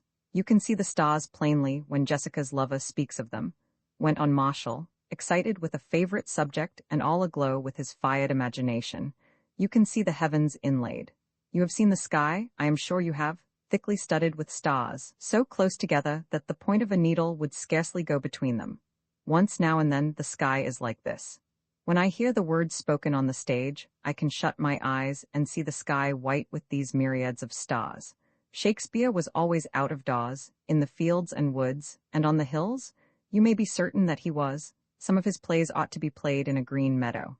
And the poems, they are hawthorn and June roses, but no one seems to care about them now. No one cares for anything outside cities. In the sonnets," he stopped suddenly and looked at his watch. "Mr. Godwin is a long time," in a different and ordinary tone of voice. Marshall had caught himself at his old extravagances, his old romancing, his old ideals coming up again, and beside a woman. This would not do. He would guard himself carefully in future, and talk of anything but the ideal or imaginative. All that Fell-eyes had once found in her solitary communings among the woods and far hills now came to her in the tones of his voice. Yet she had scarcely heard the words he had uttered, and barely followed their meaning. She was thinking so deeply of the man, She could not think of what he said. She was silent for some time after he ceased. Presently, remembering he was one of Conley's largest tenants, she mentioned the case of old Abner, and asked if Marshall would use his influence with the squire. "I have no influence," said Marshall. "I am very sorry. I can do nothing. Don't you know that farmers are despised?" This Conley was once asked by a tenant to put down a plank floor in his house, as he suffered from rheumatism, and the stone floor was cold. The squire said stone floors were good enough for farmers. "I have heard that Mrs. Conley says it is ridiculous farmers' daughters should be called miss." "There is not the least chance for your aged cottager," said Marshall. "To the workhouse he must go. It's good enough for him, you see. It is brutally cruel." "Why are people so unfeeling?" said Felice. "I cannot understand why they are so harsh." "Perhaps it is a lack of perception," said Marshall. "They do not see the misery they are causing. They cannot put themselves in someone else's place. Has Mr. Goring been asked to sign the requisition and subscribe to the testimonial?" "Testimonial? To Edward Conley-esque, for his long and faithful service in Parliament. There is to be a grand demonstration to induce him to continue our representative. Everybody will go to Mossbury that day. Papa, I mean Mr. Goring, will not subscribe, I am sure." Of trifles like these they talked while the sun declined, conversing not of what was in their thoughts, but making up little speeches addressed to the audience, as it were. Roman 13 Felice was thinking, "How well he talks, what ideas he has. His voice is low, but it is deep and strong, his lips are well-shaped. I should like a kiss. That is a shabby old coat. Yes, your coat is much worn, sir, but it suits you. You look a gentleman all the more, perhaps. How I should like to give you a new one. Who gave you that gold pin in your tie, I wonder? Some woman? His ears are good. Most men have ill-formed ears. His hair is very fine, like silk. I wonder what he is thinking of me. Is he thinking of me at all? There is a small mole on his neck. Why doesn't he look at me? He has such fine eyes. Your hands are not small, sir, nor are they white. I do not like white hands. They look as if they could not do anything. Your hands are a little sun-browned, and they are not small and feeble. I think you could give anyone a hard knock, though you are not very big. Why don't you look at me? Look at me straight in the face, now do. There's a dear. I hope he is trustful, but why does he look away? He looks anywhere rather than at me. Yes, you have a very good neck. That makes your head appear so good. Why do you want to hide your eyes? I wish my hair was just the same shade as his. How nice it must be to have hair that color. His boots have been mended. Ah, it is hard times with him. Wish I was sharing them. His handkerchief wants darning. How glad I am I gave him his horse again. How angry Papa will be when he finds out what I did. He is handsome. I wonder how many girls have flattered him. I dare say he is quite spoilt. Will he ever like me? He will not look at me. I will contradict him presently, then perhaps he will. Marshall was thinking, how fortunate I exhausted all my romance before I met her. There is no knowing to what lengths I should have gone, but luckily all those extravagances are gone by. These are very common old Windsor chairs. I don't believe our miserly steward has a respectable chair in his dog kennel, i.e. his house. Wretched hard old chairs, but how gracefully she rests herself in hers. Her body seems to poise on itself and repose without the chair, as if the chair was merely put there to content the eye of the spectator. She rests like an immortal on the ether. Really she does do things nicely. To see her walk, it is a picture. I think she sighs now and then. I believe she breathed more deeply just then. Of course she does that because it makes her bust swell and fall more. Oh yes, the cunning of these women is something beyond the power of man to circumvent. Breathe as deeply as you like, it is no use. I am case-hardened. I have been through all these experiences, old birds and chaff you have heard. Very beautiful, no doubt, but still a woman. Very interesting indeed. I know more than you think. What a lovely shoulder she has beneath that dress. I shall never forget it. You don't know what a view I had when you were bathing. And her hair reaches down to her knee, very nearly, thick, too, wavy and fine. But that is nothing to her shape and her knee. There, she has just moved her knee. I can see it quite plainly through the dress as I saw it then, white and dewy from the water. She makes believe to listen to everything I say, just as if she cared, just as if she liked what I say about things. What a stupid I am to talk to her of anything beside a bonnet. I can feel she keeps looking at me. Very likely she wants to try another glance on me, long and passionate. No, no, nothing of the kind, I won't permit you. I will keep my eyes on the grass or the trees as firm as possible. In the sonnets there is a line, pooh, I will not remember such folly. I wish she would move a little farther away. I can feel her sitting near me. I don't like this. When's Godwin coming? I must get out of it. Her shoulder and her neck and her white knee, her dress is quite transparent to me. I never could have thought there was anyone so lovely in the world. Now her hand, there it is drooping. It is not only white, it is lit up within with some delicious light, some clearness, as if it was the dawn under the skin. There she has raised her hand, she rests her head against it a moment. Now see, it is not transparent like that of anyone very ill. It is plump, but it is a light, a glow. The dawn is inside it. She is Greek, and yet she is not. She is English Greek. The mingling of the styles of the antique and the English produces the greatest beauty. She feels delicious to sit by. Something seems to influence me. It is extraordinarily pleasant sitting by her. There is something dreamy in it, as if she were Cytherea. Here, what am I at? Romancing? She's only a woman. However, I need not worry myself about occasional lapses. I am hardened enough in all conscience. This sort of creature is very well as a picture. You don't want to get excited over it. She looked straight at me then. No, I am not going to look at you. Much too cold for that. Must say something, I suppose. Now I have sat by her once, I could do so every day without the least danger. There, the sunlight has touched her hair. Aloud he said, "The sun is still very warm, although sinking. The warm weather is welcome to you, I suppose. It is good for your wheat, is it not?" She replied, "Yes, it is, still it is not much use. It is too late, or seems so. Any weather is good enough for a despised farmer. I do not see why they should be despised." "I am weary of it," said Marshall, suddenly throwing off his air of studied indifference. "We go on. At least I do, from hand to mouth, year after year. It is a most unpleasant position. We are permitted to exist on charity. As a great favor, out of his gracious benevolence, our landlord presents us with 10%, as a present, not as our right. I think I shall get out of it. I am very much inclined to sell off and go to the States." "The States," repeated Felice in a low voice, shocked and alarmed. "Yes, I think so. This system of touch the hat is too much for me. Certainly the farmers are very much to blame. It is perfectly sickening to see their servility, all praising and belauding and applauding the very men they hate. There is nothing sturdy or independent about the British farmer of our day, truckling to the landlord, and truckling to the steward, and truckling to the solicitor, and truckling to the parson. It is most contemptible. If they had had the courage to say what they thought, and if they had had the common sense to combine together, they could have done whatever they chose. But as for combination, they are incapable of it. Now it is too late. Why too late? The laborers, your old cottager, for instance, are going to have votes, and in future the country, I mean the rural districts, will be in their hands. The farmers as a governing class will disappear. Then old Abner will be able to stay in his cottage," said Felice, naturally jumping to a conclusion. "Events will not move quick enough to serve him, I fear," said Marshall. "His wrong is but one among so many. What rouses my indignation is the complacent assertion that there is really nothing wrong. So much philanthropy, and so many reforms in workhouses and prisons, and in the laws, they say, have removed everything cruel and harsh, while I believe it is just the reverse. I believe there is just as much cruelty and harshness in the workhouses and prisons and infirmaries, in the whole system, as ever there was. Really, I do think that the more philanthropy is talked about, and especially scientific philanthropy, the more individual suffering there is. It is all so vague. They give thousands to hospitals, not a penny to a poor man.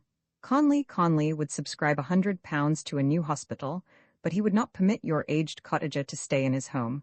Nothing of the sort. Drive him to the workhouse. There is nothing so cold-hearted as philanthropy. You mean it is all given to the buildings, and not to the sufferers. That is it, but I am afraid the sun is too warm for you." The sunset glow now came full upon Felice's face. "No, not at all. Besides, I have my sunshade." She had her sunshade, indeed, and had thrown it carelessly over her shoulder, so that if the sun had been shining at her back, it would have protected her, but the rays came from the right hand, across Marshall, so that the parasol was useless in the position she had it. If she had shaded herself from the sun, she could not have seen him, as the parasol would intervene. That was the reason of her apparent carelessness. The door of the house creaked, and Robert Godwin came out. They rose and met him. He said that he should not require Marshall's services further that evening. Would he come the day after next? Marshall agreed, and went to fetch Rye from the stable. Both of them accompanied Felice some way towards her home, then wished her good evening, and parted. The same scene occurred on the next occasion of Barnard's visit to Godwin. Marshall and Felice sat in the scanty shade of the poplars on the white-green lawn, thinking of one thing and talking of another. That the altered position of their affairs might be thrown into relief, it seemed best to delineate the circumstances first before explaining them, just as actors come on the stage and begin to tell their story afterwards. Robert Godwin had contrived this, and every other evening Felice and Marshall, in the shade of the tall poplar, sat on his lawn, idle, side by side, till the glow of the sunset touched her cheek. Roman 14. If our old habits are suspended, how rapidly the touch of living hands disappears from our inanimate surroundings. Almost the instant the living hand is withdrawn, dust settles on the furniture and the room. Dust thickens in the ink, the pen corrodes, papers become gritty, the moisture of the air or the heat of the sun curls photographs. Desolation dwells in every nook and corner. The smooth surface of the polished table is strewn with the fine particles deposited by the atmosphere. It is sown with dust. Time so soon asserts his reign. But a day or two is sufficient. The flowers left in the vase wither, and the air becomes dull and lifeless. Let but the door be closed for 3 days. When I return to my chamber and find it thus, I hasten to push the books aslant from the positions in which they have been lying, to upset some of the papers and give them a new aspect, to flick the dust from the table, to open the window. The change is instant. Immediately the chairs appear comfortable, and the room a habitation for the living. Yet it is sorrowful to reflect how soon, but a day or two, and already the dust has gathered over the place we filled. Robert Godwin was sitting at his desk in his bedroom. His desk, you will remember, was the washstand, and stood by the narrow window. Half the embrasure of the window, deep in the thick wall, was lit by the slant rays of the evening sun. Cobwebs had grown in the corner of the casement and stretched out over the piles of papers. They were gritty with dust. They had not been touched lately. Dust was thickening the ink. The pen was corroding. Fragments of a torn-up envelope lay on the floor. He sat there, but the desk and the window were full of desolation. Old habits were suspended. The touch of the living hand was withdrawn. The pen was not dipped in the ink. The papers remained unmoved, and dust collected in the folds, and spiders spun threads about them. He sat with his left arm on the washstand in such a position that he could see what was doing in the garden underneath. He was watching Felice and Marshall, whom he had himself set there to be watched. The slow sun scarcely moved in the western sky, and the lines of shade cast by the bars of the casement dragged upwards. Flies buzzed against the pane, buzzed and crawled and buzzed again, the only sound in the still room. Fixed and intent upon the pair in the shade of the gray poplar tree, Robert Godwin sat and watched, and held this thing up close and closer to his mind to see and understand it. He had worked it out in this way. So soon as Felice had purchased rye, she ceased to walk over. That was reasonable enough, because there was nothing to attract her. But what had become of the hoss? She did not ride him, and Godwin could not hear that it was at Mr. Goring's. There were plenty to bring him information, for although they hated him, they hastened to serve his will. This is man. Not man as he would be if his aspirations were encouraged instead of being beaten out of him, but man as he exists on sufferance, the slave man. His meanest and basest parts are encouraged, his servility rewarded, his treachery accounted a merit. This is the slave man. No tyrant, however evil, has yet lacked ready hands to execute his most abominable will. To read how eagerly men have rushed to serve the despot is the bitterest, the saddest matter of history. It is the saddest sight in our own day. Godwin had mean tools enough ready to serve him with hand or tongue, yet he never paid them. They received no reward. To serve him was its own reward. To such a depth of degradation does the slave man descend. These miserable village wretches, from whom this despot took away the spring, from whom he had tried to take their common, over whom he had domineered so long, were only too proud and glad if they could do him some mean service. He paid his laborers the lowest of all the farmers, yet he never wanted for plowman or carter. They would work for him 6pence cheaper than for any other, and overtime for nothing. They would submit to be driven and hectored. They clung to his employment as a glad thing. The meanness of man, slave man, is inexpressible.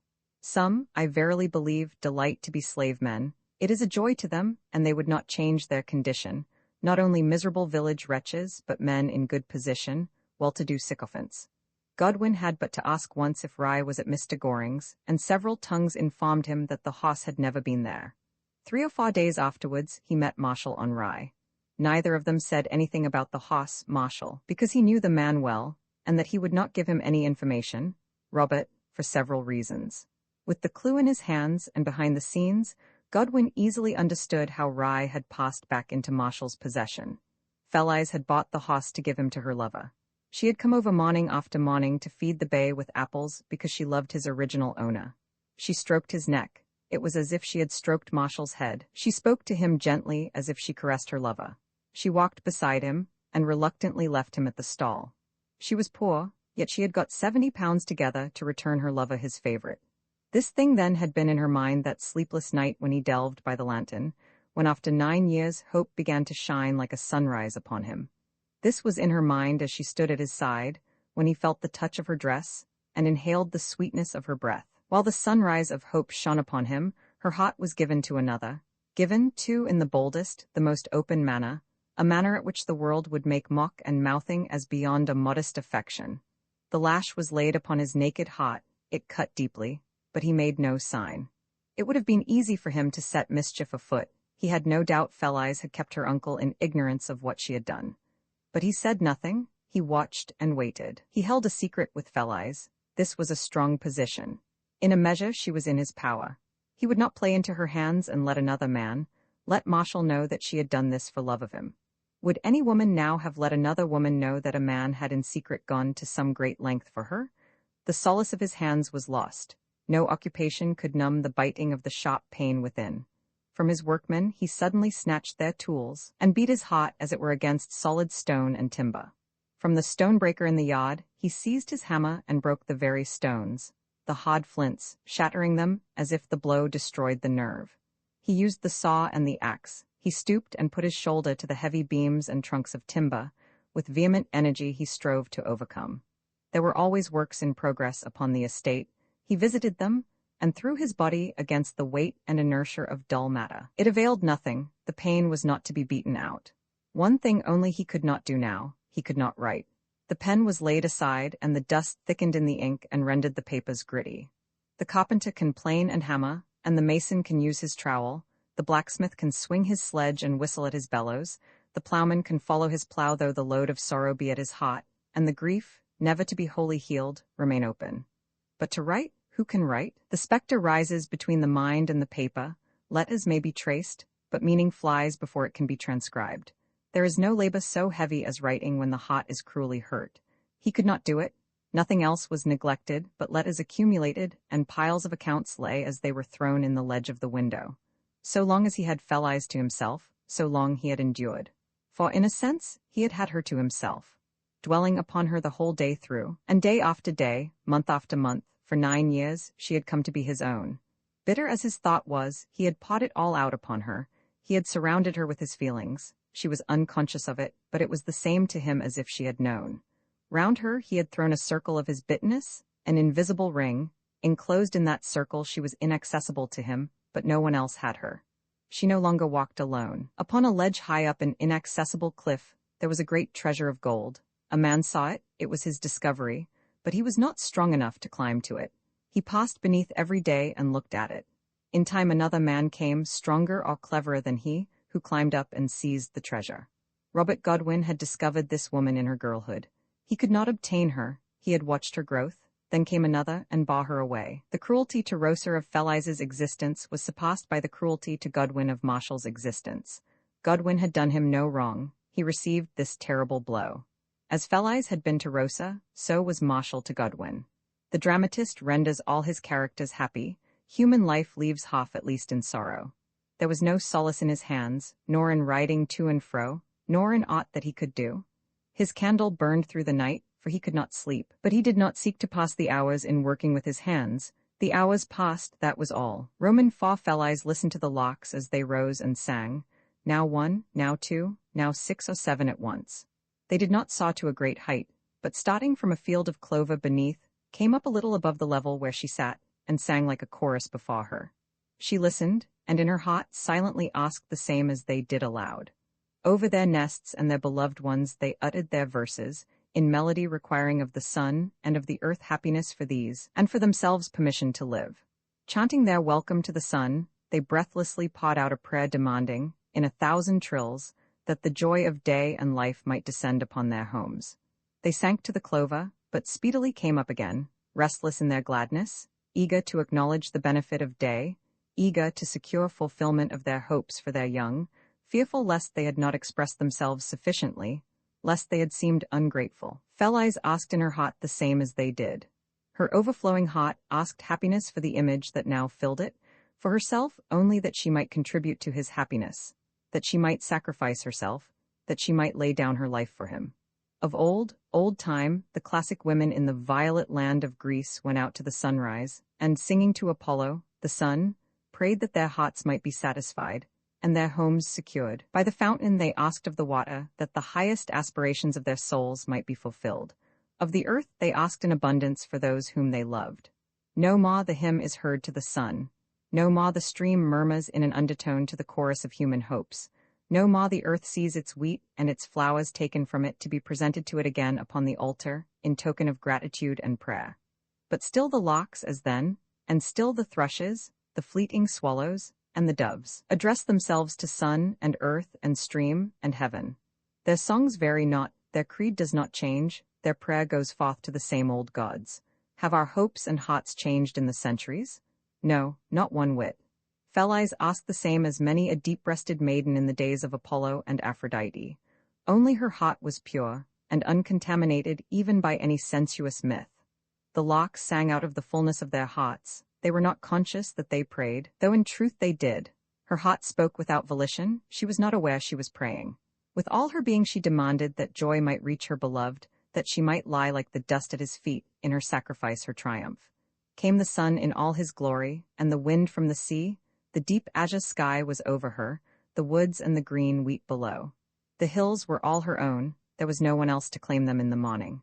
She alone looked at the sky, and it was hers. Could she have done so, she would have given the wide earth and all its fruits to her beloved.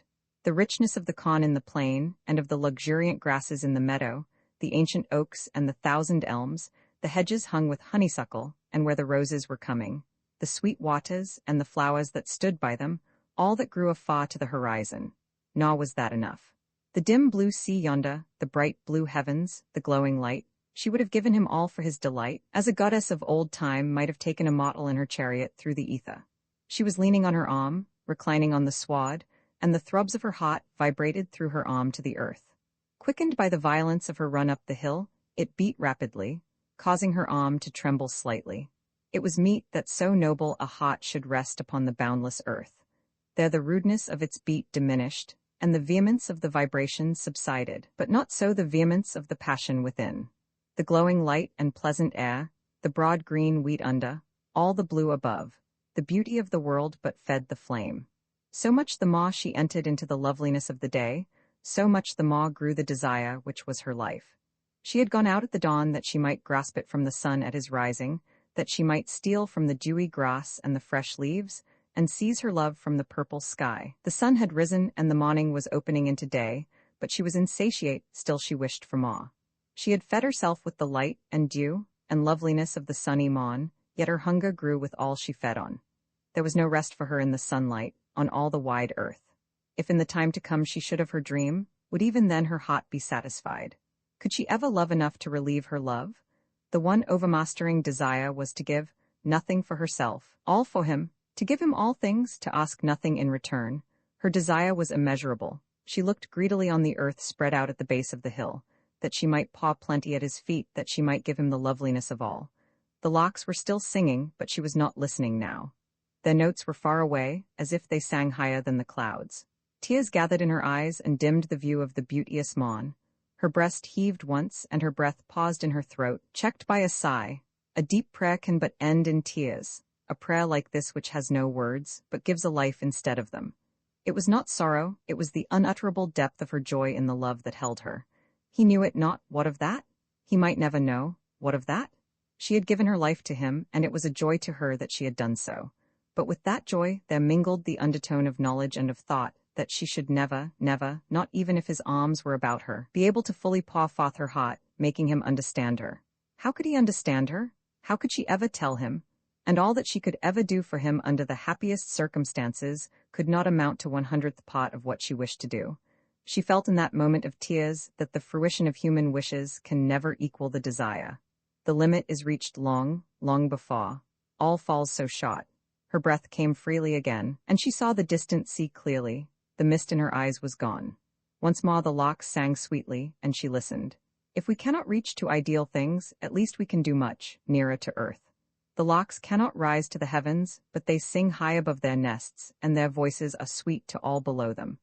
Phelais raised herself higher on her arm, and looked boldly at the blue sea line. Her heart rose again, the strong courage in her inspired it. Bright and beautiful as the morning she rose to her feet, dauntless and resolute.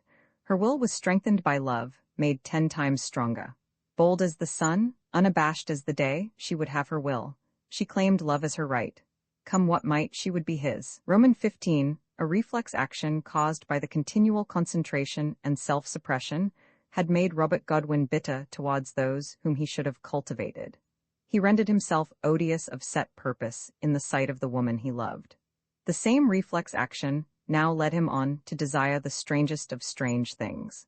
He desired to see with his own eyes the love that passed between Felice and Marshall. Can there be anything more bitter than the view of happiness to the miserable, to the hungry to watch the banquet, to the thirsty to see the spring, to the sleepless to watch the slumberer? But these are little indeed to the torture of the jealous. The kiss that thrills the heart of the one sears the senses of the other, as though molten iron had flowed in its sweet dew. This was the molten iron that Robert Godwin proposed to pour over his naked heart.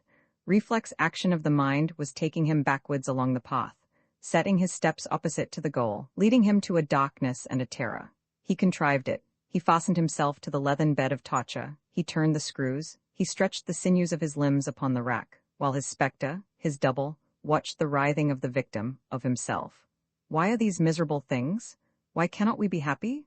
Why is it so rare? There are some who consider a certain amount of pain and misery as part and parcel of the very scheme of existence. They find some considerable pleasure in observing torture, for they see in every pang a confirmation of their favorite belief. How pleasant it is to find ourselves in the right. So, no doubt, the inquisitors watched the flare of the faggots and the agony of the wretch at the stake. His sufferings confirmed their faith. They went home well satisfied, having carried out the scheme of the universe, which ordains that there must be pain. Godwin tortured himself without conscious knowledge of what he was doing. He was driven along. A fosse had fastened on him and urged him. There had been something mooted about an average being taken of the wheat crop on the Conley estate. The idea had been started by some scientific agriculturist who thought that such statistics would be of the utmost value. Such is the invariable phrase, of the utmost value. Godwin had begun to work out this average from returns furnished to him by the various tenants, and one day he went to the manor house and asked Marshall to assist him. Barnard disliked the steward. Still he was the steward, and the request was civilly put. He consented, and it was arranged that he should come to Godwin's every other afternoon and spend 2 hours or so upon the papers. Next Godwin ordered his sister, who never inquired into his objects, much less disputed his will, to go and beg Miss Goring to call upon them, as Rye was there again. Felice was naturally extremely surprised and could not imagine how this had happened. She was easily entrapped into going and found not only Rye, but Marshall. Godwin proposed that they should stroll round the garden. Seats had been placed for them. By and by he begged them to rest. He would rejoin them in 10 minutes. They sat down. He went to his window. 10 minutes reached on to half an hour, on again, and an hour had passed before he returned. Any trap is good enough for birds that desire to be caught. Felice was only too eager, Marshall not unwilling. What had happened once happened again and again. It is unnecessary to recount the little circumstances which attended each particular meeting.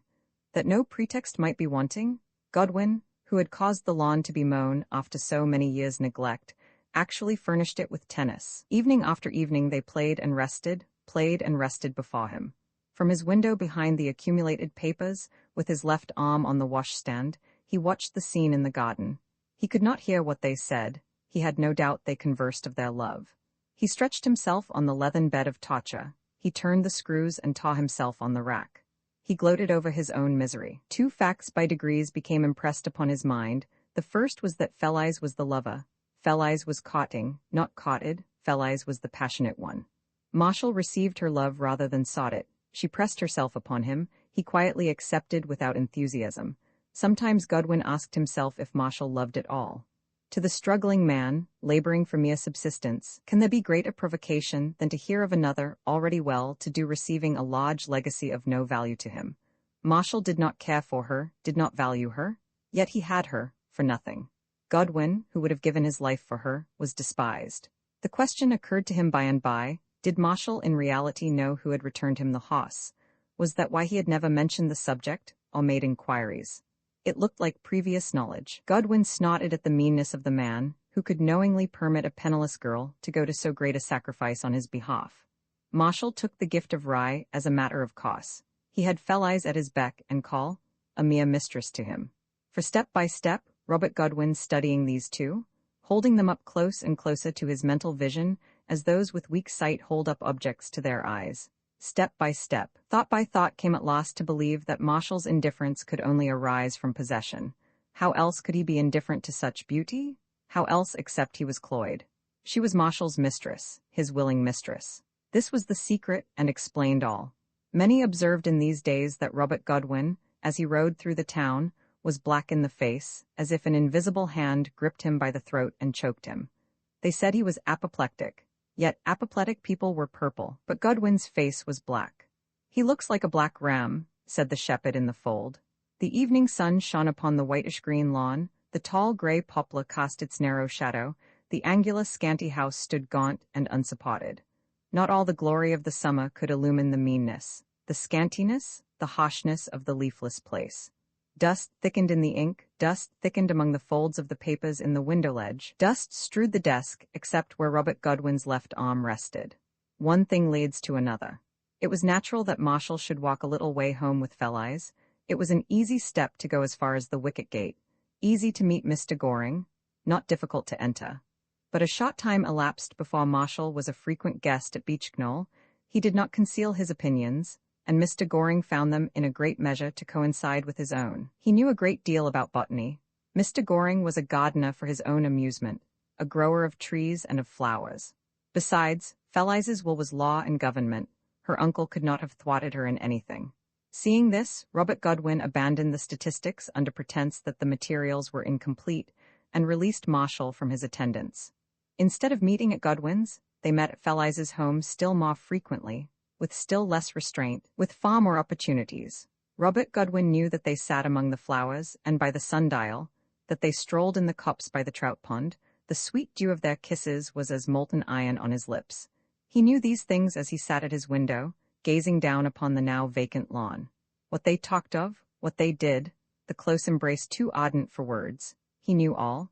In his mind he saw all gazing from his window. The narrow shadow of the poplar faded as the sun went down into the dusk of night. His candle burned on till the dawn. He must have slept at times, but he did not know it.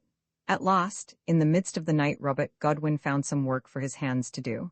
In the attic where he had arranged and sodded the lumber, the two old flintlock pistols he had turned up were lying on an oaken press, as he had left them. With sand he rubbed away the rust from the barrels. There was not much, for they had been in a dry place. With oil he loosened the locks. In the road by daylight he found splinters of flint and fitted them to the weapons. As he tried the trigger, the sparks flew. Had there been powder in the pans, it would have exploded. They were ordinary pistols, such as people commonly carried when they drove on a journey in the days before railways, in the beginning of the century. They were in perfect preservation and would send a ball almost as true as ever. They were the only firearms in the house, for he had never been a sportsman. In the midst of the night, Robert Godwin polished and scoured them, oiled the locks, and fitted the flints. Romans 16 in August, the loveliest day is when the thunder booms far off at sea, while over the cornfields the sun shines with increased brilliance. The sky over the wheat is blue, but in the distance some large clouds stay motionless. The upper slopes of these mount-like vapors reflect the rays of the sun. Beneath they melt away in an indefinite mist which does not throw back the light. The massy ridges above have no foundation beneath reaching to the horizon. They do not threaten. They add to the beauty of the level azure, as hills about a plain. Rolling in from the south comes the wave of heavy sound, too distant to cause uneasiness, the boom of an immense breaker on the shore of heaven. After each burst the sun seems to glow fiercer, the warm haze thickens, the rich blue sky is richer, the insects in the air vibrate their wings more rapidly, and a shriller hum arises. Butterflies are busier, and in the wheat the reapers bend, cutting at the yellow straw. Instead of uneasiness, the thunder increases the sense of luxurious, tropical sunlight, color, and glowing life. All things appear aware that the lightning will not approach. It will remain miles at sea, and they throb and pant with pulses quickened by the discharge of electricity. The lovers were sitting on a green, dry bank near the sundial, in the shade of a beech. Round spots of sunlight came through its branches and dotted the grass at their feet. Behind them, there was a belt of beeches. On the right hand a thick and high yew hedge, on the left a great thicket of hawthorn trees, so that they were enclosed on 3 sides, but in front the view was open. A square of green sward, raised like a terrace, was before them. At its edge the ground dropped a few feet, and the meadows commenced. Far down there sloped the brook past, and beyond it were the cornfields, undulating away to the hills. Meadow and brook, wheat fields and hills, a simple landscape, yet such as is not to be surpassed by any on the earth. A common landscape, there are hundreds such in our England, yet beyond compare, there are none like it elsewhere in the wide world. This green raised platform, like a deck, was the only spot at Beechknoll where a view could be obtained without ascending the steep Coomerside by the copse. Mr. Goring had planted himself so round about with trees that nothing could be seen beyond them, except in this one place. He had placed a trunk of oak, prepared as a seat, near the sundial under a sycamore by the yew hedge, but the lovers today preferred the dry green bank. Beyond the brook in the rising field reapers were laboring at the wheat. Afar off the yellow slopes were scarce distinguishable in the August haze. It was one of those loveliest of August mornings when the idle thunder booms at sea. Fell-eyes had dreamed here so many times in the past, it was natural she should bring him here. Nominally they were examining a broad portfolio of etchings, in truth they were purely idle. The reapers were working hard in the dry, hot wheat, the straw warm to the touch, the earth warm beneath and opening in crevices with heat, a dry rustling of straw, a dry impalpable dust filling their throats. The days are long in August, but never long enough for the reapers. On the greenish face of the sundial, weather-stained and tarnished, the shadow of the gnomon seemed to rest. So slowly the sun moved on his high summer circle. Love and time were idle, but the reapers toiled in the corn. Red berries and pink flowers were on the sprays of the brambles that thrust forth from the thicket of hawthorn. There were nuts on the hazel rods among the hawthorns, and along the edge of the grass discs of knapweed, and yellow bedstraw, and purple vetch. Where the terrace sloped to the meadow 2 or 3 harebells drooped, the light air scarcely swung them. Butterflies, whose blue wings were edged with another blue, came up the terrace, and fluttered along its verge. Bees visited the clover still flowering in the long grass. In the air, invisible, many thousand insect wings vibrating, beat it to a continuous hum. The light feet of squirrels in the beeches and among the ferns and moss scarcely made a rustle, unless they moved a dry leaf. The rushing of the water over the hatch at the trout pond farther away now lifted itself and now decreased. The sound floated among the tree trunks. As the dry, warm air came from the corn, the round dots of sunlight shot to and fro on the sward, following the leaves above. A fervor of heat and light glowed in the atmosphere and was caught and held in the haze. Over the beech tree the blue shone with light. Rolling along, the boom from the sea passed like a great organ note, and the earth and air, the grass and living things responded. The light was yet more brilliant, the colors yet more warm. The earth offered the fullness of the harvest. 2 lovers, but one only loving. Marshall had yielded and slumbered at the feet of love, yet he did not love. As the vehement August heat causes a slumberous feeling, so the vehement passion of Fell-eyes overthrew him, and his nature slumbered at her feet. He was there, and yet he was not hers. Fell-eyes made no inquiry. It was enough that he was there. She wanted him. She did not ask if he needed her. All she required was that he should be where she could give herself to him. For she had given herself to him from the depth of her soul. With tenfold quickened perceptions, she saw the beauty of the earth, and with that beauty she loved. She saw the clear definition of the trees, their color, and the fineness of the extended branches. She was aware of the delicate leaves. She saw the hues of the wheat, shading from pale yellow to ruddy gold. Her senses were alive to the minutest difference of tint or sound, to the rustle of the squirrel touching the dry leaf, the rush of the falling water, the hum of the insect wing, keen to the difference of motion, the gliding of the dots of sunlight on the sward, the broad flutter of the peacock butterfly, the quick vibration of the wasp fly's vein. Her exalted passion strung her naturally fine and sensitive nature. She seemed to feel the sun's majestic onward sweep in the deep azure. Her love made earth divine, sometimes under the power of sweet music from an organ, sweet, yet deep and noble. There wakes up within the heart another consciousness, till we seem capable of perceiving more than is usually apparent to the senses. Invisible things are shadowed forth and stand in the air. Tenfold more so her heart, listening to the music of its own passion, was able to perceive the deeper knowledge shut and closed except to love. This was inwardly. Outwardly she saw hitherto unknown glories in the light and beauty of the day, and aught divine in these things. There came the low boom of the distant thunder, but the hills slumbered, and the clouds were still. The reapers labored in the corn. All the unwritten and inexpressible aspirations of her nature, her noble nature, crowded into this one emotion. In her love was her all, her existence, her breath, her thought, the very expression of her form. As a flower grows and bears its one color and perfume, so she lived and bore this one feeling. Of all else, of the world and of herself, she was utterly careless and unconcerned. So great was her joy in her love, it seemed the width of the dome of the sky was not wide enough to express it. Upon the green and tarnished face of the ancient sundial, there was written in wan letters, Nihil nisi umbra, nothing without shadow? No, not even love. The fervor of passion must needs cast the deepest shadow beside it. Let us welcome the shadow if only we can have the sunlight of love. Through Marshall's mind, as he reclined beside her, there passed images of ancient Greece, of the ideal of human beauty expressed in marble as Aphrodite sought the bath, expressed in words resounding to this day. The idea of perfect human beauty, the idea of shape and curve and motion, flows through all their works, even those of pure thought, as Plato's. Without direct mention or description, still the idea is there. These images passed through Marshall's mind, this beauty was hers. In life, in flesh and blood and actual reality, the ideal was there with him. He worshipped her beauty and said to himself, I do not love. Her soul pursued his. She felt as if his man's intellect gave a godlike meaning to the beauty of the sunlight and of the earth. In the expanse of loveliness through which she had wandered dreaming for years, through wood and mead, by stream and hill and wide sea, she had found the central figure, that which made all things plain and completed them. Till he came the fields, the woods, the hills, the broad sea were incomplete. To all he gave a meaning. She endowed him with all that she perceived in the glory and mystery around her by day and by night. Of old time, the shadow of the gnomon glided over marble. Sometimes they built great structures to show the passage of the shadow, more distinctly, observatories of shadow. Not only on this round, horizontal disk of greenish metal, not only on those ancient marble slabs, but over the whole earth the shadow advances, for the earth is the gnomon of night. The sunlight and the night, year by year, century by century, cycle by cycle, how long is it? Can anyone say? So long has love, too, endured, passing on and handed down from heart to heart.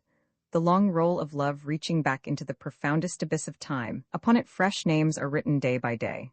Feliz's love was pure indeed, yet what is there that the purest love is not capable of for the one to whom the soul is devoted? Self-immolation, self-sacrifice, death, is there anything love refuses? Still the shadow slips on the green rust of the dial. Let even life pass from us if only we can have love. Feliz saw the beauty of the earth, and with that beauty she loved.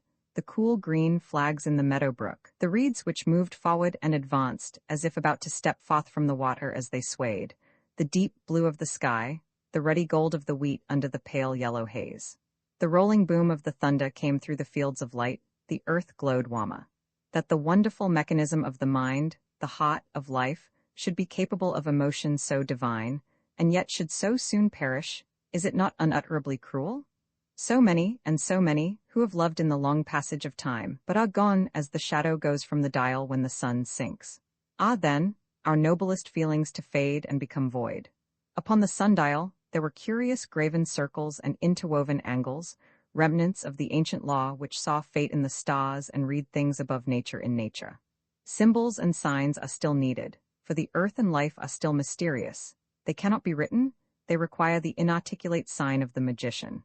Let us not outlive love in our days, and come to look back with sorrow on those times. You have seen the ships upon the sea, they sail hither and thither thousands of miles. Do they find aught equal to love? Can they bring back precious gems to rival it from the rich south? The reapers have been in the corn these 1,000 years, the miners in the earth, the toilers in the city. In all the labor and long suffering, is there anything like unto love? Any reward or profit in the ships, the mines, the warehouses? What are the institutions of man, the tawdry state, the false law, the subsidized superstition, and poor morality, that pale shadow of truth? What are these by love? Could but love stay, could but love have its will, and no more would be needed for eternity. Overcome with her beauty, he was at her feet as at the feet of an immortal, such as moved among the violets in the early days. Her dress was transparent to his eyes, the image of the beautiful knees dewy from the bath could never fade. No dress could hide her. He slumbered in worship at her knees. The reapers labored cutting at the wheat, and with bowed backs bound up the sheaves, the doves came out from the copse and fed among the stubble. Among the beech trees there floated the sound of the falling of water on its way to the cool green flags of the brook. Faint rustling of squirrels' feet, the hum of invisible insects, the flutter of butterflies' wings, the hum of a humble bee wandering among the fern, the call of the grasshoppers in the grass, the amorous sigh of the breeze, the quick maze of the sunlight dots, the sense of all summer things, the distant thunder deepening with the pressure of its note, the voices of the sunlit earth, the fullness of the harvest, the touch of a loving hand. His head rested upon her left knee, not on her lap but on her left knee. His weight had been there so long it had compressed a vein, and her limb was growing numb. What of that? If the limb had been dying she would not have moved, she would not have changed her position one iota. She was sitting higher on the bank than he was, so that his head naturally rested there. He remembered the white knee Dewy from the water. It was on that he really rested. Her arms like a bower hung over embracing. He looked up, he saw her loving eyes, her lips descended upon his. Romans 17, the happiest lady in the land is the lady who can sing like the adorable Patty. The construction of this sentence is not harmonious, and yet perhaps it will convey the meaning better than if it had been studied. She who can sing like Patty. Upon the sounds of her sweet throat the multitude hang entranced, and for the song they half worship the singer. To be thus courted, thus admired, must indeed be a pleasure, because it is for something personal and genuine, not for any adventitious advantage of position, not because of a crown or wealth, simply for oneself. She may be excused, nay, she may be praised for pride and vanity in so glorious a possession. Such joy, such supreme triumph is only for woman. For man there is no similar altitude, he cannot climb so high. It is not for any man to be like this. For him the nearest approach, many miles asunder, is to be able to write a really good opera bouffe, something that will set the feet of all a-shuffling, the eyes gleaming, the ears tingling, the whole body aglow with music, and hearts the better for a merry hour. Nothing so good as a good opera bouffe. The music, the crossing of the intertwining feet, the graceful chorus dancing, the changing color, there is nothing so good as this in our days. How many 100 dozen archbishops of Canterbury would it take to equal one bar of Madame Angot? But then this is far, very far beneath the singer who can sing like the adorable Patty. To her must the foremost position in all the world be given. For crowned heads are only bowed to because they are crowned, statesmen because they are in place, generals because they are in command, millionaires because they have money. But the singer, the divine Patty, is worshipped because of herself. How delicious to be a little like her! Even to be a little like her is reserved for woman. A man is out of the competition. I came to these conclusions while I was endeavoring to construct this book in such a manner that the reader should see the events and the people, one after the other, without any wearisome explanations between as to how it came to be so. While I was considering, and trying to surmount the difficulty, it occurred to me how happy the dramatist must be, since he places his hero and his heroine in living shape at once before you. There they are on the stage. You see them, they walk, they breathe, they talk, they accompany their words with appropriate action, and convey their meaning in an indisputable manner. They stand there before you at once in their full growth.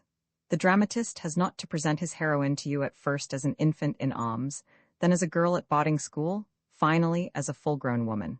You understand her at once. The unfortunate narrator is not permitted these advantages. It takes me pages upon pages to describe a single character, and then very probably you do not see half what I hoped you would see. There is no sound of voice, no movement or gesture to convey the impression. But this is not all.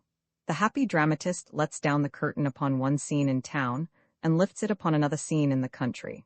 The curtain falls in England and rises in the backwoods of America, and the change is accepted instantly. He is not to set someone before the footlights to laboriously explain, while the scenes are shifted, how his people get into a train and go down to Somerset, or to follow them 3,000 miles, day by day, across the Atlantic.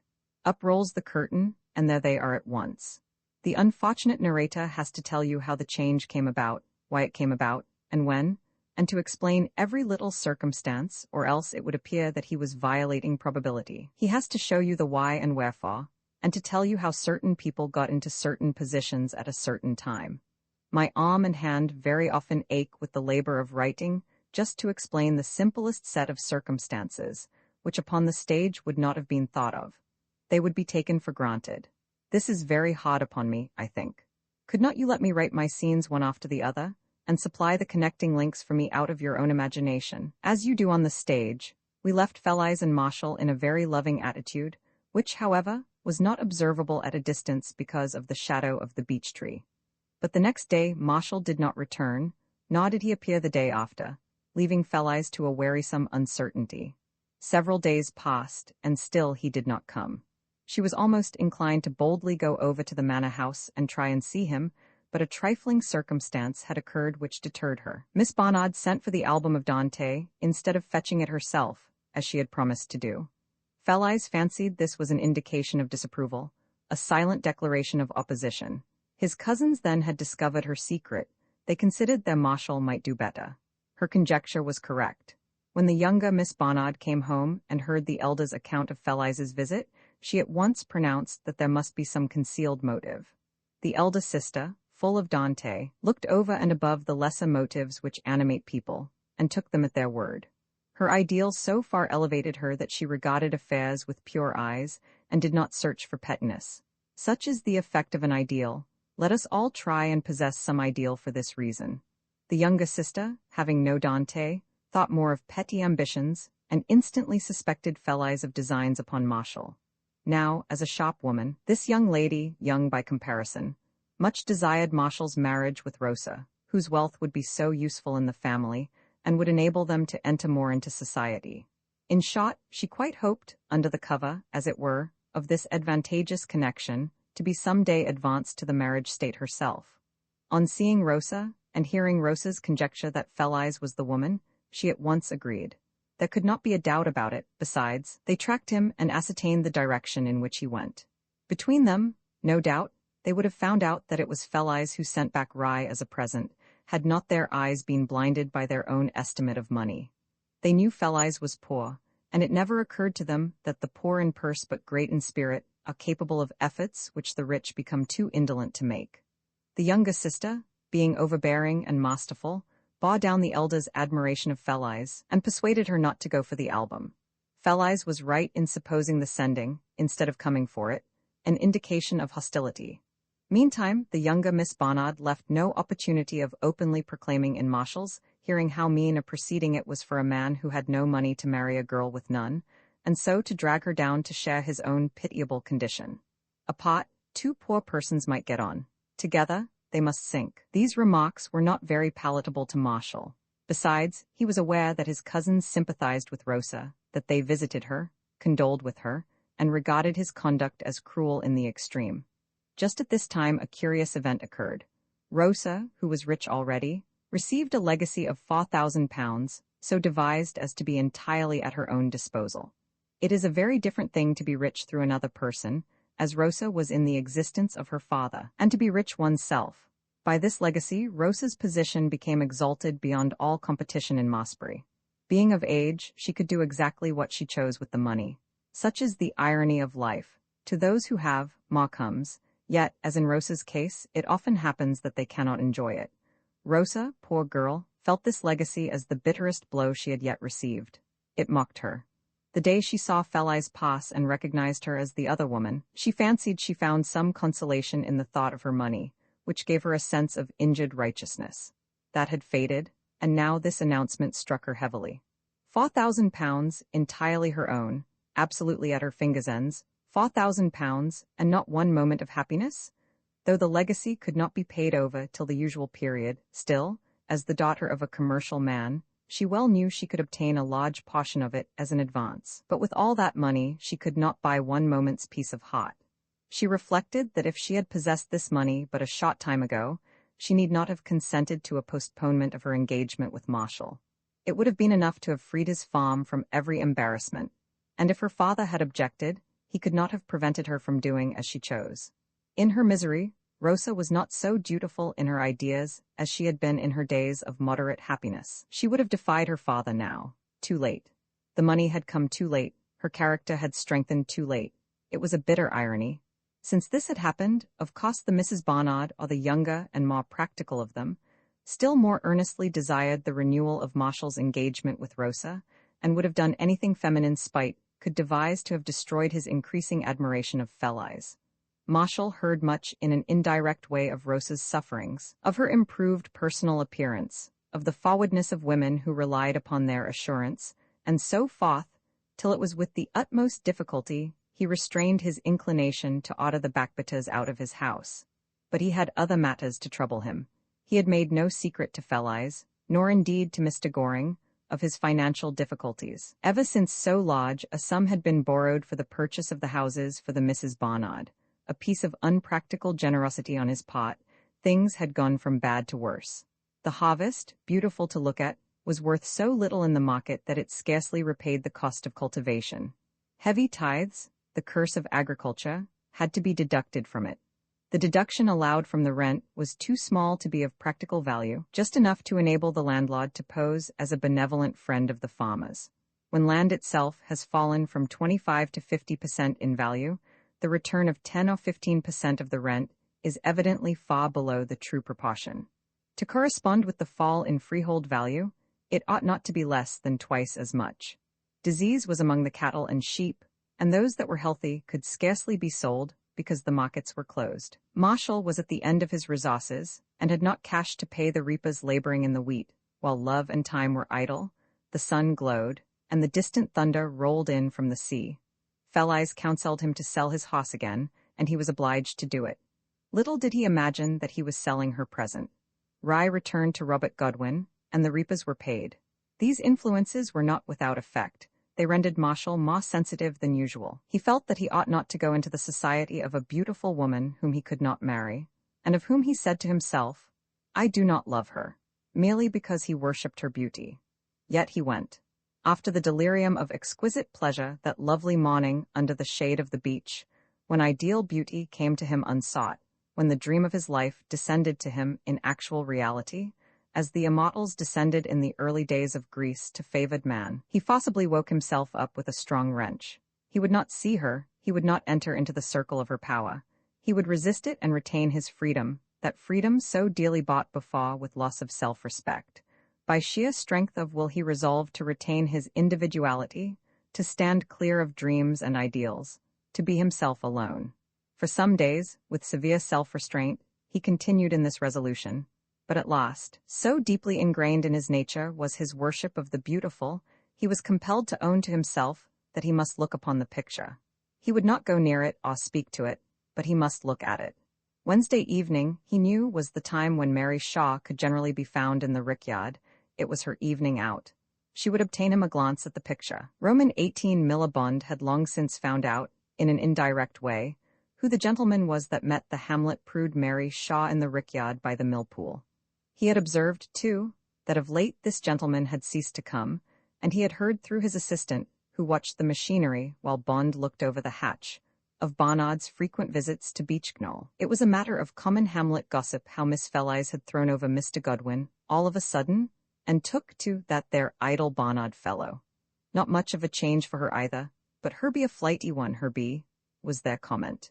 The miller had noticed, too, that when Mary Shaw and Abner met in the rickyard, the cotting generally ended in Mary's having a burst of crying, sometimes passionately weeping, and becoming so convulsed and overcome that it was with difficulty he could soothe her. One evening, it was Wednesday, after witnessing such a scene from behind the stubble-rick and elder-bush, the miller saw Abner and Mary start to go away, Mary still hanging upon him, and apparently sobbing. After they had gone, the miller composed himself upon the log of timber, hoisted up his gun on his knees, and prepared to shoot the first rat that ventured out. Now he could do so without disturbing the lovers. 2 or 3 minutes afterwards, he heard a slight cry and a great splash in the mill-pool, and jumped up in alarm to see what it could be. He had to run some yards before he could see down into the pool. Leaning over the fence, he strained his shot neck and saw Mary Shaw struggling and gasping in the water. Some kind of shout or loud exclamation issued from his lips, and then, as if by mechanism, he put his gun to his shoulder and fired up in the air.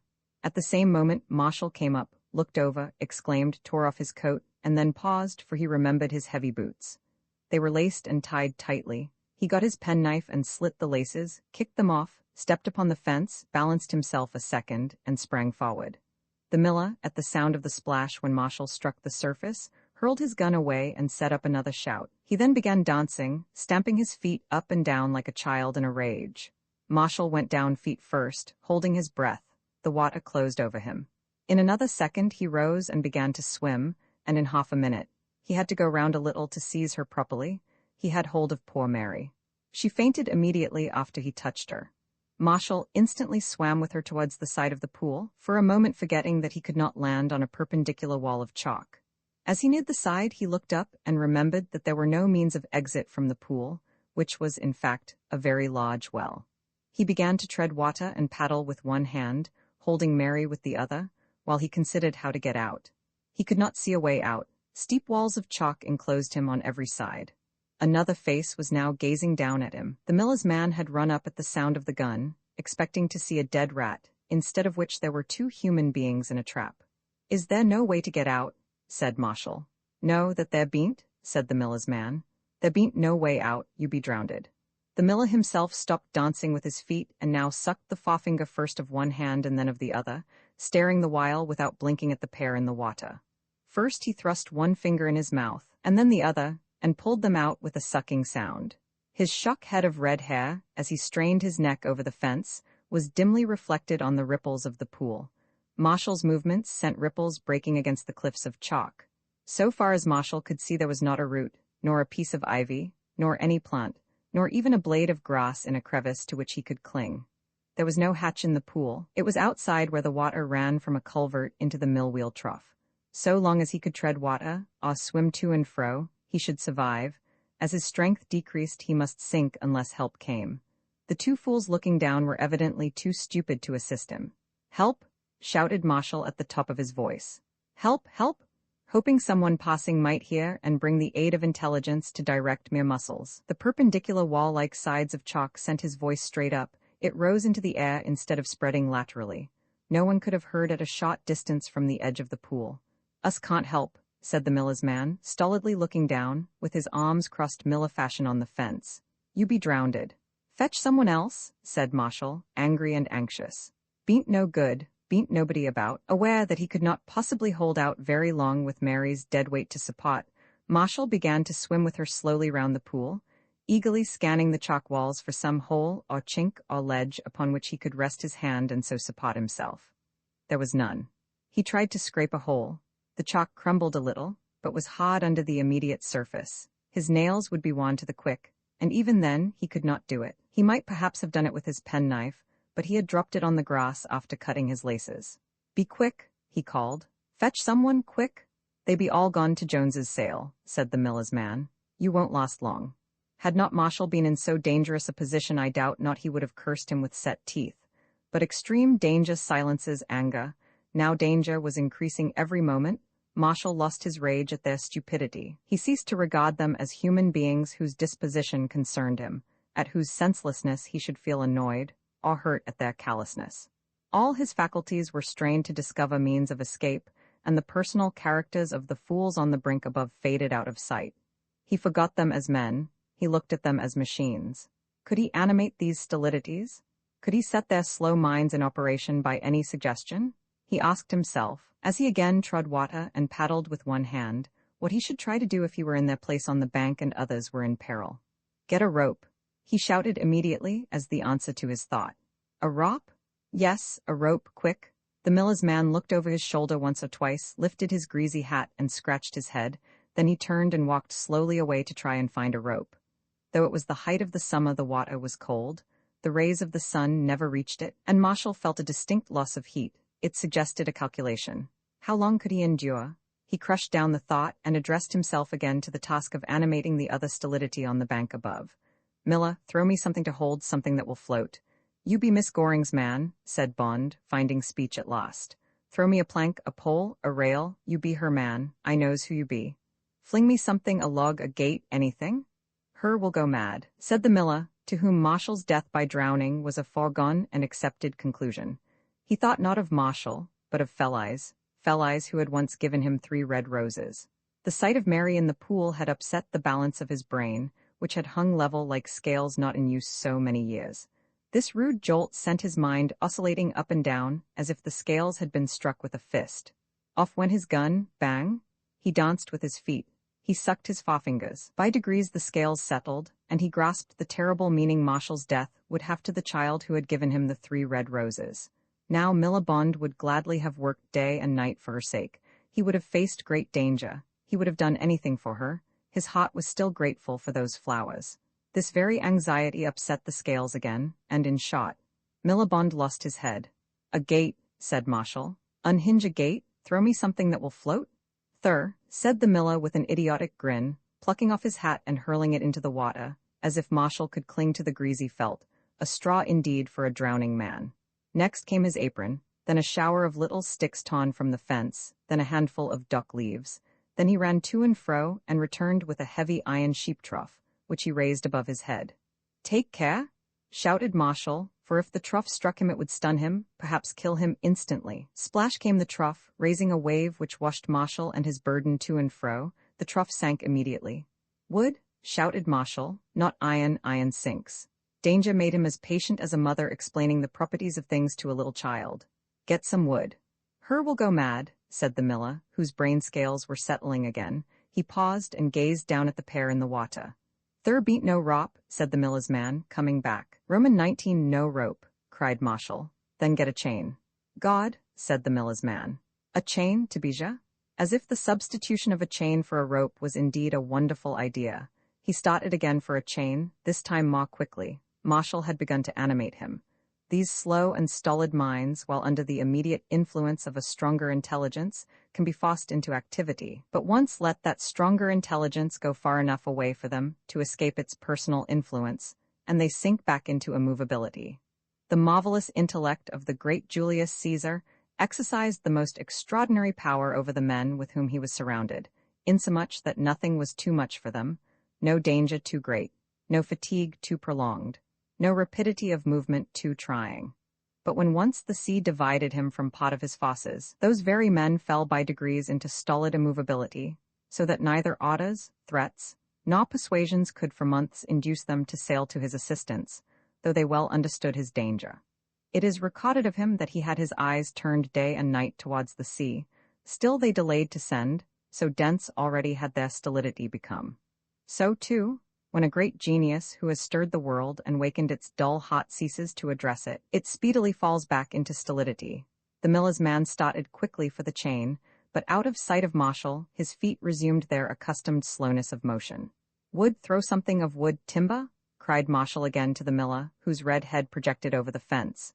"When was you and she going to be married?" said the miller. "Wood, rails, posts?" reiterated Marshall. "Chain," said the miller's man, appearing with a set of chain traces such as are used on wagons. He let the end of the chain down. Marshall grasped it. The miller took hold above behind his man, and they began to haul, but Marshall was obliged to let the chain slip through his fingers. His wrist was not strong enough. When he and Mary began to rise out of the water, their combined weight was too much for his sinews. In endeavoring to get out of the water, as for instance into a boat, the weight of the body seems suddenly increased. Marshall was not Herculean in proportions or strength. He was sinewy and able to bear fatigue, but not powerful in the manner of a dray horse. There was nothing gigantic in his muscles. Already wearied and chilled by the icy well water, he could not endure so great a strain. They ceased hauling, he held the chain, and it was so far an advantage to him that it supported him. He had not to tread water or paddle. Once more with some failing at heart, he tried to think. What could he do if in their place? Endeavoring to reverse the actual condition of things, he said to himself, "I am trying to get out. Suppose I was trying to get in safely, what should I do? I should put down a ladder."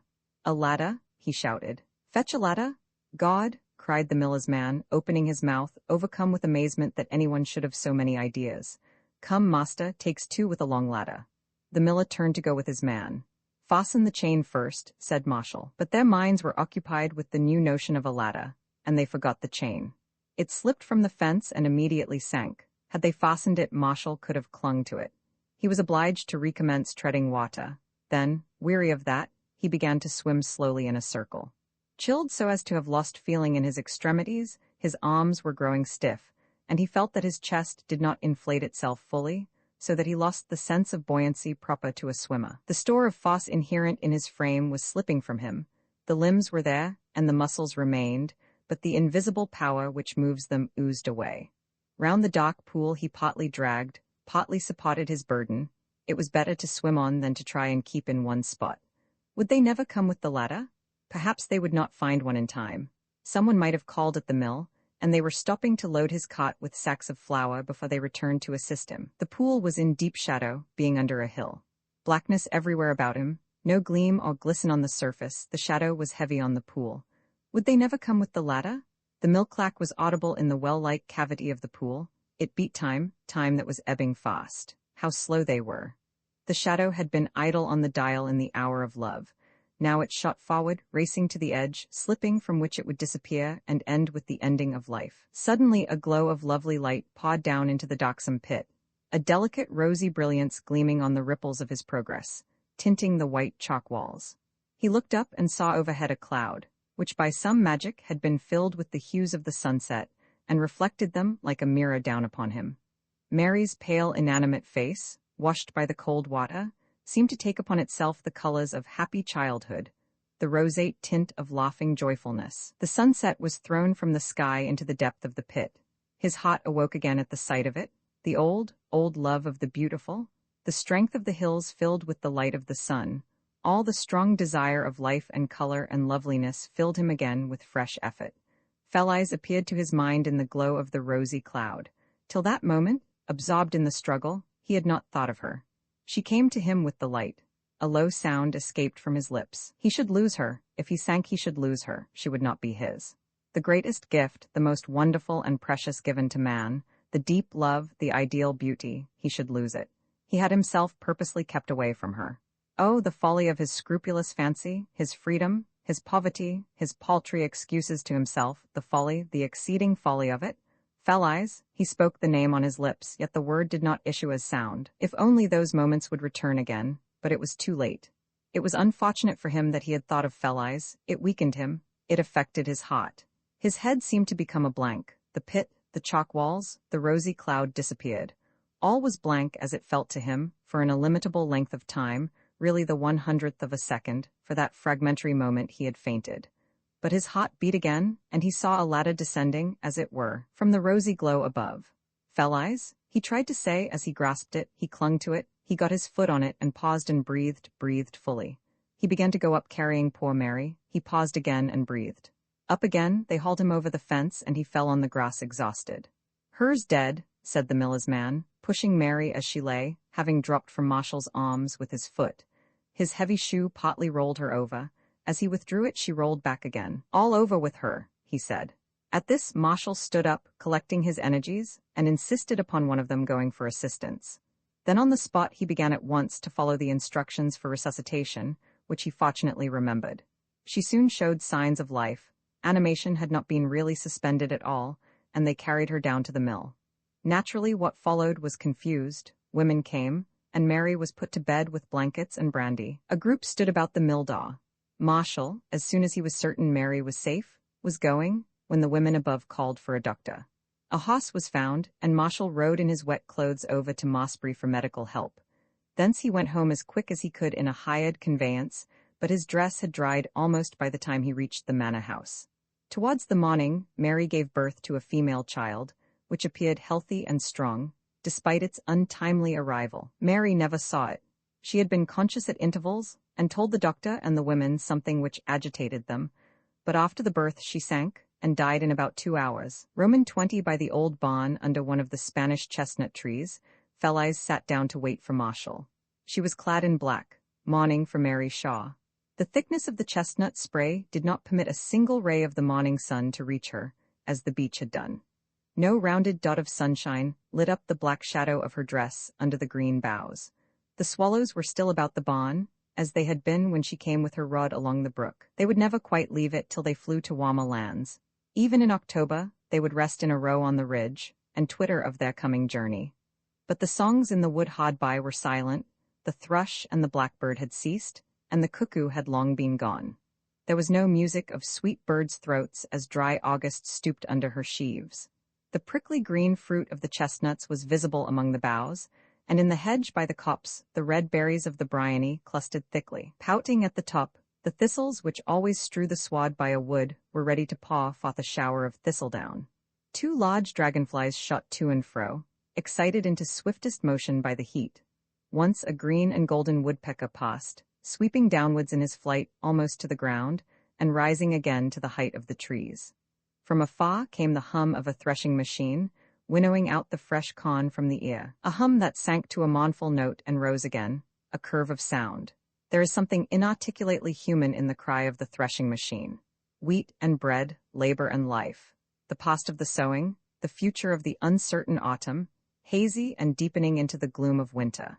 In the glow and light and heat of today, forget not that the leaves shall fall and the stubble be beaten by the rains and whitened by the snow, yet hope on, because the sunlight and the flowers shall assuredly succeed again.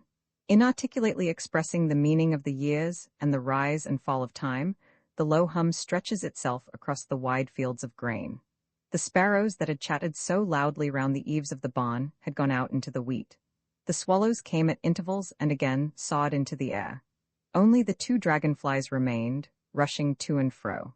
Marshall had told her all, manfully laying bare the recesses of his heart, won thereto by his experience of the mill-pool, which told him not to trifle longer with the shadow on the dial. While we linger, while we stay, the shadow slips from the edge of the disk into universal night. He cannot love me. This was the burden of her thoughts. He cannot love me.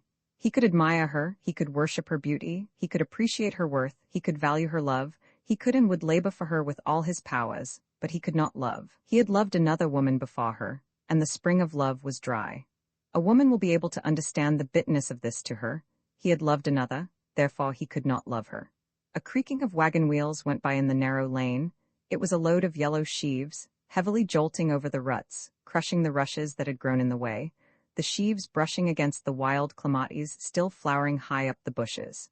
She could see the top of the load above the hawthorn and hazel, slowly ascending the hill by the wood. He cannot love me. He was hers, and yet he was not hers. Thus Rosa was in part avenged, and returned bitterness for bitterness to the heart of her rival.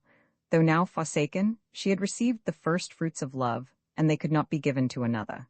If Feliz's existence was cruel to Rosa, so now Rosa's existence was cruel to Feliz, yet not so cruel, for with a deep sigh Feliz became content. "It is better," she said, "it is better than not to have him at all. Had that been so, if I could not have had him, then it would have been best that the deep sea should cover me."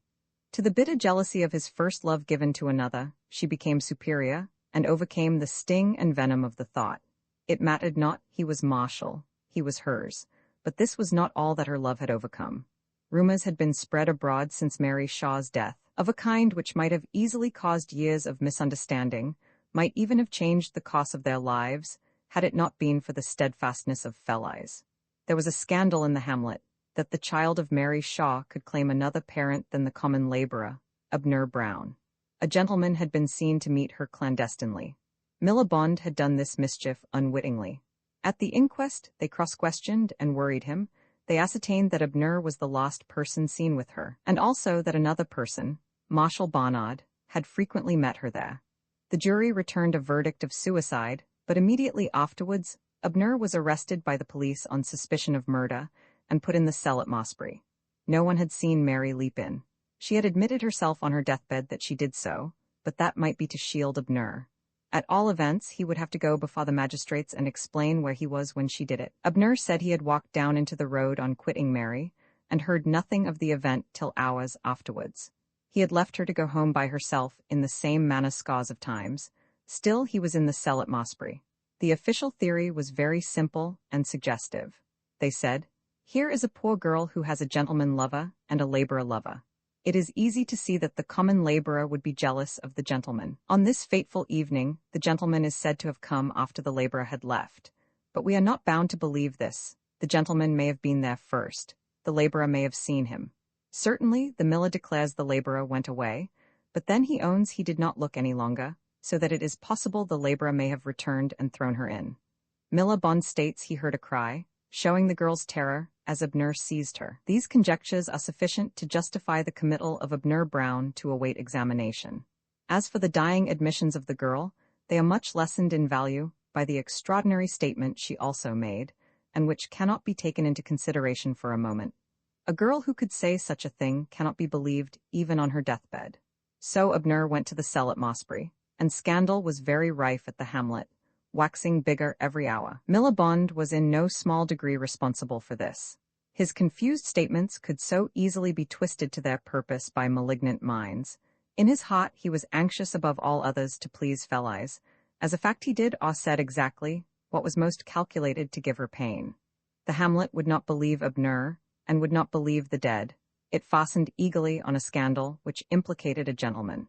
It was not without foundation, because Marshall could not publicly explain why he had met Mary Shaw. Robert Godwin saw in these circumstances, which had so suddenly arisen, a means of gratifying the reflex action in his mind, which prompted him to injure the very person he loved. At his suggestion, the police acted in securing Abner. He pointed out the possibility of Abner's guilt. Without much possibility, a hint from such a quarter was sufficient. This was a savage cut at the unfortunate laborer, and at the same time an unpleasant incident for Mr. Goring. But it was Felice whom he desired to reach. The hamlet gossips gladly carried the tale to Beechknoll. That the shaft might go home, Robert Godwin himself came over. He found Mr. Goring in the garden, and in despite of the other's plainspoken desire to avoid him, forced him to hear the story. That Marshall, while paying attentions to Miss Goring, had taken an unmanly advantage of this poor girl. Goring, as usual, was working in the garden when Robert would not be shaken off. "The whole story is an abominable falsehood," said Mr. Goring. "Mr. Barnard is incapable of such a thing. I know the real reason for the meetings between them. I must really decline, Mr. Godwin, to discuss the matter further with you." "Barnard will have to tell the truth before the magistrates," said Godwin, not in the least abashed. "This is not the first discreditable transaction in which he has been engaged. He promised marriage to Miss Rosa Wood, and jilted her. He has wasted his substance and that of his cousins. He is a spendthrift and a scoundrel. Sir, I request you to quit my premises. Sir, your name and that of your niece will figure largely in the public investigation." "Investigation? I bid you beware of investigation. The world knows already why Mary Shaw committed suicide. I dare anyone to repeat that statement, they shall be prosecuted for slander. I repeat the statement. Mary Shaw committed suicide because she knew that her aged father and mother, and all her family, would be expelled from their cottage if her disgrace became known. The poor girl died to save their home for them. Most infamous, you shall certainly be prosecuted for slander. Most infamous, certainly. I cast the word in your teeth, Mr. Godwin. I despise you. You left this poor girl no refuge. You ordered her lover's parents to quit their home. There was no possibility of their marriage. She was aware of the penalty if she was not married. Rather than see her aged parents turned into the road, to starve or end their broken days in the workhouse, she did this dreadful thing.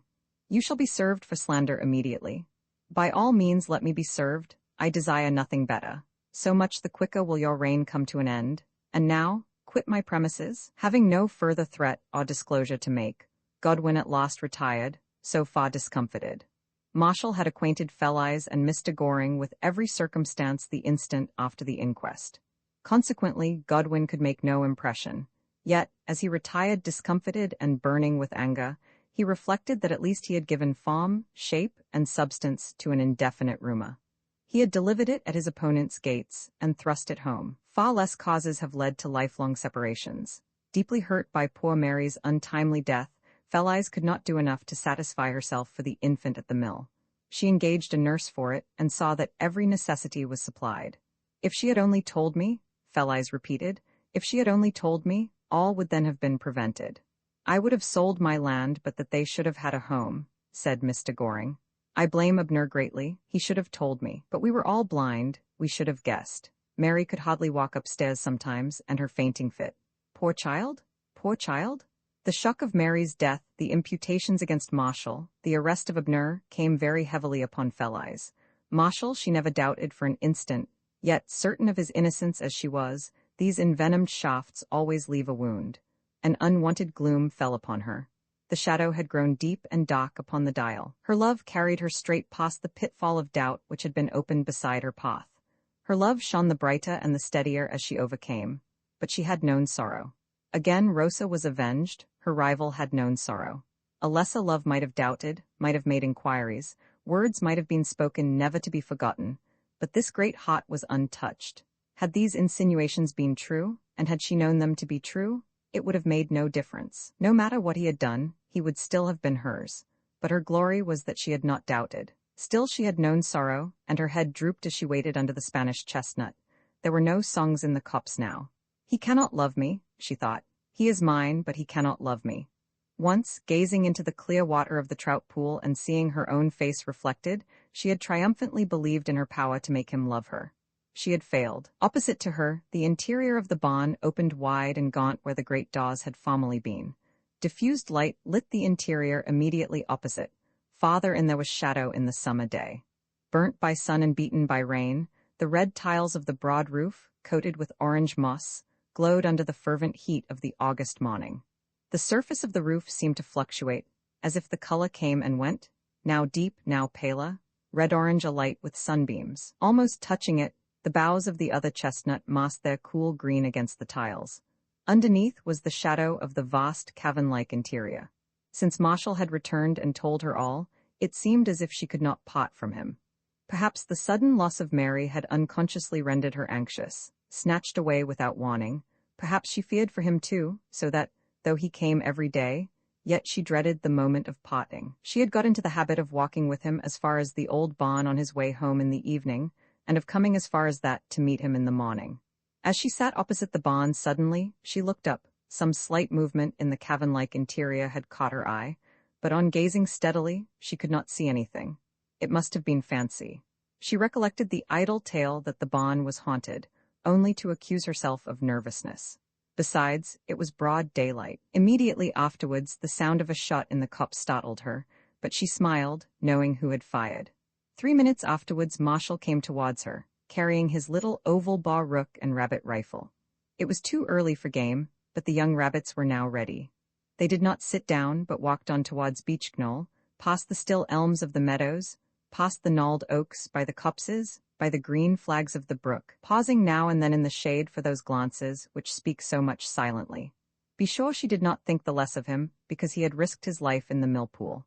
Natural enough that she should exalt his deed into heroism. When we think so highly of another, it seems impossible but that they must in some degree incline to our wishes. We transfer our feelings to them. In the dreamy woodlands, by the running brook, it seemed to her that by and by surely he must love her. Room 21. The key turned, the heavy door of the cell swung open, and the constable who had just come on guard duty looked in upon Abner. "They've put her in," he said. "It's all over." "Yes," said Abner without lifting his gaze. He understood what was meant. "They've planted her," said the constable. His words to us would have sounded hard and cruel in their bareness and naked meaning, but he meant kindly. "They've planted her." Mary Shaw had been interred. Abner still said nothing. "Her was buried in oak," continued the constable. "Not many of her sawdust has oak planking." "Who did that?" asked the prisoner, looking up. "Miss Goring paid for it. Leastways her had it done. S'pose Mr. Goring paid for it. She said she could not abear her to be buried in deal like the workhouse folk, so her lies in oak. The kid is all right, Miss Goring have had it seed to. Don't you fret. There ain't no case agin you when it comes to a full bench." Abner had been simply remanded by Conley till the day of the magistrates' meeting. "I knows that," said the prisoner. "You knows I didn't do it. They must be fools as says so." "Well, I told you I'd tell you all as there was," said the constable, preparing to lock the door. "She could not have been buried nicer if she'd been a young lady. You'll be discharged directly you seize the bench." The cell door was closed. The prisoner's chin drooped on his broad chest. Out from his silent sorrow flowed warm tears, tears which neither the bitter loss of Mary nor the insult and injustice of his confinement could cause, but which flowed at a touch of kindness. Feliz's kindness went to his heart, already growing stubborn under the stony handling of fate. To the dead, there is no difference between deal and oak or elm. A ditch is the same as a tomb. But to the living, who will one day die, there is every difference. Depend upon it, too great respect cannot be paid to the dead. Therein the deepest, the most subtle of the chords of human nature is touched. In London, the coffins of the pauper dead, let the word pauper be accursed, have been seen to tumble into the stony street. A heap of the dead caught it at once, like the carcasses of animals, till they broke down the carriage. What terrible folly our boasted self-government of bawds is capable of, this utmost folly of destroying respect for the dead to save a few miserable shillings. Abner Brown was by nature loyal and true, of that grit and character of which Nelson's worthies were made.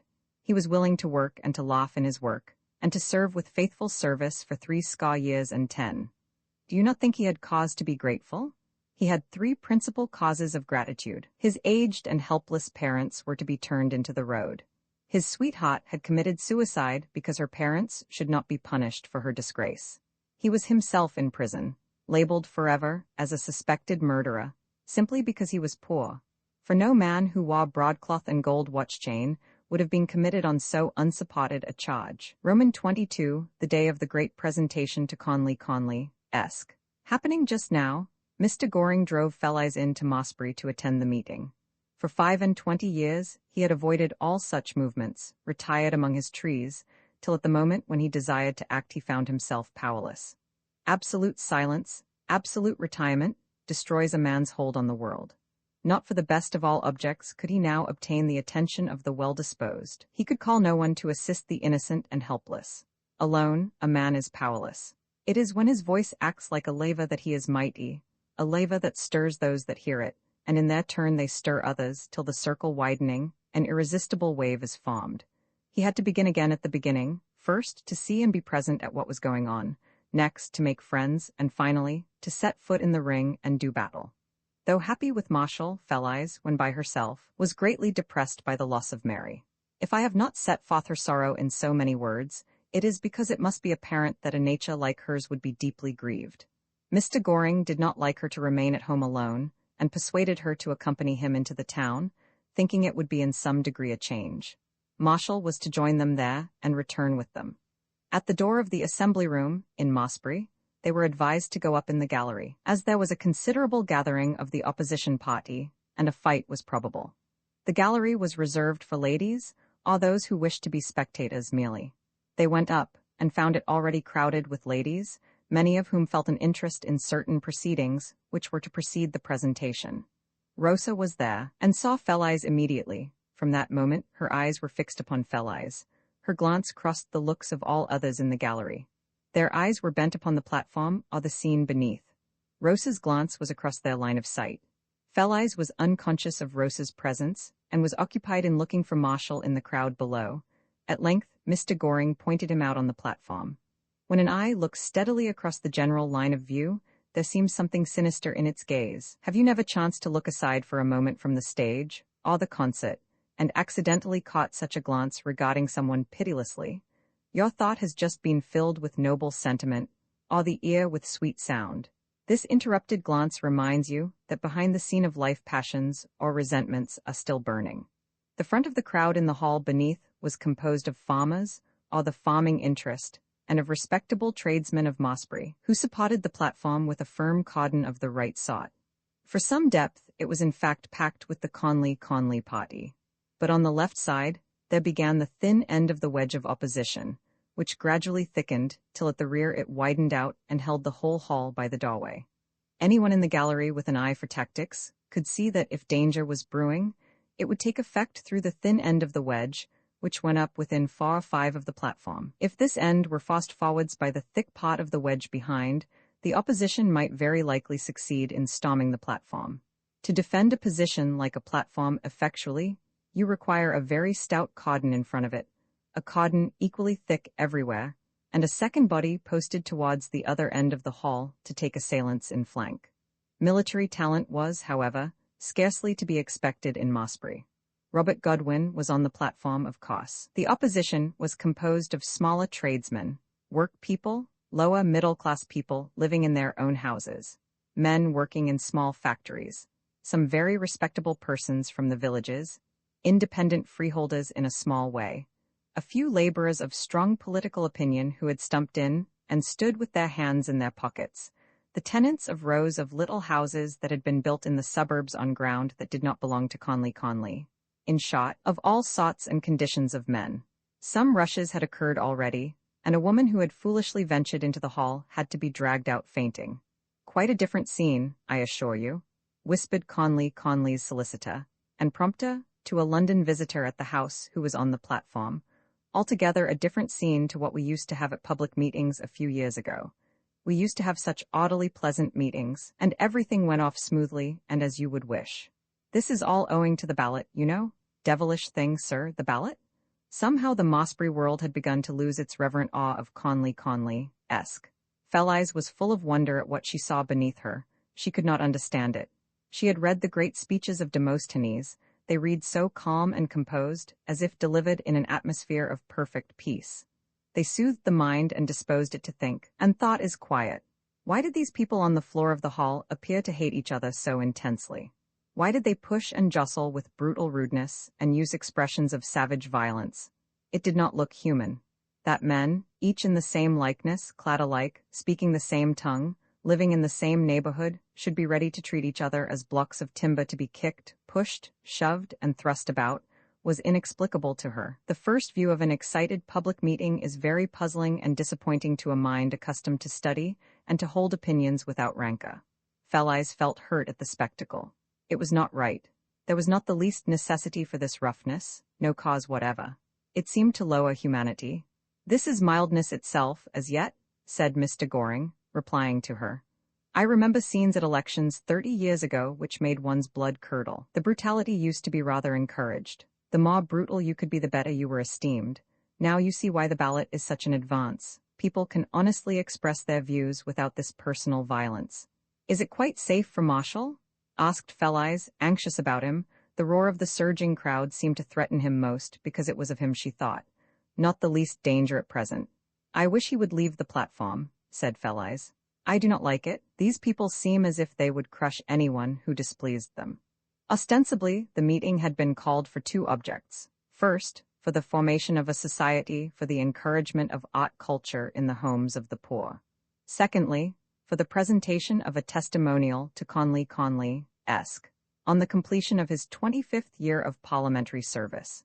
In reality, it was the commencement of a series of operations designed to raise up and unite the supporters of Conley and the cause he represented. It had long been felt in the select circle that worked the party thereabouts that something must be done. A certain amount of apathy had manifested itself even among the farmers. They did not exactly say so, but they seemed to lay the losses, and in some cases the ruin that had overtaken them at the door of the landowners, and to the Toryism they represented. Enthusiasm was absent. There was a coldness among the sturdiest of them. A race remarkable for loyalty even to a bad cause or to a bad man, they stood somewhat aloof. Speeches had been made by some of them of an advanced character, not at all of a resigned and praise the authorities that be description. Something must be done to stir them up, to get them together, and talk to them. Much is sometimes accomplished by getting people together and talking to them. Besides encouraging their own ranks, there was still harder work to be carried out among the small voters, who had much increased in the neighborhood of the town. There was the terrible ballot act to be countermined. And lastly, there was the enfranchisement of the agricultural laborer looming within measurable distance. Mrs. Conley was in high spirits at the success of her political management. A hint had been dropped that, owing to diminished income, the squire thought of retiring from the representation at the next election, and this, too, on the eve of his baronetcy. The 14 other magnates were much discomposed at this. There was no one among themselves with Conley's prestige to take his place, and they did not want a stranger sent down by the London clubs. They naturally wished to keep the thing a close preserve.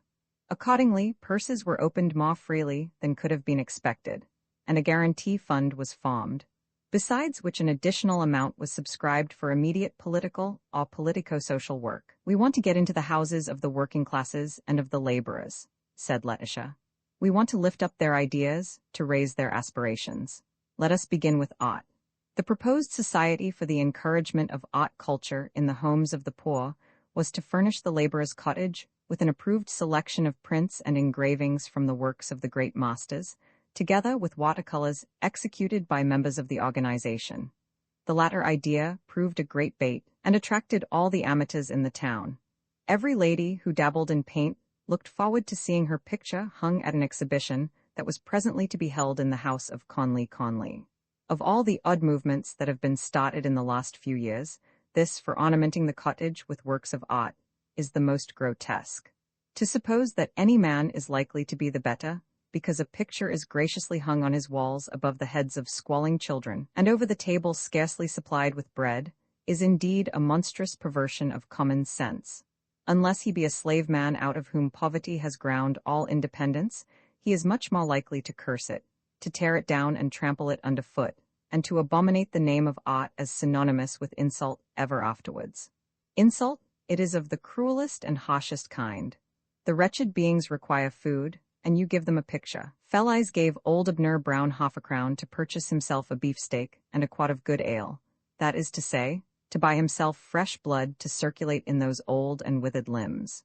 Good beef and beer are what the poor want, and you would find it difficult to supply too much of it. But somehow or other, your modern philanthropist cannot endure the idea of beef and beer. He organizes societies to teach the poor how to cook, ye gods, how to cook, with nothing in the frying pan, nor any lard to grease it, and offers them a cold drink from the pump. In the midst of squalling children, over the deal table scarce supplied with bread, he hangs up a picture. For the enjoyment of art, it is first of all necessary to have a full belly. May I inquire, too, of any painter, if such chances to light on these pages, whether he would consider it likely to encourage a love of art merely to hang a picture on a wall, whether he has not known even well-educated and wealthy people who possessed scores of valuable pictures without the least love of art, whether, in short, even he, a painter of pictures, considered pictures the whole end and aim of art. Is not art rather in the man than on the wall? Once now and then I have been into the cottages of farm laborers who had the good fortune to possess security of tenure and found old oak furniture. Curious, grotesque crockery, generally much colored, the favorite color red, ancient brazen-faced upright clocks ticking slowly, as the stars go slowly past in the quiet hours of night, odd things on the mantelpiece, an old gun with brass fittings, polished brass ornaments, 2 or 3 old books with leather bindings, on the walls quaint smoke-tinted pictures 60 years old.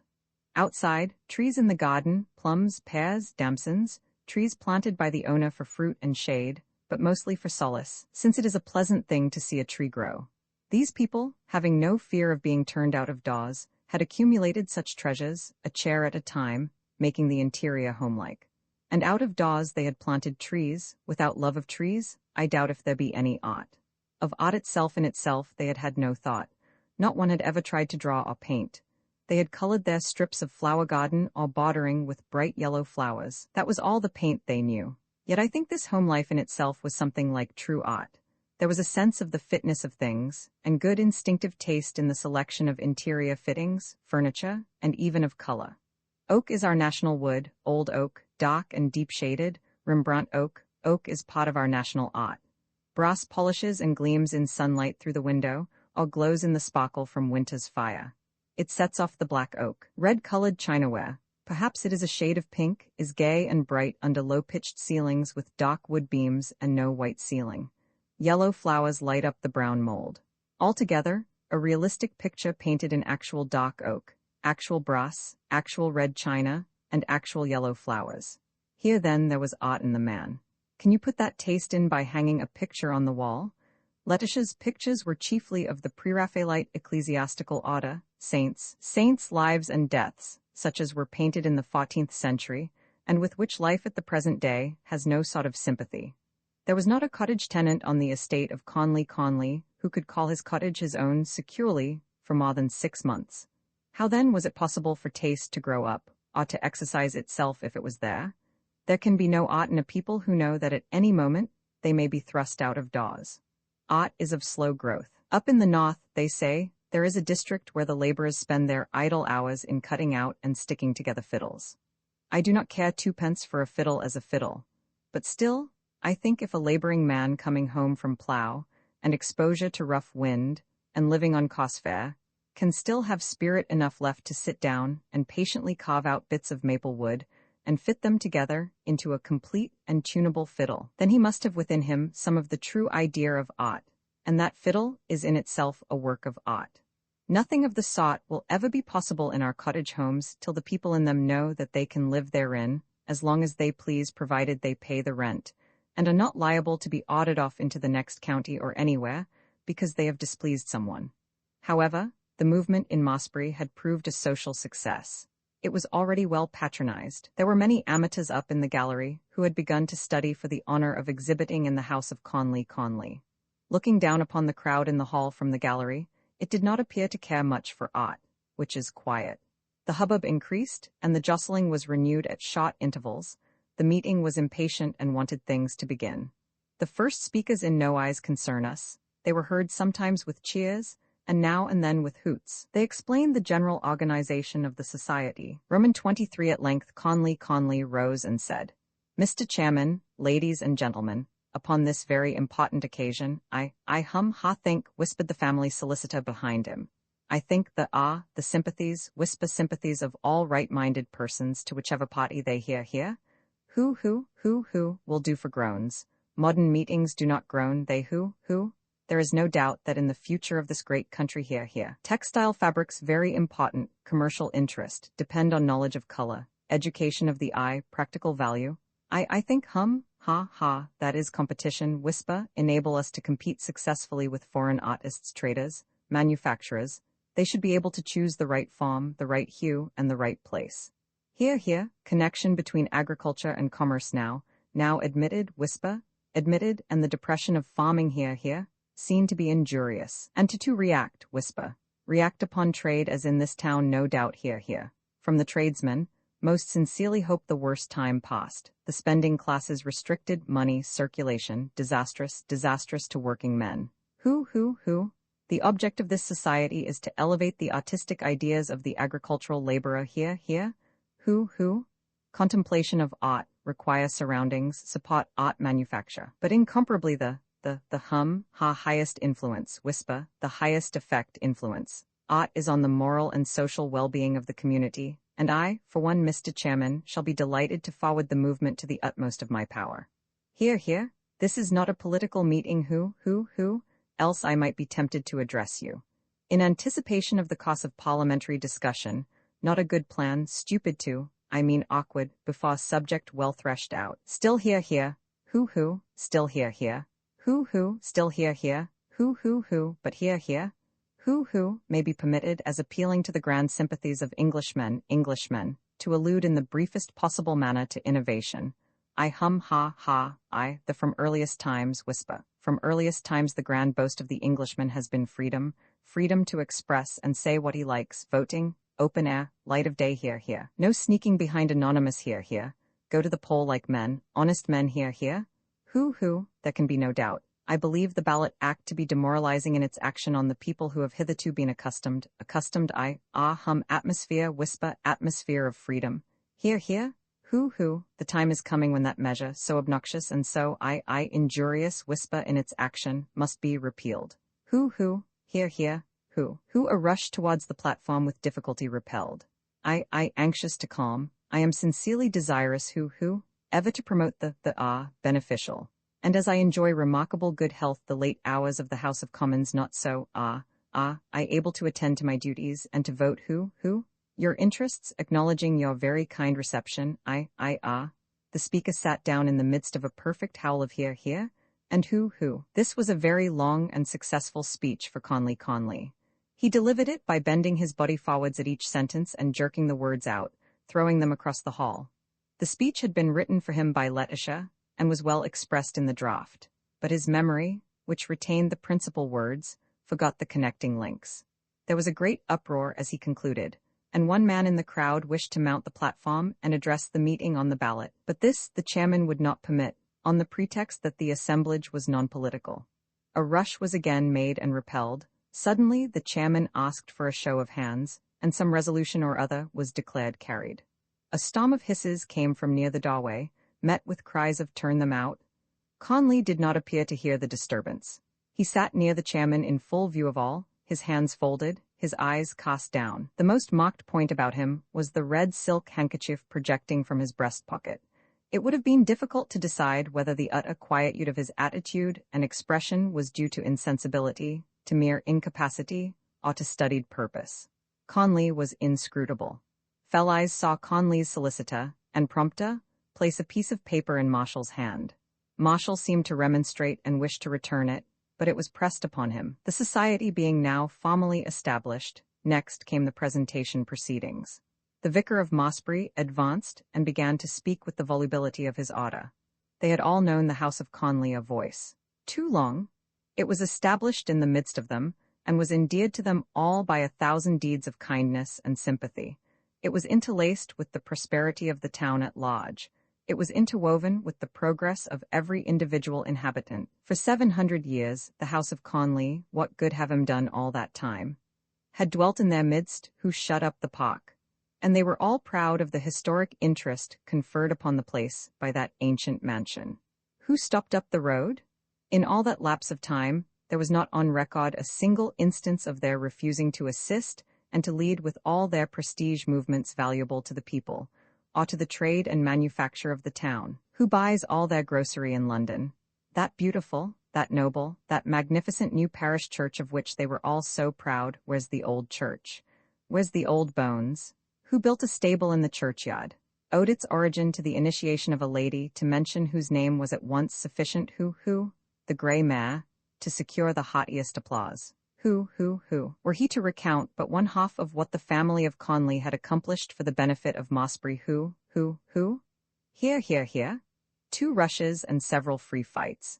But the immediate object of his addressing them that afternoon was to recall to their memories, if indeed it wanted recalling, if it was not fresh in their minds, to recall to their memories the services Edward Conley had rendered to them, to the town, to the neighborhood, to agriculture, and to the country at large by his long, patient, and laborious attendance in the House of Commons as their representative.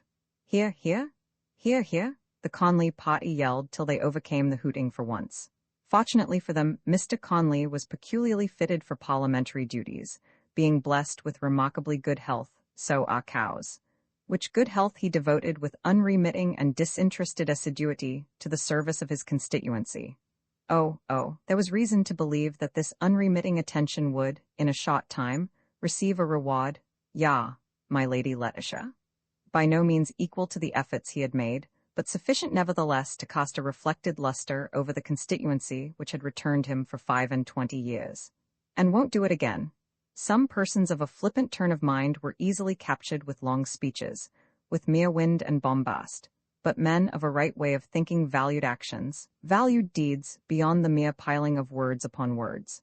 The manner in which Mr. Conley had sat through the wearisome debates, the manner in which he had recorded his vote against everything any good of. These patient actions far surpassed the vain ambitions of talkative politicians.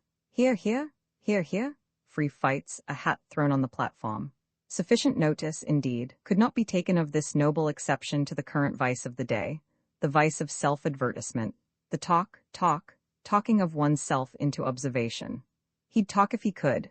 It was no wonder that the subscriptions to the testimonial had proved so large, no wonder that it had extended far beyond the expectations of the most sanguine, when they looked back in this way upon the services of Mr. Conley to the town and to agriculture.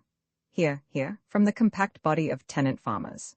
Around the town of Mosbury there reached a wide domain, the domain of the House of Conley, which, under their fostering care, had reached a pitch of cultivation rarely seen. Cheers from the tenant farmers. Upon that domain they saw smiling homesteads in the midst of trees, or under the hills, surrounded with corn and grasslands, with groups of cattle in the fields and well-paid laborers who, and they saw fields drained and in the utmost order. They saw the smoke curling upwards from the peaceful villages, so contented and prosperous under Mr. Conley's rule, a rule which was a happy mingling of lenity and severity, such as a good parent displayed. Oh, pull him down. Robert Godwin? Hiss, Robert was on the platform. When they saw these things they realized the blessing of a landlord who. They realized the blessing of a system of land ownership, which it was now so madly desired to destroy. A system which enabled a benevolent and clear-sighted man to arbitrate in all cases of dispute, to eliminate seeds of discord, and to create around him a fortunate, a happy, and a contented tenantry. Here. The tenant farmers howled their loudest applause. But not content with what he and his predecessors had accomplished, Mr. Conley, ably assisted by his talented and beloved lady, desired to still farther extend the sphere of his usefulness and benevolence by entering into the cottage home, and placing upon the wall the images of those sainted men and women which the greatest masters of art had handed down to us, in order that the ploughman and the carter might enjoy privileges as great as those of the wealthiest, in order that they might lift up their aspirations, in order here. He would not trespass longer upon them. He had to propose that a testimonial be presented to Edward Conley, Esq., in recognition of his long and faithful service in Parliament, and of his devoted labors for the benefit of the town of Mossbury and of agriculture. Here? Who? A still more violent attempt was made to storm the platform as the speaker concluded. It was frustrated by the compact body of tenants in the front, but the result of all this pushing was that the thin end of the wedge had become much thickened.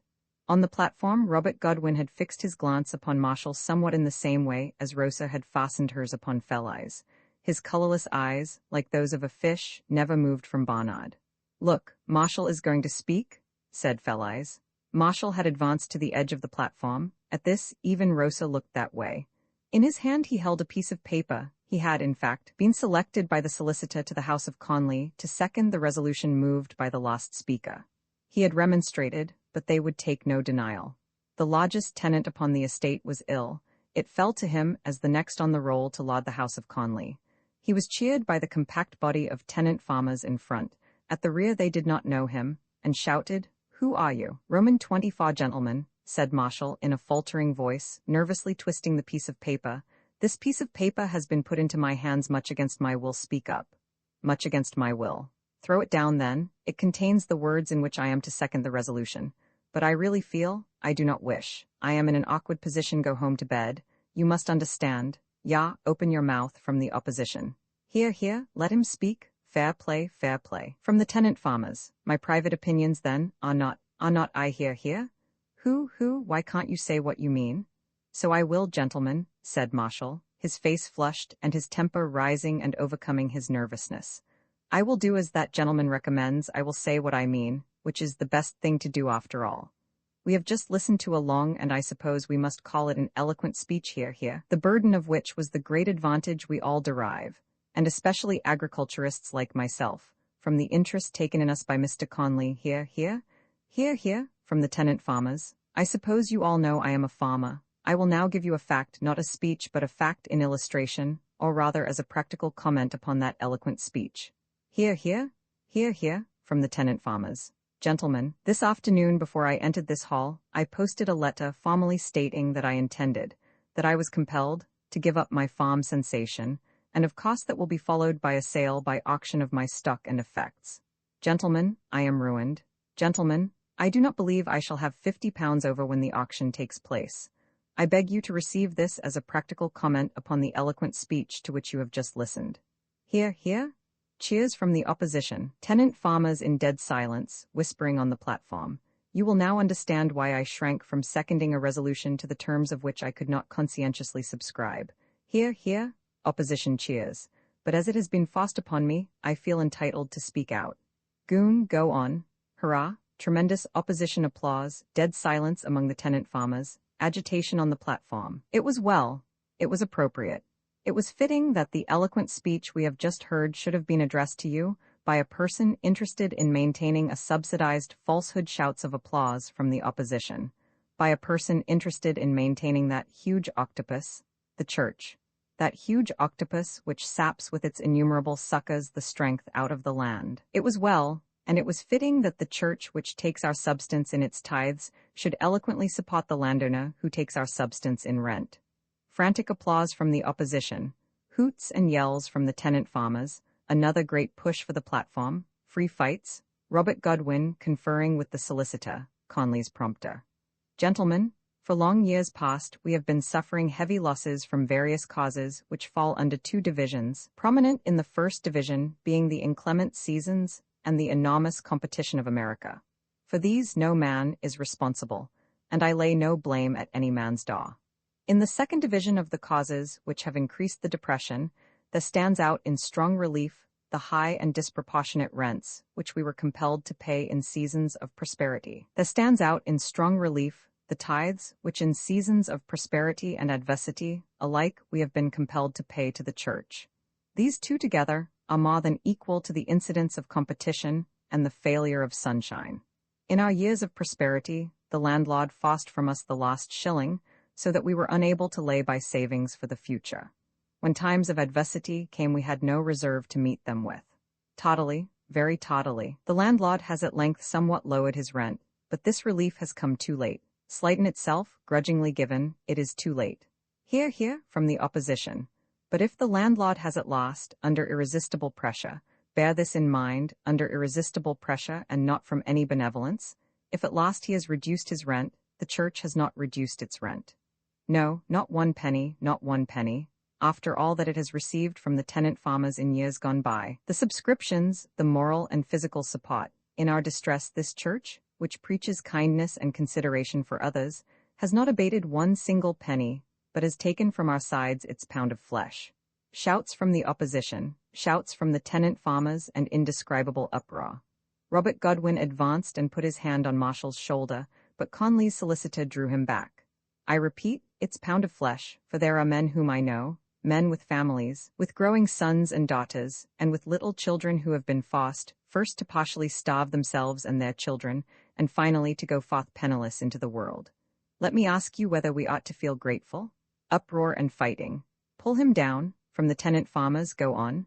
From the opposition, gentlemen, I do not hesitate to denounce the whole system as a cruel farce. Pull him down. From the tenants, we have often, very often, at our public dinners and meetings, heard persons get up and make eloquent speeches, attributing every species of benevolence to our landlords and to our landlords' agents. Robert Godwin, who, from the opposition. The truth, as we all know, is exactly the reverse. In return for our loyalty they have oppressed us, and, I will add, they have insulted us in every possible manner. We have been less than dogs. Pull him down. From the tenant farmers, we have been expected to cringe with our hats off. Hiss, hiss. From the tenant farmers, let him speak. Fair play, fair play. From the opposition, we have been expected to look down humbly and to be only too thankful to be noticed, like a dog you pat with your hand. Who?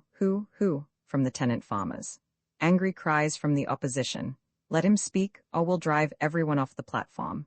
We have been expected to kowtow to our landlords, and not only to them, but to all their agents, friends, and hangers-on, to stand hat in hand before their parsons, and before their solicitors, and before their stewards, and before their gardeners and their gamekeepers, before their very grooms. I deeply regret to say, the truth is forced from me, gentlemen, I deeply regret to own to you that a very large proportion of farmers have consented to this kowtowing, this hat-touching, this contemptible humility. Yells from the tenant farmers, who made an effort to tear Barnard from the platform, but were pulled back by the opposition. Fighting and hard blows exchanged, at length comparative quiet. The very memory of it fills me with disgust. Such servility has probably never been equaled on the part of free men. Such servility as that exhibited by the mass of farmers to their landlord's circle, down to his very gardener. But why was there this servility? Does anyone suppose that farmers humiliated themselves in this manner of their own free will? No, indeed. The guilt, for it is nothing less than guilt, lies with the landlords who, through their agents, forced us to this infamy. Hear, from the opposition, cheers and counter-cheers. I say guilt, because it is a criminal thing to force a man to part with his own self-respect. Cheers and uproar. Either bow the knee and touch the hat. Either do as we bid you, vote as we please, give up your very conscience, either bow the knee and touch your hat, or leave your farm. Shame, cheers and yelling. We have been asked by a clergyman, in an eloquent speech, to acknowledge the advantages we have derived from a landlord. I ask you again, whether you think we have reason to be grateful? No, cheers. Hoo-hooing from the tenant farmers. Gentlemen, I cannot express my astonishment that a member of a church which professes to hold a falsehood as an abomination, cheers, can have the cool assurance to stand here in the light of day and deliver statements so absolutely at variance with fact. Agitation on the platform. Robert Godwin held back by the solicitor.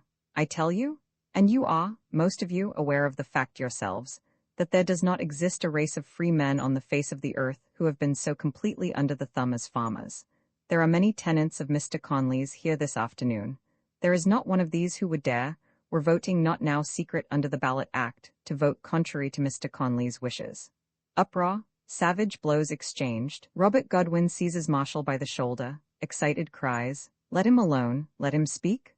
Marshall shakes Robert off roughly. You see how much liberty, you see we should not be allowed even to speak? Cheers. Till the Ballot Act was passed, not a farmer dared to vote contrary to his landlord's opinion.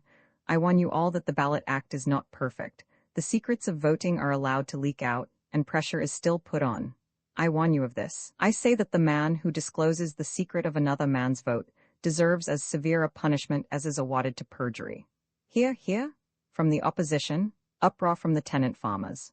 We hear very much nowadays of this or that landlord having reduced rent, or having returned 10, 20, or 30% at audit. This is generous indeed, is it not? For the very same land has fallen in value 50%. An acre that was worth £70 is now hardly worth £35, and in fact you cannot get a purchaser at all. What better proof could there be that the letting value must have depreciated equally? We know that the trade and commerce of this country are declining. It is traced to the depression of farming, and who is responsible for the depression of farming? Shouts of Conley, Conley. Now let us kowtow and bend the knee and touch the hat to our landlords, grooms and gardeners, stewards, solicitors, agents and sycophants. Uproar. We hear now of landlords seeking tenants, using every blandishment, offering every advantage, even the shooting, fancy, permission to shoot, lowering rents and doing everything possible to attract tenants. Now they find their rent rolls diminishing and their cash disappearing. Was there ever anything more despicable? To grind us and oppress us, to insult us and ride over us in their time of prosperity, and now to fawn on us and treat us as equals, to beckon to us, and to hope to get over us with such manifestations of affection? Cheers from the opposition, groans from the tenant farmers. The whole thing is a farce, a disgraceful farce and national shame. Cheers, met with frantic yelling from the farmers. A disgraceful farce. I am disgusted with it. I see you are disgusted with it. Every man of common sense in the country is disgusted with it. There never will be any more prosperity in English agriculture till the entire system is revised, till a man can cultivate the land free from vexatious hindrances, medieval hindrances, superstitious hindrances, and burdens such as tithes, ordinary and extraordinary, till there be nothing to contend against but the seasons and the honest competition of the United States. I am thankful to say I have done with it. To me, it is not so serious a matter as it is to many. I am young. I can work. Cheers from the opposition. If need be, I can emigrate to those United States. But it is a bitter thing to older men thus forced from their homesteads. To me, too, it will be a bitter thing to quit the old home where I was born, where my father lived, where my grandfather lived, with which all my associations are bound up. But there will be one great compensation for me. From this afternoon, I have done with the landlord's agent. I have done with the steward, with the solicitor, with the parson, with the gardener and the gamekeeper.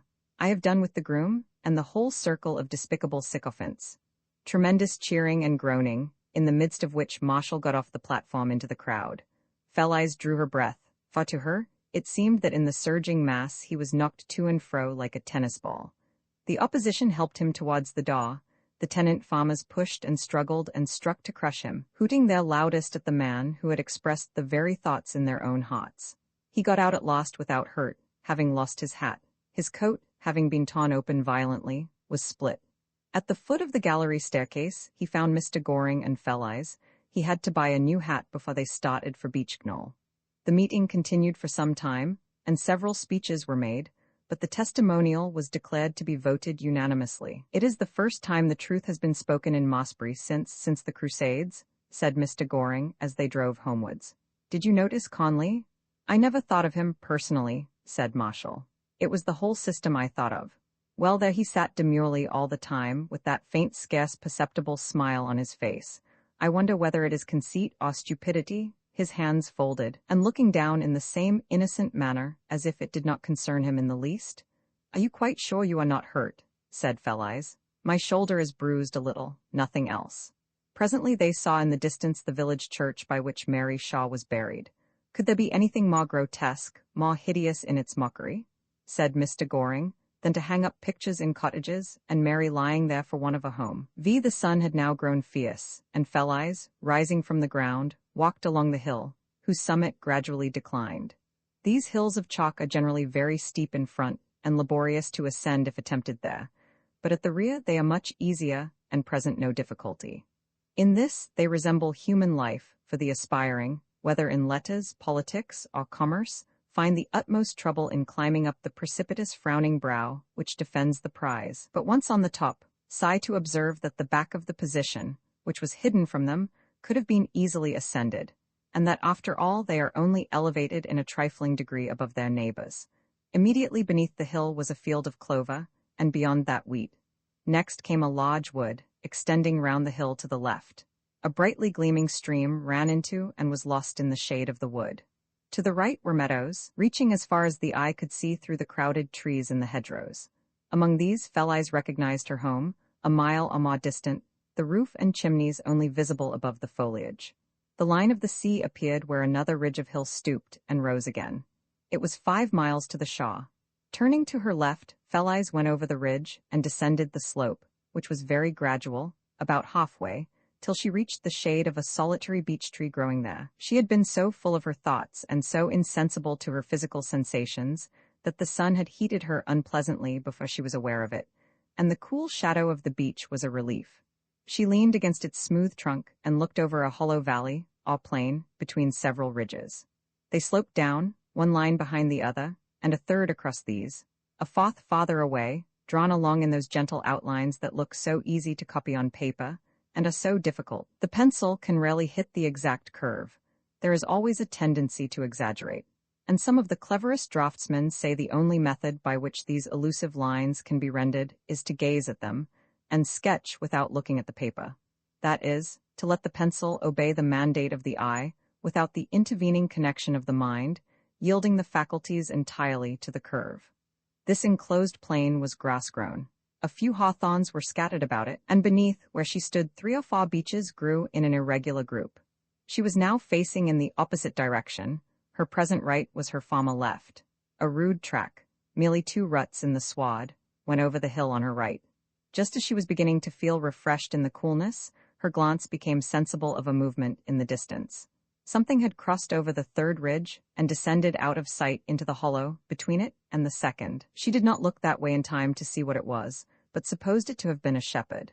While she leaned against the bole of the tree idling, she took out her penknife, a slight thing with a mother-of-pearl handle and a thin, narrow blade. Why are ladies' penknives so feebly made? Directly you begin to cut with one, the blade shakes and turns, or threatens to go right back, in spite of the spring. Fell-Eyes took the blade itself between her finger and thumb. As the handle was useless, she hafted it with her white fingers, and began to cut out a slice of the bark of the beech. This tree has a rind, smooth, and readily incised. It is not very thick, yet thick enough for a marked notch to be left if a strip be cut out. Fell-Eyes forced the tender blade through the bark, and drew 2 parallel lines. Then she loosened and tore out the thin strip between these, leaving a straight perpendicular stroke. The sap glistened in the groove. She did it in mere idleness, quite thoughtlessly, and without intent. Now see what follows from one stroke, and how careful people should be before they begin anything. How can you tell where it may lead you? She contemplated the glistening groove, and then, suddenly taking more interest in the work, began to draw 2 more parallel lines from the top of the first aslant to the right. This incision was somewhat shorter. It did not descend quite so far as the. It was connected with the first at the top. When the strip of bark was peeled out, there were 2 glistening lines of sap, in shape something like half the conventional arrowhead on government property. In a minute or 2, she began to add to this piece of work a further stroke, ascending from the descending one, also to the right, which, when peeled, left a strange ogam-like character. So soon as she had done this, she was startled at her own deed, and tried to rub it out with her soft hand, which was unlikely to produce much effect on the bark of a tree. Rub it as hard as she might, there was the incision, and she could not make the bark grow again. It is not so easy to undo what has once been done. The beech would not obliterate that mark in 20 years. The very thought increased her trepidation. Her cheek grew warm. Everyone who passed would see it for 20 years. The reflection that although they would see it they might not understand it, did not occur to her. What was so plain to her must be evident to others.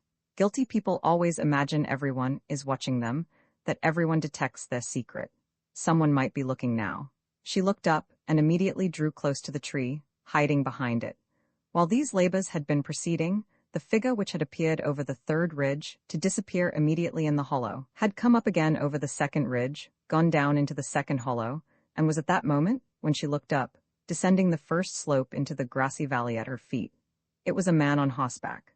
When he reached the level sward, he pushed his horse to full speed and galloped at a great pace straight across the plain. He seemed to be making a beeline across, as if intending to ride up the opposite ascent. Fell-Eyes involuntarily grasped her penknife so tightly that the point pricked her finger. This drew her attention to the fact that a beech tree 6 or 8 inches in diameter is not shield enough to conceal a well-developed form, or else she did not care to hide now, or else she was curious to see which way he was going, or else. A woman has so many reasons for everything she does, it needs a volume to record them. But what she did was to step away from the tree, and in front of it, into full view. Her lips were slightly parted, her form rose a little, for she had drawn herself up unconsciously to her full height. Her eyelids drooped, and a dreamy expression came into the beautiful gray of her eyes. The deep attention with which she gazed partly overcame the involuntary muscles, so that her heart beat slower, and her breath was scarcely drawn. The horseman rode straight towards the hill, but at the foot turned to the right, and began to go round the valley. He had changed his mind, or thought perhaps that he should find no better place for a gallop than in this natural circus. Instantly her breath came quicker, and her heart beat faster. The nerves had relieved the muscles. He was not going away yet. In following the outline of the plain, he must pass close to her, though much lower, and just the other side of the clump of beeches. The curve brought him nearer and nearer, till she thought he must see her, yet he did not appear to do so. Thud, thud, an occasional click as the hoof struck a stray flint.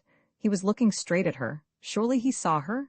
No, he rode on, and his back was turned as the curve of the grassy circus took him away. Fell-Eyes sighed and then frowned. She could not understand it. She was in the full view of everyone who entered the valley. She might have been seen from the opposite side.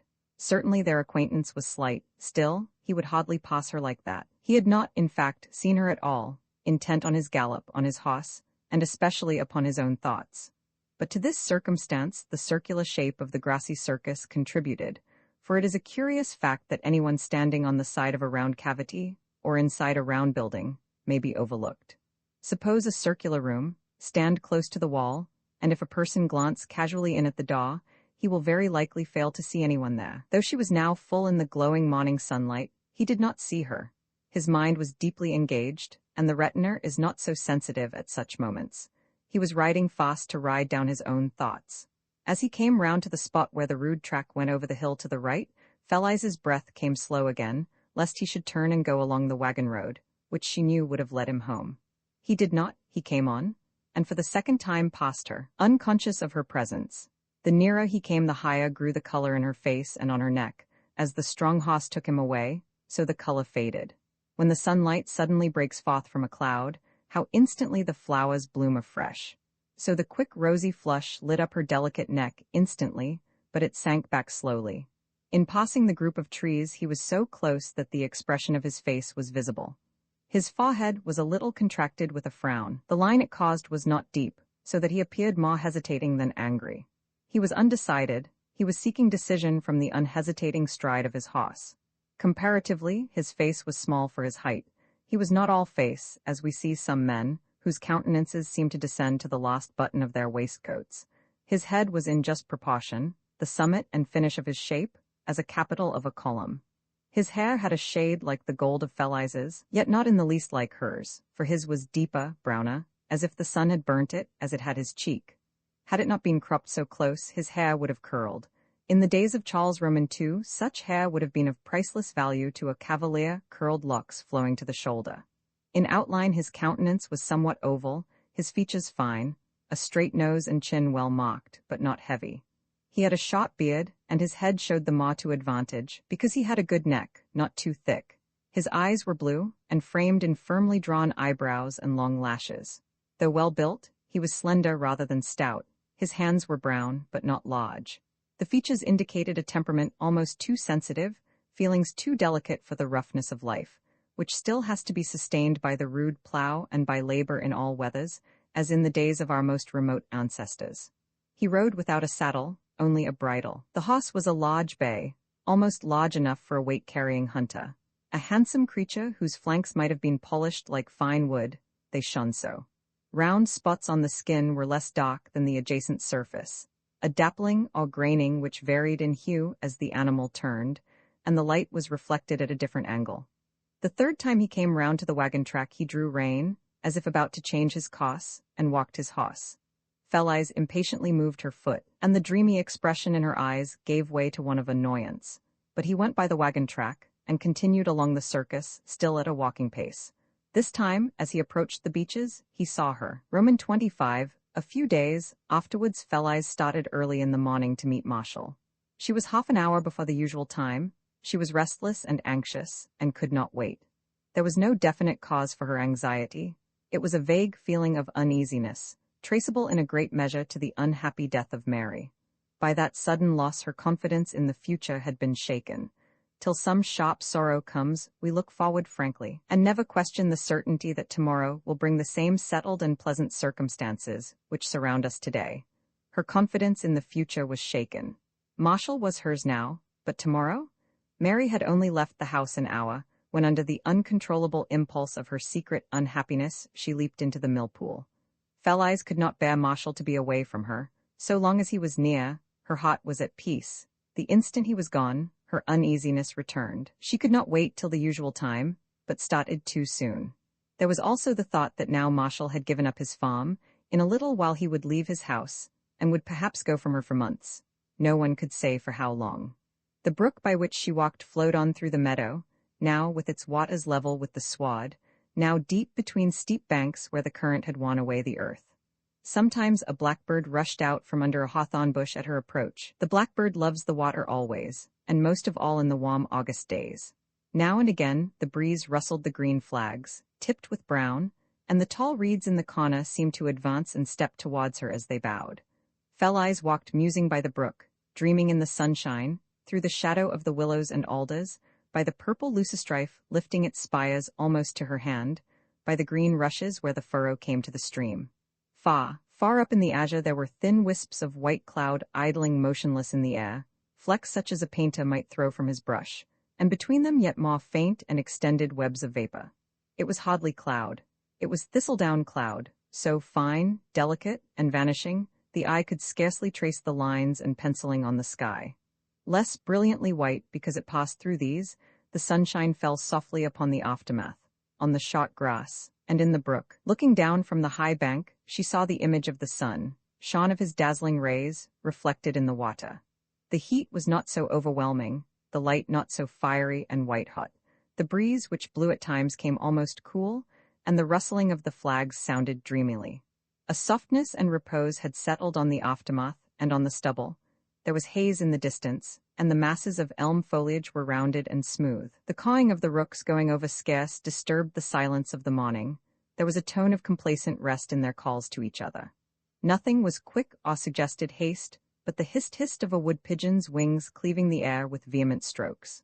Flags and tall grasses and green things, growing down to the water's edge and encroaching on the bank, hid the forget-me-nots under their tangled cover. Once again the shadow was idle on the dial. Time was idle, drowsy in summer indolence. Away in the stubble women were glaning, gathering ears of wheat from among the streaked convolvulus and the pale field veronica. A sound of pastoral things stays in the word glaning, yet it is the most aching of labors. Stoop, stoop, stoop. They labored and sought the ears of wheat while the summer was slumbering around them. Love lingered by the brook and watched the running water, touching the reeds and letting them slip through the fingers, pausing to gather a flower, and then in the act sparing it. Let it bloom, do not injure a flower, let it stay in the sunshine by the running stream. All things seem possible in the open air. By the water some part of her old faith returned to her. The voice of the sunshine was hope. In the breeze there was a soothing reassurance. A swallow flew before her, following the winding brook low over the sward, and thought shot forward swifter than he. There are moments when the earth is so beautiful that sorrow seems a dream. It cannot be. It is not real. This regret, we have fancied it, or surely the sun would not shine, the water sparkle like this. To the beautiful, sadness is unknown. It is not in its sphere. Is this why we instinctively cling to loveliness? He had said that he could not love her. Yet by the running water, in the soft light of the cloud-shaded sunshine, she felt that it was not true. He would love her, he must love. Some day he must love her. So by the stream and through the woodlands Fell-Eyes came to the old barn, and sat down under the chestnut tree. A jackdaw flew from it, calling Jack Jackdaw as he passed over the ridge of yellow-red tiles. In a minute or two she got up. She had sat down opposite the cavernous space where the daws of the barn had been, and went round the tree and sat down so as to have it between her and the barn. Either there had been some slight, scarce perceptible movement of something in the barn, or the shadow had deepened, or her imagination, more nervous than usual, fancied it. Of course it was nothing. She would have laughed at the idea of the barn being haunted.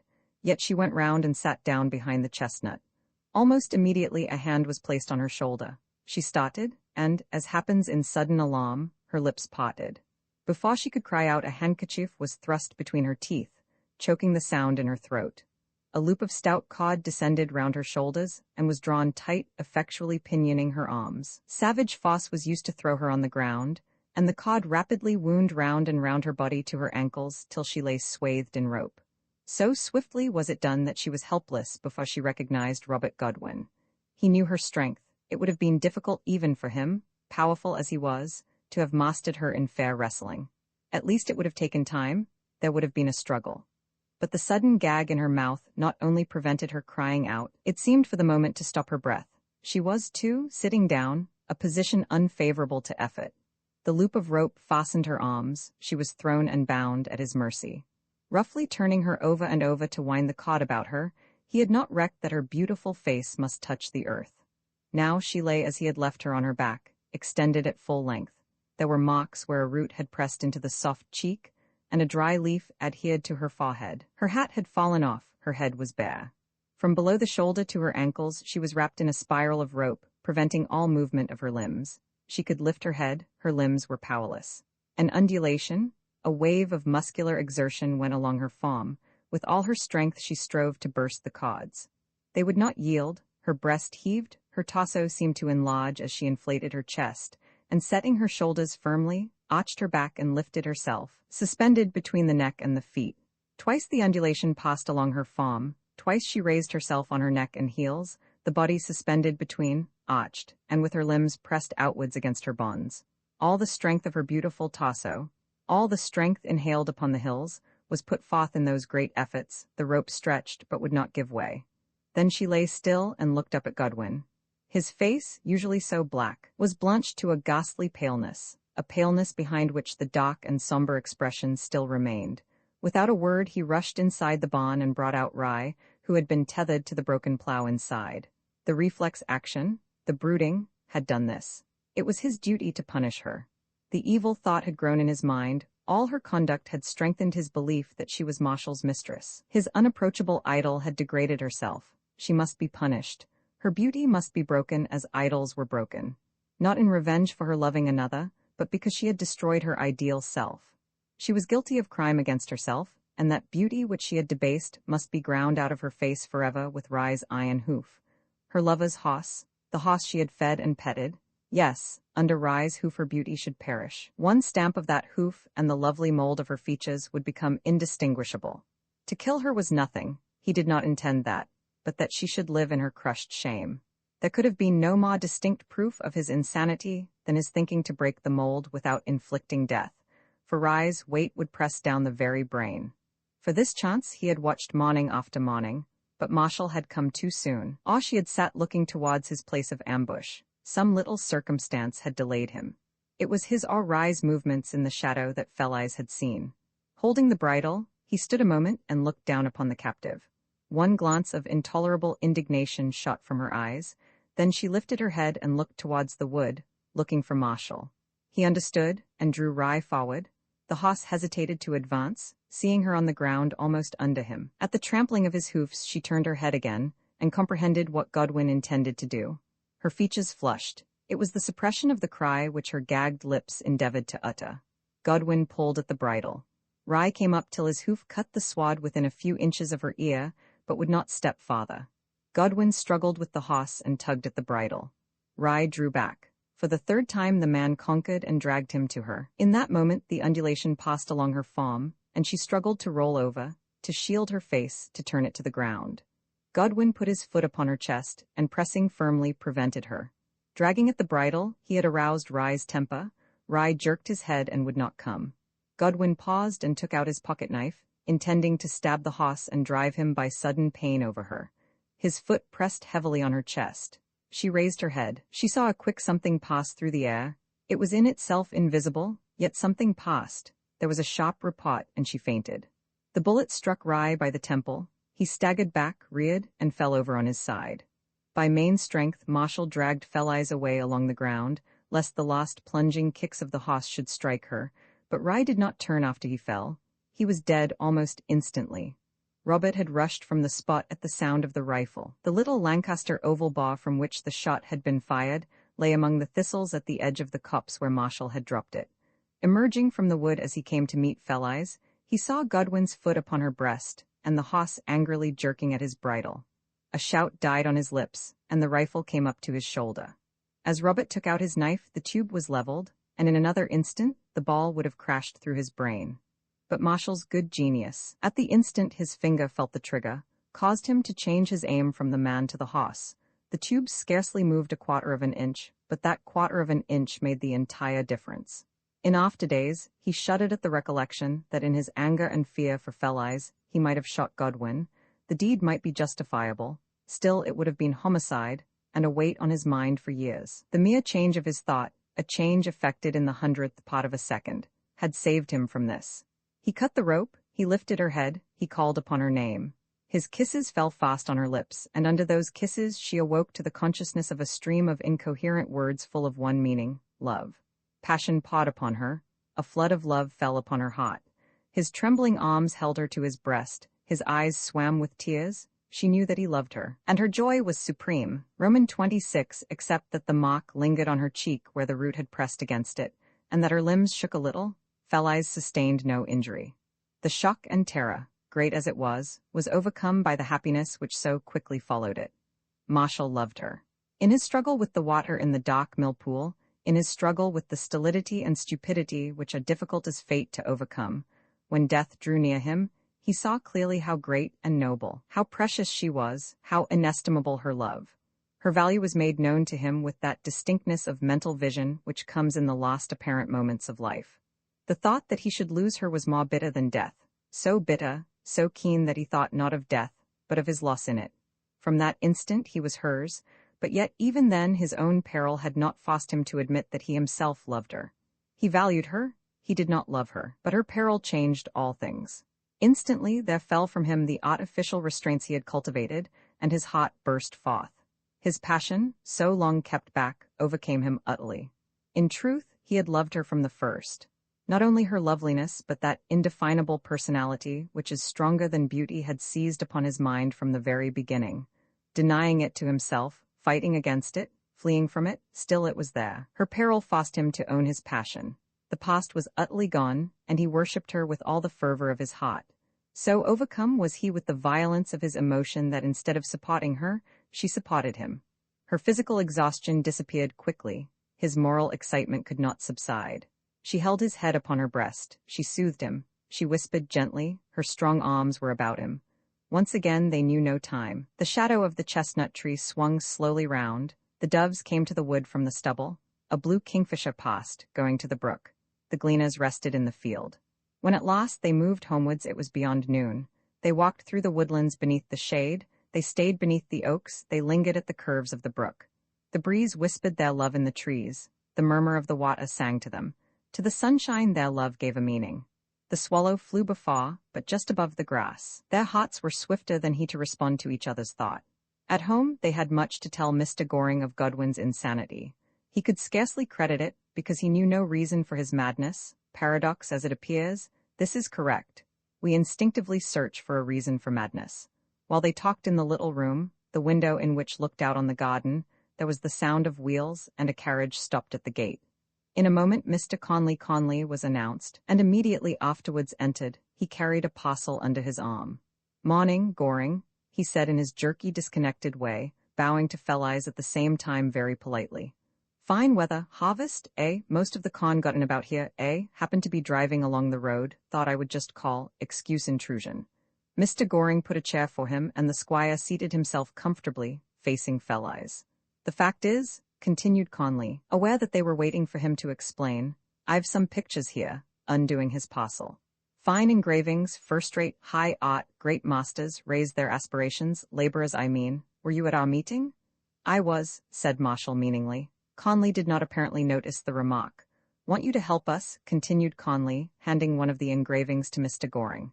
"Distribute them, you know, worthy people. Have heard you take great interest, charitable, so on. Really fine works," turning to Fell-Eyes. "Just look," spreading them on the table.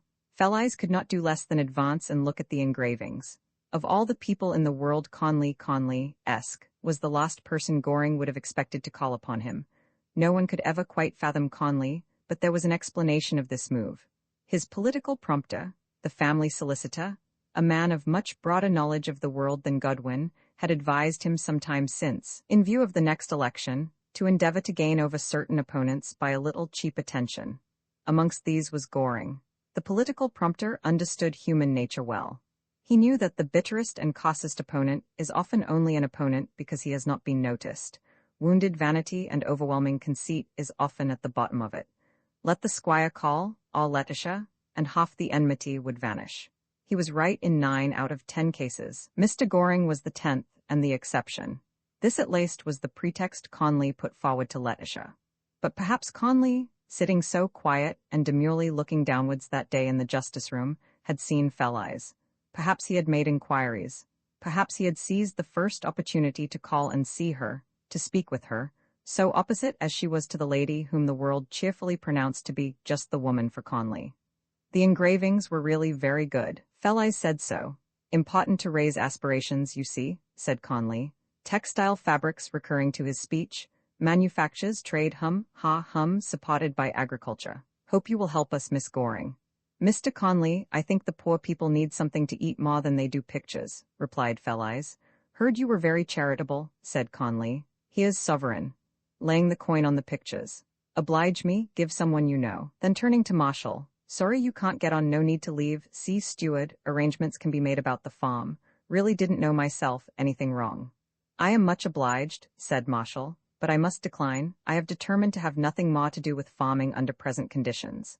Mistake somewhere, said Conley. Mistake, think it over, come and see me. We'll speak to steward, put it right. This in spite of Marshall's speech. It can hardly be supposed that the squire was really so obtuse as not to have felt the point of the remarks Marshall made at the meeting, and yet it was always difficult to tell whether he did or did not understand anything. Perhaps Laetitia had begun to be alarmed at the loss of income as farmer after farmer quitted his tenancy, and had determined that Marshall should stay as an instance of a landlord's clemency and conciliation. Doubtless, she had been talking to the squire about it. As was observed at the Mossbury meeting, now the rents are diminishing, it is remarkable how the landlord fawns on the tenant. I cannot turn back, said Marshall. Thank you very much, but I have made up my mind. Abner? Cried Felleyes. Why, there's Abner. He was walking across the garden, she beckoned to him, and he came to the window. Why, that's the man. Yesterday before me, police withdrew charge. Sad case. Give him sovereign, eh? Conley offered a picture and the sovereign on it to the labourer. Not from you, squire, said Abner. I can't take nothing from you. At that moment Robert Godwin burst in among them, followed by the village constable. Godwin's coat was torn and his face scratched, for he had forced his way through the hedges in his frenzied state. He was, too, soaking wet, having waded across the stream. When he rushed from the barn he ran and walked miles in a straight line, regardless of obstacles. Presently he came back and got the policeman. Room 27. They all rose at this sudden interruption. Arrest him, said Godwin, pointing to Marshall. Arrest, what do you mean? Said Mr. Goring. Said Conley. That's the man, take him. Where's your handcuffs? Shouted Godwin. On what charge? Said Mr. Goring. On what charge? Asked Conley, naturally repeating as he had done for so many years. I charge him with attempted murder. He fired at me. Come, seize him. Godwin thrust the policeman forward. The constable hesitated and looked towards the magistrate for instructions. I charge you with the most brutal assault, said Marshall. You tried to make the horse trample on Felleyes. He held Felleyes' arm as if it were necessary to protect her even there. I say arrest him, shouted Godwin. Quick, the handcuffs? Marshall stepped forward with flushed face, but Mr. Goring intervened and held him back. Robert Godwin, leave this house, he cried sternly. Leave the house? Repeated Conley. He is a spendthrift rascal, shouted Godwin, pushing to get past Goring and so at Marshall. Marshall tried to get at the fellow. Keep them apart, cried Goring. Keep them apart, cried Conley, seizing Godwin's right arm while the constable held his left. You ruined your cousins, you have brought the Miss Barnards to ruin, you have wasted your substance, you spendthrift rascal, screamed the steward. Marshall, cried Felleyes. Don't, dear, don't strike him, he is insane. Marshall ceased to press towards the intruder, but Godwin, in his ungovernable fury, dragged Conley and the constable by main force past the window. From the window a stern hand seized the steward's collar. It was Abner. Godwin turned fiercely towards him. You be the man as killed my Mary, said Abner. Liar. 'Twas through you and he, nodding towards Conley, as she jumped in the millpool. Thank you, miss, for the oak coffin as you give her. Meester Godwin, you knows what you said to Mary in the field once. With a great effort, Godwin forced himself free from Conley and the constable, upsetting some flowers in the window. He struck wildly at Abner as he passed. Abner drew back and let the blow expend itself, and rushed at Marshall. Felice sprang in front of Marshall and received a skirting blow on her arm. She cried out. Marshall, Mr. Goring, Conley, and the constable together seized the madman. Yet such was his immense strength that he dragged them to and fro. He swung them to and fro. The table cracked as their weight pressed on it. The partition wall trembled as they came against it. Felice beckoned Abner. He ran in and helped. At last the paroxysm decreased. The four of them held Godwin somewhat still, but he continued to shout forth accusations at Marshall. They pinioned him against the wall. He ground his teeth and foamed at the mouth. His face was black as night. His colorless eyes glared at Felice. You gave him the hoss as a present, he panted. Disgraceful, you gave him rye as a present, and he jilted Rosa Wood. He did that, he was engaged to her, he jilted her. He did not, said a voice, and Rosa Wood entered. She had knocked several times, but no one answered, and, hearing voices, she had ventured to enter. He did not. My father broke off the engagement. It was not Marshall. I say arrest him, shouted Godwin, again struggling. You are excited, wait till tomorrow, said Mr. Goring, hoping to reason with him. Wait till tomorrow, repeated Conley. What, you? Cried the steward, as if at last recognizing his employer. You are excited, repeated Conley. What? Cried Godwin, as if this was too much, that the man he had served so long should turn against and hold him. Wait till tomorrow, repeated Conley. Why, he insulted you on the platform at the meeting, said Godwin. Try and be calm, said Mr. Goring. Try and be calm, repeated Conley. Let me go, said Robert, suddenly ceasing to struggle. They left holding him. He walked out of the room and across the lawn, bareheaded in the sunshine. "'Twas you as killed my Mary?" shouted Abner after him. He did not look back. "He'll come to hisself presently," said the constable. "I'll just see him home." He went after the steward. As the agitation in the room subsided, Rosa felt the necessity of explaining her appearance. "I had something to say to Marshall and you," she said to Mr. Goring. "But I am glad Mr. Conley is here." "I am sorry you found things in such disorder among us," said Mr. Goring, offering her a chair, but she continued standing near Felice. She had evidently strung up her resolution, and wished to speak at once. "Marshall," she said. "Rosa?" His tone was somewhat constrained. "It is not true that he wasted the Miss Barnard's money," said Rosa, turning a little and speaking towards Mr. Goring. "The truth is just the reverse. He straightened his own means for their sake. Marshall? She spoke to him by name, but her face was towards Mr. Goring. I did not know till the meeting that you were in such trouble. I am very, very sorry. Don't leave the old farm. I will lend you my money. It is 4,000 and you can settle." She could not say marry. You can stay. "Mr. Conley, you will let him, won't you?" "Of course," said Conley. I have just mentioned the matter. Barnard, think it over." "No," said Marshall. "I cannot do it. I cannot go back. I will not submit again." "Can be arranged," said Conley. "Mistake put right, you know, all a mistake." "Do take it," said Rosa. "It is my own. No one can stop me, but no one wishes to, for I have told Papa. Do take it. It is 4,000. It is plenty." "This is very noble of you," said Felice. "I hate you," whispered Rosa aside. "Oh," Felice drew back. She understood instantly. A whisper, the sound of which the rest had heard but had not caught the words, was enough for a woman. "I cannot take it, Rosa," said Marshall. "It is too much to thank you for. It is beyond thanks. But I cannot. I would rather work with my hands than return. But you must have it. I shall not be happy unless, there, I have said it. I will write." Her voice faltered a little. "Mr. Goring, will you come with me?" Mr. Goring accompanied her to her carriage. She repeated it to him more fully, and begged him to use his influence with Marshall, and not to let him leave the old house. He promised to do his best. Meantime, Conley was fidgeting with his hat. Though he was present, Marshall could not quite suppress his feelings, and was perhaps more anxious than absolutely necessary in his inquiries if Felice's arm was hurt. She assured him it was not. Perhaps Conley did not appreciate these attentions to her. "Must be going," he said, rising. "Have engagements. Miss Goring, feel sure I can rely on you to distribute the pictures, worthy people. Good morning," bowing. "Most important, you know, raise aspirations. I ha hum." And so exeunt. Rosa had heard Marshall's speech at the meeting in bitter misery. He was leaving his forefather's home for lack of the money which she possessed so abundantly. If only he had loved her. Her love for him rose stronger than ever, in his ruin, and now that he loved another, he was dearer than ever. This noble woman, noble notwithstanding occasional pettiness, resolved that anyway he should be happy, and after a tearful interview with her father, she drove over to the manor house. Thence, as Marshall was not at home, she conquered her jealousy and actually followed him to Beach Knoll. Anyway, he should be happy even with her. With this money he could marry and stay. The sight of Fell Eyes almost staggered her, but she was brave. She could not resist delivering that side thrust, "I hate you?"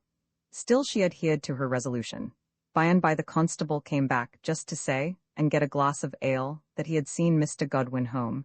He was quite quiet-like now, and had gone up in his room to do some writing. He will be hisself again tomorrow. Roman 28. The yellow moon rising above the hill cast long shadows of the chestnut trees, and illuminated a section of the barn through the space where the great daws had been.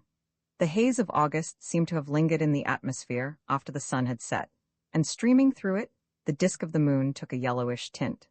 Thus the harvest color stayed on into the night, burnt by the sun's heat into the wheat and stubble, as hues are burnt in by the potter's furnace. This hazy yellow remained. There was a faint yellow in the stubble under the moonlight. The dried grass retained a faint hint of it. The broad roof of the barn was yellowish red. Over the fields all things appeared dim and indistinct. The haze of day had settled down into the night. At hand the increasing brilliance of the moon, nearly full, lit up each leaf of the chestnut trees. A star by the zenith and one or two low down in the south shone with the peculiar light of summer. They flickered slowly, and at each scintillation seemed nearly gone. Their light was not equal to their size, and there were wide plains of the sky without a visible star. The owl had gone past, and the bats had exhausted the excitement which seizes them at dusk. There was no sound of any living thing. The wind had fallen, and the low murmur of the brook among its green flags did not reach so far. Under the hill, the copse was touched with moonlight down the slope of the treetops. Their recesses were in the deepest shadow, for while the beams of the moon illumine the side towards it, that which immediately receives its rays, they are accompanied with little diffused light, and away from the actual impact of the rays, there is always a darkness. Each leaf of the chestnut trees on the side towards the east was brightly lighted, but behind each leaf there was shadow. By day the sunbeams would have gone, as it were, round and under the leaf, and there would have been light everywhere. By night there was a lit-up surface in front, and darkness behind. Rye lay as he had fallen, and was stiffening in the moonbeams before the chestnut tree. 2 night crows were busy upon him. His eyes were already gone. The crows moved uneasily at the sound of footsteps in the narrow lane, but did not rise till a man emerged from the shadow and came towards the tree. Silently the crows flew away into the dark by the copse. There were dots of white, too, now moving among the thistles by the verge of the wood. These were the white tails of rabbits rushing away to their burrows. Robert Godwin walked straight to the chestnut tree, and, pausing on the spot where he had thrown Fell Eyes, drew from his pocket one of the old flintlock pistols he had so carefully cleaned. Without a moment's delay, and in the most matter-of-fact manner, he placed the muzzle of the pistol against his breast and touched the trigger. There was a flash as the powder ignited in the pan, but the charge did not explode. At the flash, a bird fluttered out from the tree into the night. Godwin did not hesitate in his fatal purpose because of this accidental reprieve from his own violence. He opened the pan and poured fresh gunpowder into it from some which he carried in a screw of newspaper in his waistcoat pocket. With a pin he cleaned the touch-hole, and then patiently thrust the grains of powder as well as he could into the aperture, in order that the flame might next time communicate with the charge. Some time since he had purchased 2 ounces of loose gunpowder at an ironmonger's in Mossbury, cheap powder, such as is sold for birdkeepers' guns. He would not go to the expense of Curtis and Harvey's diamond grain. He did not quite know when he bought it whether it was to be used against himself or Marshall, or against both. When he thought he had primed the pistol, he closed the pan, again put the muzzle to his breast, and pulled the trigger. The bullet entered his heart, and he fell dead. His face struck a bunch of yellow fungi growing in the grass, and lay still there. Roman 29, he had not stayed to look at the stars, or to consider before his deed in the shadow of the chestnut tree. His purpose was death, and he had walked to it straight without looking to the right or to the left. The dim outline of the hills was nothing to him. He had seen in the hills nothing but mounds of chalk in life. Why gaze at them on the eve of death? In the years of his life, he had never lifted his eyes to the stars, except to see if the sky was clear from cloud. There was no meaning to him in the stars, or in the hills, or in the sea whose long low surge beat the beach beyond them. The idea of immortality had never been grasped, nor the idea of anything beyond the material and tangible. It is questionable whether he had ever grasped even the idea of a gas. as it is invisible, that which he could see and touch was all that Godwin knew. There are many who repeat words of the like impot freely, and have no conception of their meaning any more than veritable parrots. Godwin was true to himself, and repeated no words the impot of which he did not understand. He had been insane when he attacked Felice. He had been insane when he struggled so violently in the room at Beachknoll, but he was not insane at the moment of his death. The fit had passed from him, and he saw things clearly. As thunder dispels the heaviness of the atmosphere, so the sultry gloom of his brain had been dispelled by that vehement passage of hate and personal violence. His brooding burst out in uncontrollable action, and immediately afterwards, his mind was relieved. He knew then that the last 9 years of his life had been in vain, that he might as well have been dead those 9 years, that he might as well have been dead from the very moment he beheld her, and his unattainable love began. How powerful, and yet how uncontrollable by ourselves, is the influence of our life upon the lives of others. To Robert Godwin the mere existence of Felice had been a terrible fate. For aught you can tell, your existence may be a fate to another's to you. From that instant, he might as well have been dead, for his existence since had merely been an increasing madness of desire for the unattainable. If anyone could have argued with him and pointed out that however great his trouble now, in time, slow time, the trouble would wear away. In time, slow time, the memory itself would become dull and the vivid impressions fade, that he would come to live again and to go about his duties as of old, then Robert Godwin would have laughed in derision. He did not want his trouble to wear away, nor to return to his former self. So deep and so organic was the change produced by inalienable passion that his former condition before it commenced, even in his unhappiness, appeared to him worthless. He would not have returned to it if he could have done so. The moment he came to himself and saw how hopeless his life had been these 9 years past, he was dead. The act had not been committed, but he was dead of intent. He saw that, according to the strict logic of his nature, he should have slain himself 9 years since. The absence of imagination prevented him from amusing himself with possibilities of another life in another land, of finding a face someday in another country which might in part be to him as this one had been. This absence of imagination prevented him from seeing anything that was not immediately before him. It slew him, but it rendered him faithful to his passion and to himself in his death. His death atoned for nothing. The manner and the time of it were absolutely and purely selfish. He died for himself and for no other. It rendered no reparation, even imaginary or sentimental, for poor Mary Shaw. It had no appearance even of sacrifice for the sake of those whom he had so harshly treated. There was no redeeming regret. There was no nobility, however mistaken, nor elevation in it. With no thought of any other but himself he died, and it seemed to be no matter to the earth any more than the death of the house beside which he lay. By and by the night crows returned to the carcase of the house in the moonbeams before the chestnut tree. Godwin had left his papers in perfect order, notwithstanding the fact that he had done no pen work for some time. They were all sorted and filed, and a memorandum had been drawn up stating where the money in hand was to be found, and directing the person who should be deputed for the purpose how to make up the accounts from the sorted papers. Not 1 sixpence of Conley's money was missing, so faithful a servant had he had. The mechanical precision with which this had been done was characteristic of the man. This was the writing which he had gone upstairs to do, as the constable said, quite quiet and like a lamb. It had occupied him, with intervals of thought, till dusk. He sat a while after it was finished, then took one of the pistols from the attic where he had accidentally found them, and walked to the barn. As for the act, it scarcely took 3 minutes till he was stretched lifeless with his face crushing the yellow fungi. The silence about the chestnuts and the barn was unbroken till in the morning the rooks awoke in the wood on the hill and flew out over the fields. Godwin's will had been drawn up years before. It left his property to his sister, with the strictest proviso that in case of her marriage, the money should devolve upon her children. Beyond receiving the interest, her power over it was little.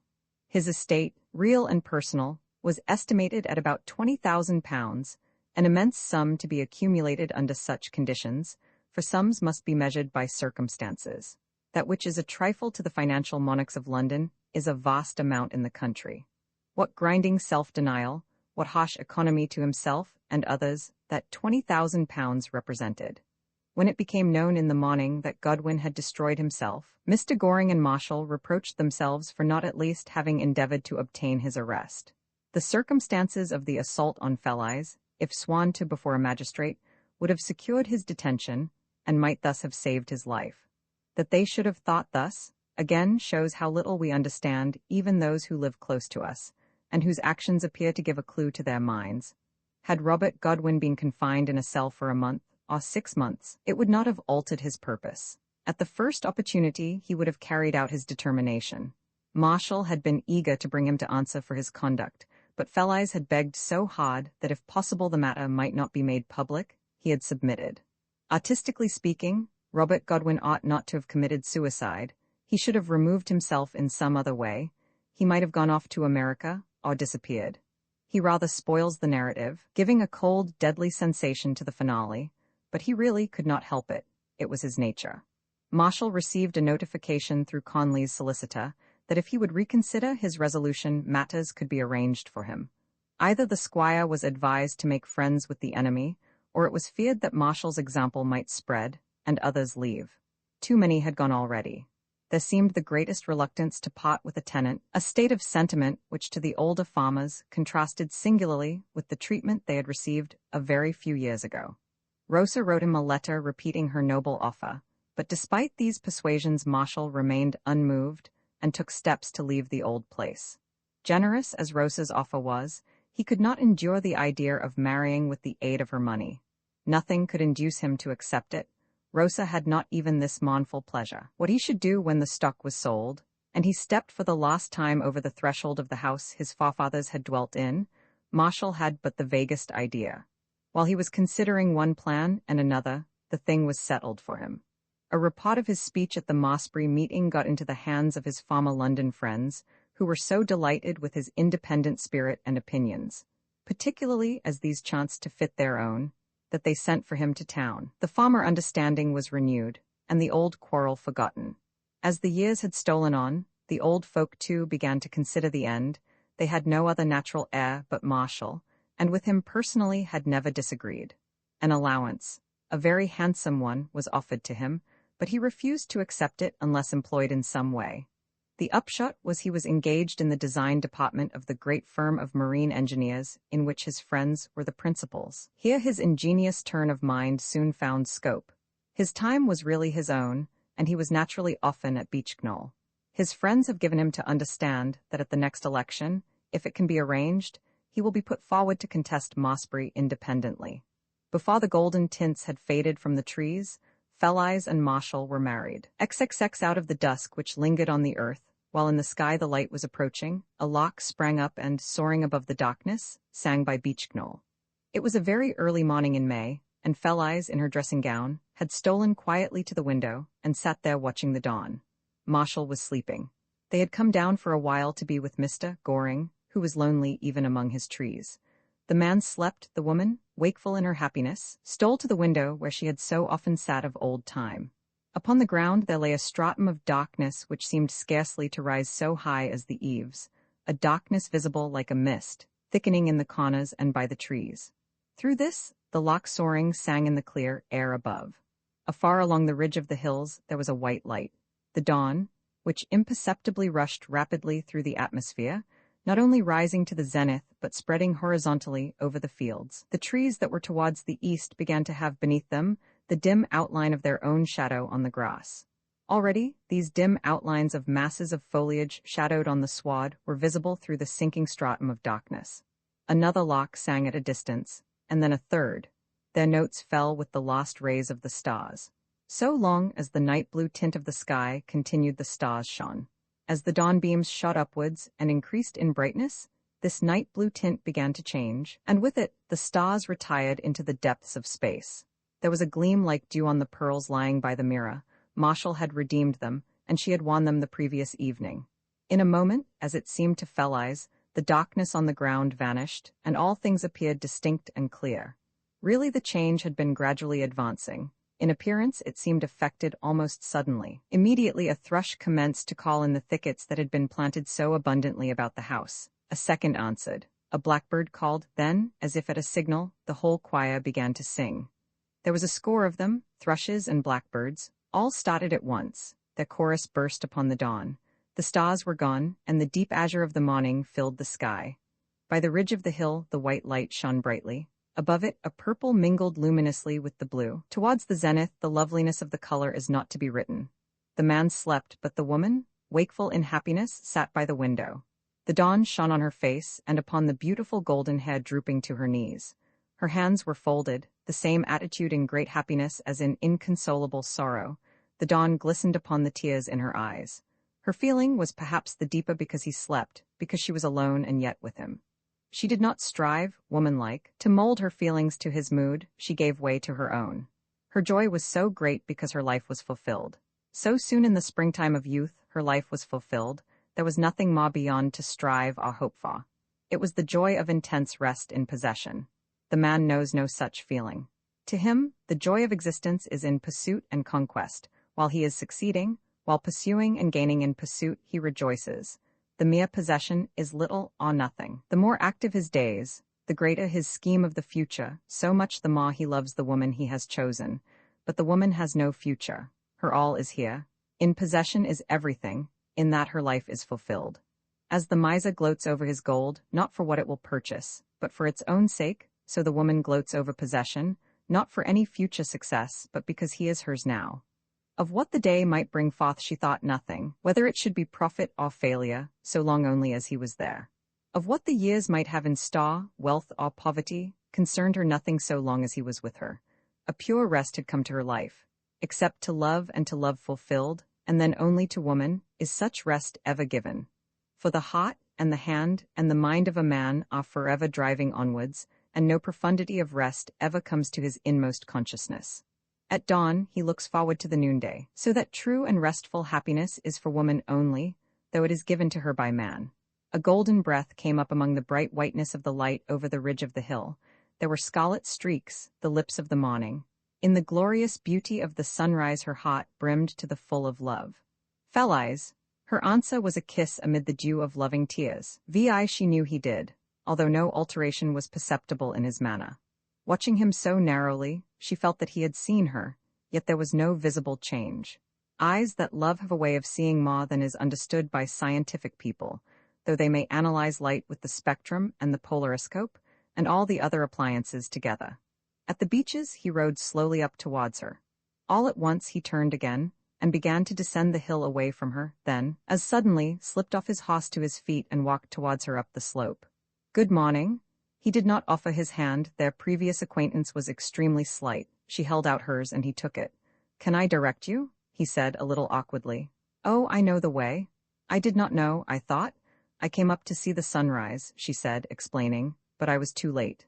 "It is a beautiful morning," said he. "No very brilliant conversation yet. As a matter of fact, people who are tête-à-tête for the first time in their lives do not talk brilliantly. Much, however, may be conveyed by tone and manner." He did not look at her more than courtesy demanded. He looked at the sward, at the tree, anywhere but at her, yet his nature was truthful. She looked straight in his face, she did not disguise her wistful glance. If he could only have let himself gaze into her eyes, but he would not. Her right hand moved restlessly. She almost put it on his shoulder. They were both bareheaded. She held her hat in her left hand. He had taken off his when he saluted and had not replaced it. The bright sunlight shone on her golden hair and on his short brown gold locks. Their shadows touched on the sward. "I have been watching you riding," she said. "I wish I could ride like that without stirrups." Implied flattery, Fellies. "It is very easy. But you went very fast, and such a big hoss too. So much the easier, the motion is so much more pleasant than with a small hoss." "Let me stroke him," she said. Together they walked a few steps down the slope. The bay had quietly set himself to feed on the sweet sward. She stroked him and admired him. There was an emphasis in her manner, as if she would rather have stroked certain brown gold locks near her. She asked him 20 questions about his hoss rye. He answered all, but merely answered them, without any enthusiasm or desire to continue the conversation. Twice he said time was going on, and touched his watch chain, but did not look at his watch for courtesy's sake. Fellies glanced hastily round to find some subject to talk of. The trees, what trees were they? She knew perfectly well. "Beeches," he said. "They grow on a chalky soil." "Where does that road lead to?" pointing to the wagon track. "To Welcombe." As if she had not followed it 20 times, till she could look down upon his house. Anything to make him stay, to make him speak, that she might see him and hear his voice. "You have not called for a very long time." As if he was on visiting terms, he had called once on mere formal business. "How is Mr. Goring?" he was obliged to ask. Then followed 3 or 4 sentences, 3 or 4 moments more about her uncle's health and his fondness for planting trees. "Why does he not look at me?" she thought. "Can I not make him look at me?" Then aloud, sharply, "Mr. Barnard?" He could not help but look at the sound of his name. He saw a face full of wistful meaning upturned to him. Her golden hair had strayed a little on her forehead. 3 or 4 glistening threads wandered over it, asking some loving hand to smooth them back. The white brow without a stain, a mark, a line, no kiss there but must be purified by the touch. It was an altar which could not be tainted, which would turn taint to purity. Large grey eyes that seemed to see him only, to whom the whole world, the hills round them, the sky over, was not, eyes that drew his towards them and held his vision in defiance of his will. If once you look over the side of a boat into the clear sea, you must continue looking. The depth fascinates the mind. Some depth in her rapt gaze fascinated him. Her eyebrows arched, not too much arched, the curve of the cheek, roseate, almost but not quite smiling, carried his thought downwards to her breathing lips. Her lips were apart, rich, dewy, curved. They kissed him by their expression, if not in deed. In that instant his heart throbbed violently. The beat rose to thrice its usual rate. The first moment of awaking to a happy morning, the daylight that means a joyful event, the first view of the sea in youth, when the blue expanse brings tears to the eyes. In these there is some parallel to the sudden, the extreme, and the delicious feeling that shot through him. To reach the ideal of human happiness, it is necessary to be for the moment unconscious of all, except the cause. For that moment he had no consciousness except of her, such was the power of her passion glowing in her face. Even Fell-Eyes, eager to retain him with her, and unhesitatingly employing every means, could not maintain that gaze. Unabashed and bold with love, she was too true, too wholly his, to descend to any aught. Her gaze, passionate as it was natural and unstudied, therefore it could not continue. Her eyes drooped and he was released. Immediately, as if stung to a sense of his honor, he placed his hands on the horse, sprang up and seated himself. I have much to do," he said, embarrassed to the last degree, and holding out his hand. She would not see it. She took the bridle, and stroked Rye's neck, placing her cheek almost against the glossy skin. Obeying the pressure of his knee, Rye began to move slowly. She walked beside him, holding the bridle, but Rye's long stride soon threatened to leave her behind. For very shame, he could not but stay. At a touch Rye halted. She looked up at him. He carefully avoided her glance. The horse, growing restless, began to move again. Again, for courtesy's sake, he was compelled to check him. Not a word had been spoken while this show was proceeding. Barnard's face grew hot with impatience, or embarrassment, or a sense that he was doing wrong in some manner, not at the moment apparent. Sideways, she saw his glowing cheek. It only inflamed her heart the more. The bright color, like the scarlet tints in a picture, lit up his face. Next he controlled himself and forced his features and attitude to an impassive indifference. He would sit like a statue till it pleased her to let him go. Rye pulled hard to get his neck free that he might feed again. She stooped and gathered him some grass and gave it to him. Twice she fed him. Barnard remained silent and impassive. Still not a word between them. The third time she gathered a handful of grass. As she rose, her shoulder brushed his knee. She stood there and did not move. Her warm shoulder just touched him, no more. Her golden hair was very near. She drew over a tuft of Rye's mane and began to deftly plait it. Barnard's face, in defiance of himself, flushed scarlet. His very ears burned.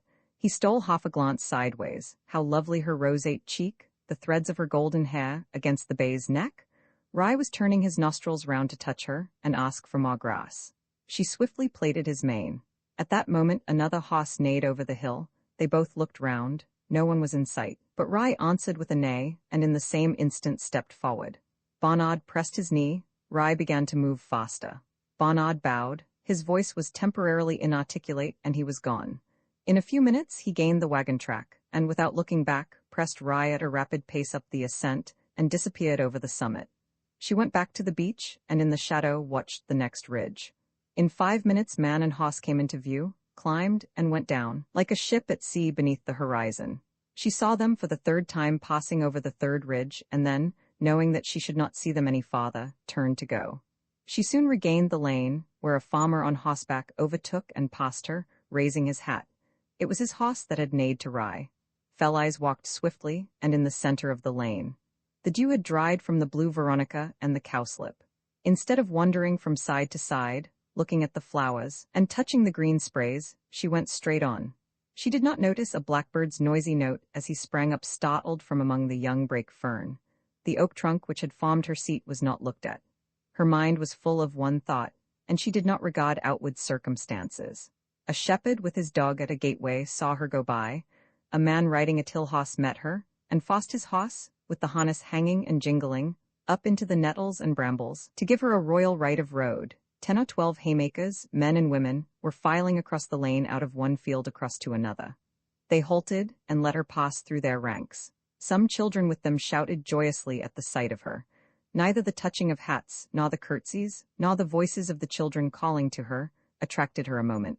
Her mind was full of one thought, and she saw nothing. At home she immediately ran upstairs, shut the door, and sat down. In another moment she got up to look at herself in the glass. Her cheeks were scarlet, partly the exertion, partly sunburn, partly excitement. The sun had scorched her face, love had scorched her heart. What had she done? Was it well or wrong? Did he understand? He must have understood, yet perhaps he might not have done so. He would not look at her. Their eyes had met but once. Her face, her neck, flushed scarlet, she felt as if her very fingers tingled with shame, that she should have shown him so plainly her meaning, that she should have actually held his horse by the bridle to stay him from leaving her. With as violent a revulsion of feeling she laughed, caught up a brush and brushed her hair, and reveled in the thought of her boldness. She wished she had done more. Why did I not hold his hand instead of his horse's bridle? She asked herself. Suddenly she burst into tears, leant back, and became perfectly pale. A faintness came over her. Everything before her eyes was black as if it was night. She did not faint, she slowly recovered, and going to the window, began to sing in a low voice. A girl came round the corner of the house. "Mary, bring me a rose for my hair." In that simple country household, Mary Shaw was their only attendant. She was, however, young and good-looking, pleasant, and almost a friend. There was much affection between them. "You must be mainly very hungry," said Mary, when she brought the rose. "You have been up Ashburn." "I am very hungry," said Felice. "Such a nice breakfast waiting for you." "I couldn't eat a morsel," said Felice. "How long the days are, I wish it was night." "It isn't 7 yet," said Mary. "Oh dear, these summer days are so long. Yesterday you was saying how glad you were they was so long." "So I am. There now, who's to know what you means? That's how all good-looking ladies goes on. That's how they worries the menfolk." Roman 7, after Barnard had ridden over the third ridge, uphill and down, at a merciless rate, he checked his speed, first to a trot, then to a walk, and finally halted altogether. Next he turned Rye's head away from home, a change Rye did not much like, and slowly retraced the route he had come away from Felice Goring, but at first not very rapidly. It is the first few steps that are difficult, even in sweet things. Hesitation, trembling, indecision accompanies them. Once well started on the flowery path, and the pace constantly accelerates. In 10 minutes he was at full gallop back towards her. He had not the least idea what he was going to do, what excuse he should make for returning, whether he would go so near as to speak, or what. He soon saw that she had left the spot. He rode up to the solitary beach and dismounted, mechanically repeating what he had done when she was there. So great criminals go through a dumb show in their sleep of guilt. So great pleasure leads us to step again in our happy footmarks. He looked at the beach, because she had been there, and caught sight of the incision in the bark. What was this? The cuts were so thin, he guessed at once it was her work. A man would have slashed out larger strips. He traced the lines with his finger, one straight descending stroke and a small V attached to it at the top on the right side. When his finger reached the end of the ascending groove, involuntarily he drew it down the uncut bark, as if another straight stroke had been there, and recognized in an instant what the incomplete character stood for, i.e., M, a capital M, his own initial, Marshal Barnard. He took out his own knife and cut the stroke necessary to complete the letter. Hurrying to Rye, who was feeding, he got up and rode round the hill and into the lane. Though so far behind at starting, his speed was thrice hers. He thought he could easily overtake her. But she had progressed farther than he anticipated, and he found himself near her home without seeing anything of her. Then he asked himself what should he do if he did overtake her? Could he ride up? Could he speak to her? What could he say? At this moment, when Barnard let his horse walk, Felice was scarcely 100 yards in front, but concealed by a turn of the lane. M, he said to himself, might stand for many other names, for Martin, for Mock. Perhaps, after all, it was only a freak, an accidental resemblance to an M, and no letter was intended. But the look which had held him, the depth of those beautiful eyes, the wistful expression of the face, he He saw it before him as he saw it at the moment. Should he ever forget it? He felt that it would never fade. As he thought of it, he looked down and saw the plaited piece of mane. He cut it off and put it in his pocketbook. But in the pocketbook there were dates and entries referring to no matter. He took the plate from the pocketbook and placed it with his watch. His conduct, to forget past vows, to follow another woman, to let his mind dwell upon this new face, could anything be more despicable? He turned wry with some violence and walked him back up the lane. But why should he be better than others? Why set up to be so ultra-honorable?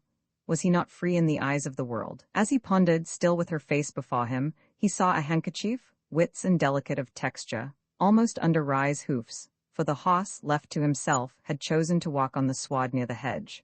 Marshall got down and picked up the handkerchief. There were the initials FG in the corner. It exhaled a slight perfume, the sweet, delicate odor of the beautiful woman to whom it belonged, and he kissed it. With this he might ride up to her house even. It would be an excuse. No, he could not. He must not. He remounted and pursued his way along the lane, round the hill, back to the solitary beach with the glistening letta cut in its bark. He reproved himself for permitting himself even to think of her, so he spoke aloud, as it were, mentally.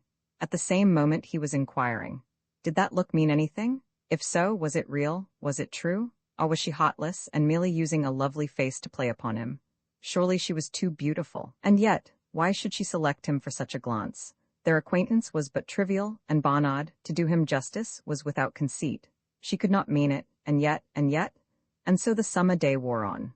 To one it was too long, because she did not know how long it would be before she saw him again. The other took no heed of the glorious sunlight, because a face floated before him. Roman 8. Some 10 or 12 days afterwards Felice started to bathe, telling Shaw to follow in a quarter of an hour with her towels. It was about 11, and all the dew long since dry. The garden path was hedged on either side with peonies, whose large flowers hung heavily. Open the folio petals like the leaves of a book, and you will find the imperial purple of the heavens at sunset deep within the volume. Beyond the peonies her skirt rustled on grass, grown high under apple trees, and the shade of the apple boughs crossed her shoulder as she walked. She saw her uncle, Mr. Goring, at a distance, busy at his bees. A swarm hung from an apple bough, and, clad in his net, he was charming them into a hive. Gardening and beekeeping, planting trees, and all similar pleasure work is of no interest unless you do it yourself. He did everything himself, and knew every shoot because he had himself pruned the branch. Felice went on along a filbert walk, Goring's own planting, then out by a yew hedge higher than her head, and past the sundial. On the northern side of the sundial, under a sycamore, with the tall yew hedge in the rear, a seat was placed. It was Felice's favorite resort, because there was a view of the distant hills, and in the afternoon of the sunset, from this place. He had planted the grounds so thickly with trees that this was almost the only spot where a view could be obtained. Next she walked beside a hawthorn hedge. Goring had made a gravel walk parallel with the hedge, which led through the meadow to a copse at hand. There was a narrow valley between two slopes covered with wood.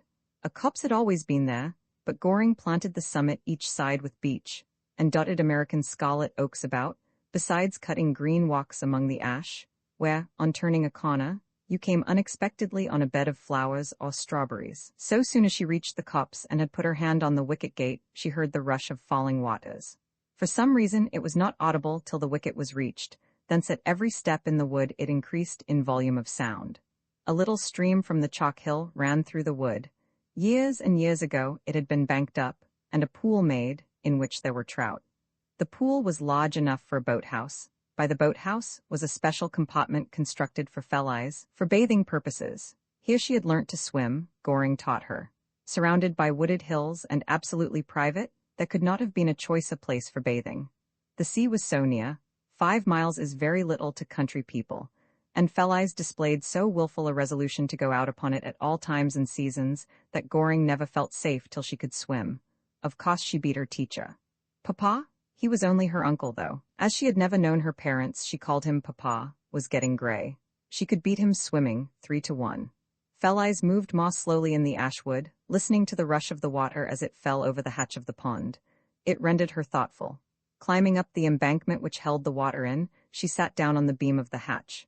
Behind her, the water dropped in an arch, 10 feet deep, into a gully nearly crossed by ferns, which perpetually nodded. The spray struck them and bent them down. They rose up and were struck down again, and so on all day and night. Before her, the pool stretched out an acre or two, broad at this end and deep, and narrowing up to a point where the stream ran in.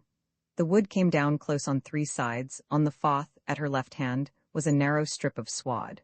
The boathouse, on the right, was in shadow, being overhung by beeches, all the rest of the mere in bright sunshine. Felice put up her sunshade and listened to the rush of the cataract.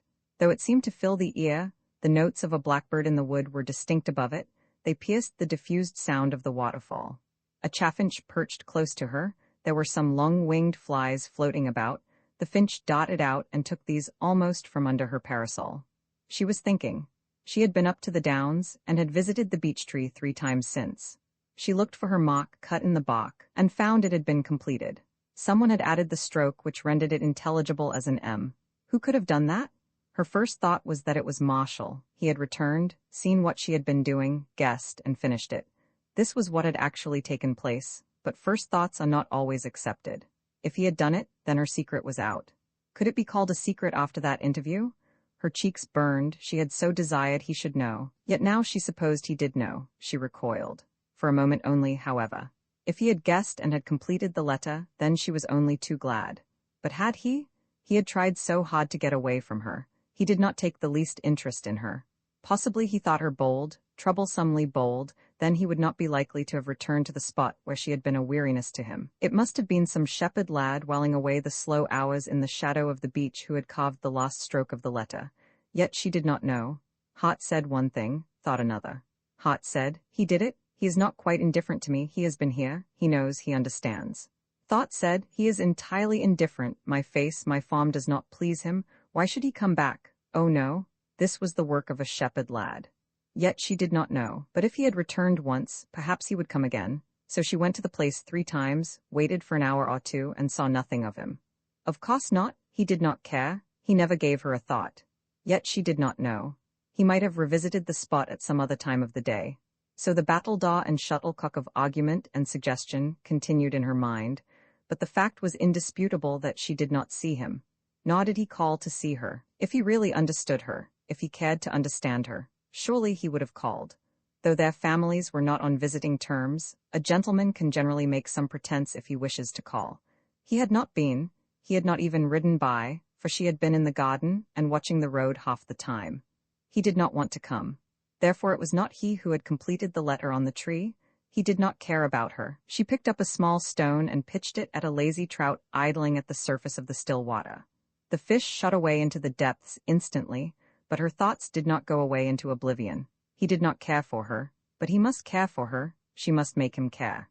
It was impossible to influence him unless she could see him, speak to him, convey her heart to him, not only by words, but by those innumerable little ways which speak louder. The weeks would lengthen into months, the months into years, and still perhaps he would not come. He would never care for her unless she could converse with him. Influence depends wholly on personal contact. No magic is known by which one person can attract another if outside the sphere of personal communication. Unseen, unspoken, how affect? She began to feel the immeasurable weight of separation, which has slowly ground so many weary hearts to the very dust of desolation. She realized for the first time in her life the powerlessness of women. They cannot stir, they cannot move in the matters that concern them most dearly, they are helpless, at the mercy of the petty events called circumstance. If by any happy chance circumstance threw her into Marshall's society, in time he might love her. By chance only? How many years till that chance happened? Possibly enough it might never occur at all. Time would go on. He would see fresh faces, faces that pleased him better. He would be wiled away by some other woman, fortunate in the fate of circumstance. 1,000 little incidents might drift him farther away than he was now. She could not interfere. Strong and resolute as she was, what could she do? Felice instinctively glanced all round her. She looked at the wood, at the path down the embankment, the nodding ferns, at the beeches far up on the summit each side, across at the willow-grown streamlet. She felt suddenly alone. She was by herself, not merely in the physical sense of no other person being near, but alone morally. Recognizing that she could not command the society she desired, forced her to feel absolutely solitary. A crowd would have made no difference, she would have felt the same. She could wait? Yes, like Mariana in the moated grange, in the sunshine, in the evening, in the morning, still with the same burden on her lips. He cometh not. Hundreds, shall we not say rather thousands, do so wait. I saw a woman's face at a window today, as I was strolling past a residence the style of which betokened wealth. Upon that face waiting had set its seal unmistakably. She was waiting, she had been waiting years. No end to waiting. Such faces are common enough. Woman's life seems to be nothing but waiting, sometimes. She had unconsciously placed her elbow on her knee, and leant her face on her hand. The very thought of waiting bowed her down into an attitude of pensive regret. How bitter it is to be a woman sometimes. On the other hand, no one triumphs like a woman when she does triumph. Caesar's spoils and car rolling through applauding Rome are but gewgaws to the triumph of a woman. Roman 9, the very thought of the waiting depressed her, as if a darkness had fallen on her heart in the midst of the sunshine. Her gloom had increased till it verged on anger. The two are near together. Gloom and anger are like twins. She grew angry, she knew not with what, and stood up. The blackbird who had been singing uttered a loud ching-ching, as if alarmed at her change of attitude. A moorhen at the other end of the little lake scuttled into the bulrush flags. She stood up in the sunshine, lowering her sunshade, drawn to her full height, her features set, a slight flush on her cheeks. A silent and unchangeable resolve had been forming in her mind. She would have him with her. If he did not love her, if he could not love her, there was the end. But he should be in her society. He should feel her presence. He should see the meaning in her eyes. If she had any beauty, he should come within reach of its power. He should talk with her, sit by her, do as she was doing, not once or now and then, continually, till by degrees his heart warmed, if it could warm towards her. The forms of society were nothing to her, she had already broken them. What the world said did not trouble her. She was reckless, ready for the most violent effort. She did not care, she would. She did not stamp her foot, the resolve was too deep to require a tangible emphasis, there was no fear of its vanishing. Her features resumed their natural expression, her attitude became easy, but her cheeks grew hotter. Though she looked straight in front, she saw nothing. Her whole consciousness was wrapped in resolution. It lasted a moment, and then the question arose, how? Immediately she raised her sunshade and sat down again. It is curious that when we act, we stand, when we think, we sit. The difference is discernible in actors on the stage. So long as they address each other standing, the play is followed with interest. The moment they sit down, though the dialogue be ever so brilliant, people take up their upper glasses and look round them. Stage players should always stand. It lends a force to the smallest incident. To lie down is more effective than to sit. It is next to standing, as for example, the power Sarah Bernhardt exercises extended on a sofa, not a chair. Felice thought and sat down. She asked herself, how could this be accomplished? She thrust away from her mind the contemplation of the powerlessness of women, and concentrated her ideas upon the way it could be done. She would not submit, she would not wait, to the burden of he cometh not. She would force circumstances to her will, and mold her fate in her hands. The precipice was perpendicular, yet she would scale it. It was natural for a woman to attempt the impossible. All the strength of her limbs seemed to support her resolution. Should she who could race up the steep hillside, who could swim, not only in this level lake, but in the swelling sea, who could run apace with the hounds, should she tamely stand by and see her prize fall to another winner in life's battle? The strong limbs, the deep chest, the intense sense of life within her, urged her to the effort and promised success. Her face would never be seen at a window as the face I observed. Her nature was too strong, too vehement. If she failed, she would be utterly broken. If she failed, the end would come quickly. She could not live without her love. Some dim presentiment of this perhaps passed through her mind, for a tear came into her eyes. If he could not love her when she had gained her immediate object, what then? Of that possibility she dared not think. The question was, how? How obtain access to him? How bring him into her society? Not for once or twice, but day by day. To be with him hour after hour, her heart beat faster at the idea of it. To look into his face, to hear his voice, to come to understand his thoughts, to have one existence with him. The happiness would be almost too great. That alone, merely to be in his society, would be sufficient reward for all the sacrifice she could make. It must be, but how? Has anyone thought for an instant upon the extreme difficulty of knowing a person? Really to know him, or her, to speak in a friendly way, to visit and revisit, and converse without reserve, and become company with, and part of their group. Acquaintance is often difficult enough to acquire. To really come to know a stranger, or comparative stranger, is most difficult. People's entire destiny depends upon those whom they know. One's friends lift one or depress one to their level. A genius is raised up to the skies, or struggles unnoticed in the grimy ranks accordingly, as his acquaintances happen to be first class or third rate. Some men are fortunate from their youth, and are thrust forward upon the gilded shoulders of money and title till the world accepts them. So all-important is it on what level we begin life. We cannot select our company. Our power in this matter is simply negative. We can avoid what is notoriously bad, but we cannot thrust ourselves in upon the good. A soldier may steadfastly refrain from the canteen, but he cannot invite himself to the officer's mess. The greatest difficulty in the world is to know people. How are you even to let them understand that you wish to know them? Which would often expedite the desired end very considerably.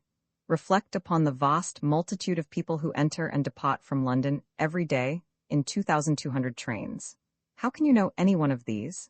There is a pretty woman in every train. This is a physiological fact which I have often observed, but how are you going to get introduced to them? It is possible to be invited to the same dinner party, to belong to the same club, the same hunt, to go so far as to salute whenever meeting, and yet not to know one another. The cordial greeting, the pressing invitation, the glad spirit is wanting. It is a nod and nothing more, but for a woman to introduce herself to a man, to select her acquaintance and her friend from the ranks of the other sex, is it not almost impossible? We live in little groups. These groups have not been formed upon any definite principle. They have grown up in the course of time, partly from family causes, partly from casual introductions, also from causes that defy analysis. Each of these little groups is complete in itself, and those outside it cannot get in. Observe a train, you will find that it runs upon rails. Another train may be near, but cannot move itself upon those rails. Each train has its metals. These groups remain in their grooves. Yet the singularity of the thing is that although perseverance, application, and admitted merit will not prevail to get an outsider into such a group, the merest outsider may enter at a moment's notice by some little chance. Women consequently marry inside this group, with someone with whom they have been brought into contact through family connections. Or else they leap, as it were, quite beyond the group, and are carried away by a total outsider, accidentally met. If they do not belong to any group and do not meet an outsider, then they have to continue unmarried. They cannot choose their friends or their partners. They can refuse the negative. They cannot select. Some method is clearly required by which people without scandal or solecism might communicate with each other, and make it understood that they wish to be acquainted. At the present moment, even a man cannot ride up to a house and say, "Sir, I admire your niece or your daughter. Permit me to visit you. So and so are my references. I await your reply after you have made inquiries." But why not? It would be quite reasonable. People would soon agree to the custom. However, the ladies would demand a corresponding right. Could they not be permitted to send a card with a few lithographed words in a conventional sentence amounting to a permission to visit them? The very novelists, with all their ingenuity, have been troubled for ages to discover a means of introducing their characters to each other. Sometimes they cause their heroes to break a leg and be carried into a stranger's house, where they are nursed and win a hot. Or a hoss runs away with the lady, who is gallantly rescued. In real life, such events are as rare as legacies. A lady, in Boccaccio's collection of stories, ingeniously uses the confessional as a means of securing a lover, showing that the difficulty was felt even then. Half the flower shows, the working parties, the causes got up and pursued so zealously, are only supported because people unconsciously recognize in them a means of mixing with each other.